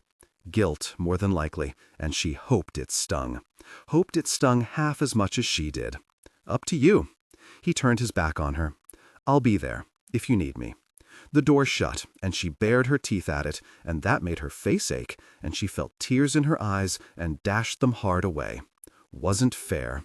Wasn't fair at all, but she guessed love's even less fair than the battlefield. To fool herself once was once too often. She had to rip those hopes up before they could take root. She had to kill the seeds. As soon as she could, she limped off to find Rolf and asked for a different oar to pull on the way back home. Owed her that much, didn't they? Strange bedfellows. "So you're leaving?" asked Sumael, her heavy footsteps echoing down the corridor. "Within the week," said Father Yarvi. "We may not make it home before the divine freezes as it is. You could always come with us. Don't pretend you don't miss the northern snows." She laughed. "Oh, every balmy day here I wish I was frozen near to death again. You could always stay with us. Don't you enjoy the southern sun?" "I am a little too pale. I burn before I brown." He gave a ragged sigh. "And I have an oath to keep." Her smile faded. "I didn't think you took your oaths that seriously." "This one I do," said Father Yarvi. "Will you break the world to keep it?" "I hope it won't come to that." Sumael snorted. "You know how it is with hopes." "I do," murmured Brand. He got the feeling there were two conversations going on, one in plain sight and one hidden. But he'd never been much good with conversations, or with things he couldn't see, so he said no more. Sumael swung a gate open with a squealing of rusted hinges, rough steps dropping into darkness. "She's down there." The vaulted passage at the bottom was caked with mold, something scurrying away from the flickering light of Brand's torch. "Just follow my lead," said Yarvi. Brand gave a weary nod. "What else would I do?" They stopped before a barred opening. Brand saw the glimmer of eyes in the shadows and stepped close, raising his torch. Mother Scare, once minister of Vansterland, then emissary of Grandmother Wexen, now sat against a wall of mossy rock, with her shaved head on one side, her tattooed forearms on her knees, and her long hands dangling. She had 5 elf bangles stacked on one wrist, gold and glass and polished metal glinting. Brand would have been awestruck at the sight of them once, but now they seemed petty, gaudy, broken things beside the one Thorn wore. "Ah, Father Yarvi!" Scare stretched a long leg toward them, chains rattling from an iron band about her bare ankle. "Have you come to gloat?" "Perhaps a little. Can you blame me? You did conspire to murder the Empress Violine, after all." Mother Scare gave a hiss. "I had no part of that. Grandmother Wexen sent me here to stop that puffed-up bladder of arrogance Duke Machidas from doing anything foolish." "How did that work out?" asked Yarvi. Mother Scare held up a length of chain to show them, and let it drop in her lap. "You should know better than anyone. A good minister gives the best advice they can, but in the end, the ruler does what the ruler does." "Did you bring this one to frighten me?" Mother Scare's blue eyes fell on Brand, and even through the bars he felt a chill. "He is not frightening. On the contrary, I brought him to make you feel comfortable. My frightening one picked up a scratch killing 7 men when she saved the Empress and ruined all your plans." Brand didn't point out that he'd killed 2 of those men. He took no pride in it, and he was getting the feeling that wasn't the story everyone wanted to tell. "But she's healing nicely. Perhaps she can frighten you later." Mother Scare looked away. "We both know there is no later for me. I should have killed you at Amwind." You wanted to leave my guts for the crows, I remember. But Gromgil Gorm said, why kill what you can sell? His first mistake. He made a second when he trusted you. Well, like King Uthal, Gorm is a warrior, and warriors tend to prefer action to thought. That is why they need ministers. That is why he needs your advice so very badly. That, I suspect, is why Grandmother Wexen was so keen to prize you from his side. He will get no help from me now, said Mother Scare. You and Grandmother Wexen and Duke Mikaitis between you have made sure of that. Oh, I don't know, said Yarvi. I am heading back up the Divine within the week, back to the Shattered Sea. He pushed out his lips and tapped at them with his forefinger. To send a passenger on to Volsgard would not be too much trouble, eh, Brand? Not too much, said Brand. Yarvi raised his brows as though the idea had just occurred. Perhaps we could find room for Mother Scare? We've lost one mysterious bald woman. Brand shrugged. We've space for another. Gorm's minister frowned up at them, interested, but not wanting to seem interested. Don't toy with me, boy. Never been much good at toying, said Brand. I had a short childhood. Mother Scare slowly unfolded her long limbs and stood, bare feet flapping on damp stone as she walked to the bars until the chains were taut, then leaned a little farther, shadows shifting in the hollows of her gaunt face. Are you offering me my life, Father Yarvi? I find it in my hands and have no better use for it. Huh. Mother Scare raised her brows very high. What tasty bait! And no hook in it, I suppose? Yarvi leaned closer to the bars himself, so the two ministers' faces were no more than a foot's length apart. I want allies. Against the High King? What allies could I bring you? There is a Vanstaman on our crew, a good man, strong at the oar, strong in the wall. Would you say so, Brand? Strong at the oar. Brand remembered Frore bellowing out the song of Baal on that hill above the Denied. Strong in the wall. Seeing him fight beside men of Gettland made me realize again how much alike we are, said Yarvi. We pray to the same gods under the same skies. We sing the same songs in the same tongue. And we both struggle under the ever weightier yoke of the High King.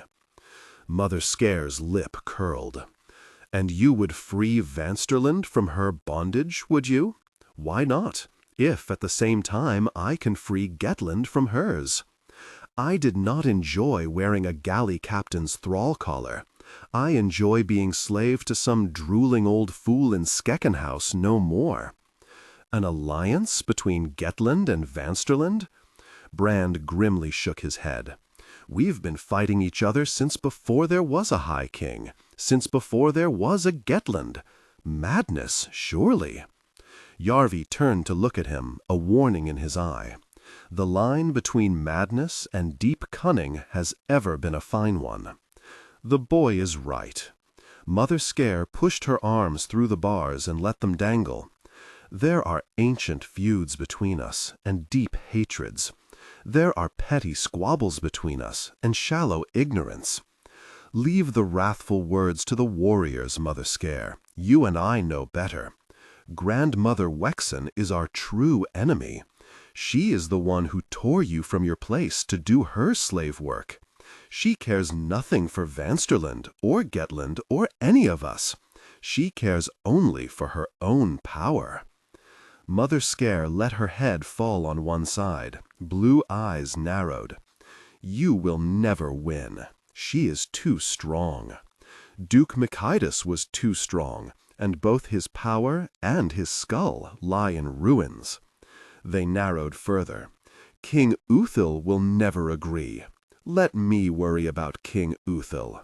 Further still, Gromgil Gorm will never agree. Do not underestimate yourself, Mother Scare. I do not doubt your own powers of persuasion are formidable. Blue slits now. Less so than yours, I think, Father Yarvi. Of a sudden she opened her eyes wide and pushed her hand out through the bars so fast that Brand flinched back and nearly dropped his torch. I accept your offer." Father Yarvi took her hand and, stronger than she looked, she pulled him close by it.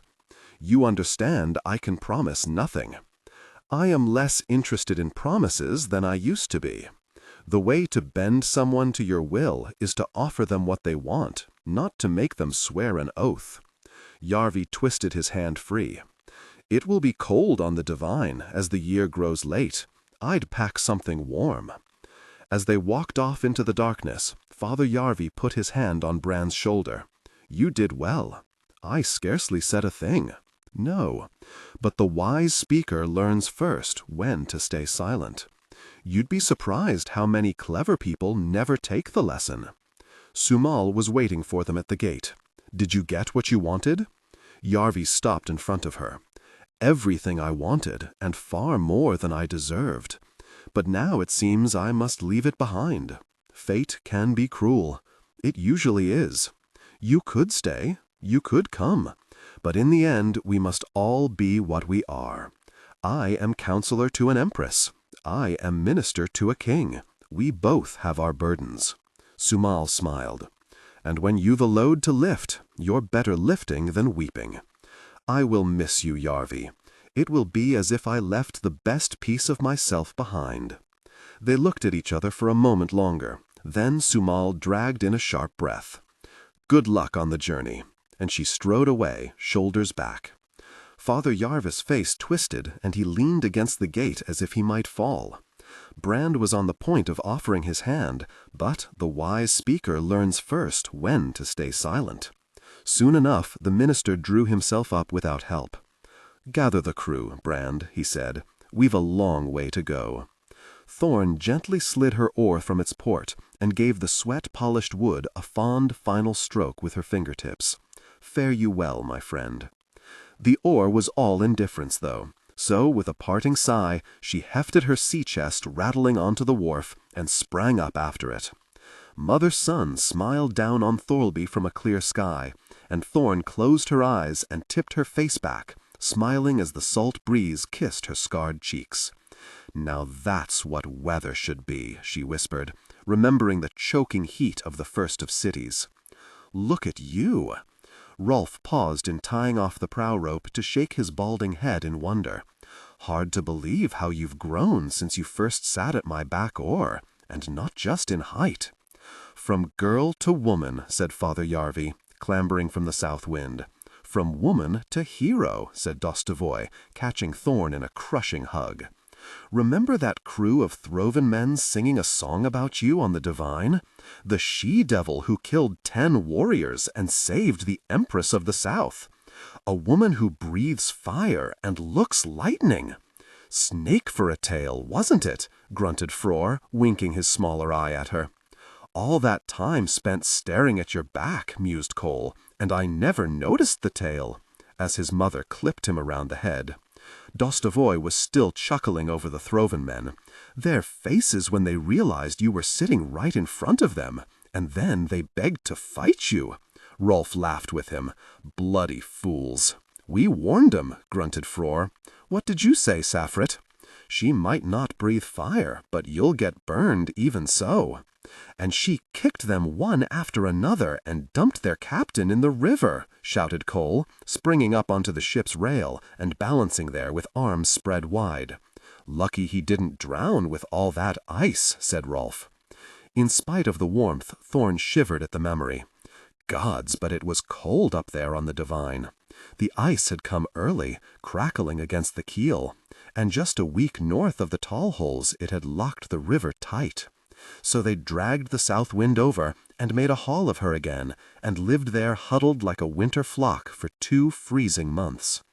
Thorn still trained as hard as if she could hear Skiffer's voice. Harder, maybe. She fought Dostovoy and Frore and Cole and Rolf, but though she saw him watching, she never asked for Brand. She still woke when Skiffer would have woken her, earlier maybe.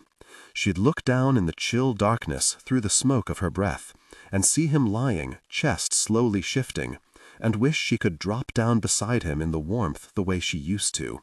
Instead, she'd force herself out into the bitter chill, teeth clenched against the aching in her leg, as she ran across a white desert, the elf bangle glowing chill white at her wrist, the streak of the crew's campfire the one feature in the great white sky. She had what she'd always wanted. Whatever Hunan and his like might say, she had proved herself a warrior, with a favored place on a minister's crew, and songs sung of her high deeds. She had sent 12 men through the last door. She had won a prize beyond price from the most powerful woman in the world. And here was the harvest. 1,000 miles of lonely nothing. Thorn had always been happiest in her own company. Now she was as sick of it as everyone else was. So she stood on the docks of Thorlby and hugged Saffrit tight, and dragged Cole down from the rail and scrubbed his wild hair while he squirmed in embarrassment, then caught Rolf and kissed him on his balding pate, and seized hold of Dostavoy and Frore and hauled them into a struggling, sour-smelling embrace. A frowning giant and a scarred Vansterman, foul as dung and frightening as wolves when she met them, grown close to her as brothers. God's but I'll miss ye, horrible bastards. Who knows, said Mother Scaffer, still stretched out among their supplies where she had spent most of the homeward voyage. Our paths may cross again before too long. Let's hope not, Thorn muttered under her breath, looked over those familiar faces, and gave it one last try. How'd you get the scar, Frore? The Vansterman opened his mouth as if to toss out one of his jokes. He always had one ready, after all. Then his eyes flickered to her scarred cheeks, and he stopped short, thinking. He took a long breath and looked her straight in the eye. I was 12 years old. The Gettlanders came before dawn. They took most of the villagers for slaves. My mother fought, and they killed her.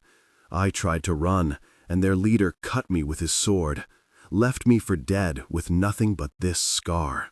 There was the truth then, and it was ugly enough. But there was something else in the way Frore looked at her, something that made the hairs stand on Thorn's neck. Her voice cracked a little when she asked the question. Who was their leader?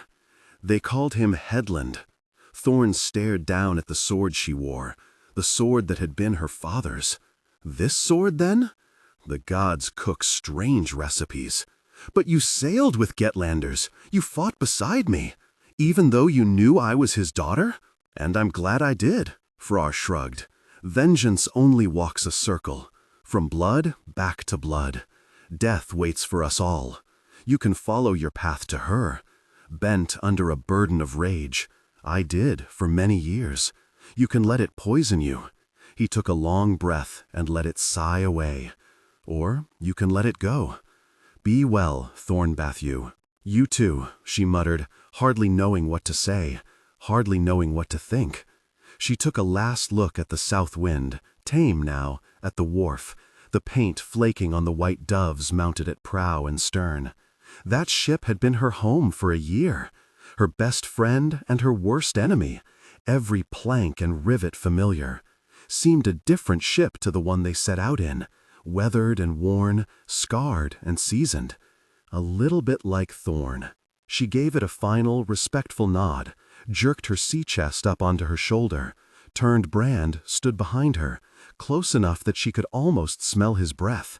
Sleeves rolled up to show the snaking scars about his forearms, stronger and quieter and better looking than ever. "Reckon I'll be seeing you then," he said.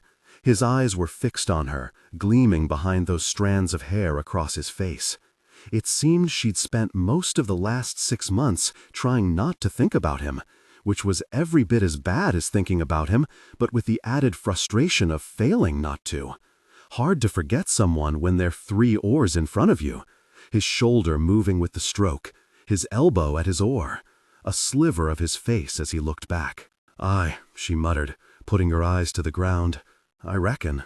And she stepped around him and down the bouncing planks of the wharf, and away. Maybe it was hard to leave it at that after all they had been through. Maybe it was cowardly. But she had to put him behind her and leave her disappointment and her shame and her foolishness along with him. When something has to be done, there's nothing to be gained by putting it off but pain. Very. But she was starting to sound like Skeef. That thought rather pleased her. Thorlby was changed. Everything so much smaller than she remembered. Grayer, emptier.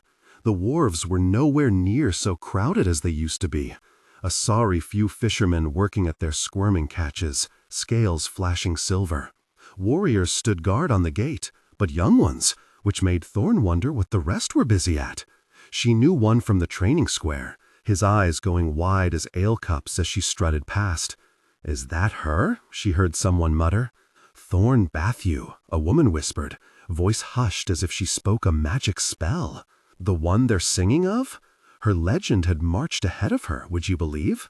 So Thorn put her shoulders back and her bravest face on, and she let her left arm swing, the elf bangles shining in the sunlight, shining with its own light. Up the street of anvils she went, and the customers turned to stare, and the hammering ceased as the smiths looked out, and Thorn whistled a song as she walked, the song those Throven men had sung, about a she-devil who saved the Empress of the South. Why not? Earned it, hadn't she? Up the steep lanes she'd walked down with Father Yarvi when he led her from the Citadel's dungeons and off to Skeckenhouse, to Kaliv, to the first of cities. 100 years, it seemed, as she turned down a narrow way where every stone was familiar. She heard muttering behind and saw she'd picked up a little gaggle of children, peering awestruck from around the corner, just like the ones that had followed her father when he was in Thorlby. Just as he used to, she gave them a cheery wave. Then, just as he used to, she bared her teeth and hissed, scattered them screaming. Skeef always said that history turns in circles. The narrow house, the step worn in the middle, the door her father badly carved, all the same, yet somehow they made her nervous. Her heart was hammering as she reached up to shove the door wide, but at the last moment she bunched her fist and knocked instead. She stood waiting, awkward as a beggar, even though this was her home, fingers clutched tight around the pouch at her neck, thinking about what Frar had told her. Maybe her father hadn't been quite the hero she always reckoned him. Maybe her mother wasn't quite the villain either. Maybe no one's all one or all the other. It was her mother who answered. Strange to see her looking just the same after all that had happened. Just another hair or two turned gray. And for a moment Thorn felt like a child again, clamping a brave face over her anger and her fear. Mother! She tried to tame the tangled side of her head, plucking at the gold and silver rings bound up in her matted hair. A fool's effort, as she couldn't have combed that thicket with an axe. She wondered what her mother's tongue would stab at first, the madness of her hair, or the ugliness of her scars, or the raggedness of her clothes. Or the hild! Her face lit up with joy, and she caught Thorn in her arms and held her so tight she made her gasp.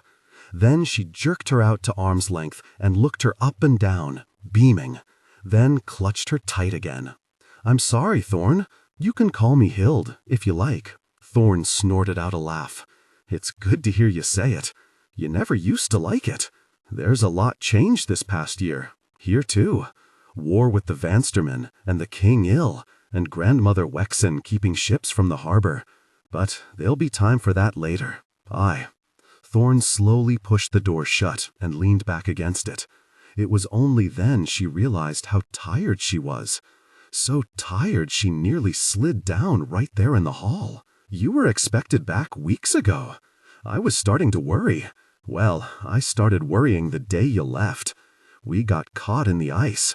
I should have known it would take more than half the world to keep my daughter away. You've grown. Gods, how you've grown. You're not going to say anything about my hair?" Her mother reached out and tidied a loose worm of it behind Thorn's ear, touched her scarred cheek gently with her fingertips. "All I care about is that you're alive.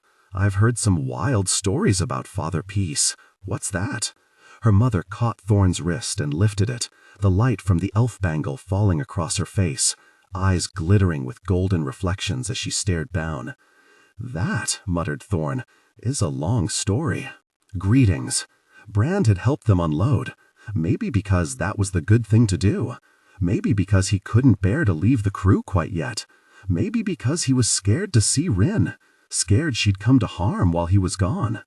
Scared she might blame him for it. So he said as long as he didn't have to lift the ship, he'd help them unload it, and told himself it was the good thing to do. There aren't many good things don't have a splinter of selfishness in them somewhere, after all. And when the unloading was done, and half the crew already wandered their own ways, he hugged Frore and Dostovoy and Rolf, and they laughed over things Ada had said on the way down the Divine. Laughed as mother-son sank toward the hills behind Thorlby, shadows gathering in the carvings that swirled over the whole mast from its root to its top. "You did one hell of a job on that mast, Cole," said Brand, staring up at it. "It's the tale of our voyage." Cole had changed a deal since they set out, twitchy quick as ever, but deeper in the voice, stronger in the face, surer in the hands as he slid them gently over the carved trees and rivers and ships and figures all wonderfully woven into one another. "Thorlby's here at the base. The Divine and Denied flow up this side and down the other. The first of cities at the masthead. Here we cross the shattered sea. There Brand lifts the ship. There we meet Blue Jenner. Clever boy, isn't he?" said Saffrit, hugging him tight. "Just as well you didn't fall off the bloody yard and smash your brains out." "Would have been a loss," murmured Brand, gazing up at the mast in more wonder than ever. Cole pointed out more figures. Skiff sends death across the plain. Prince Varislav chains the Denied. Thorn fights 7 men. Father Yarvi seals his deal with the Empress. And he leaned close, made a few more cuts to a kneeling figure at the bottom with his worn-down knife, and blew the chippings away. "Here's me now, finishing it off." And he stepped back, grinning. "Done." "It's master's work," said Father Yarvi, running his shriveled hand over the carvings. "I've a mind to have it mounted in the yard of the Citadel, so every Gettlander can see the high deeds done on their behalf, and the high deed of carving it not least among them." The smiles faded then, and left them dewy-eyed, because they all saw the voyage was over, and their little family breaking up. Those whose paths had twined so tight together into one great journey would each be following their own road now, scattered like leaves on a gale to who knew what distant ports, and it was in the hands of the fickle gods whether those paths would ever cross again. "Bad luck," murmured Dostovoy, slowly shaking his head. "You find friends, and they wander from your life again. Bad, bad luck." "Oh, stop prating on your luck, you huge fool," snapped Saffrit. "My husband had the poor luck to be stolen by slavers, but he never stopped struggling to return to me, never gave up hope, died fighting to the last for his oar-mates." "That he did," said Rolf. "Saved my life," said Father Yarvi. "So you could save mine and my son's." Saffrit gave Dostovoy's arm a shove which made the silver rings on his wrist rattle. "Look at all you have, your strength and your health and your wealth, and friends who maybe one day wander back into your life." "Who knows who you'll pass on this crooked path to the last door," murmured Rolf, rubbing thoughtfully at his beard. "That's good luck, vary it, not bad," said Saffrit. "Give praise to whatever god you fancy for every day you live." "I never thought of it like that before," said Dostovoy, forehead creased in thought. "I'll endeavor to think on my blessings." He carefully rearranged the ring money on his great wrist. "Just as soon as I've had a little round of dice. Or 2. And he headed off toward the town. "Some men never bloody learn," muttered Saffrit, staring after him with hands on hips. "None of 'em do," said Rolf. Brand held out his hand to him. "I'll miss you." "And I you," said the helmsman, clasping him by the arm. "You're strong at the oar, and strong at the wall, and strong there too." And he thumped Brand on his chest and leaned close. "Stand in the light, lad, eh? I'll miss all of you." Brand looked toward Thorlby, the way that Thorn had gone, and had to swallow the lump in his throat. To walk off with scarcely a word that way, as if he was nothing and nobody, that hurt. "Don't worry," Saffrit put her hand on his shoulder and gave it a squeeze. "There are plenty of other girls about." "Not many like her?" asked Mother Scare. "I know of a dozen back in Volsgard who'd tear each other's eyes out for a lad like you." "That's a good thing?" asked Brand. "On balance, I'd prefer a wife with eyes." Mother Scare narrowed hers, which made him more nervous still. "That's why you pick the winner." "Always sensible," said Father Yarvi. "It is time you left us, Mother Scare." He frowned toward the warriors standing at the city's gate. "Vanstermen are less popular even than usual in Thorlby, I think." She growled in her throat. "The mother of crows dances on the border once again." Then it is our task as ministers to speak for the father of doves and make of the fist an open hand. This alliance you plan. Skyer scrubbed unhappily at her shaved head. To sponge away 1,000 years of blood is no small deed, but one that will be worth singing of. Men prefer to sing of the making of wounds, fools that they are. Her eyes were blue slits as she stared into Yarvi's. And I fear you stitch one wound so you can carve a deeper. But I gave my word and will do what I can. What else can any of us do? The elf bangles rattled on Mother Scare's long arm as Yarvi clasped her hand in farewell. Then his eyes moved to Brand, cool and level. My thanks for all your help, Brand. Just doing what you paid me for. More than that, I think. Just trying to do good then, maybe. The time may come when I need a man who is not so concerned about the greater good, but just the good. Perhaps I can call on you? It'd be my honor, Father Yarvi. I owe you for this, for giving me a place. No, Brand, I owe you, the minister smiled, and I hope soon enough to pay. Brand headed across the hillside, threading between the tents and shacks and ill-made hovels sprouted up outside the gates like mushrooms after the rains, many more than there used to be. There was war with the Vanstermen, and folk had fled homes near the border to huddle against Thorolby's walls. Lamplight gleamed through chinks and wattle, voices drifting into the evening, a fragment of a sad song echoing from somewhere.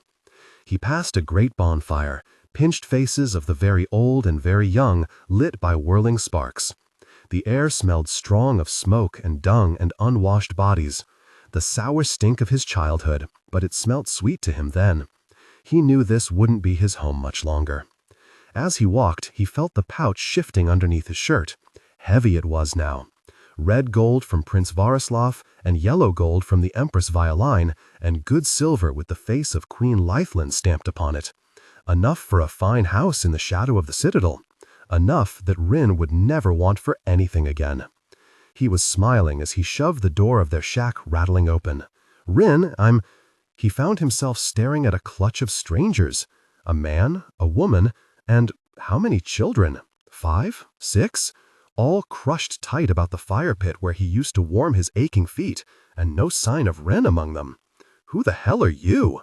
Fear clutched at him, and he put his hand on his dagger. It's all right, the man held up his palms. Your Brand? Very right I am. Where's my sister? You don't know? If I knew, would I be asking? Where's Ren? It was a fine house in the shadow of the citadel. A rich woman's house of good cut stone with a full second floor and a dragon's head carved into its roof beam. A homely house with welcoming firelight spilling around its shutters and into the evening. A handsome house with a stream gurgling through a steep channel beside it and under a narrow bridge. A well-kept house with a door new painted green, and hanging over the door a shingle in the shape of a sword, swinging gently with the breeze. Here? Brand had labored up the steep lanes with crates and barrels to the homes of the wealthy often enough, and he knew the street. But he'd never been to this house, had no notion why his sister might be inside. Here, answered the man, and gave the door a beating with his knuckles. Brand stood there wondering what sort of pose to strike, and was caught by surprise halfway between two when the door jerked open. Rin was changed, even more than he was, maybe. A woman grown she seemed now, taller and her face leaner, dark hair cut short. She wore a fine tunic, clever stitching about the collar, like a wealthy merchant might. "You all right, Hale?" she asked. "Better," said the man. "We had a visitor." And he stepped out of the way so the light fell across Brand's face. "Rin," he croaked, hardly knowing what to say. You're back." And she flung her arms around him almost hard enough to knock him over, and squeezed him almost hard enough to make him sick. "You just going to stand on the step and stare?" And she bundled him through the doorway. "Give my love to your children," she shouted after Hale. "Be glad to." Then she kicked the door shut and dragged Brand's sea chest from his shoulder. As she set it on the tiled floor, a chain hung down, a silver chain with a silver key gleaming on it. "Whose key's that?" he muttered. "Did you think I'd get married while you were gone? It's my own key to my own locks. You hungry? You thirsty? I've got—" "Whose house is this, Rin?" She grinned at him. "It's yours. It's mine. It's ours." "This?" Bran stared at her. "But I told you I'd make a sword." Bran's eyes went wide. "Must have been a blade for the songs. King Uthil thought so." Bran's eyes went wider still. "King Uthil?" "I found a new way to smelt the steel, a hotter way. The first blade cracked when we quenched it, but the second held. Godden said we had to give it to the king, and the king stood up in the gods' hall and said steel was the answer, and this was the best steel he ever saw. He's carrying it now, I hear." She shrugged, as if King Uthil's patronage was no great honor. "After that, everyone wanted me to make them a sword. Godden said she couldn't keep me. She said I should be the master, and she the apprentice." Rin shrugged. "Blessed by she who strikes the anvil, like we used to say." "Gods," whispered Brand, "I was going to change your life. You did it by yourself. You gave me the chance." Rin took his wrist, frowning down at the scars there. "What happened?" "Nothing. Rope slipped going over the tall halls. Reckon there's more to that story. I've got better ones." Rin's lip wrinkled. "Long as they haven't got Thorn Bathu in 'em. She saved the Empress of the South from her uncle, Rin. The Empress of the South. That one I've heard already. They're singing it all over town. Something about her beating a dozen men alone. Then it was 15, might have even been 20 last time I heard it. And she threw some duke off a roof and routed a horde of horse people and won an elf relic and lifted a ship besides, I hear. Lifted a ship." And she snorted again. Brand raised his brows. "I reckon songs have a habit of outrunning the truth. You can tell me the truth of it later." Rin took down the lamp and drew him through another doorway, stairs going up into the shadows. "Come and see your room." "I've got a room?" muttered Brand, eyes going wider than ever. How often had he dreamed of that, when they hadn't a roof over their heads, or food to eat, or a friend in the world besides each other? She put her arm around his shoulders, and it felt like home. "You've got a room." "Wrong ideas. Reckon I need a new sword." Thorn sighed as she laid her father's blade gently on the table, the light of the forge catching the many scratches, glinting on the deep nicks. It was worn almost crooked from years of polishing, the binding scuffed to greasy shreds, the cheap iron pommel rattling loose. The apprentice gave Thorn's sword one quick glance, and Thorn herself not even that many. "Reckon you're right." She wore a leather vest scattered with burns, gloves to her elbow, arms and shoulders bare and beaded with sweat from the heat, hard muscles twitching as she turned a length of metal in the glowing coals. "It's a good sword." Thorn ran her fingers down the scarred steel. "It was my father's. Seen a lot of work. In his day and in mine." The apprentice didn't so much as nod. Somewhat of a gritty manner she had, but Thorn had one of those herself, so she tried not to hold it too much against her. "Your master about?" she asked. "No." Thorn waited for more, but there wasn't any. "When will he be back?" The girl just snorted, slid the metal from the coals, looked it over, and rammed it hissing back in a shower of sparks. Thorn decided to try starting over. "I'm looking for the blade maker on 6th Street. "And here I am," said the girl, still frowning down at her work. "You? I'm the one making blades on 6th Street, aren't I? Thought you'd be older. Seems thinking ain't your strength." Thorn spent a moment wondering whether to be annoyed by that, but decided to let it go. She was trying to let things go more often. "You're not the first to say so. Just not common, a girl making swords." The girl looked up then, fierce eyes gleaming with the forge light through the hair stuck across her strong-boned face. And something very familiar about her, but Thorn couldn't think what. Almost as uncommon as one swinging 'em. "Fair point," said Thorn, holding out her hand. The sword-maker slid the half-made blade from the forge, glowing metal passing so close Thorn had to snatch her hand back. "I know who y'are, Thorn Bathu." "Oh, of course." Thorn guessed her fame was running off ahead of her. She was only now starting to see that wasn't always a good thing. The girl took up a hammer, and Thorn watched her knock a fuller into the blade, watched her strike the anvil music, as the Smiths say, and quite a lesson it was. Short, quick blows, no wasted effort, all authority, all control, each one perfect as a master sword thrust, glowing dust scattering from the die. Thorn knew a lot more about using swords than making them, but an idiot could have seen this girl knew her business. "They say you make the best swords in Thorlby," said Thorn. "I make the best swords in the shattered sea," said the girl, holding up the steel so the glow from it fell across her sweat-shining face. "My father always told me never get proud. Ain't a question of pride, it's just a fact. Would you make me one? No, don't think I will."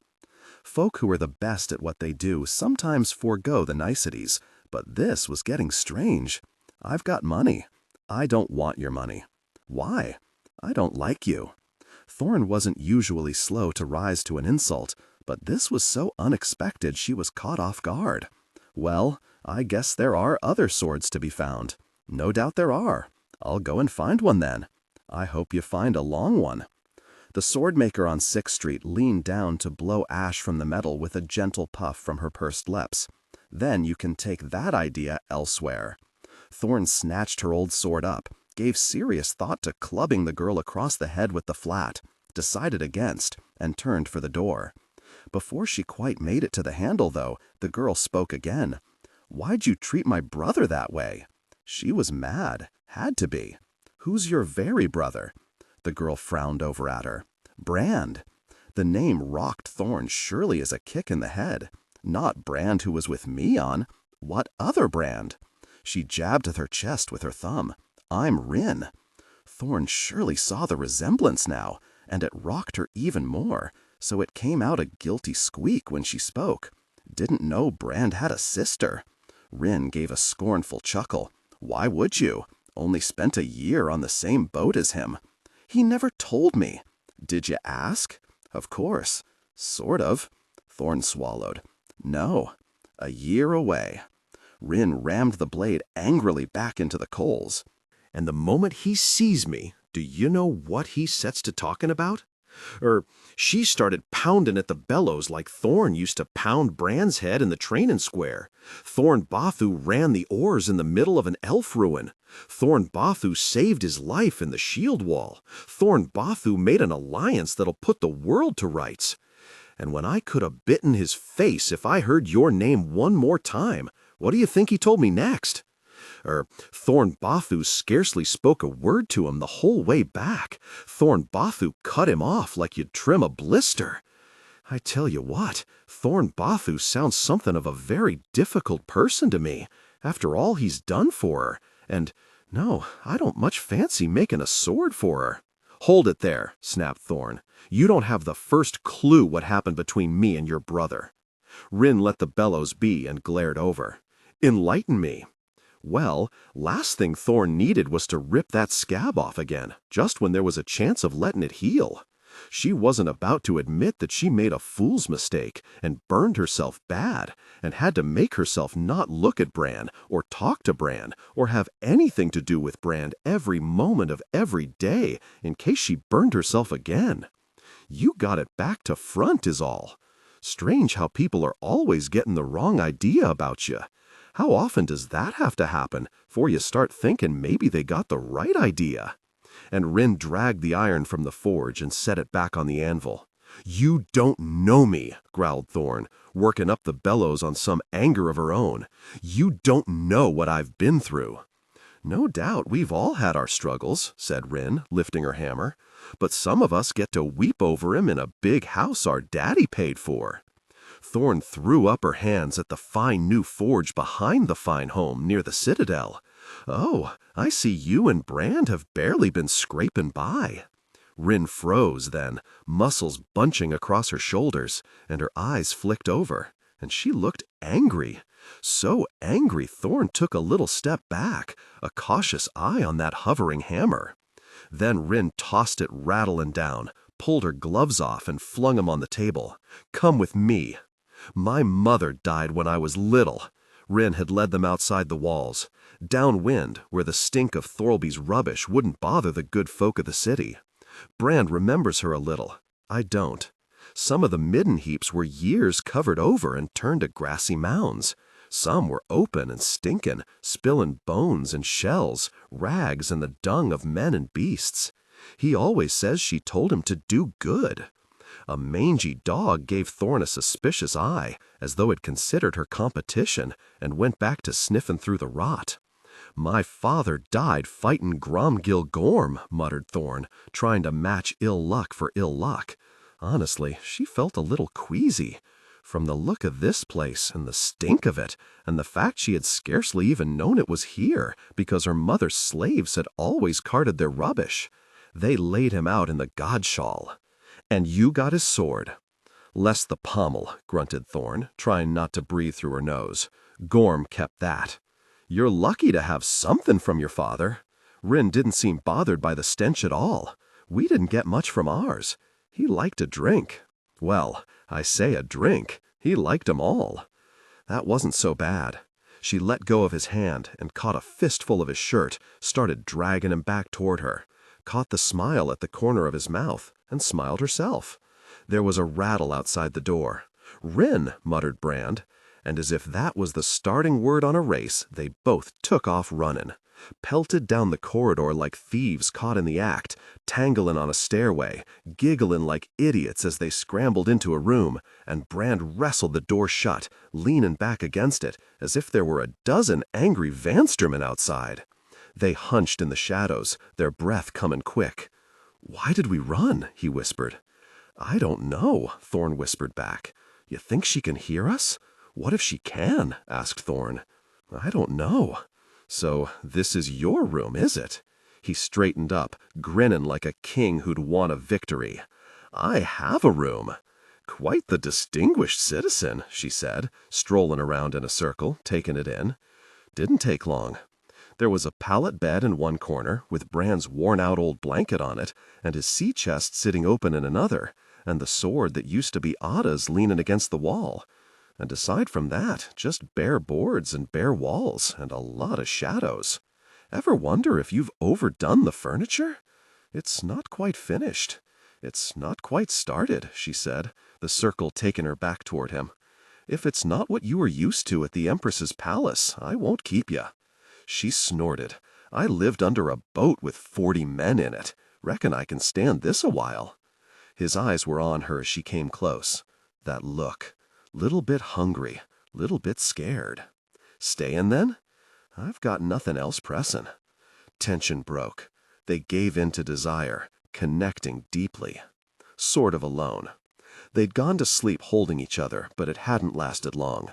Brand never knew anyone to thrash about so much in the night.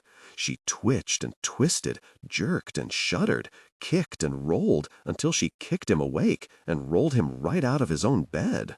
So he was left sitting on his sea chest, the lid polished to a comfortable gloss by hundreds of miles of his own rowing seat, watching her. She'd ended up face down with her arms spread wide, a strip of sunlight from the narrow window angled across her back, one hand hanging off the bed, and the elf bangle casting a faint glow on the floor. One long leg poked out from under the blanket, a puckered scar across the thigh, hair bound with rings of silver and gold, tangled across her face, so all he could see was half of one shut eye and a little piece of cheek with that darrow-shaped mark on it.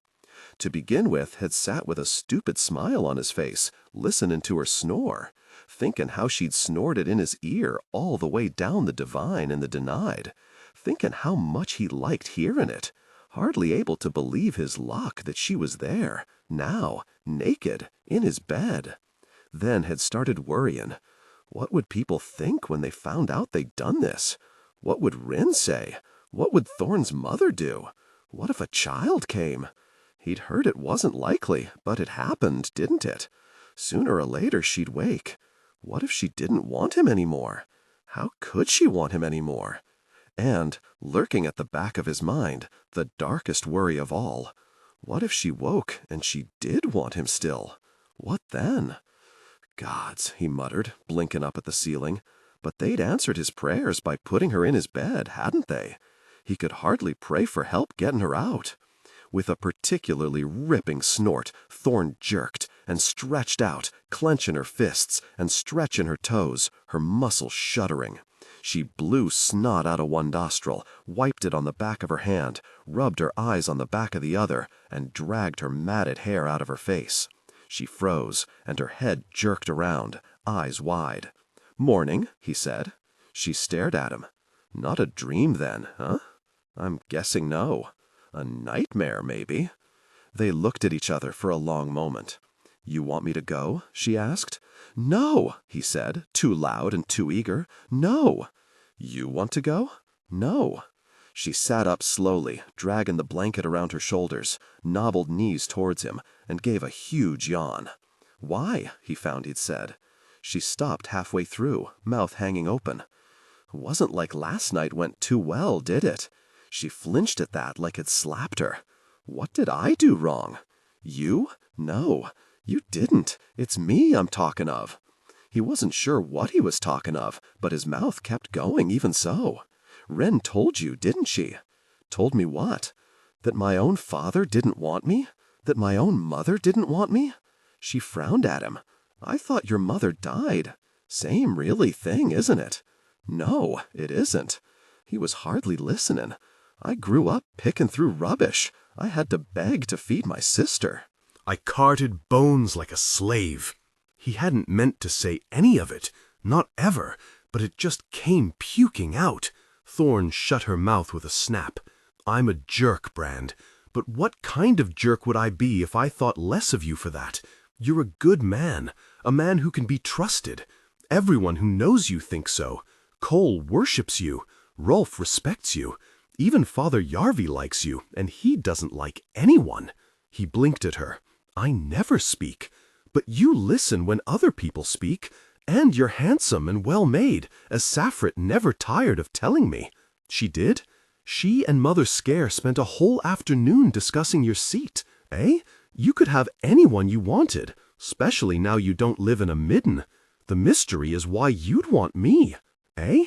He'd never dreamed she had her own doubts, always seemed so very sure about everything. But she drew the blanket tight around her shoulders and looked down at her bare feet, mouth twisted with disgust. "I'm selfish. You're ambitious. I like that. I'm bitter. You're funny. I like that too." She rubbed gently at her scarred cheek. "I'm ugly." Anger burned up in him then, so hot it took him by surprise. Who really said so? 'Cause first, they're wrong, and second, I'll punch their teeth out. I can punch 'em myself. That's the problem. I'm not, you know. She stuck a hand out of the blanket and scrubbed her nails against the shaved side of her head. "I'm not how a girl should be, or a woman. Never have been. I'm no good at, what? Smiling or, I don't know, sewing. I don't need anything sewed." And he slid off his sea chest and knelt down in front of her. His worries had faded. Things had got ruined before somehow, and he wouldn't let them get ruined again. Not for lack of trying. "I've wanted you since the first of cities. Since before, maybe." He reached out and put his hand on hers where it rested on the bed. "Clumsy, maybe, but honest. Just never thought I'd get you." He looked into her face, groping for the right words. "Looking at you and thinking you want me makes me feel like I won. Won something no one else would want," she muttered. "What do I care what they want?" he said, that anger catching fire again and making her look up. "If they're too very stupid to see you're the best woman in the Shattered Sea, that's my good luck, isn't it?" He fell silent and felt his face burning and thought for sure he'd ruined the whole thing again. "That might be the nicest thing anyone ever said to me." She reached up and pushed the hair out of his face. Gentle as a feather, her touch. He hadn't realized she could be so gentle. No one ever says anything nice to me, but even so. The blanket slipped off her bare shoulder, and they shared a moment of deep connection. A thumping echoed through the house, someone beating on the front door, and knocks that weren't to be ignored. Brand heard the bolt drawn back, voices muttering. "Gods," said Thorn, eyes wide. "Could be my mother." They hadn't moved so fast even when the horse people came charging across the step, grabbing up clothes and tossing them to each other, pulling them on. him fumbling with his belt and getting it all messed up because he was watching her dress out of the corner of his eye. "Brand?" came his sister's voice. They both froze, he with one boot on, she with none. Then Brand called out a cracked, "Eh? You all right?" Rin's voice coming up the steps. "Eh? You alone? Just outside the door now. Course." Then, when he realized she might come in, he followed up with a guilty, "Sort of. You're the worst liar in Gettland. Is Thorn Bathu in there with you?" Brand winced. "Sort of.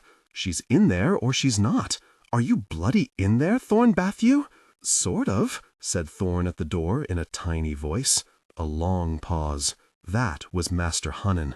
The name was like a bucket of cold water down Brand's trousers, and no mistake. He said a dove came with news of a raid at Halliby, and with all the men gone north to fight, he's gathering what's left to go and see to it. Some who are training, some who are wounded, some who failed a test. They're meeting on the beach. "He wants me?" called Brand, a quiver in his voice. "He says Gettland needs you. And he says for any man who does his duty, there'll be a warrior's place. A warrior's place. Always to have brothers at your shoulder.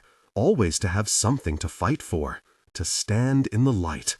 And quick as that, the ashes of old dreams that had seemed for months burned out hot and bright again. Quick as that, he was decided. "I'll be down," called Brand, heart suddenly beating hard. And he heard his sister's footsteps move away. "You're going with that bastard?" asked Thorn. "After what he did to you? What he did to me?" Brand pulled the blanket off the bed. "Not for his sake, for Gettland." She snorted. "For you. All right, for me. Don't I deserve it?" Her jaw worked for a moment. "I notice he didn't ask for me. Would you have followed him?" he asked, putting his few things onto the blanket and making a bundle of it. "Course I would. Then I'd have kicked his face in. Maybe that's why he didn't ask for you. Hunnan wouldn't ask for me if I was holding a bucket of water and he was on fire. None of them would. Warriors of Gettland. There's a bloody joke. Not a funny one, mind." She paused halfway through, dragging one boot on. "You're not so keen to go just so you can get away from me, are you? 'Cause if you're thinking better of this, just tell me. I reckon we've had enough secrets." "That's not it," he said, even though he wondered if it was part of it. "Just get some room to breathe. Just get some time to think." "Sometimes I wish I'd stayed in the first of cities," she said. "You'd never have been with me then. When I died rich and storied, that could have been my life's one great regret. Just give me a week," he said, strapping on Ada's sword. "I'm not thinking better of anything, but I have to do this. I might never get another chance." She curled her lips back and made a long hiss. "1 week. Then I go after the next man I find who can lift a ship. Done." And he kissed her one more time. Her lips were scummy, and her mouth was sour, and he didn't care. He slung his shield over his shoulder and hefted the little bundle he'd made with his blanket, and he took a long breath and headed off to the iron embrace of Mother War. Something stopped him in the doorway, though, and he took one last look back, as if to make sure she was really there. She was, and smiling at him. They were rare, her smiles, but that made them precious. Precious as gold, it seemed, and he was mightily pleased with himself for being the cause of it. The chosen shield. The citadel of Thorlby had not been happy ground for Thorn. The last time she visited it had been as a murderer, herded in chains to the cells. The time before it had been to see her father laid out in the godshawl, pale and cold beneath the dome, her mother sobbing beside her. And she'd looked up at the hard faces of the tall gods and known her prayers had all been wasted. She had to swallow a shadow of the anger she'd felt then, the anger that had burned at her ever since, gripping at the pouch that held her father's finger bones as she frowned toward the great doors of the godshawl. There were boys training in the yard, beneath the ancient cedar, training in the square, the way Thorn used to, their master-at-arms barking out orders as they scrambled into a rickety shield wall. They seemed so young now, so slow and so clumsy. She could hardly believe she had ever been one of them, as Cole led her past. "You are Thorn Bathu?" An old man sat at the corner of the square, swathed in a thick black fur in spite of the warmth, a drawn sword cradled in his arms. He seemed so withered and hunched and pale, that even with the golden circle on his brow, it took Thorn a moment to recognize him. She wobbled down onto one knee beside Cole, staring at the grass. "I am, my king." King Uthil cleared his throat. "I hear, unarmed, you killed 7 men, and forged an alliance with the Empress of the South. I did not believe it." He narrowed his watery eyes as he looked her up and down. "Now I begin to." Thorn swallowed. "It was only 5 men, my king. Only 5, she says." And he gave a throaty chuckle to the old warriors about him. A couple just about cracked smiles. The faces of the others grew more dour with every word. No deed would ever be high enough to raise her in their estimation. She was as much an object of contempt as ever. "I like you, girl," said the king. "We should practice together." So she could practice with him, as long as she didn't presume to fight for him. Thorn lowered her eyes in case she let her anger show, and ended up visiting the Citadel's dungeons for a second time. That would be a high honor, she managed to say.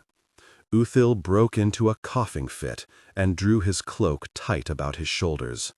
"Once my minister's potions have worked their magic, and I am past this illness, I swear those dung-tasting brews only make me weaker."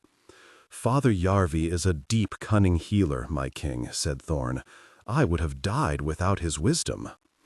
"Aye," murmured Uthil, staring off into the distance. "I hope his wisdom works soon for me. I must go north and teach these Vanstermen a lesson.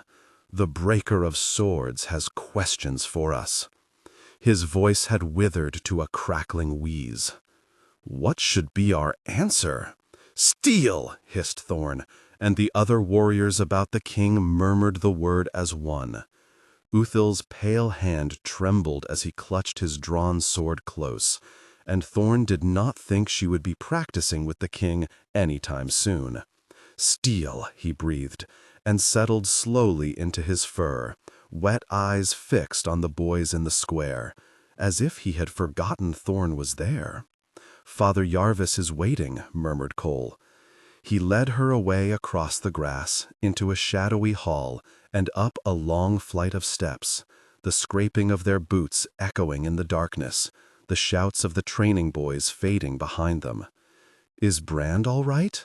"How the hell should I know?" Thorn snapped, and felt guilty right away. "I'm sorry. I hope he is. Are you and him?" Cole peered at her sideways. "You know?" "I don't know what me and him are," she snapped. Another wave of temper and another slow wash of guilt. "Sorry." "You're bored." "I'm idle," she growled, "while high deeds are being done." Her mood had been filthy for days, and the scorn of Uthil's warriors hadn't helped. She had nothing to do but worry. Worry that Brand wouldn't want her when he came back, or that she wouldn't want him when he came back, or that he wouldn't come back at all. She had more doubts and frustrations spinning faster around her head than before she'd been with him, and there was nothing she could do about any of it. "Bloody men," she muttered. "We'd be better off without them." "What did I do?" asked Cole. "You don't count," she grinned, and ruffled his hair. Yet. A heavy door squealed open on a cave of wonders. A round room, ill-lit by flickering lamps, smelling of spice and fust, and lined with shelves. The shelves stacked with books, with jars of dried leaves and colored dust, with animal skulls and broken sticks, with bunches of herbs and stones glittering with crystals. Saffrit stood in there, beckoning Thorn up some steps toward another archway. She leaned close to whisper, "Don't worry." "Eh? It'll work out fine, whatever you decide." Thorn stared at her. "Now I'm worried." Father Yarvi sat on a stool by a fire pit in the room beyond, the elf metal staff that leaned beside him gleaming with reflected fire. Saffrit knelt so low at the threshold she nearly butted the floor, but Thorn snorted as she swaggered forward. "Having good folk kneel before you, Father Yarvi? I thought you gave up being a king." The rest of the room came into view, and Thorn saw Queen Laithlin sitting on the other side of the fire. Her robe was shrugged back, one pale shoulder bare, and she clasped a bundle of fur to her chest. Prince Druin, Thorn realized, heir to the Black Chair. Gosh, Thorn was being ambushed by royalty around every corner. She scrambled down to one knee, knocked a jar off a shelf with her elbow, dislodged another when she shot out a hand to catch it, ended up clumsily crowding the clinking mess back with her chest. "Sorry, my queen, I've never been much good at kneeling." She remembered she had said the very same thing the last time they met, on the docks of Thorlby before the south wind left, and she felt her face burning just as hot as it had then. But Laithlin did not seem to notice. The best people aren't. She gestured to another stool beside the fire pit. Sit instead. Thorn sat, but that was no more comfortable. Queen and minister both tipped their heads back and looked at her through narrowed gray eyes. The resemblance between them was uncanny. Mother and son still, whatever oaths he might have sworn to give up all family but the ministry. They both gazed at her in calm silence. A double assessment that made Thorn feel the size of a pinhead, and all the while the infant prince sucked, and a tiny hand slipped from the fur and pulled at a strand of yellow hair. "Last time we met," said Laithlin, "in the end, I told you that fools boast of what they will do, while heroes do it." Thorn tried to swallow her nerves. Thorlby might have seemed smaller after all she had seen, famed warriors feeble after all she had done, but the Golden Queen was as awe-inspiring as ever. "I've tried to, my queen. Father Yarvi tells me you have become most deadly. He tells me you killed 6 horse people in battle on the Denied, that 7 men came for the Empress of the South, and you fought them alone, unarmed, and won. I had help.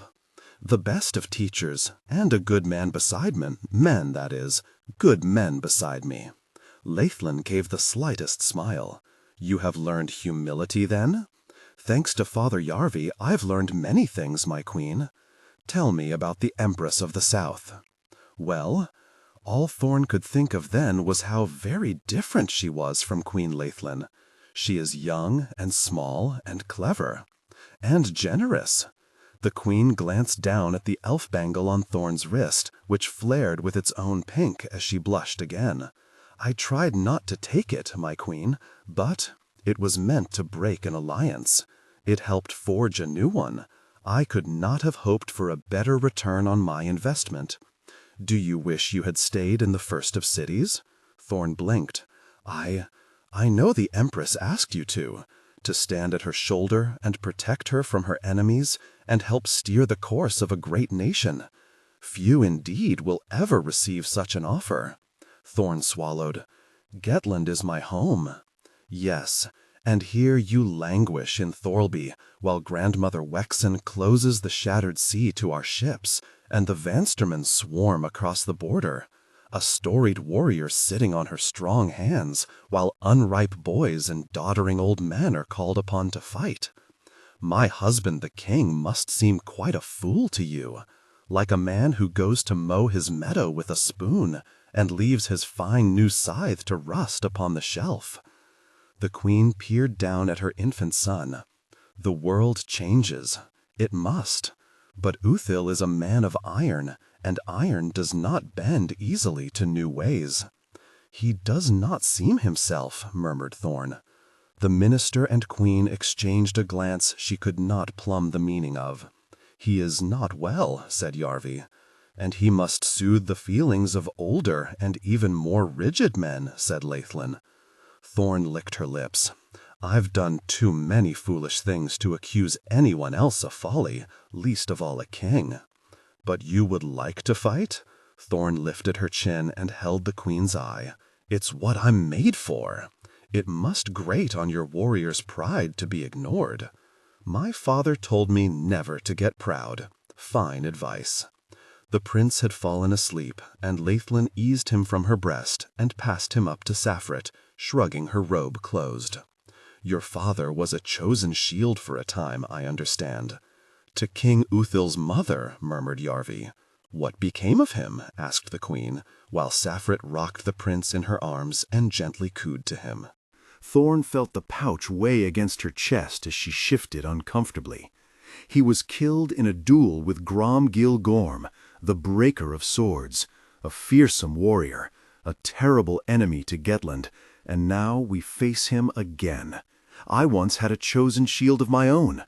Herrick, said Thorn, I saw him fight in the training square. He was a great warrior. He betrayed me, said the queen, her cold eyes on Thorn. I had to kill him, she swallowed.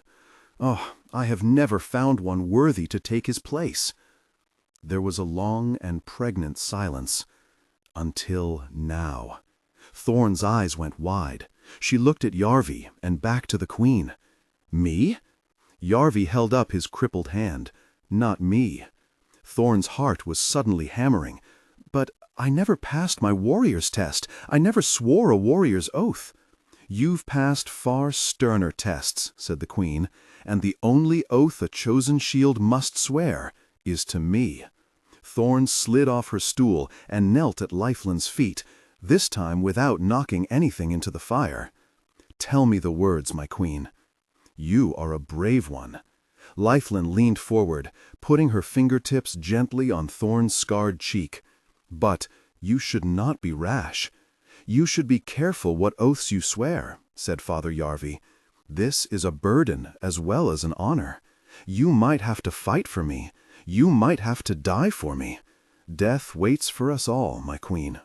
Thorn did not have to think. Thorn felt the pouch weigh against her chest as she shifted uncomfortably.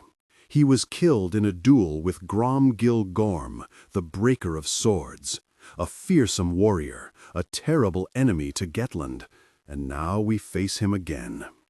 I once had a chosen shield of my own. Herrick, said Thorn, I saw him fight in the training square. He was a great warrior. He betrayed me, said the queen, her cold eyes on Thorn. I had to kill him. She swallowed. Oh, I have never found one worthy to take his place. There was a long and pregnant silence. Until now. Thorn's eyes went wide. She looked at Yarvi and back to the queen. Me? Yarvi held up his crippled hand. Not me. Thorn's heart was suddenly hammering. But I never passed my warrior's test. I never swore a warrior's oath. You've passed far sterner tests, said the queen, and the only oath a chosen shield must swear is to me. Thorn slid off her stool and knelt at Leifland's feet, this time without knocking anything into the fire. Tell me the words, my queen. You are a brave one. Leifland leaned forward, putting her fingertips gently on Thorn's scarred cheek. But you should not be rash. You should be careful what oaths you swear, said Father Yarvi. This is a burden as well as an honor. You might have to fight for me. You might have to die for me. Death waits for us all, my queen. Thorn did not have to think. It felt more right than anything she had ever done. I've dreamed of this since I could hold a sword. I am ready. Tell me the words. Father Yarvi? Coll hurried into the room, flushed with excitement and greatly out of breath. Not now, Coll, a crow's come. And he held out a little scrap of paper, tiny marks scrawled across it. Mother Skyer replies, at last. Yarvi spread it out upon his knees, eyes flickering over the signs. Thorn watched in wonder. To capture words in lines on a scrap of nothing seemed like magic to her, as surely as what Skyfer had done out on the steppe. What does it say? Asked Leifland. Grom-Gil Gorm accepts King Uthil's challenge. His raids will cease until Midsummer's Day. Then the warriors of Vonsterland and Gettland will meet in battle at Ammon's Tooth. Yarvi turned the paper over and narrowed his eyes. What else? The breaker of swords makes a challenge of his own. He asks if King Uthil will meet him in the square, man against man. A duel, said Leifland. A duel. The king is not well enough to fight. Leifland looked over at her son, her minister. He cannot be well enough to fight. With the favor of Father Peace, it will never come to that. Your circles move, Father Yarvi. He crumpled up the paper and tossed it into the fire pit. They move. Then we must be ready to ride north within the week. Queen Laithland stood, tall and stern, wise and beautiful, and kneeling at her feet, Thorn thought there could never have been a woman more worth following.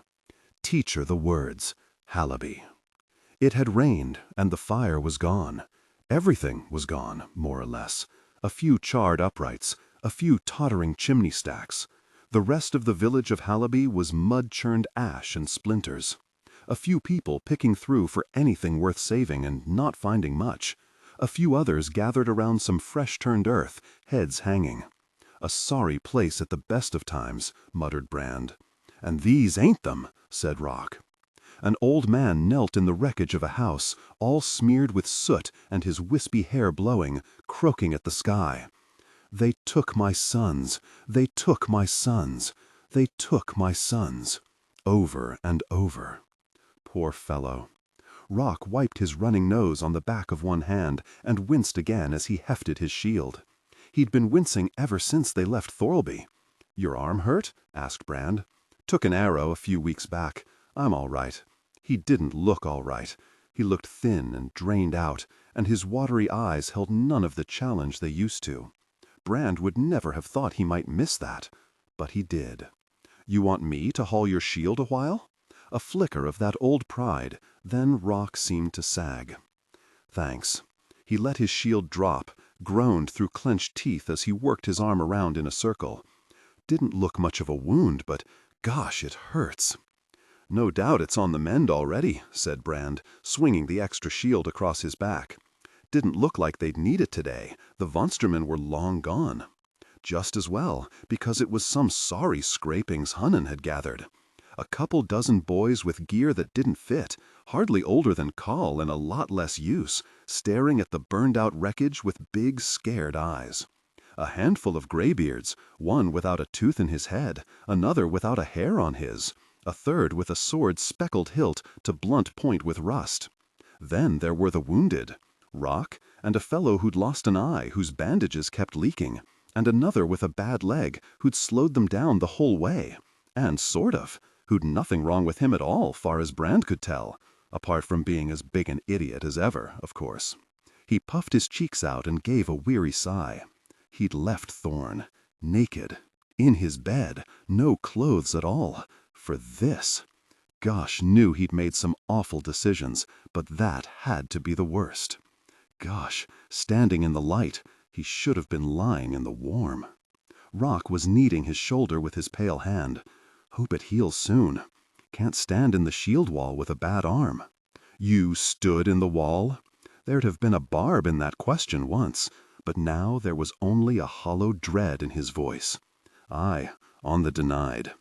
There'd have been a pride in that once, but now all Brand could think of was the feel of his dagger sinking into flesh, and he'd a dread of his own as he spoke. We fought the horse people there. Don't know why, really, but we fought 'em. You? I have. A skirmish against some von Strömen, few months back. Rock gave another long sniff, both of them chewing at memories they didn't much like the taste of. You kill anyone? I did. Brand thought of the man's face, still so clear. You? I did, said Rock, frowning at the ground. Thorn killed 6. Brand said it far too loud and far too jolly, but desperate to talk about anything but his own part in it. Should 'a' seen her fight, saved my life. Some folk take to it. Rock's watery eyes were still fixed on the mud.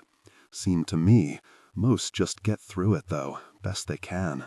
Brand frowned at the burned-out wreckage that used to be a village, used to be some folks' lives. Being a warrior, not all brotherhood and backslapping, is it? It's not like the songs. No. Brand pulled the 2 shields higher up his shoulder. No, it isn't. They took my sons. They took my sons. They took my sons. Master Hunnan had been talking to a woman who'd got away when the von Strömen came. Now he strode back over, with the thumb of his sword hand tucked in his belt, gray hair flicked by the wind, about a frown harder even than usual. They came at sunset 2 days ago. She thinks 24, but she's not sure, and I reckon fewer. They had dogs with them. They killed 2 men, took 10 for slaves, and 5 or so were sick or old they let burn in their houses. Gods, whispered one of the boys, and he made a holy sign over his chest. Hunan narrowed his eyes. This is what war is, boy. What were you expecting? They've been gone 2 days then. Brand cast an eye over the old man and that young lad with the bad leg. And we're not the fastest moving crew you ever saw. Well, never catch 'em now. No. Hunan's jaw worked as he stared off hard-eyed toward the north, towards Vonsterland. But we can't let this pass either. There's a Vonsterman's village not far from here, just over the river. Rissentoft, said Sort of. You know it? He shrugged. It's got a good sheep market. Used to drive lambs there with my uncle in the spring. I know a ford nearby. Won't it be watched? Asked Brand. We weren't watching it. There we go then. Hunan worked his sword hilt from the sheath, then slapped it back in. We cross at this ford and head for Rissentoft. Get your skinny selves moving. And the master-at-arms... Brand hurried after him, speaking low, not wanting to start an argument in front of the others. They'd got doubts enough as it was. Master Hunan, wait. If it was wrong when they did it to us, how's it right if we do it to them? If we can't hurt the shepherds, we'll have to hurt the flock. It wasn't sheep did this, nor shepherds neither. It was warriors. This is war, said Hunan, his mouth twisting. Right's got nothing to do with it. King Uthil said steel is the answer, so steel it has to be. Brand waved his hand toward the miserable survivors, picking over the wreckage of their homes. Shouldn't we stay and help them? What good will burning some other village do just 'cause it's across a river? Hunan rounded on him. Might help the next village or the one after that. We're warriors, not nursemaids. You got a second chance, boy, but I'm starting to think I was right after all, and you've got more Father Peace than Mother War in you. Looking at Mother War's handiwork behind them, Brand wondered whether that was such a bad thing. What if it was your family died here, eh? Your house burned? Your sister made some Vansterman's slave? Would you be for vengeance then? Brand looked over his shoulder toward the other lads, following in a meager straggle. Then he gave a sigh and hefted the 2 shields. Aye, he said, I guess I would. But he couldn't see how any good would come of this. Fire. Reckon I need a new sword. Thorn tossed her father's rattling down on the table. Rin gave the blade she was working on another grating stroke with the polishing stone and frowned over at her. This seems familiar, very, but I'm hoping for a different answer this time around. Because you were intimate with my brother? Because there's going to be a battle, and Queen Laithlin wants her chosen shield suitably armed. Rin set her stone aside and walked over, slapping dust from her hands. The Queen's chosen shield? You? Thorn raised her chin and stared back. Me. They watched at each other for a long moment. Then Rin picked up Thorn's sword, spun it over, rubbed at the cheap pommel with her thumb, laid it back down, and planted her hands on her hips. If Queen Laithlin says it's so, I guess it's so. It's so, said Thorn. We'll need some bone. What for? To bind with the iron and make steel. Rin nodded over at the bright blade clamped to the bench. Gray steel dust gathered under it. I used a hawk's for that one, but I've used a wolf's, a bear's. Do it right. You trap the animal's spirit in the blade. So you pick something strong, something deadly, something that means something to you. Thorn thought about that for a moment, then the idea came and she started to smile. She pulled the pouch from around her neck and tipped the smooth and yellowed little lumps out across the table. She'd worn them long enough. Time to put them to better use. How about a hero's bones? Rin raised her brows at them. Even better. They stopped in an ash-scattered clearing by the river. A ring of stones in the center blackened as if it had held one very large fire. Rin swung the big bag of tools down from her shoulder. We're here. Did we have to come so far? Thorn dumped the coal sacks, stretching out her back and wiping her sweating face on her forearm. Don't want my secret stolen. Talkin' of which, tell anyone what happens here, I'll have to kill you. Rin tossed Thorn a shovel. Now get in the river and dig out some clay. Thorn frowned sideways, sucking at the hole in her teeth. I'm starting to think Skyfer was an easier master. Who's Skyfer? Never mind.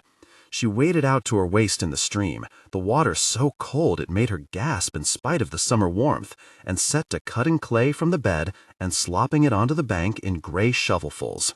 Rin put some dull lumps of ironstone in a jar, along with the black ash of Thorn's father's bones, and a sprinkle of sand, and 2 glass beads. Then she started smearing clay around the lid, sealing it shut. What's the glass for? Asked Thorn. To trick the dirt out of the iron, murmured Rin, without looking up. The hotter we get the furnace, the purer the steel, and the stronger the blade. How did you learn all this? I was apprenticed to a smith called Gettland. I watched some others. I talked to some sword merchants from down the Divine. Rin tapped at the side of her head and left a smear of clay there. The rest I worked out for myself. You're a clever girl, aren't you? When it comes to steel. Rin set the clay jar carefully in the middle of the ring of stones. Back in the river, then. So Thorn sloshed out shivering into the stream again, while Rin built the furnace. She heaped coal up inside, stones outside, and mortared them with clay until she'd built a thing looked like a great domed bread oven, chest high, with an opening at the bottom. Help me seal it. Rin dug up clay with her hands, and Thorn did the same, smearing it thick over the outside. What's it like, being a chosen shield? Dreamed of it all my life, said Thorn, puffing herself up. And I can't think of anyone I'd rather serve than Queen Laithlin. Rin nodded. They don't call her the Golden Queen for nothing. It's a high honor. No doubt. But what's it like? Thorn sagged. So far, boring. Since I swore the oath, I've spent most of my time standing in the Queen's counting house, frowning at merchants while they ask her for favors that might as well be in a foreign tongue for all I understand them.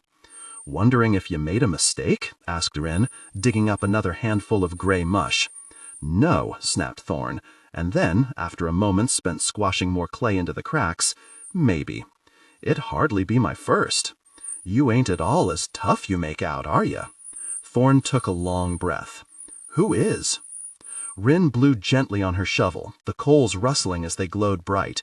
Then she got on her belly and rammed them deep into the mouth of the furnace, puffing out her cheeks as she blew hard, over and over. Finally she rocked back on her heels, watching the fire taking the coal, flame flickering orange inside the vent. What's happening between you and Brand? She asked. Thorn had known it was coming, but that didn't make it any more comfortable. I don't know. Not that complicated a question, is it? You wouldn't think so. Well, are you done with him? No, said Thorn, surprised by how firm she sounded. Did he say he was done with you? We both know Brand's not much at saying things, but I wouldn't be surprised. Not exactly what men dream of, am I? Rin frowned at her for a moment.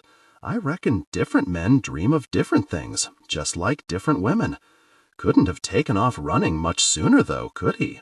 He's wanted to be a warrior a long time. That was his chance. Aye. Thorn took a long breath. Thought it'd get simpler after they were together. But it didn't get simpler? Thorn scrubbed at her shaved head, feeling the bald scar in the stubble. No, it really didn't. I don't know what we're doing, Rin. I wish I did, but I don't. I've never been any good at anything but fighting. You never know. You might find a talent at working bellows, too.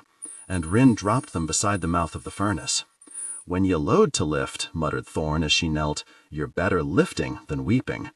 And she gritted her teeth and made those bellows wheeze until her shoulders were aching and her chest was burning and her vest was soaked through with sweat. Harder, said Rin, hotter. And she started singing out prayers, soft and low, to He who makes the flame, and she who strikes the anvil, and Mother War, too, the mother of crows, who gathers the dead and makes the open hand a fist. Thorn worked until that vent looked like a gate to hell in the gathering darkness, like a dragon's maw in the twilight. Worked until, even though she'd helped carry a ship each way over the tall halls, she wasn't sure she'd ever worked harder. Rin snorted. Out of the way, killer, I'll show you how it's done. And she set to, as calm and strong and steady at the bellows as her brother at the oar. The coals glowed up hotter yet as the stars came out above, and Thorn muttered out a prayer of her own, a prayer to her father, and reached for the pouch around her neck, but his bones were gone into the steel, and that felt right. She sloshed out into the river and drank, soaked to the skin, and sloshed back out to take another turn, imagining the bellows were Gromgil Gorm's head, on and on until she was dried out by the furnace, then soaked with sweat again. Finally they worked together, side by side, the heat like a great hand pressing on Thorn's face, red-blue flames flickering from the vent, and smoke pouring from the baked clay sides of the furnace, and sparks showering up into the night, where Father Moon sat big and fat and white above the trees. Just when it seemed Thorn's chest was going to burst and her arms come right off her shoulders, Rin said, "Enough," and the pair of them flopped back, soot-smeared and gasping. "What now?" "Now we wait for it to cool." Rin dragged a tall bottle out of her pack and pulled out the stopper. "And we get a little drunk." She took a long swig, soot-smeared neck shifting as she swallowed, then handed the bottle to Thorn, wiping her mouth. "You know the way to a woman's heart." Thorn closed her eyes and smelled good ale, and soon after tasted it, and soon after swallowed it, and smacked her dry lips. Rin was setting the shovel in the shimmering haze on top of the furnace, tossed bacon hissing onto the metal. "You've got all kinds of skills, don't you?" "I've done a few jobs in my time." And Rin cracked eggs onto the shovel that straight away began to bubble. "There's going to be a battle then?" "Looks that way." "At Ammon's Tooth." Rin sprinkled salt. "Would Brand fight in it?" "I guess we both would." "Father Yarvis got other ideas, though. He usually does." "I hear he's a deep-cunning man." "No doubt, but he's not sharing his cleverness." "Deep-cunning folk don't tend to," said Rin, flipping the bacon with a knife blade. "Gorms offered a challenge to King Uthil to settle it." "A duel?" "There's never been a finer swordsman than Uthil, has there?" "Not at his best." "But he's far from his best. I heard a rumor he was ill." Rin pulled the shovel from the furnace and dropped down on her haunches, laying it between them, the smell of meat and eggs making Thorn's mouth flood with spit. "Saw him in the Godshall yesterday," said Thorn, "trying to look like he was made of iron, but, in spite of Father Yarvis plant lore, I swear he could hardly stand." "Doesn't sound good, with a battle coming." Rin pulled a spoon out and offered it to Thorn. "No, it doesn't sound good." They started stuffing food in, and after all that work, Thorn wasn't sure she'd ever tasted better. "Gods," she said around a mouthful, "a woman who can make fine eggs and fine swords and brings fine ale with her? It doesn't work out with Brand, I'll marry you." Rin snorted. "If the boys show as much interest as they've been doing, I might count that a fine match." They laughed together at that, and ate, and got a little drunk, the furnace still hot on their faces. "You snore, do you know that?" Thorn jerked awake, rubbing her eyes, Mother Sun just showing herself in the stony sky. "It has been commented on." "Time to break this open, I reckon. See what we've got." Rin set to knocking the furnace apart with a hammer, Thorn raking the still smoking coals away, hand over her face as a tricking breeze sent ash and embers whirling. Rin delved in with tongs and pulled the jar out of the midst, yellow hot. She swung it onto a flat stone, broke it open, knocking white dust away, pulling something from inside like a nut from its shell. The steel bound with her father's bones, glowing sullen red, no bigger than a fist. "Is it good?" asked Thorn.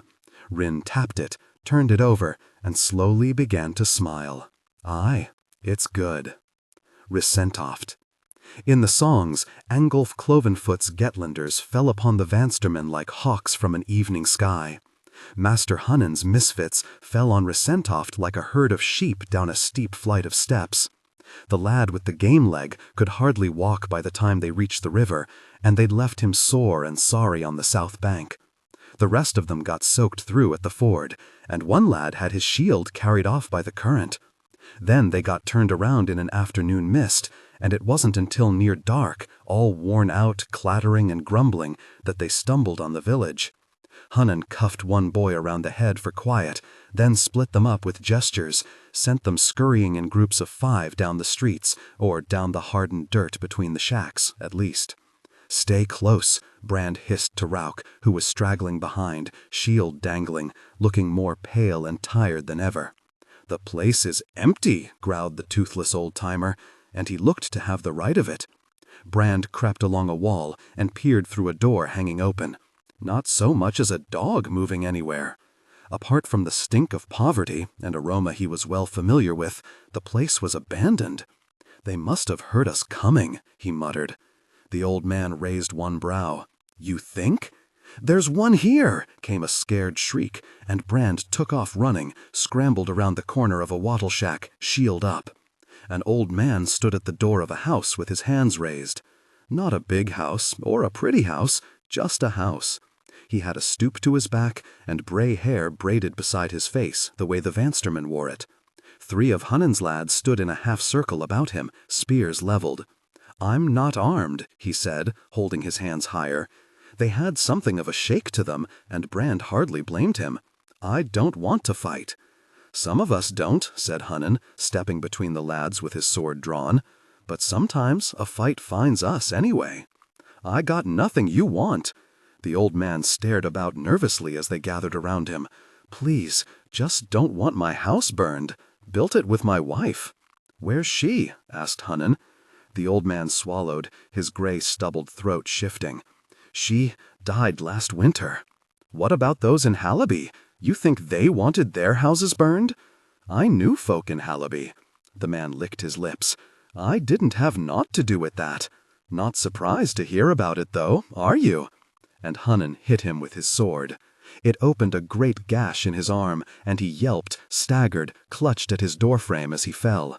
"Oh," said one of the boys. Hunnen stepped up with a snarl and chopped the old man in the back of the head with a sound like a spade chopping earth. He rolled over, shuddering, tongue stuck out rigid. Then he lay still, blood spreading across his doorstone, pooling in the deep-cut runes of the gods that guarded his house. Same gods that guarded the houses in Thorlby. Seemed they weren't watching right then. Brand stared, cold all over. Happened so fast he'd no time to stop it. No time to think about whether he wanted to stop it even. Just happened, and they all stood there and watched. "Spread out," said Hunnen. "Search the houses, then burn 'em. Burn 'em all." The bald old man shook his head, and Brand felt sick inside, but they did as they were bid. "I'll stay here," said Rauk, tossing down his shield and sitting on it. Brand shouldered open the nearest door and froze. A low room, much like the one he and Rin used to share, and by the fire pit a woman stood. A skinny woman in a dirty dress, couple of years older than Brand. She stood with one hand on the wall, staring at him, breathing hard. Scared out of her wits, he reckoned. "You all right?" called Swordaf from outside. "Aye," said Brand. "Well, freakin' heck!" The fat lad grinned as he ducked his head under the low doorway. "Not quite empty, I reckon." He uncoiled some rope, sawed off a length with his knife, and handed it over. "Reckon she'll get a decent price, you lucky jerk." "Aye," said Brand. Swordaf went out, shaking his head. "War's all freakin' luck, I swear." The woman didn't speak, and neither did Brand. He tied the rope around her neck, not too tight, not too loose, and she didn't so much as twitch. He made the other end fast around his wrist, and all the while he felt numb and strange. This was what warriors did in the songs, wasn't it? Take slaves? Didn't seem much like doing good to Brand. Didn't seem anywhere near it. But if it wasn't him took her, it'd be one of the others. That was what warriors did. Outside, they were already torching the houses. The woman made a sort of moan when she saw the dead old man. Another when the thatch on her hovel went up. Brand didn't know what to say to her, or to anyone else, and he was used to keeping silent, so he said nothing. One of the boys had tears streaking his face as he set his torch to the houses, but he set it to them all the same. Soon the air was thick with the smell of burning, wood popping and crackling as the fire spread, flaming straw floating high into the gloom. "Where's the sense in this?" muttered Brand, but Rauk just rubbed at his shoulder. "One slave," Swordaf spat with disgust, And some sausages. Not much of a haul."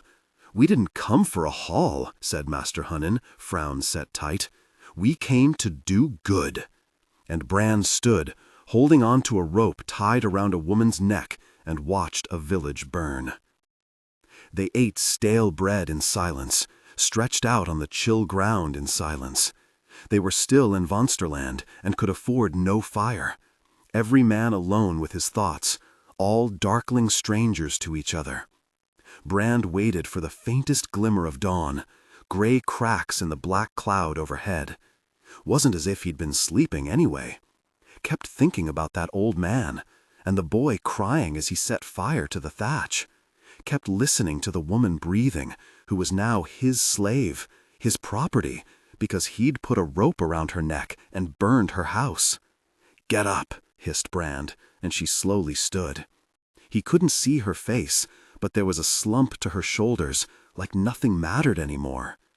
Sordoff was on watch now, blowing into his fat hands and rubbing them together and blowing into him again. "We're going off a bit," said Brand, nodding toward the tree line not far away. Sordoff gave him a grin. "Can't say I blame ya. Chilly night." Brand turned his back on him and started walking, tugged at the rope, and felt the woman shuffling after. Under the trees and through the undergrowth they went, no words said, sticks cracking under Brand's boots until the camp was far behind. An owl hooted somewhere, and he dragged the woman down into the brush, waiting, but there was no one there.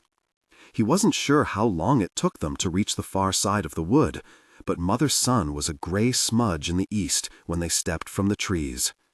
He pulled out the dagger Rin made for him and cut the rope carefully from around the woman's neck. "Go, then," he said.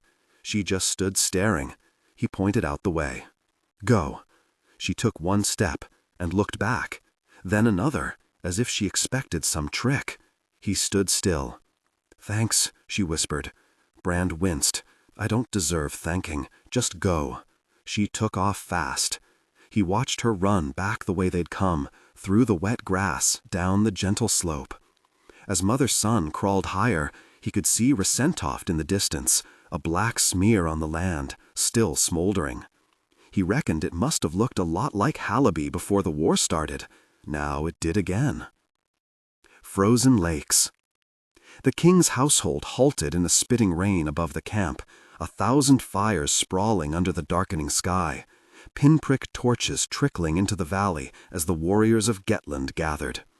Thorn sprang down and offered the queen her hand. Not that Laithlen needed any help. She was twice the rider Thorn was. But Thorn was desperate to be useful. In the songs, chosen shields protected their queens from assassins, or carried secret messages into the mouth of danger, or fought duels on which the fates of nations rested. Probably she should have learned by now not to take songs too seriously. She found herself lost among an endlessly shifting legion of slaves and servants, trailing after the Golden Queen like the tail after a comet, besieging her with 1,000 questions, to which, whether she was nursing the heir to the throne at the time or not, she always had the answers. King Uthil might have sat in the black chair, but after a few days in Laithlen's company, it was plain to Thorn who really ruled Gettland. There was no trace of the easy companionship she'd had with Violine, no earnest talks or demands to be called by her first name. Laithlen was more than twice Thorn's age, a wife and mother, a peerless merchant, the mistress of a great household, as beautiful as she was, as deep-cunning, as she was masterfully controlled. She was everything a woman should be, and more. "My thanks," Laithlen murmured, taking Thorn's hand and making even sliding down from a saddle look graceful. "I want only to serve." The queen did not let go of her hand. "No, you were not born to stand in dusty meetings and count coins. You want to fight." Thorn swallowed. "Give me the chance." Soon enough. Laithlen leaned close, gripping Thorn's hand tight. "An oath of loyalty cuts both ways. I forgot that once, and never will again. We shall do great things together, you and I, things to sing of." "My king?" Father Yarvis's voice, and sharp with worry. Uthil had stumbled climbing from his own saddle, and now he was leaning heavily on his minister, gray as a ghost, chest heaving as he clutched his drawn sword against it. "We will speak later," said Laithlin, letting go of Thorn's hand. "Cole, boil water," called Father Yarvi. "Saffrit, bring my plants." "I saw that man walk 100 miles through the ice, and—" He made the other end fast around his wrist, and all the while he felt numb and strange. This was what warriors did in the songs, wasn't it? Take slaves? Didn't seem much like doing good to Brand. Didn't seem anywhere near it. But if it wasn't him took her, it'd be one of the others. That was what warriors did. Outside, they were already torching the houses. The woman made a sort of moan when she saw the dead old man, another when the thatch on her hovel went up. Brand didn't know what to say to her or to anyone else, and he was used to keeping silent, so he said nothing. One of the boys had tears streaking his face as he set his torch to the houses, but he set it to them all the same. Soon the air was thick with the smell of burning, wood popping and crackling as the fire spread, flaming straw floating high into the gloom. "Where's the sense in this?" muttered Brand, but Rauk just rubbed of his shoulder. "One slave." Sordoff spat with disgust. "And some sausages. Not much of a haul." "We didn't come for a haul," said Master Hunnan, frown set tight. "We came to do good." And Brand stood, holding on to a rope tied around a woman's neck, and watched a village burn. They ate stale bread in silence, stretched out on the chill ground in silence. They were still in Vaunsterland and could afford no fire, every man alone with his thoughts, all darkling strangers to each other. Brand waited for the faintest glimmer of dawn, gray cracks in the black cloud overhead. Wasn't as if he'd been sleeping anyway. Kept thinking about that old man, and the boy crying as he set fire to the thatch. Kept listening to the woman breathing, who was now his slave, his property, because he'd put a rope around her neck and burned her house. "Get up," hissed Brand, and she slowly stood. He couldn't see her face, but there was a slump to her shoulders like nothing mattered anymore. Sordoff was on watch now, blowing into his fat hands and rubbing them together and blowing into him again. "We're going off a bit," said Brand, nodding toward the tree line not far away. Sordoff gave him a grin. "Can't say I blame ya. Chilly night." Brand turned his back on him and started walking, tugged at the rope and felt the woman shuffling after. Under the trees and through the undergrowth they went, no words said, sticks cracking under Brand's boots, until the camp was far behind. An owl hooted somewhere, and he dragged the woman down into the brush, waiting, but there was no one there. He wasn't sure how long it took them to reach the far side of the wood, but Mother Sun was a gray smudge in the east when they stepped from the trees. He pulled out the dagger Rin made for him and cut the rope carefully from around the woman's neck. "Go then," he said. She just stood staring. He pointed out the way. "Go." She took one step and looked back, then another, as if she expected some trick. He stood still. "Thanks," she whispered. Brand winced. "I don't deserve thanking. Just go." She took off fast. He watched her run back the way they'd come, through the wet grass, down the gentle slope. As Mother Sun crawled higher, he could see Resentoft in the distance, a black smear on the land, still smoldering. He reckoned it must have looked a lot like Hallaby before the war started. Now it did again. Frozen lakes. The king's household halted in the spitting rain above the camp, 1,000 fires sprawling under the darkening sky, pinprick torches trickling into the valley as the warriors of Gettland gathered. Thorn sprang down and offered the queen her hand. Not that Laithlin needed any help, she was twice the rider Thorn was, but Thorn was desperate to be useful. In the songs, chosen shields protected their queens from assassins, or carried secret messages into the mouth of danger, or fought duels on which the fates of nations rested. Probably she should have learned by now not to take songs too seriously. She found herself lost among an endlessly shifting legion of slaves and servants, trailing after the Golden Queen like the tail after a comet, besieging her with 1,000 questions, to which, whether she was nursing the heir to the throne at the time or not, she always— He brushed Rin's mark on the fuller with his thumb, swished the blade one way and the other, lifted it to peer with one eye down the length, mother's sun flashing along the bright steel and glinting on the point. "Didn't have time to do anything fancy with it," said Thorn, "but I'm getting to like it plain." Bran softly whistled. "That is fine steel. Cooked with a hero's bones. Is that so? Reckon I'd had my father's fingers about my neck for long enough." He grinned as he offered the sword back to her, and she found she was grinning too. "I thought Rin said no to you." "No one says no to Queen Laithlin." Brand had that old puzzled look of his. "Eh?" "She wanted her chosen shield suitably armed," she said, slapping the sword back into its scabbard. He gaped at her in silence while that sank in. "I know what you're thinking." Thorn's shoulders slumped. "I don't even have a shield." He snapped his mouth shut. "I'm thinking you are the shield, and none better. If I was a queen, I'd pick you.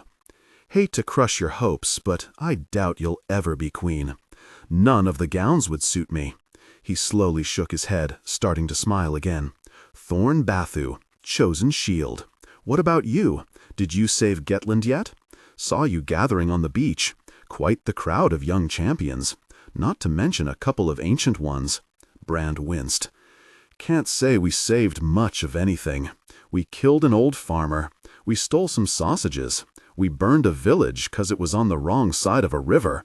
We took a slave." Brand scratched at his head. "I let her go." "You just can't help doing good, can you? Don't think Hunnan sees it that way. He'd like to tell everyone I'm a disgrace, but he'd have to admit his raid was a disgrace, so—" He puffed out his cheeks, looking more puzzled than ever. "I'm swearing my warrior's oath tomorrow. Along with some lads never swung a blade in anger." Thorn put on Father Yarvis' voice. "Let Father Peace spill tears over the methods. Mother War smiles upon results. You must be pleased." He looked down at the ground. "I suppose so. You're not? Do you ever feel bad about those men you've killed?" "Not a lot. Why should I? I'm not saying you should. I'm just asking if you do." "I don't." "Well, you're touched by Mother War." "Touched?" Thorn snorted. "She's slapped me purple. Being a warrior, brothers at my shoulder, it's what I always wanted. There's no disappointment like getting what you've always wanted." "Some things are worth the wait," he said, looking her in the eye. She had no doubts at all what that look meant now. She was starting to wonder if getting across this frozen lake of theirs might not be so hard. Maybe you just took one step at a time and tried to enjoy the thrill of it. So she took a little pace closer to him. "Where are you sleeping?" He didn't back off.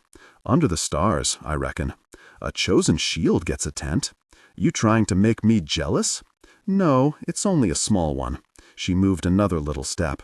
"But it's got a bed. I'm getting to like this story. Bit cold, though." She moved another little step, and they were both smiling. "On my own.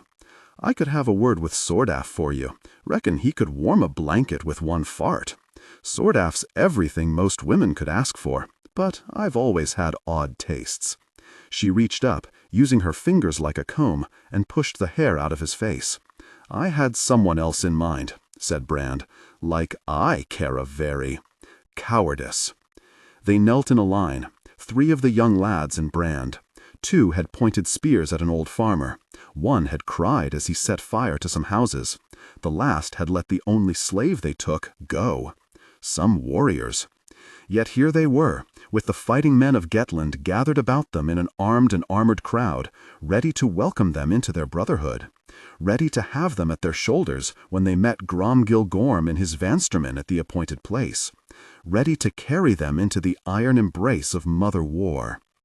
King Uthal had changed a lot in the year since Brant saw him last, and not for the better.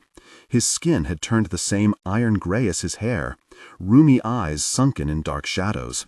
He seemed shriveled in his chair, scarcely moving, as though the king's circle on his brow was a crushing weight, hands trembling as he hugged his naked sword. Father Yarvi perched on a stool at the king's side. Queen Laithland sat bolt upright on the other, shoulders back, fists clenched on her knees, sweeping the crowd with her pale stare, as though she could make up for her husband's weakness with her strength. Thorn stood at the queen's shoulder, pointed chin up and with a challenge in her eyes, arms folded and the elf bangle burning a chill white on her wrist. She looked like something from the songs, a chosen shield from her toes to her half-shaved scalp. Brand could hardly believe he'd spent time with her an hour before. At least he had one thing to feel pleased about. The king looked slowly down the line of boys to Brand and cleared his throat. "You are young," he said, voice so crackly quiet it could hardly be heard over the wind flapping the tent cloth. "But Master Hunnan has judged you worthy, and Gettland is beset by enemies." He raised himself a little in his seat, a glimpse of the man whose speech Brand had thrilled to on the beach before Thorlby. "We march to Amon's Tooth to meet the Vanstermen in battle, and we need every shield." He was caught by a coughing fit and croaked out, "Steel is the answer," then slumped back in his chair, Father Yarvi leaning close to whisper in his ear. Master Hunnan stepped up with sword in hand and frown on face to stand over the first of the boys. "Do you swear loyalty to Gettland?" The lad swallowed. "I do." "Do you swear to serve your king?" "I do." "Do you swear to stand by your shoulder-man in the shield wall and obey your betters?" "I do." "Then rise, a warrior of Gettland." The boy did, looking a lot more scared than happy. And all about him, men drummed fists on their chests, clattered axe hafts on shield rims, thumped boots on the earth in approval. It took a moment's struggle for Brand to swallow. Soon it would be his turn. Should have been the proudest day of his life. But as he thought of the ashes of Hallaby and Rissentoft, of the old man bleeding on his doorstep, and the woman with the rope around her neck, pride wasn't his first feeling. The crowd cheered as the second boy said his third "I do," and the man behind jerked him to his feet like a fish from a pond. Brand caught Thorn's eye, and her mouth curled up in the faintest smile. He would have smiled back if he hadn't been churning with doubts. "Do good," his mother told him with her dying breath. What good had they done at Rissentoft the other night? The third lad had tears in his eyes again as he swore his oaths, but the warriors took them for tears of pride and gave him the loudest cheer so far, the clashing of weapons cutting at Brand's jangling nerves. Hunnan worked his jaw, frown hardening even further as Brand stepped up to him, and the men fell silent. "Do you swear loyalty to Gettland?" "I do," croaked Brand, his mouth dry. "Do you swear to serve your king?" "I do," croaked Brand, heart thumping in his ears. "Do you swear to stand by your shoulder-man in the shield wall and obey your betters?" Brand opened his mouth, but the words didn't come. Silence stretched out. Smiles faded. He felt every eye on him. There was a faint scraping of metal as warriors stirred uneasily. "Well?" snapped Hunnan. "No." The silence stretched for a pregnant moment longer, like the silence before a cloudburst. Then a disbelieving mutter started up. Hunnan stared down, astonished. "What?" "Stand, boy," came the king's rasping voice, the noise growing angrier as Brand got to his feet. "I never heard of such a thing before. Why will you not swear your oath?" "Because he's a coward," snarled Hunnan. More muttering, angrier still. The boy beside Brand stared at him with wide eyes. Rolf bunched his fists. Father Yarvi raised one brow. Thorn took a step forward, her mouth twisting, but the queen stopped her with a raised finger. With a wincing effort, the king held up one bony hand, eyes on Brand, and his warriors fell silent. "I asked him." "Maybe I am a coward," said Brand, though his voice sounded out a good deal more boldly than usual. "Master Hunnan killed an old farmer the other night, and I was too coward to stop him. We burned a village, and I was too coward to speak out. He set 3 students on one as a test, and I was too coward to stand for the one. Standing for the weak against the strong, isn't that what a warrior should be?" "Very you for a liar," snarled Hunnan.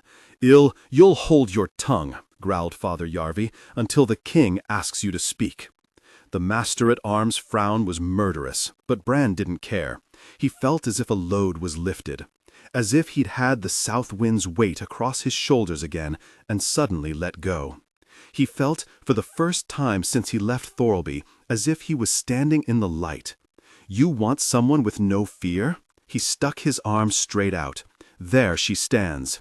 Thorn Bathu, the Queen's chosen shield. In the first of cities she fought 7 men alone and saved the Empress of the South. They're singing songs of it all about the shattered sea. And yet you'd rather take boys who scarcely know which end of a spear to hold. What mad pride is that? What foolishness! I used to dream of being a warrior, to serve you, my king, to fight for my country, to have a loyal brother always at my shoulder. He looked Hunan right in the eye and shrugged. If this is what it means to be a warrior, I want no part of it. The anger burst out once again, and once again King Uthal had to lift a trembling hand for silence. Some here might not care for your words, he said, but they are not the words of a coward. Some men are touched by Father Peace. His tired eyes swiveled toward Yarvi, and then toward Thorn, and one eyelid began to flicker. Just as some women are touched by Mother War, death waits for us all. The hand upon his sword was suddenly trembling worse than ever. We each must find our own right path to her door. He keeled forward. Father Yarvi darted from his stool and caught the king before he fell, his sword sliding from his lap and clattering in the mud. Between him and Rolf they lifted Uthal from his chair and walked him back into his tent. His head lolled, his feet dragged in the dirt. The muttering came up stronger than ever, but shocked and fearful now. The king dropped his sword, an ill omen. Poor weapon luck. The favor of the gods is elsewhere. Calm yourselves. Queen Laithlen stood, sweeping the crowd with icy scorn. Are these warriors of Gettland or prattling slave girls? She had taken the king's sword from the dirt, hugging it to her chest as he had done, but there was no quiver to her hand, no dampness in her eye, no weakness in her voice. This is no time for doubts. The breaker of swords waits for us at Aemon's tooth. The king may not be with us, but we know what he would say. Steel is the answer, barked Thorn, the elf bangle flaring hot red. Steel, roared Master Hunan, holding high his sword, and metal hissed as more blades were drawn and stabbed toward the sky. Steel, steel, steel, came the chant from 100 throats. Brand was the only one who stayed silent. He'd always thought doing good meant fighting alongside his brothers, but maybe doing good meant not fighting at all. The appointed place. The armies of Vansterland and Gettland glared at each other across a shallow valley of lush green grass. A fine spot to graze a herd of sheep, said Rolf, or to fight a battle. Thorn narrowed her eyes and scanned the ridge opposite. She had never in her life seen a host half the size. The warriors picked out black on the crest, against the bright sky, here or there a blade flashing as it caught the light of Mother Sun. The Vanstermen's shield wall was drawn up loose, their shields blobs of bright painted color, and their spears of bristling forest behind. Gromgil Gorm's dark banner hung limp over the center, a dusting of archers thrust out in front, more lightly armed skirmishers on each wing. So like our own army, we might be looking in a great mirror, murmured Yarvi. Apart from that very elf tower, said Thorn. Amon's tooth rose from a rocky outcrop at the far end of the Vanstermen's line, a hollow tower 30 times a man's height, tall and slender as a tapering sword blade, made from hollow cobwebs of elf metal bars. What did it used to be? Asked Cole, gazing up at it in wonder. Who can say now? Said the minister. A signal tower? A monument to the arrogance of the elves? A temple to the one god they broke into many? I can tell you what it will be. Rolf gazed grimly at the host gathered in its shadow. A grave marker. A grave for many hundreds. Many hundreds of Vanstermen, snapped Thorn. I reckon our host the larger. Aye, said Rolf, but its seasoned warriors win battles, and the numbers there are much the same. And Gorm is known for keeping some horsemen out of sight, said Father Yarvi.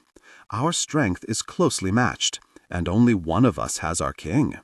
Rolf glanced back toward the camp. Uthal had not left his sickbed since the previous evening. Some said the last door stood open for him, and Father Yarvi had not denied it. "Even a victory will leave Gettland weakened," said the minster, "and Grandmother Bexon well knows it. This battle is all part of her design. She knew King Uthal could never turn down a challenge." Thorn took a step forward, her mouth twisting, but the queen stopped her with a raised finger. With a wincing effort, the king held up one bony hand, eyes on Brand, and his warriors fell silent. "I asked him. Maybe I am a coward," said Brand, though his voice sounded out a good deal more boldly than usual. "Master Hunnan killed an old farmer the other night, and I was too coward to stop him.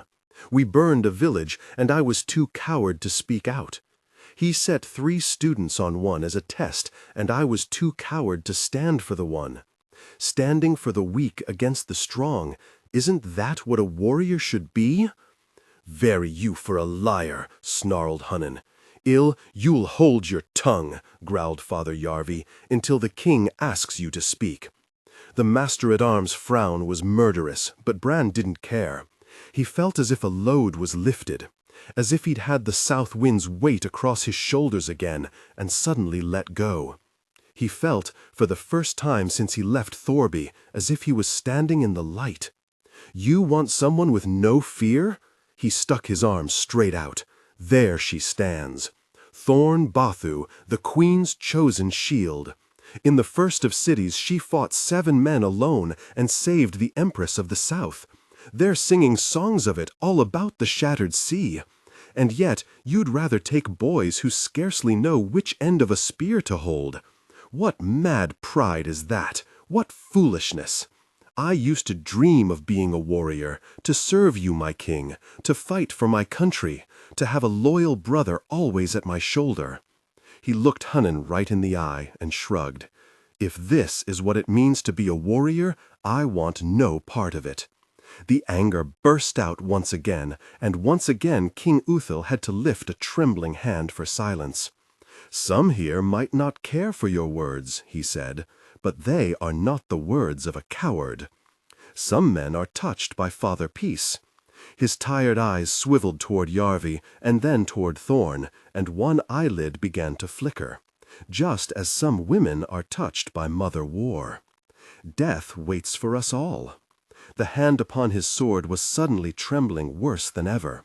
We each must find our own right path to her door. He keeled forward. Father Yarvi darted from his stool and caught the king before he fell, his sword sliding from his lap and clattering in the mud. Between him and Rolf they lifted Uthal from his chair and walked him back into his tent. His head lolled, his feet dragged in the dirt. The muttering came up stronger than ever, but shocked and fearful now. The king dropped his sword. An ill omen. Poor weapon luck. The favor of the gods is elsewhere. "Calm yourselves," Queen Laithlen stood, sweeping the crowd with icy scorn. "Are these warriors of Gettland or prattling slave girls?" She had taken the king's sword from the dirt, hugging it to her chest as he had done, but there was no quiver to her hand, no dampness in her eye, no weakness in her voice. "This is no time for doubts.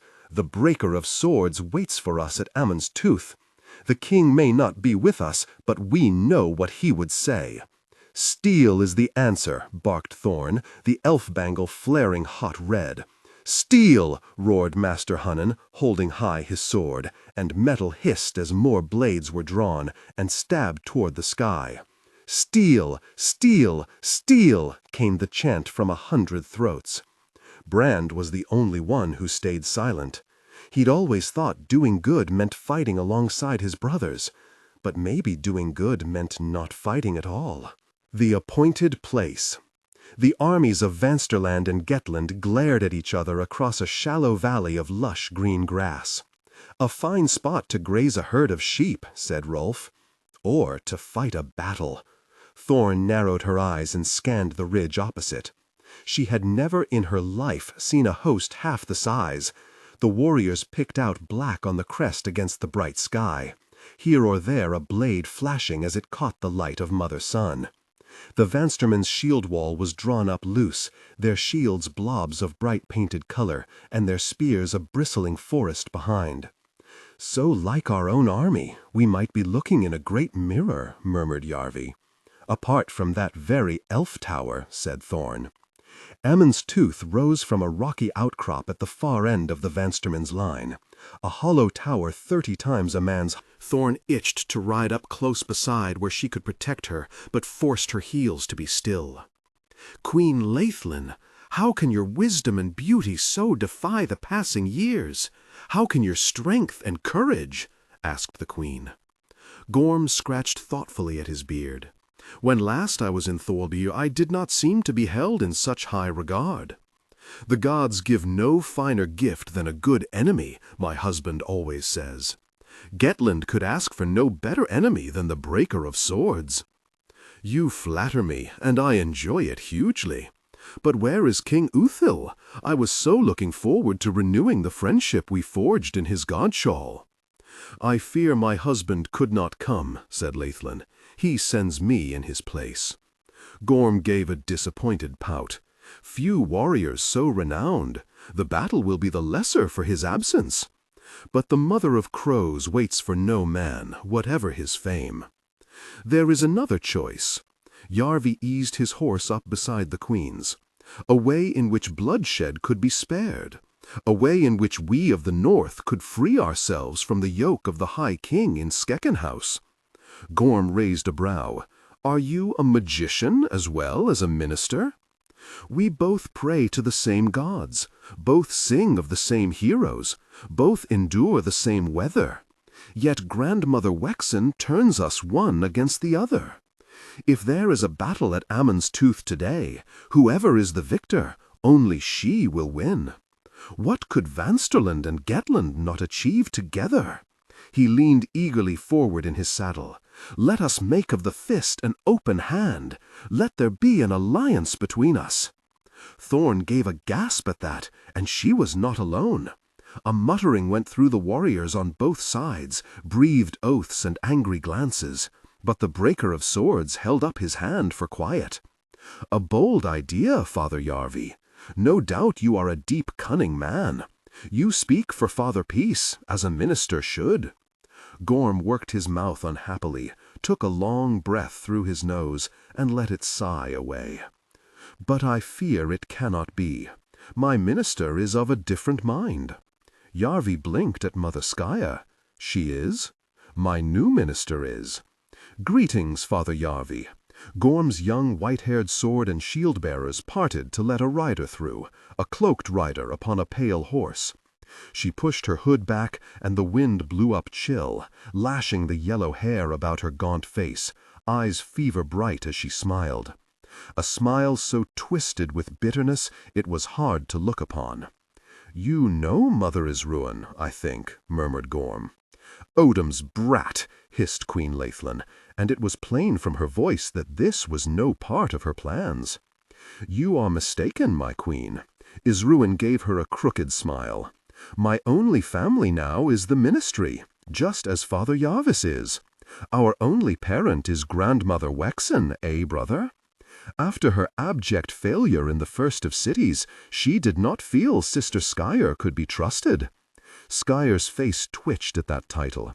She sent me to take her place." "And you allowed it?" muttered Yarvi. Gorm worked his tongue sourly around his mouth, clearly a long stride from pleased. "I have an oath to the High King to consider. The breaker of swords is wise as well as strong," said Isruin.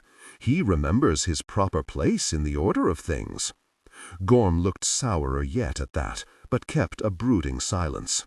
"Something you of Gettland have forgotten. Grandmother Wexen demands you be chastised for your arrogance, your insolence, your disloyalty. Even now the High King raises a great army of lowlanders and Inglings in their countless thousands. He summons his champion, bright Yilling, to command them. The greatest army the Shattered Sea has ever seen, ready to march on Throvenland for the glory of the one god." Yarvi snorted. "And you stand with them, do you, Grumgil Gorm? You kneel before the High King? You prostrate yourself before his one god? The long hair fluttered across Gorm's scarred face in the wind, his frown carved from stone. "I stand where my oaths have put me, Father Yarvi." "Still," said Isruin, her thin hands twisting eagerly together, "the ministry speaks always for peace. The one God offers always forgiveness, however little it may be deserved. To spare bloodshed is a noble desire.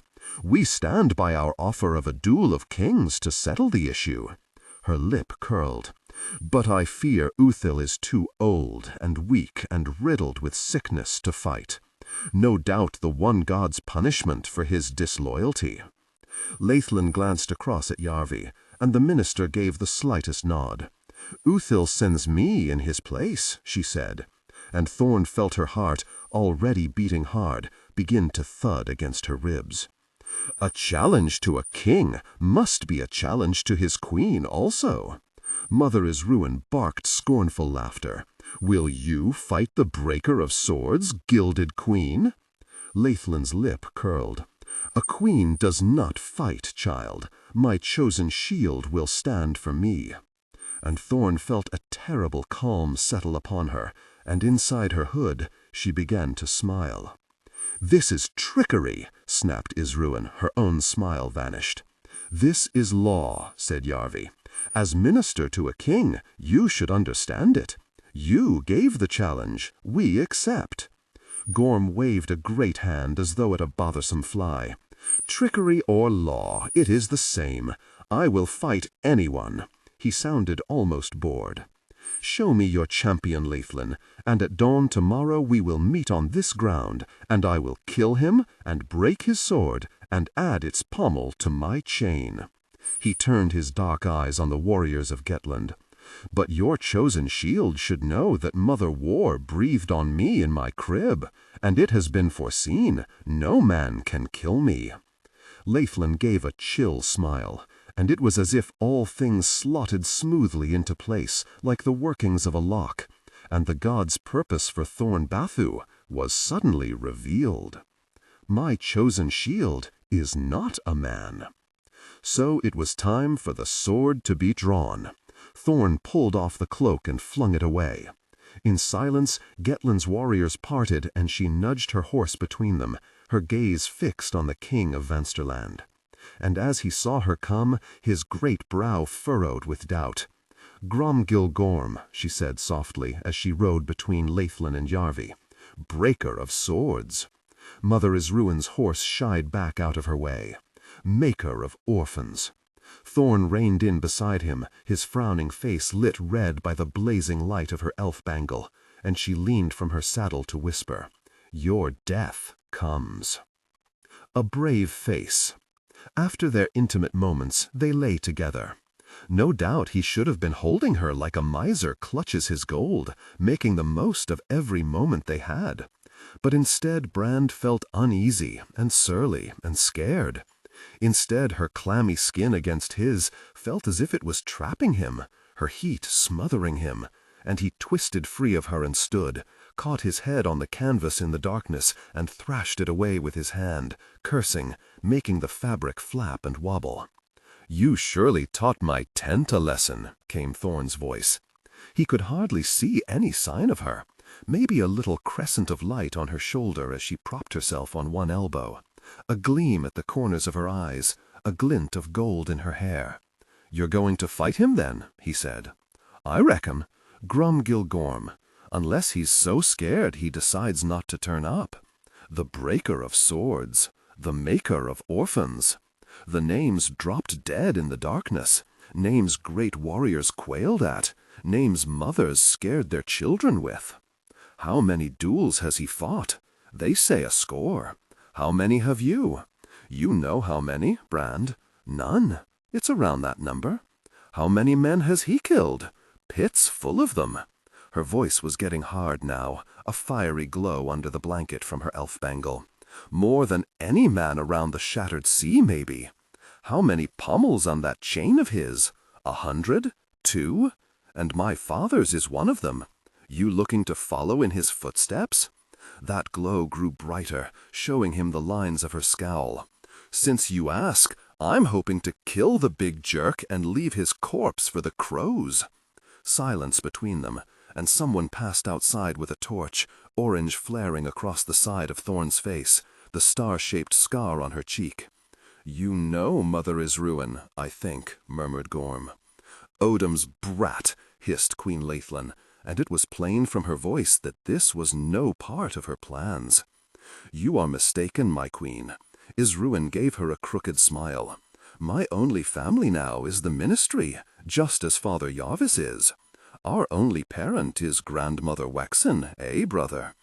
After her abject failure in the First of Cities, she did not feel Sister Skyer could be trusted.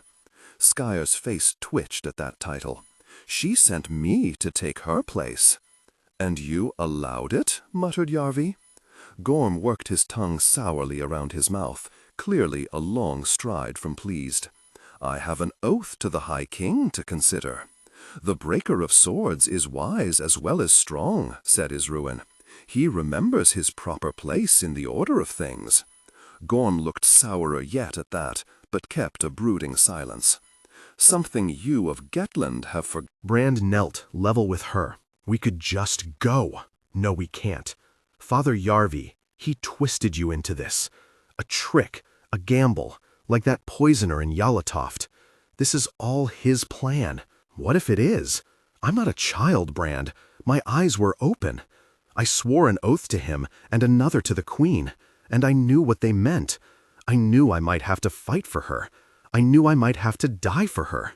If we took horses, we could be 10 miles off by dawn." She kicked angrily at the blanket and lay back, hands over her face. "We're not running, Brand. Neither one of us. I told Gorm his death comes.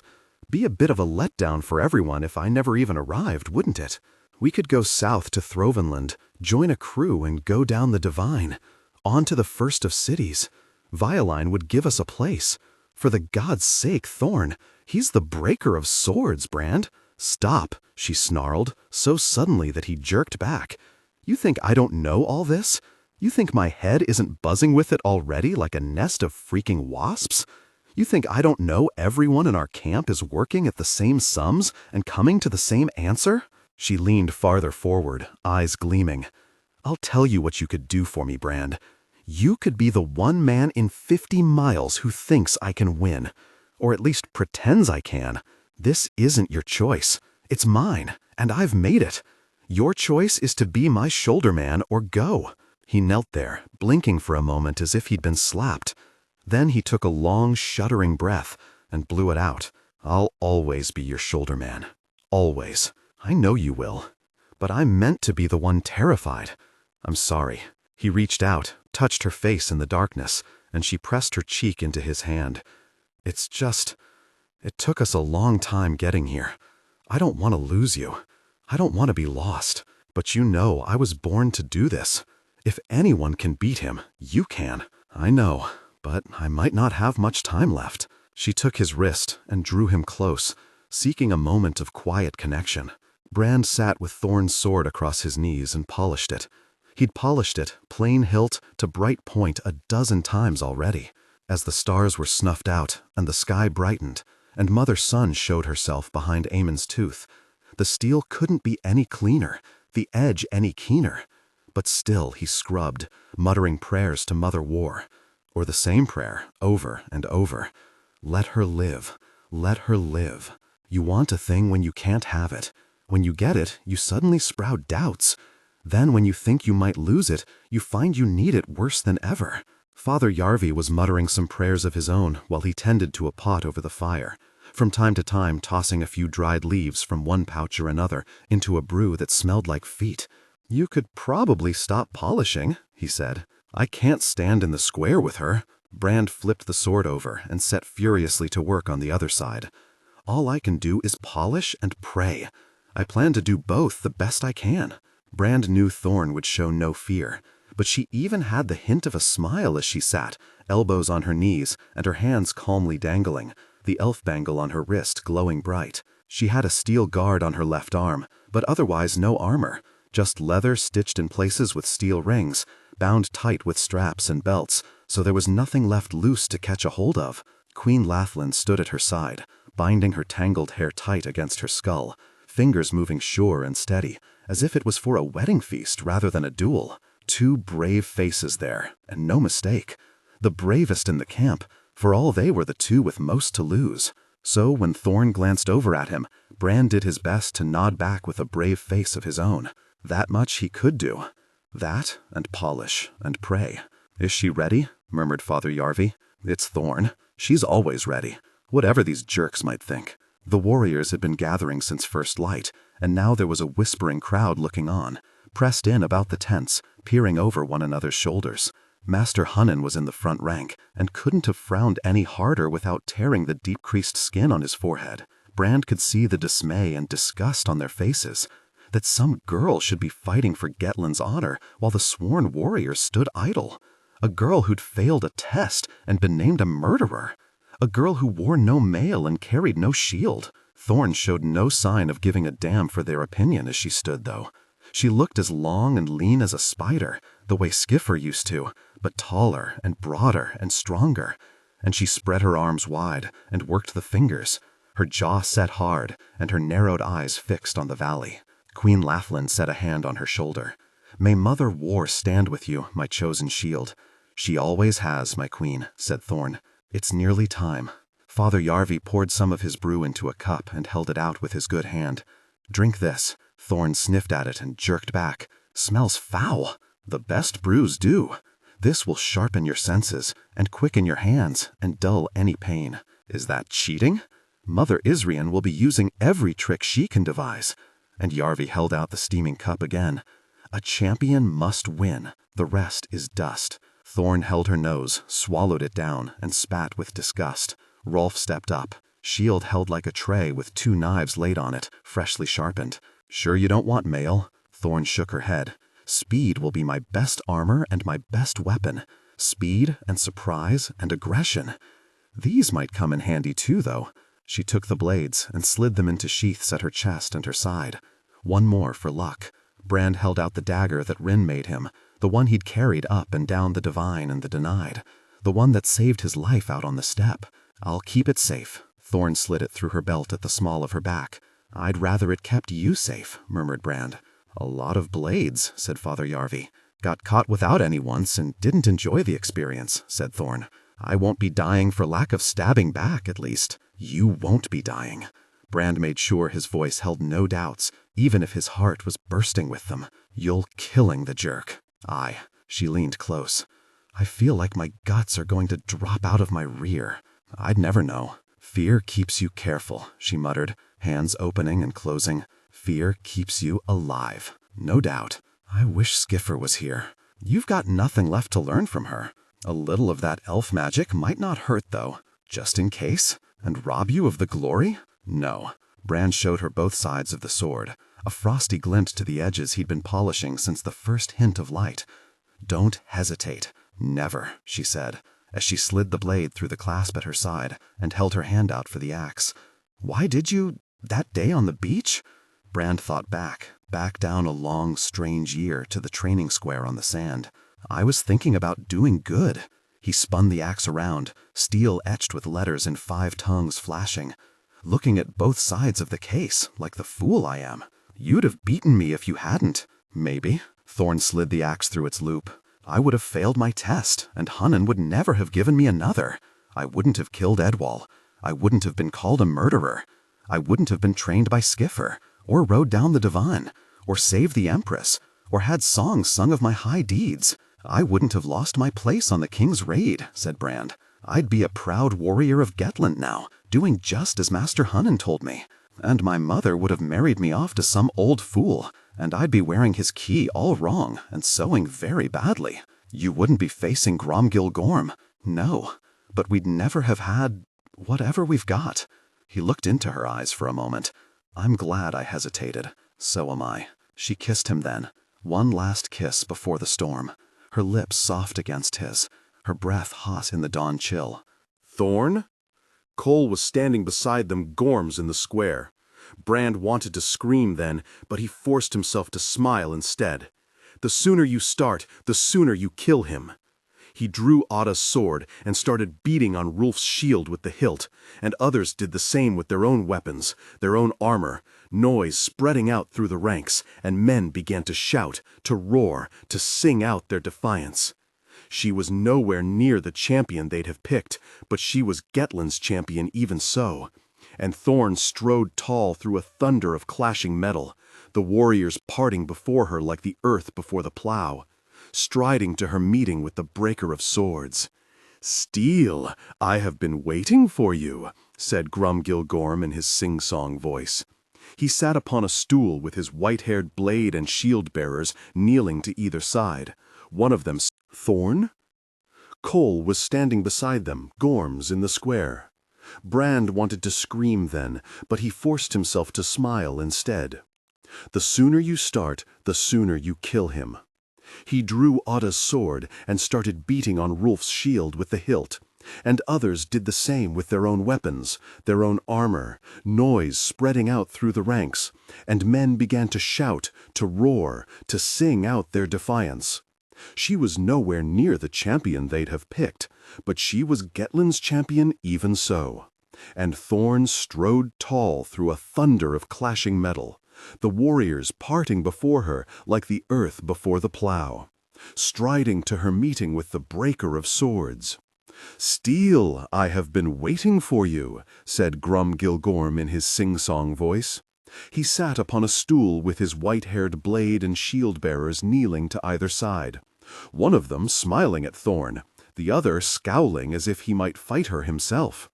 Behind them, along the eastern edge of the square, 20 of Gorm's closest warriors were ranged, Mother Isrian glaring from their midst, hair stirred about her gaunt face by a breath of wind, Sister Scare sullen beside her.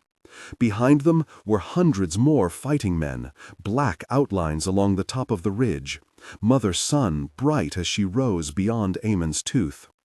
"Thought I'd give you a little more time alive." Thorn put on her bravest face as she stepped between Queen Laithlin and Father Yarvi, stepped out in front of Gettland's 20 best and into that little plot of close-cut grass. A square just like the many she'd trained in, 8 strides on a side, a spear driven into the ground at each corner. A square where either she or Grumgilgorm would die. "No gift to me." The breaker of swords shrugged his great shoulders, and his heavy mail, forged with zigzag lines of gold, gave an iron whisper. "Time drags when the last door stands so near. Perhaps it stands nearer for you than for me. Perhaps." He toyed thoughtfully with one of the pommels on his chain. "You are Thorn Bathu, then?" "Yes." "This one they sing the songs of?" "Yes." "The one who saved the Empress of the South?" "Yes." "The one who won a priceless relic from her?" Gorm glanced down at the elf bangle, glowing red as a burning coal on Thorn's wrist, and raised his brows. "I had taken those songs for lies." She shrugged. "Some of them. However grand the truth, it is never enough for the skalds, eh?" Gorm took his shield from the smiling boy, a mighty thing, painted black with a rim scored and dented by 100 old blows. Gifts from the many men he had killed in squares like this one. "I think we met before. In Skaken House, where you knelt before the High King."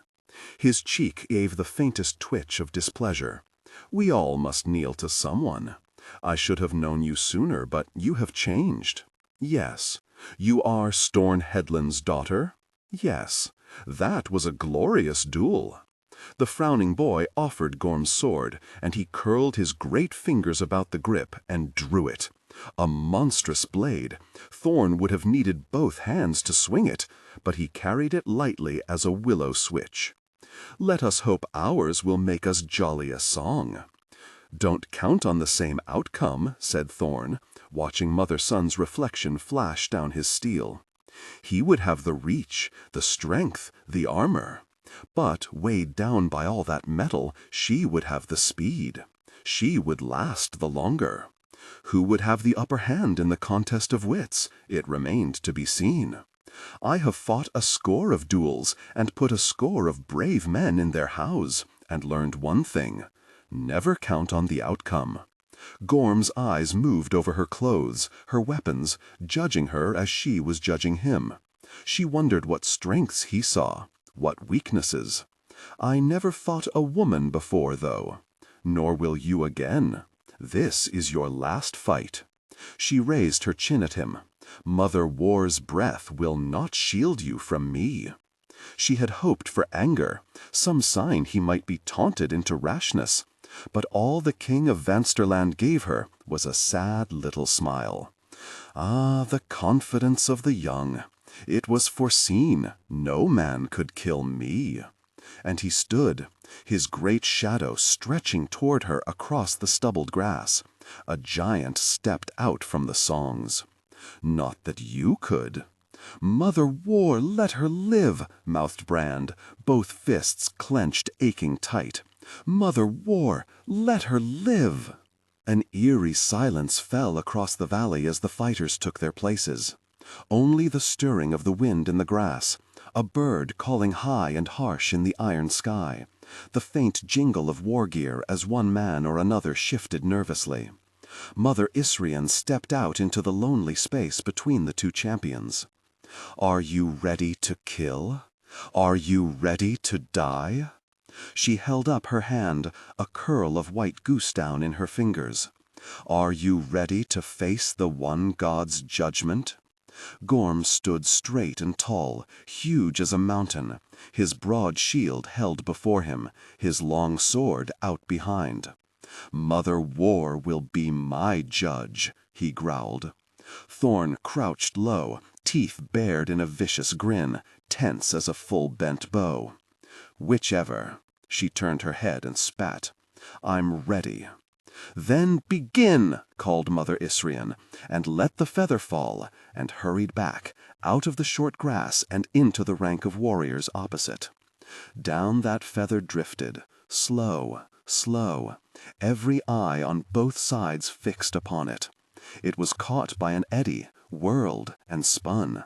Down it drifted, and down, every breath on both sides held. "Mother War, let her live! Mother War!" The instant that scrap of down touched the close-cropped grass, Thorn sprang. She had not forgotten Skyfer's lessons. They were in her flesh. Always attack, strike first, strike last. One stride, and the wind rushed at her. Gorm stayed rigid, watching. Two strides, and she crushed the feather into the dirt beneath her heel. Still he was frozen. Three strides, and she was on him, screaming, swinging high with Skyfer's axe, low with the sword forged from her father's bones.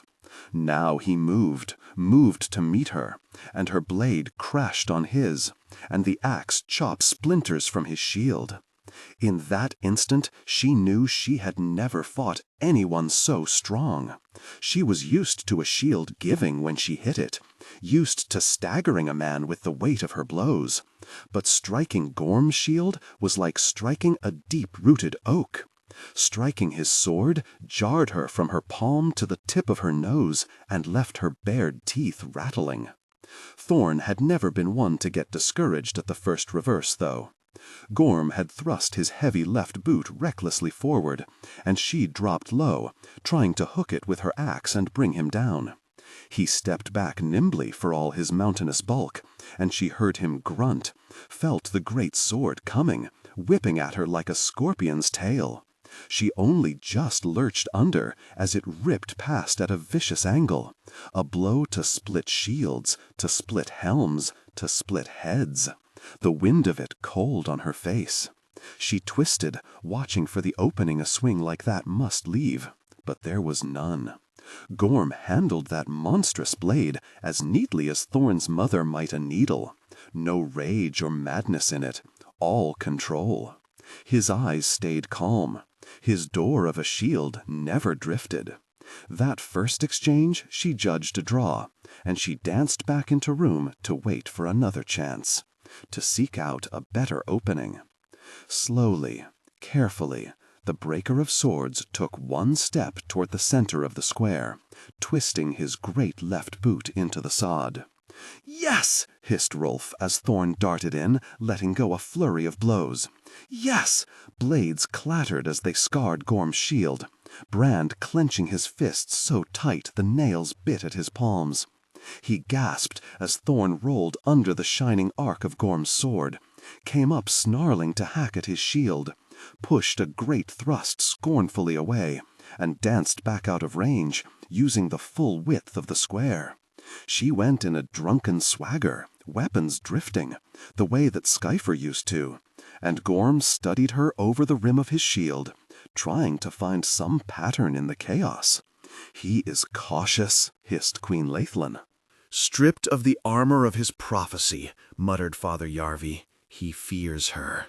The king of Vansterland took one more slow step, twisting his boot into the ground again as though he were laying the foundation stone of a hero's hall. He was all stillness, Thorn all movement. "Like Mother Sea against Father Earth," murmured Rolf. "Mother Sea always wins that battle," said Laithlin. "Given time," said Father Yarvi. Brand winced, unable to look away. Mother War, let her live. Gorm's shield was solid as a citadel's gate. Thorn couldn't have broken it down with a ram and 20 strong men, and getting around it would hardly be easier. She'd never seen a shield handled so cleverly. Quick to move it he was, and even quicker to move behind it, but he held it high. Each step he took, that big left boot of his crept too far forward, more of his leg showing below the bottom rim than was prudent. Each time she saw it happen, it seemed more a weakness. Tempting, so tempting. Too tempting, maybe? Only a fool would think a warrior of his fame would have no tricks, and Thorn was no one's fool. "Be quicker, tougher, cleverer," Skyfra said. She had tricks of her own. She let her eyes rest on that boot, licking her lips as if she watched the meat brought in, long enough to make sure he saw her watching. Then she moved. His sword darted out, but she was ready, slipped around it, Skyfer's axe whipping across, but shoulder high, not low where he expected it. She saw his eyes go wide. He lurched back, jerking up the shield, caught her axe with the rim, but the bearded blade still thudded into his shoulder, mail rings flying like dust from a beaten carpet. She expected him to drop back, maybe even fall, but he shrugged her axe off as if it was a harsh word, pressed forward, too close for his sword or hers. The rim of his shield caught her in the mouth as she tumbled away and sent her staggering. No pain, no doubt, no dizziness. The shock of it only made her sharper. She heard Gorm roar, saw mother-son catch steel, and dodged back as his blade whistled past. That exchange she had to judge a draw as well, but they were both marked now. Blood on his mail, blood on his shield rim, blood on her axe, blood in her mouth. She bared her teeth at him in a fighting snarl and spat red onto the grass between them. Blood. Like a pack of dogs, the sight of blood brought the gathered warriors suddenly to life, and the noise couldn't have been more deafening if they'd had the battle after all. From the ridge in front, the Vanstermen screeched prayers and bellowed curses. From the ridge behind, the Gettlanders roared out futile encouragements, pointless advice. They rattled axes on shields, swords on helmets, sent up a din of lust and fury to wake the dead in their house, to wake the gods from slumber. Of all things, men most love to watch others face death. It reminds them they yet live. Across the square, among the snarling, snapping Vanstermen, Brand saw Mother Isrian, livid with fury, and Mother Skyer beside her, eyes calmly narrowed as she watched the contest. Gorm swung a great overhead, and Thorn twitched away, his sword missing her by a hand's breadth and opening a huge wound in the ground, grass and earth showering up. Brand bit his knuckle, painful hard. It would only take one of those to find her, and that heavy steel could cut her clean in half. It felt as if it was a day since the fight began, and he hadn't taken a breath the whole time. Mother War, let her live. Thorn strutted about the square. It was her grass. She owned it, queen of this mud. She hardly heard the screaming warriors on the high ground, barely saw Laithlin, or Isrian, or Yarvi, or even Brand. The world had shrunk to her, and the breaker of swords, and the few short strides of short grass between them, and she was starting to like what she saw. Gorm was breathing hard, sweat across his furrowed forehead. The weight of all that gear was bound to tell, but she hadn't hoped it would be so soon. His shield was beginning to droop. She almost laughed. She could have done this for hours. She had done it for hours, for days, for weeks, down the divine and the denied and back. She sprang in, aiming high with her sword. Too high, so he could duck, and duck he did. But just as she had planned, his shield tipped forward. It was an easy thing to step around it, hook the top rim with the bearded head of Skyfer's axe, marked with letters in 5 tongues. She meant to drag it down, leave him open, maybe tear it from his arm altogether. But she misjudged him. He roared, ripping his shield upwards, tearing the axe from her grip and sending it spinning high into the air. That left his body unguarded for a moment, though, and Thorn had never been one to hesitate. Her sword hissed in below his shield and struck him in the side. Hard enough to fold him slightly, to make him stumble. Hard enough to cut through mail and find the flesh beneath. Not hard enough to stop him, though. He snarled, swung once and made her stagger back, thrust and made her dance away, chopped again, even harder, steel hissing at the air. But she was already backing off, watchful, circling.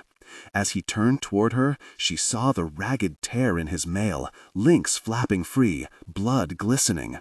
She saw how he favored that side as he took up his stance, and she began to smile as she filled her empty left hand with her longest dagger.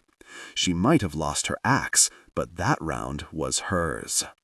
Now, Thorn was one of them. Now she'd bloodied Gromgil Gorm, and Master Hunnan thrust his fist in the air, roared his support. Now the warriors who'd sneered at her made a deafening din in admiration of her prowess. No doubt those with the gift were already setting the song of her triumph in verse. They tasted victory, but all Brand could taste was fear. His heart thudded as loud as Rin's hammer. He twitched and gasped with every movement in the square. He'd never felt so helpless. He couldn't do good. He couldn't do bad. He couldn't do anything. Thorn darted forward, going low with her sword. So fast Brand could hardly follow it. Gorm dropped his shield to block, but she was already gone, slashing across the top of his shield with her dagger. Gorm jerked his head back, staggered a step, a red line across his cheek, across his nose, under his eye. The battle joy was on her now, or maybe Father Yarvi's brew was. The breath ripped at her chest, she danced on air. The blood sweet in her mouth, her skin on fire. She smiled, smiled so wide it seemed her scarred cheeks might split. The cut below Gorm's eye was leaking, streaks of blood down his face, out of his slit nose, into his beard. He was tiring, he was hurt, he was growing careless. She had his measure, and he knew it. She could see the fear in his eyes, could see the doubt ever growing. His shield had drifted up even higher to guard his wounded face. His stance had loosened, his heavy sword wilting in his grip. That left leg slipped still farther forward, all exposed, knee wobbling.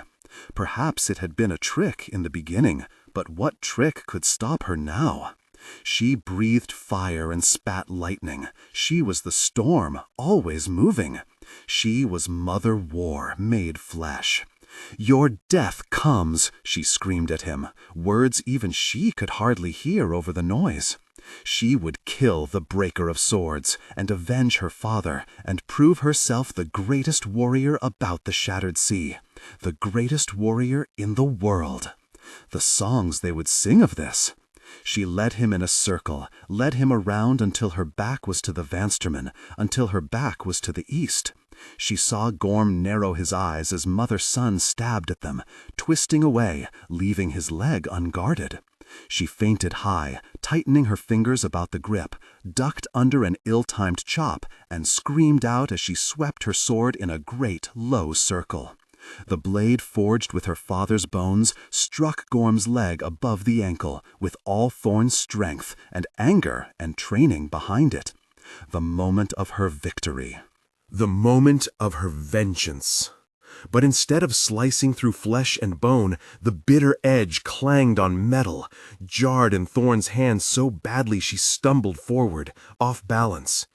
Hidden armor, steel glinting beneath the slit leather of Gorm's boot. He moved quick as a snake, not near so tired nor so hurt as he had made her think, chopping down, catching her blade with his and tearing it from her numbed fingers. She lashed at him with her knife, but he caught it on his shield and rammed the boss into her ribs. It was like being kicked by a horse, and she tottered back, only just staying on her feet. Gorm glared at her over his shield rim, and it was his turn to smile. "You are a worthy opponent," he said, "as dangerous as any I have fought." He stepped forward, planting that armored boot on her fallen sword and grinding it into the sod. "But your death comes." "Oh, gods," croaked Brand, cold right through to his bones. Thorn was fighting with two knives now, no reach, and Gorm was herding her around the square with shining sweeps of his great sword, seeming stronger than ever. The men of Gettland had fallen suddenly quiet, while the noise from across the valley redoubled. Brand prayed Thorn would stay away, but knew her only chance was to close with him. Sure enough, she ducked under a high cut and flung herself forward, stabbed with her right, a vicious, flashing overhand. But Gorm heaved his shield up, her blade thudding deep between two boards and lodging tight. "Kill him," hissed Queen Laithlin. Thorn slashed at Gorm's sword arm with her left as he brought it back, dagger scraping down his mail and catching his hand, blood spattering as the great sword tumbled from his grip. Or perhaps he let it fall. As she stabbed at him again, he caught her arm, his fingers closing about her wrist with a smack that was like a punch in Brand's stomach. "Oh, gods," he croaked. "Breath." Thorn snatched for Brand's dagger, but her elbow tangled with Gorm's loose shield, and he stepped close, smothering her. He had her left wrist tight, and he wrenched it up, the elf bangle grinding into her flesh. He let go the handle of his shield and caught her right sleeve. "I have you," he snarled. "No!" She twisted back as if she was trying to wriggle free, and he dragged her closer. "I have you." She jerked forward, using his strength against him, butted him full in the jaw, and snapped his head up. She set her knee against his ribs, screamed as she ripped her right arm free. He kept his crushing grip on her left wrist, though. She had one chance. Just one. She tore Brand's dagger from the small of her back, stabbed at Gorm's neck as his eyes came back toward her. He jerked his shield hand up to ward her off, and the blade punched through the meat of it, snake-worked crosspiece smacking against his palm. She snarled as she drove his hand back, his shield flopping loose on the straps, but with a trembling effort he stopped the bright point just short of his throat, held it there, pink spit flecking from his bared teeth. Then, even though his hand was stabbed right through, the great fingers closed about her right fist and trapped her tight. Thorn strained with every fiber to push the red blade into his neck, but you will not beat a strong man with strength, and there was no man as strong as the breaker of swords. He had both her hands pinned, and he set his shoulder, let go a growl, and pressed her trembling back toward the edge of the square, hot blood leaking from his punctured palm and down the hilt of the dagger, wetting her crushed fist. Brand gave a sick groan as Gorm forced Thorn down onto her knees in front of the jeering warriors of Vansterland. Her elf bangle glowed red through the flesh of his clutching sword hand, bones showing black inside, squeezing. She gasped through her gritted teeth as the knife toppled from the loose fingers of her left hand, bounced from her shoulder and away into the grass. And Gorm let go her wrist and caught her tight around the throat. Brand tried to take a step into the square, but Father Yarvi had him by one arm, Rolf by the other, wrestling him back. "No," hissed the helmsman in his ear. "Yes," shrieked Mother Isrian, staring down into light. No breath. Thorn's every hard-trained muscle strained, but Gorm was too strong, and back he twisted her and back. His grip crushed her right hand around the handle of Brand's dagger, bones groaning. She fumbled in the grass with the other for her knife, but couldn't find it. Punched at his knee, but there was no strength in it. Tried to reach his face, but could only tear weakly at his bloody beard. "Kill her!" shouted Mother Isrian. Gorm forced Thorn toward the ground, blood dripping from his snarl and pattering on her cheek. Her chest heaved, but all that happened was a dead squelching in her throat. No breath. Her face was burning. She could hardly hear the storm of voices for the surging of blood in her head. She plucked at Gorm's hand with her numb fingertips, tore at it with her nails, but it was forged from iron, carved from wood, ruthless as the roots of trees that over years will burst the very rock apart. Kill her! Even though she could see Mother Isrian's face, twisted in triumph above her, she could only just hear her shriek. The High King decrees it! The one God ordains it! Gorm's eyes flickered sideways to his minister, his cheek twitching. His grip seemed to loosen, but perhaps that was Thorn's grip on life, slipping, slipping. No breath. It was growing dark. She faced the last door, no tricks left to play. Death slid the bolt, pushed it wide. She teetered on the threshold, but Gorm did not push her over. As if through a shadowy veil, he saw his forehead crease. "Kill her!" screeched Mother Isrian, her voice going higher and higher, wilder and wilder. "Grandmother Wexen demands it! Grandmother Wexen commands it!" And Gorm's bloody face shuddered again, a spasm from his eye down to his jaw. His lips slipped back over his teeth and left his mouth a straight, flat line. His right hand relaxed, and Thorn heaved in a choking breath, the world tipping over as she flopped onto her side. Brand watched in disbelief as Gorm let Thorn fall and turned slowly to stare at Isrian.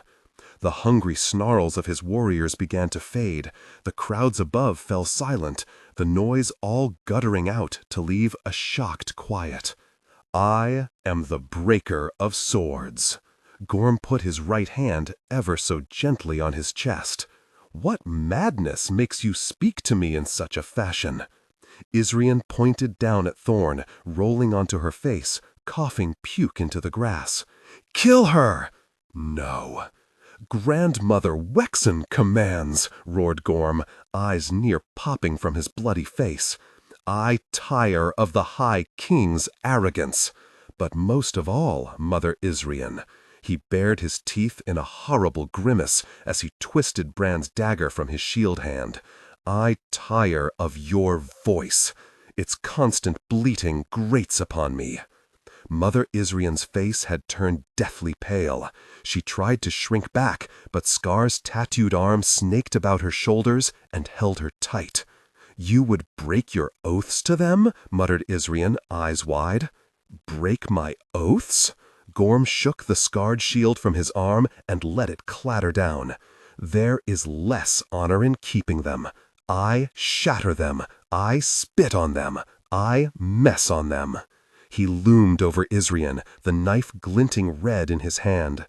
"The High King decrees, does he? Grandmother Wexen commands, does she? Old goat and old sow, I renounce them. I defy them." Isrian's thin neck fluttered as she swallowed. "If you kill me, there will be war." "Oh, there will be war. The mother of crows spreads her wings, girl." Gorm slowly raised the knife that Rin had forged Isrian's eyes rooted to the bright point. Her feathers are swords. Hear them rattle? And a smile spread across his face. But I do not need to kill you. He tossed the knife skittering through the grass to end beside Thorn where she hunched on hands and knees, retching. After all, Mother Scare, why kill what you can sell? Gorm's old minister, and now his new one, gave a smile chill as the winter sea. Take this snake away and put a collar on her. You'll pay, shrieked Isrian, eyes wild. You'll pay for this. But Gorm's warriors were already dragging her up the eastern slope. The breaker of swords turned back, blood dripping from the dangling fingers of his wounded hand. Does your offer of alliance still stand, Laithlin? What could Vansterland and Gettland not achieve together? Called the Golden Queen. Then I accept. A stunned sigh rippled around the square, as if the held breath of every man was suddenly let out. Brand twisted free of Rolf's limp hands and ran. Thorn? The voice seemed to echo from a long way away, down a dark tunnel. Brand's voice. Gods, she was glad to hear it. You all right? Strong hands at her shoulder, lifting her. I got proud, she croaked, throat raw, mouth stinging. Tried to get to her knees, so weak and dizzy she nearly fell again, but he caught her. But you're alive, I reckon, she whispered, more than a little surprised as Brand's face drifted gradually out of the bright blur. Gods, she was glad to see it. That's enough. He stretched her arm over his shoulders, and she groaned as he lifted her gently to her feet. She couldn't have taken a step on her own, but he was strong. He wouldn't let her fall. You need me to carry you? It's a fine thought. She winced as she looked toward the warriors of Gettland gathered on the crest ahead of them. But I'd better walk. Why didn't he kill me? Mother Isrian changed his mind. Thorn took one look back as they shuffled up the slope toward the camp. Grom-Gil Gorm stood in the middle of the square, bloodied but unbeaten. Mother Scare was already working at his wounded shield hand with needle and thread. His sword hand was gripping Queen Laithlin's, sealing the alliance between Vansterland and Gettland. Bitter enemies made friends, at least for now. Beside them, with arms folded, Yarvi smiled. In spite of all the prayers to Mother War, it seemed Father Peace made the judgment that day. In the light, Brand gave the billet a few more ringing blows with his hammer, then shoved it back into the coals in a shower of sparks. Rin gave a disgusted click of her tongue. You've not got what they call a gentle touch, have you? That's what you're here for, Brand grinned at her.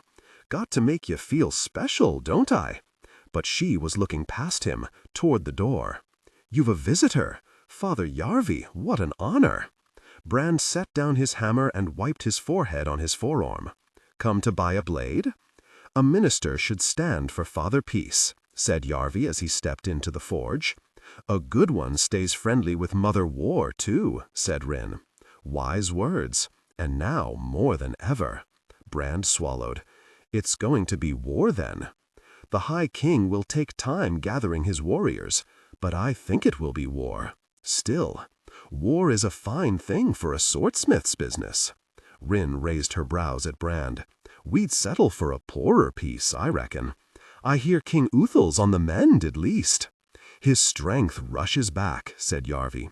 Soon he will be terrorizing his warriors once again at sword practice, and using your fine steel to do it. Father Peace be praised, said Rin. Father Peace and your skills, said Brand. Yarvi humbly bowed. I do what I can. And how do the gods treat you, Brand? Well enough. He nodded at his sister. If it wasn't for my tyrant of a master, I'd be enjoying the job. Turns out I like working with metal a lot more than I remembered. Easier than working with people. Steel is honest, said Brand. Father Yarvi looked sideways at him. Is there somewhere we can speak alone? Brand looked over at Rin, already pounding at the bellows. She shrugged. Steel is patient, too. You're not, though. Go have your talk. She narrowed her eyes at him. Before I change my mind. Brand pulled his gloves off and led Yarvi out into the little yard, noisy with the sound of running water. He sat on the bench Cole had carved for them in the dappled shade of the tree, breeze cool on his sweat-sheened face, and offered Father Yarvi the place beside him. A pleasant spot. The minister smiled up at Mother Sun, flashing and flickering through the leaves. "It's a fine life you and your sister have made for yourselves. She made it. I just happened along. You've always played your part. I remember you taking the weight of the south wind across your shoulders." Yarvi looked down at the scars snaking up Brand's forearms. There was a feat to sing of. "I find I care less for songs than I used to. You are learning. How is Thorn?" "Already back to training 3/4 of every day. She is carved from wood, that one. No woman firmer touched by Mother War."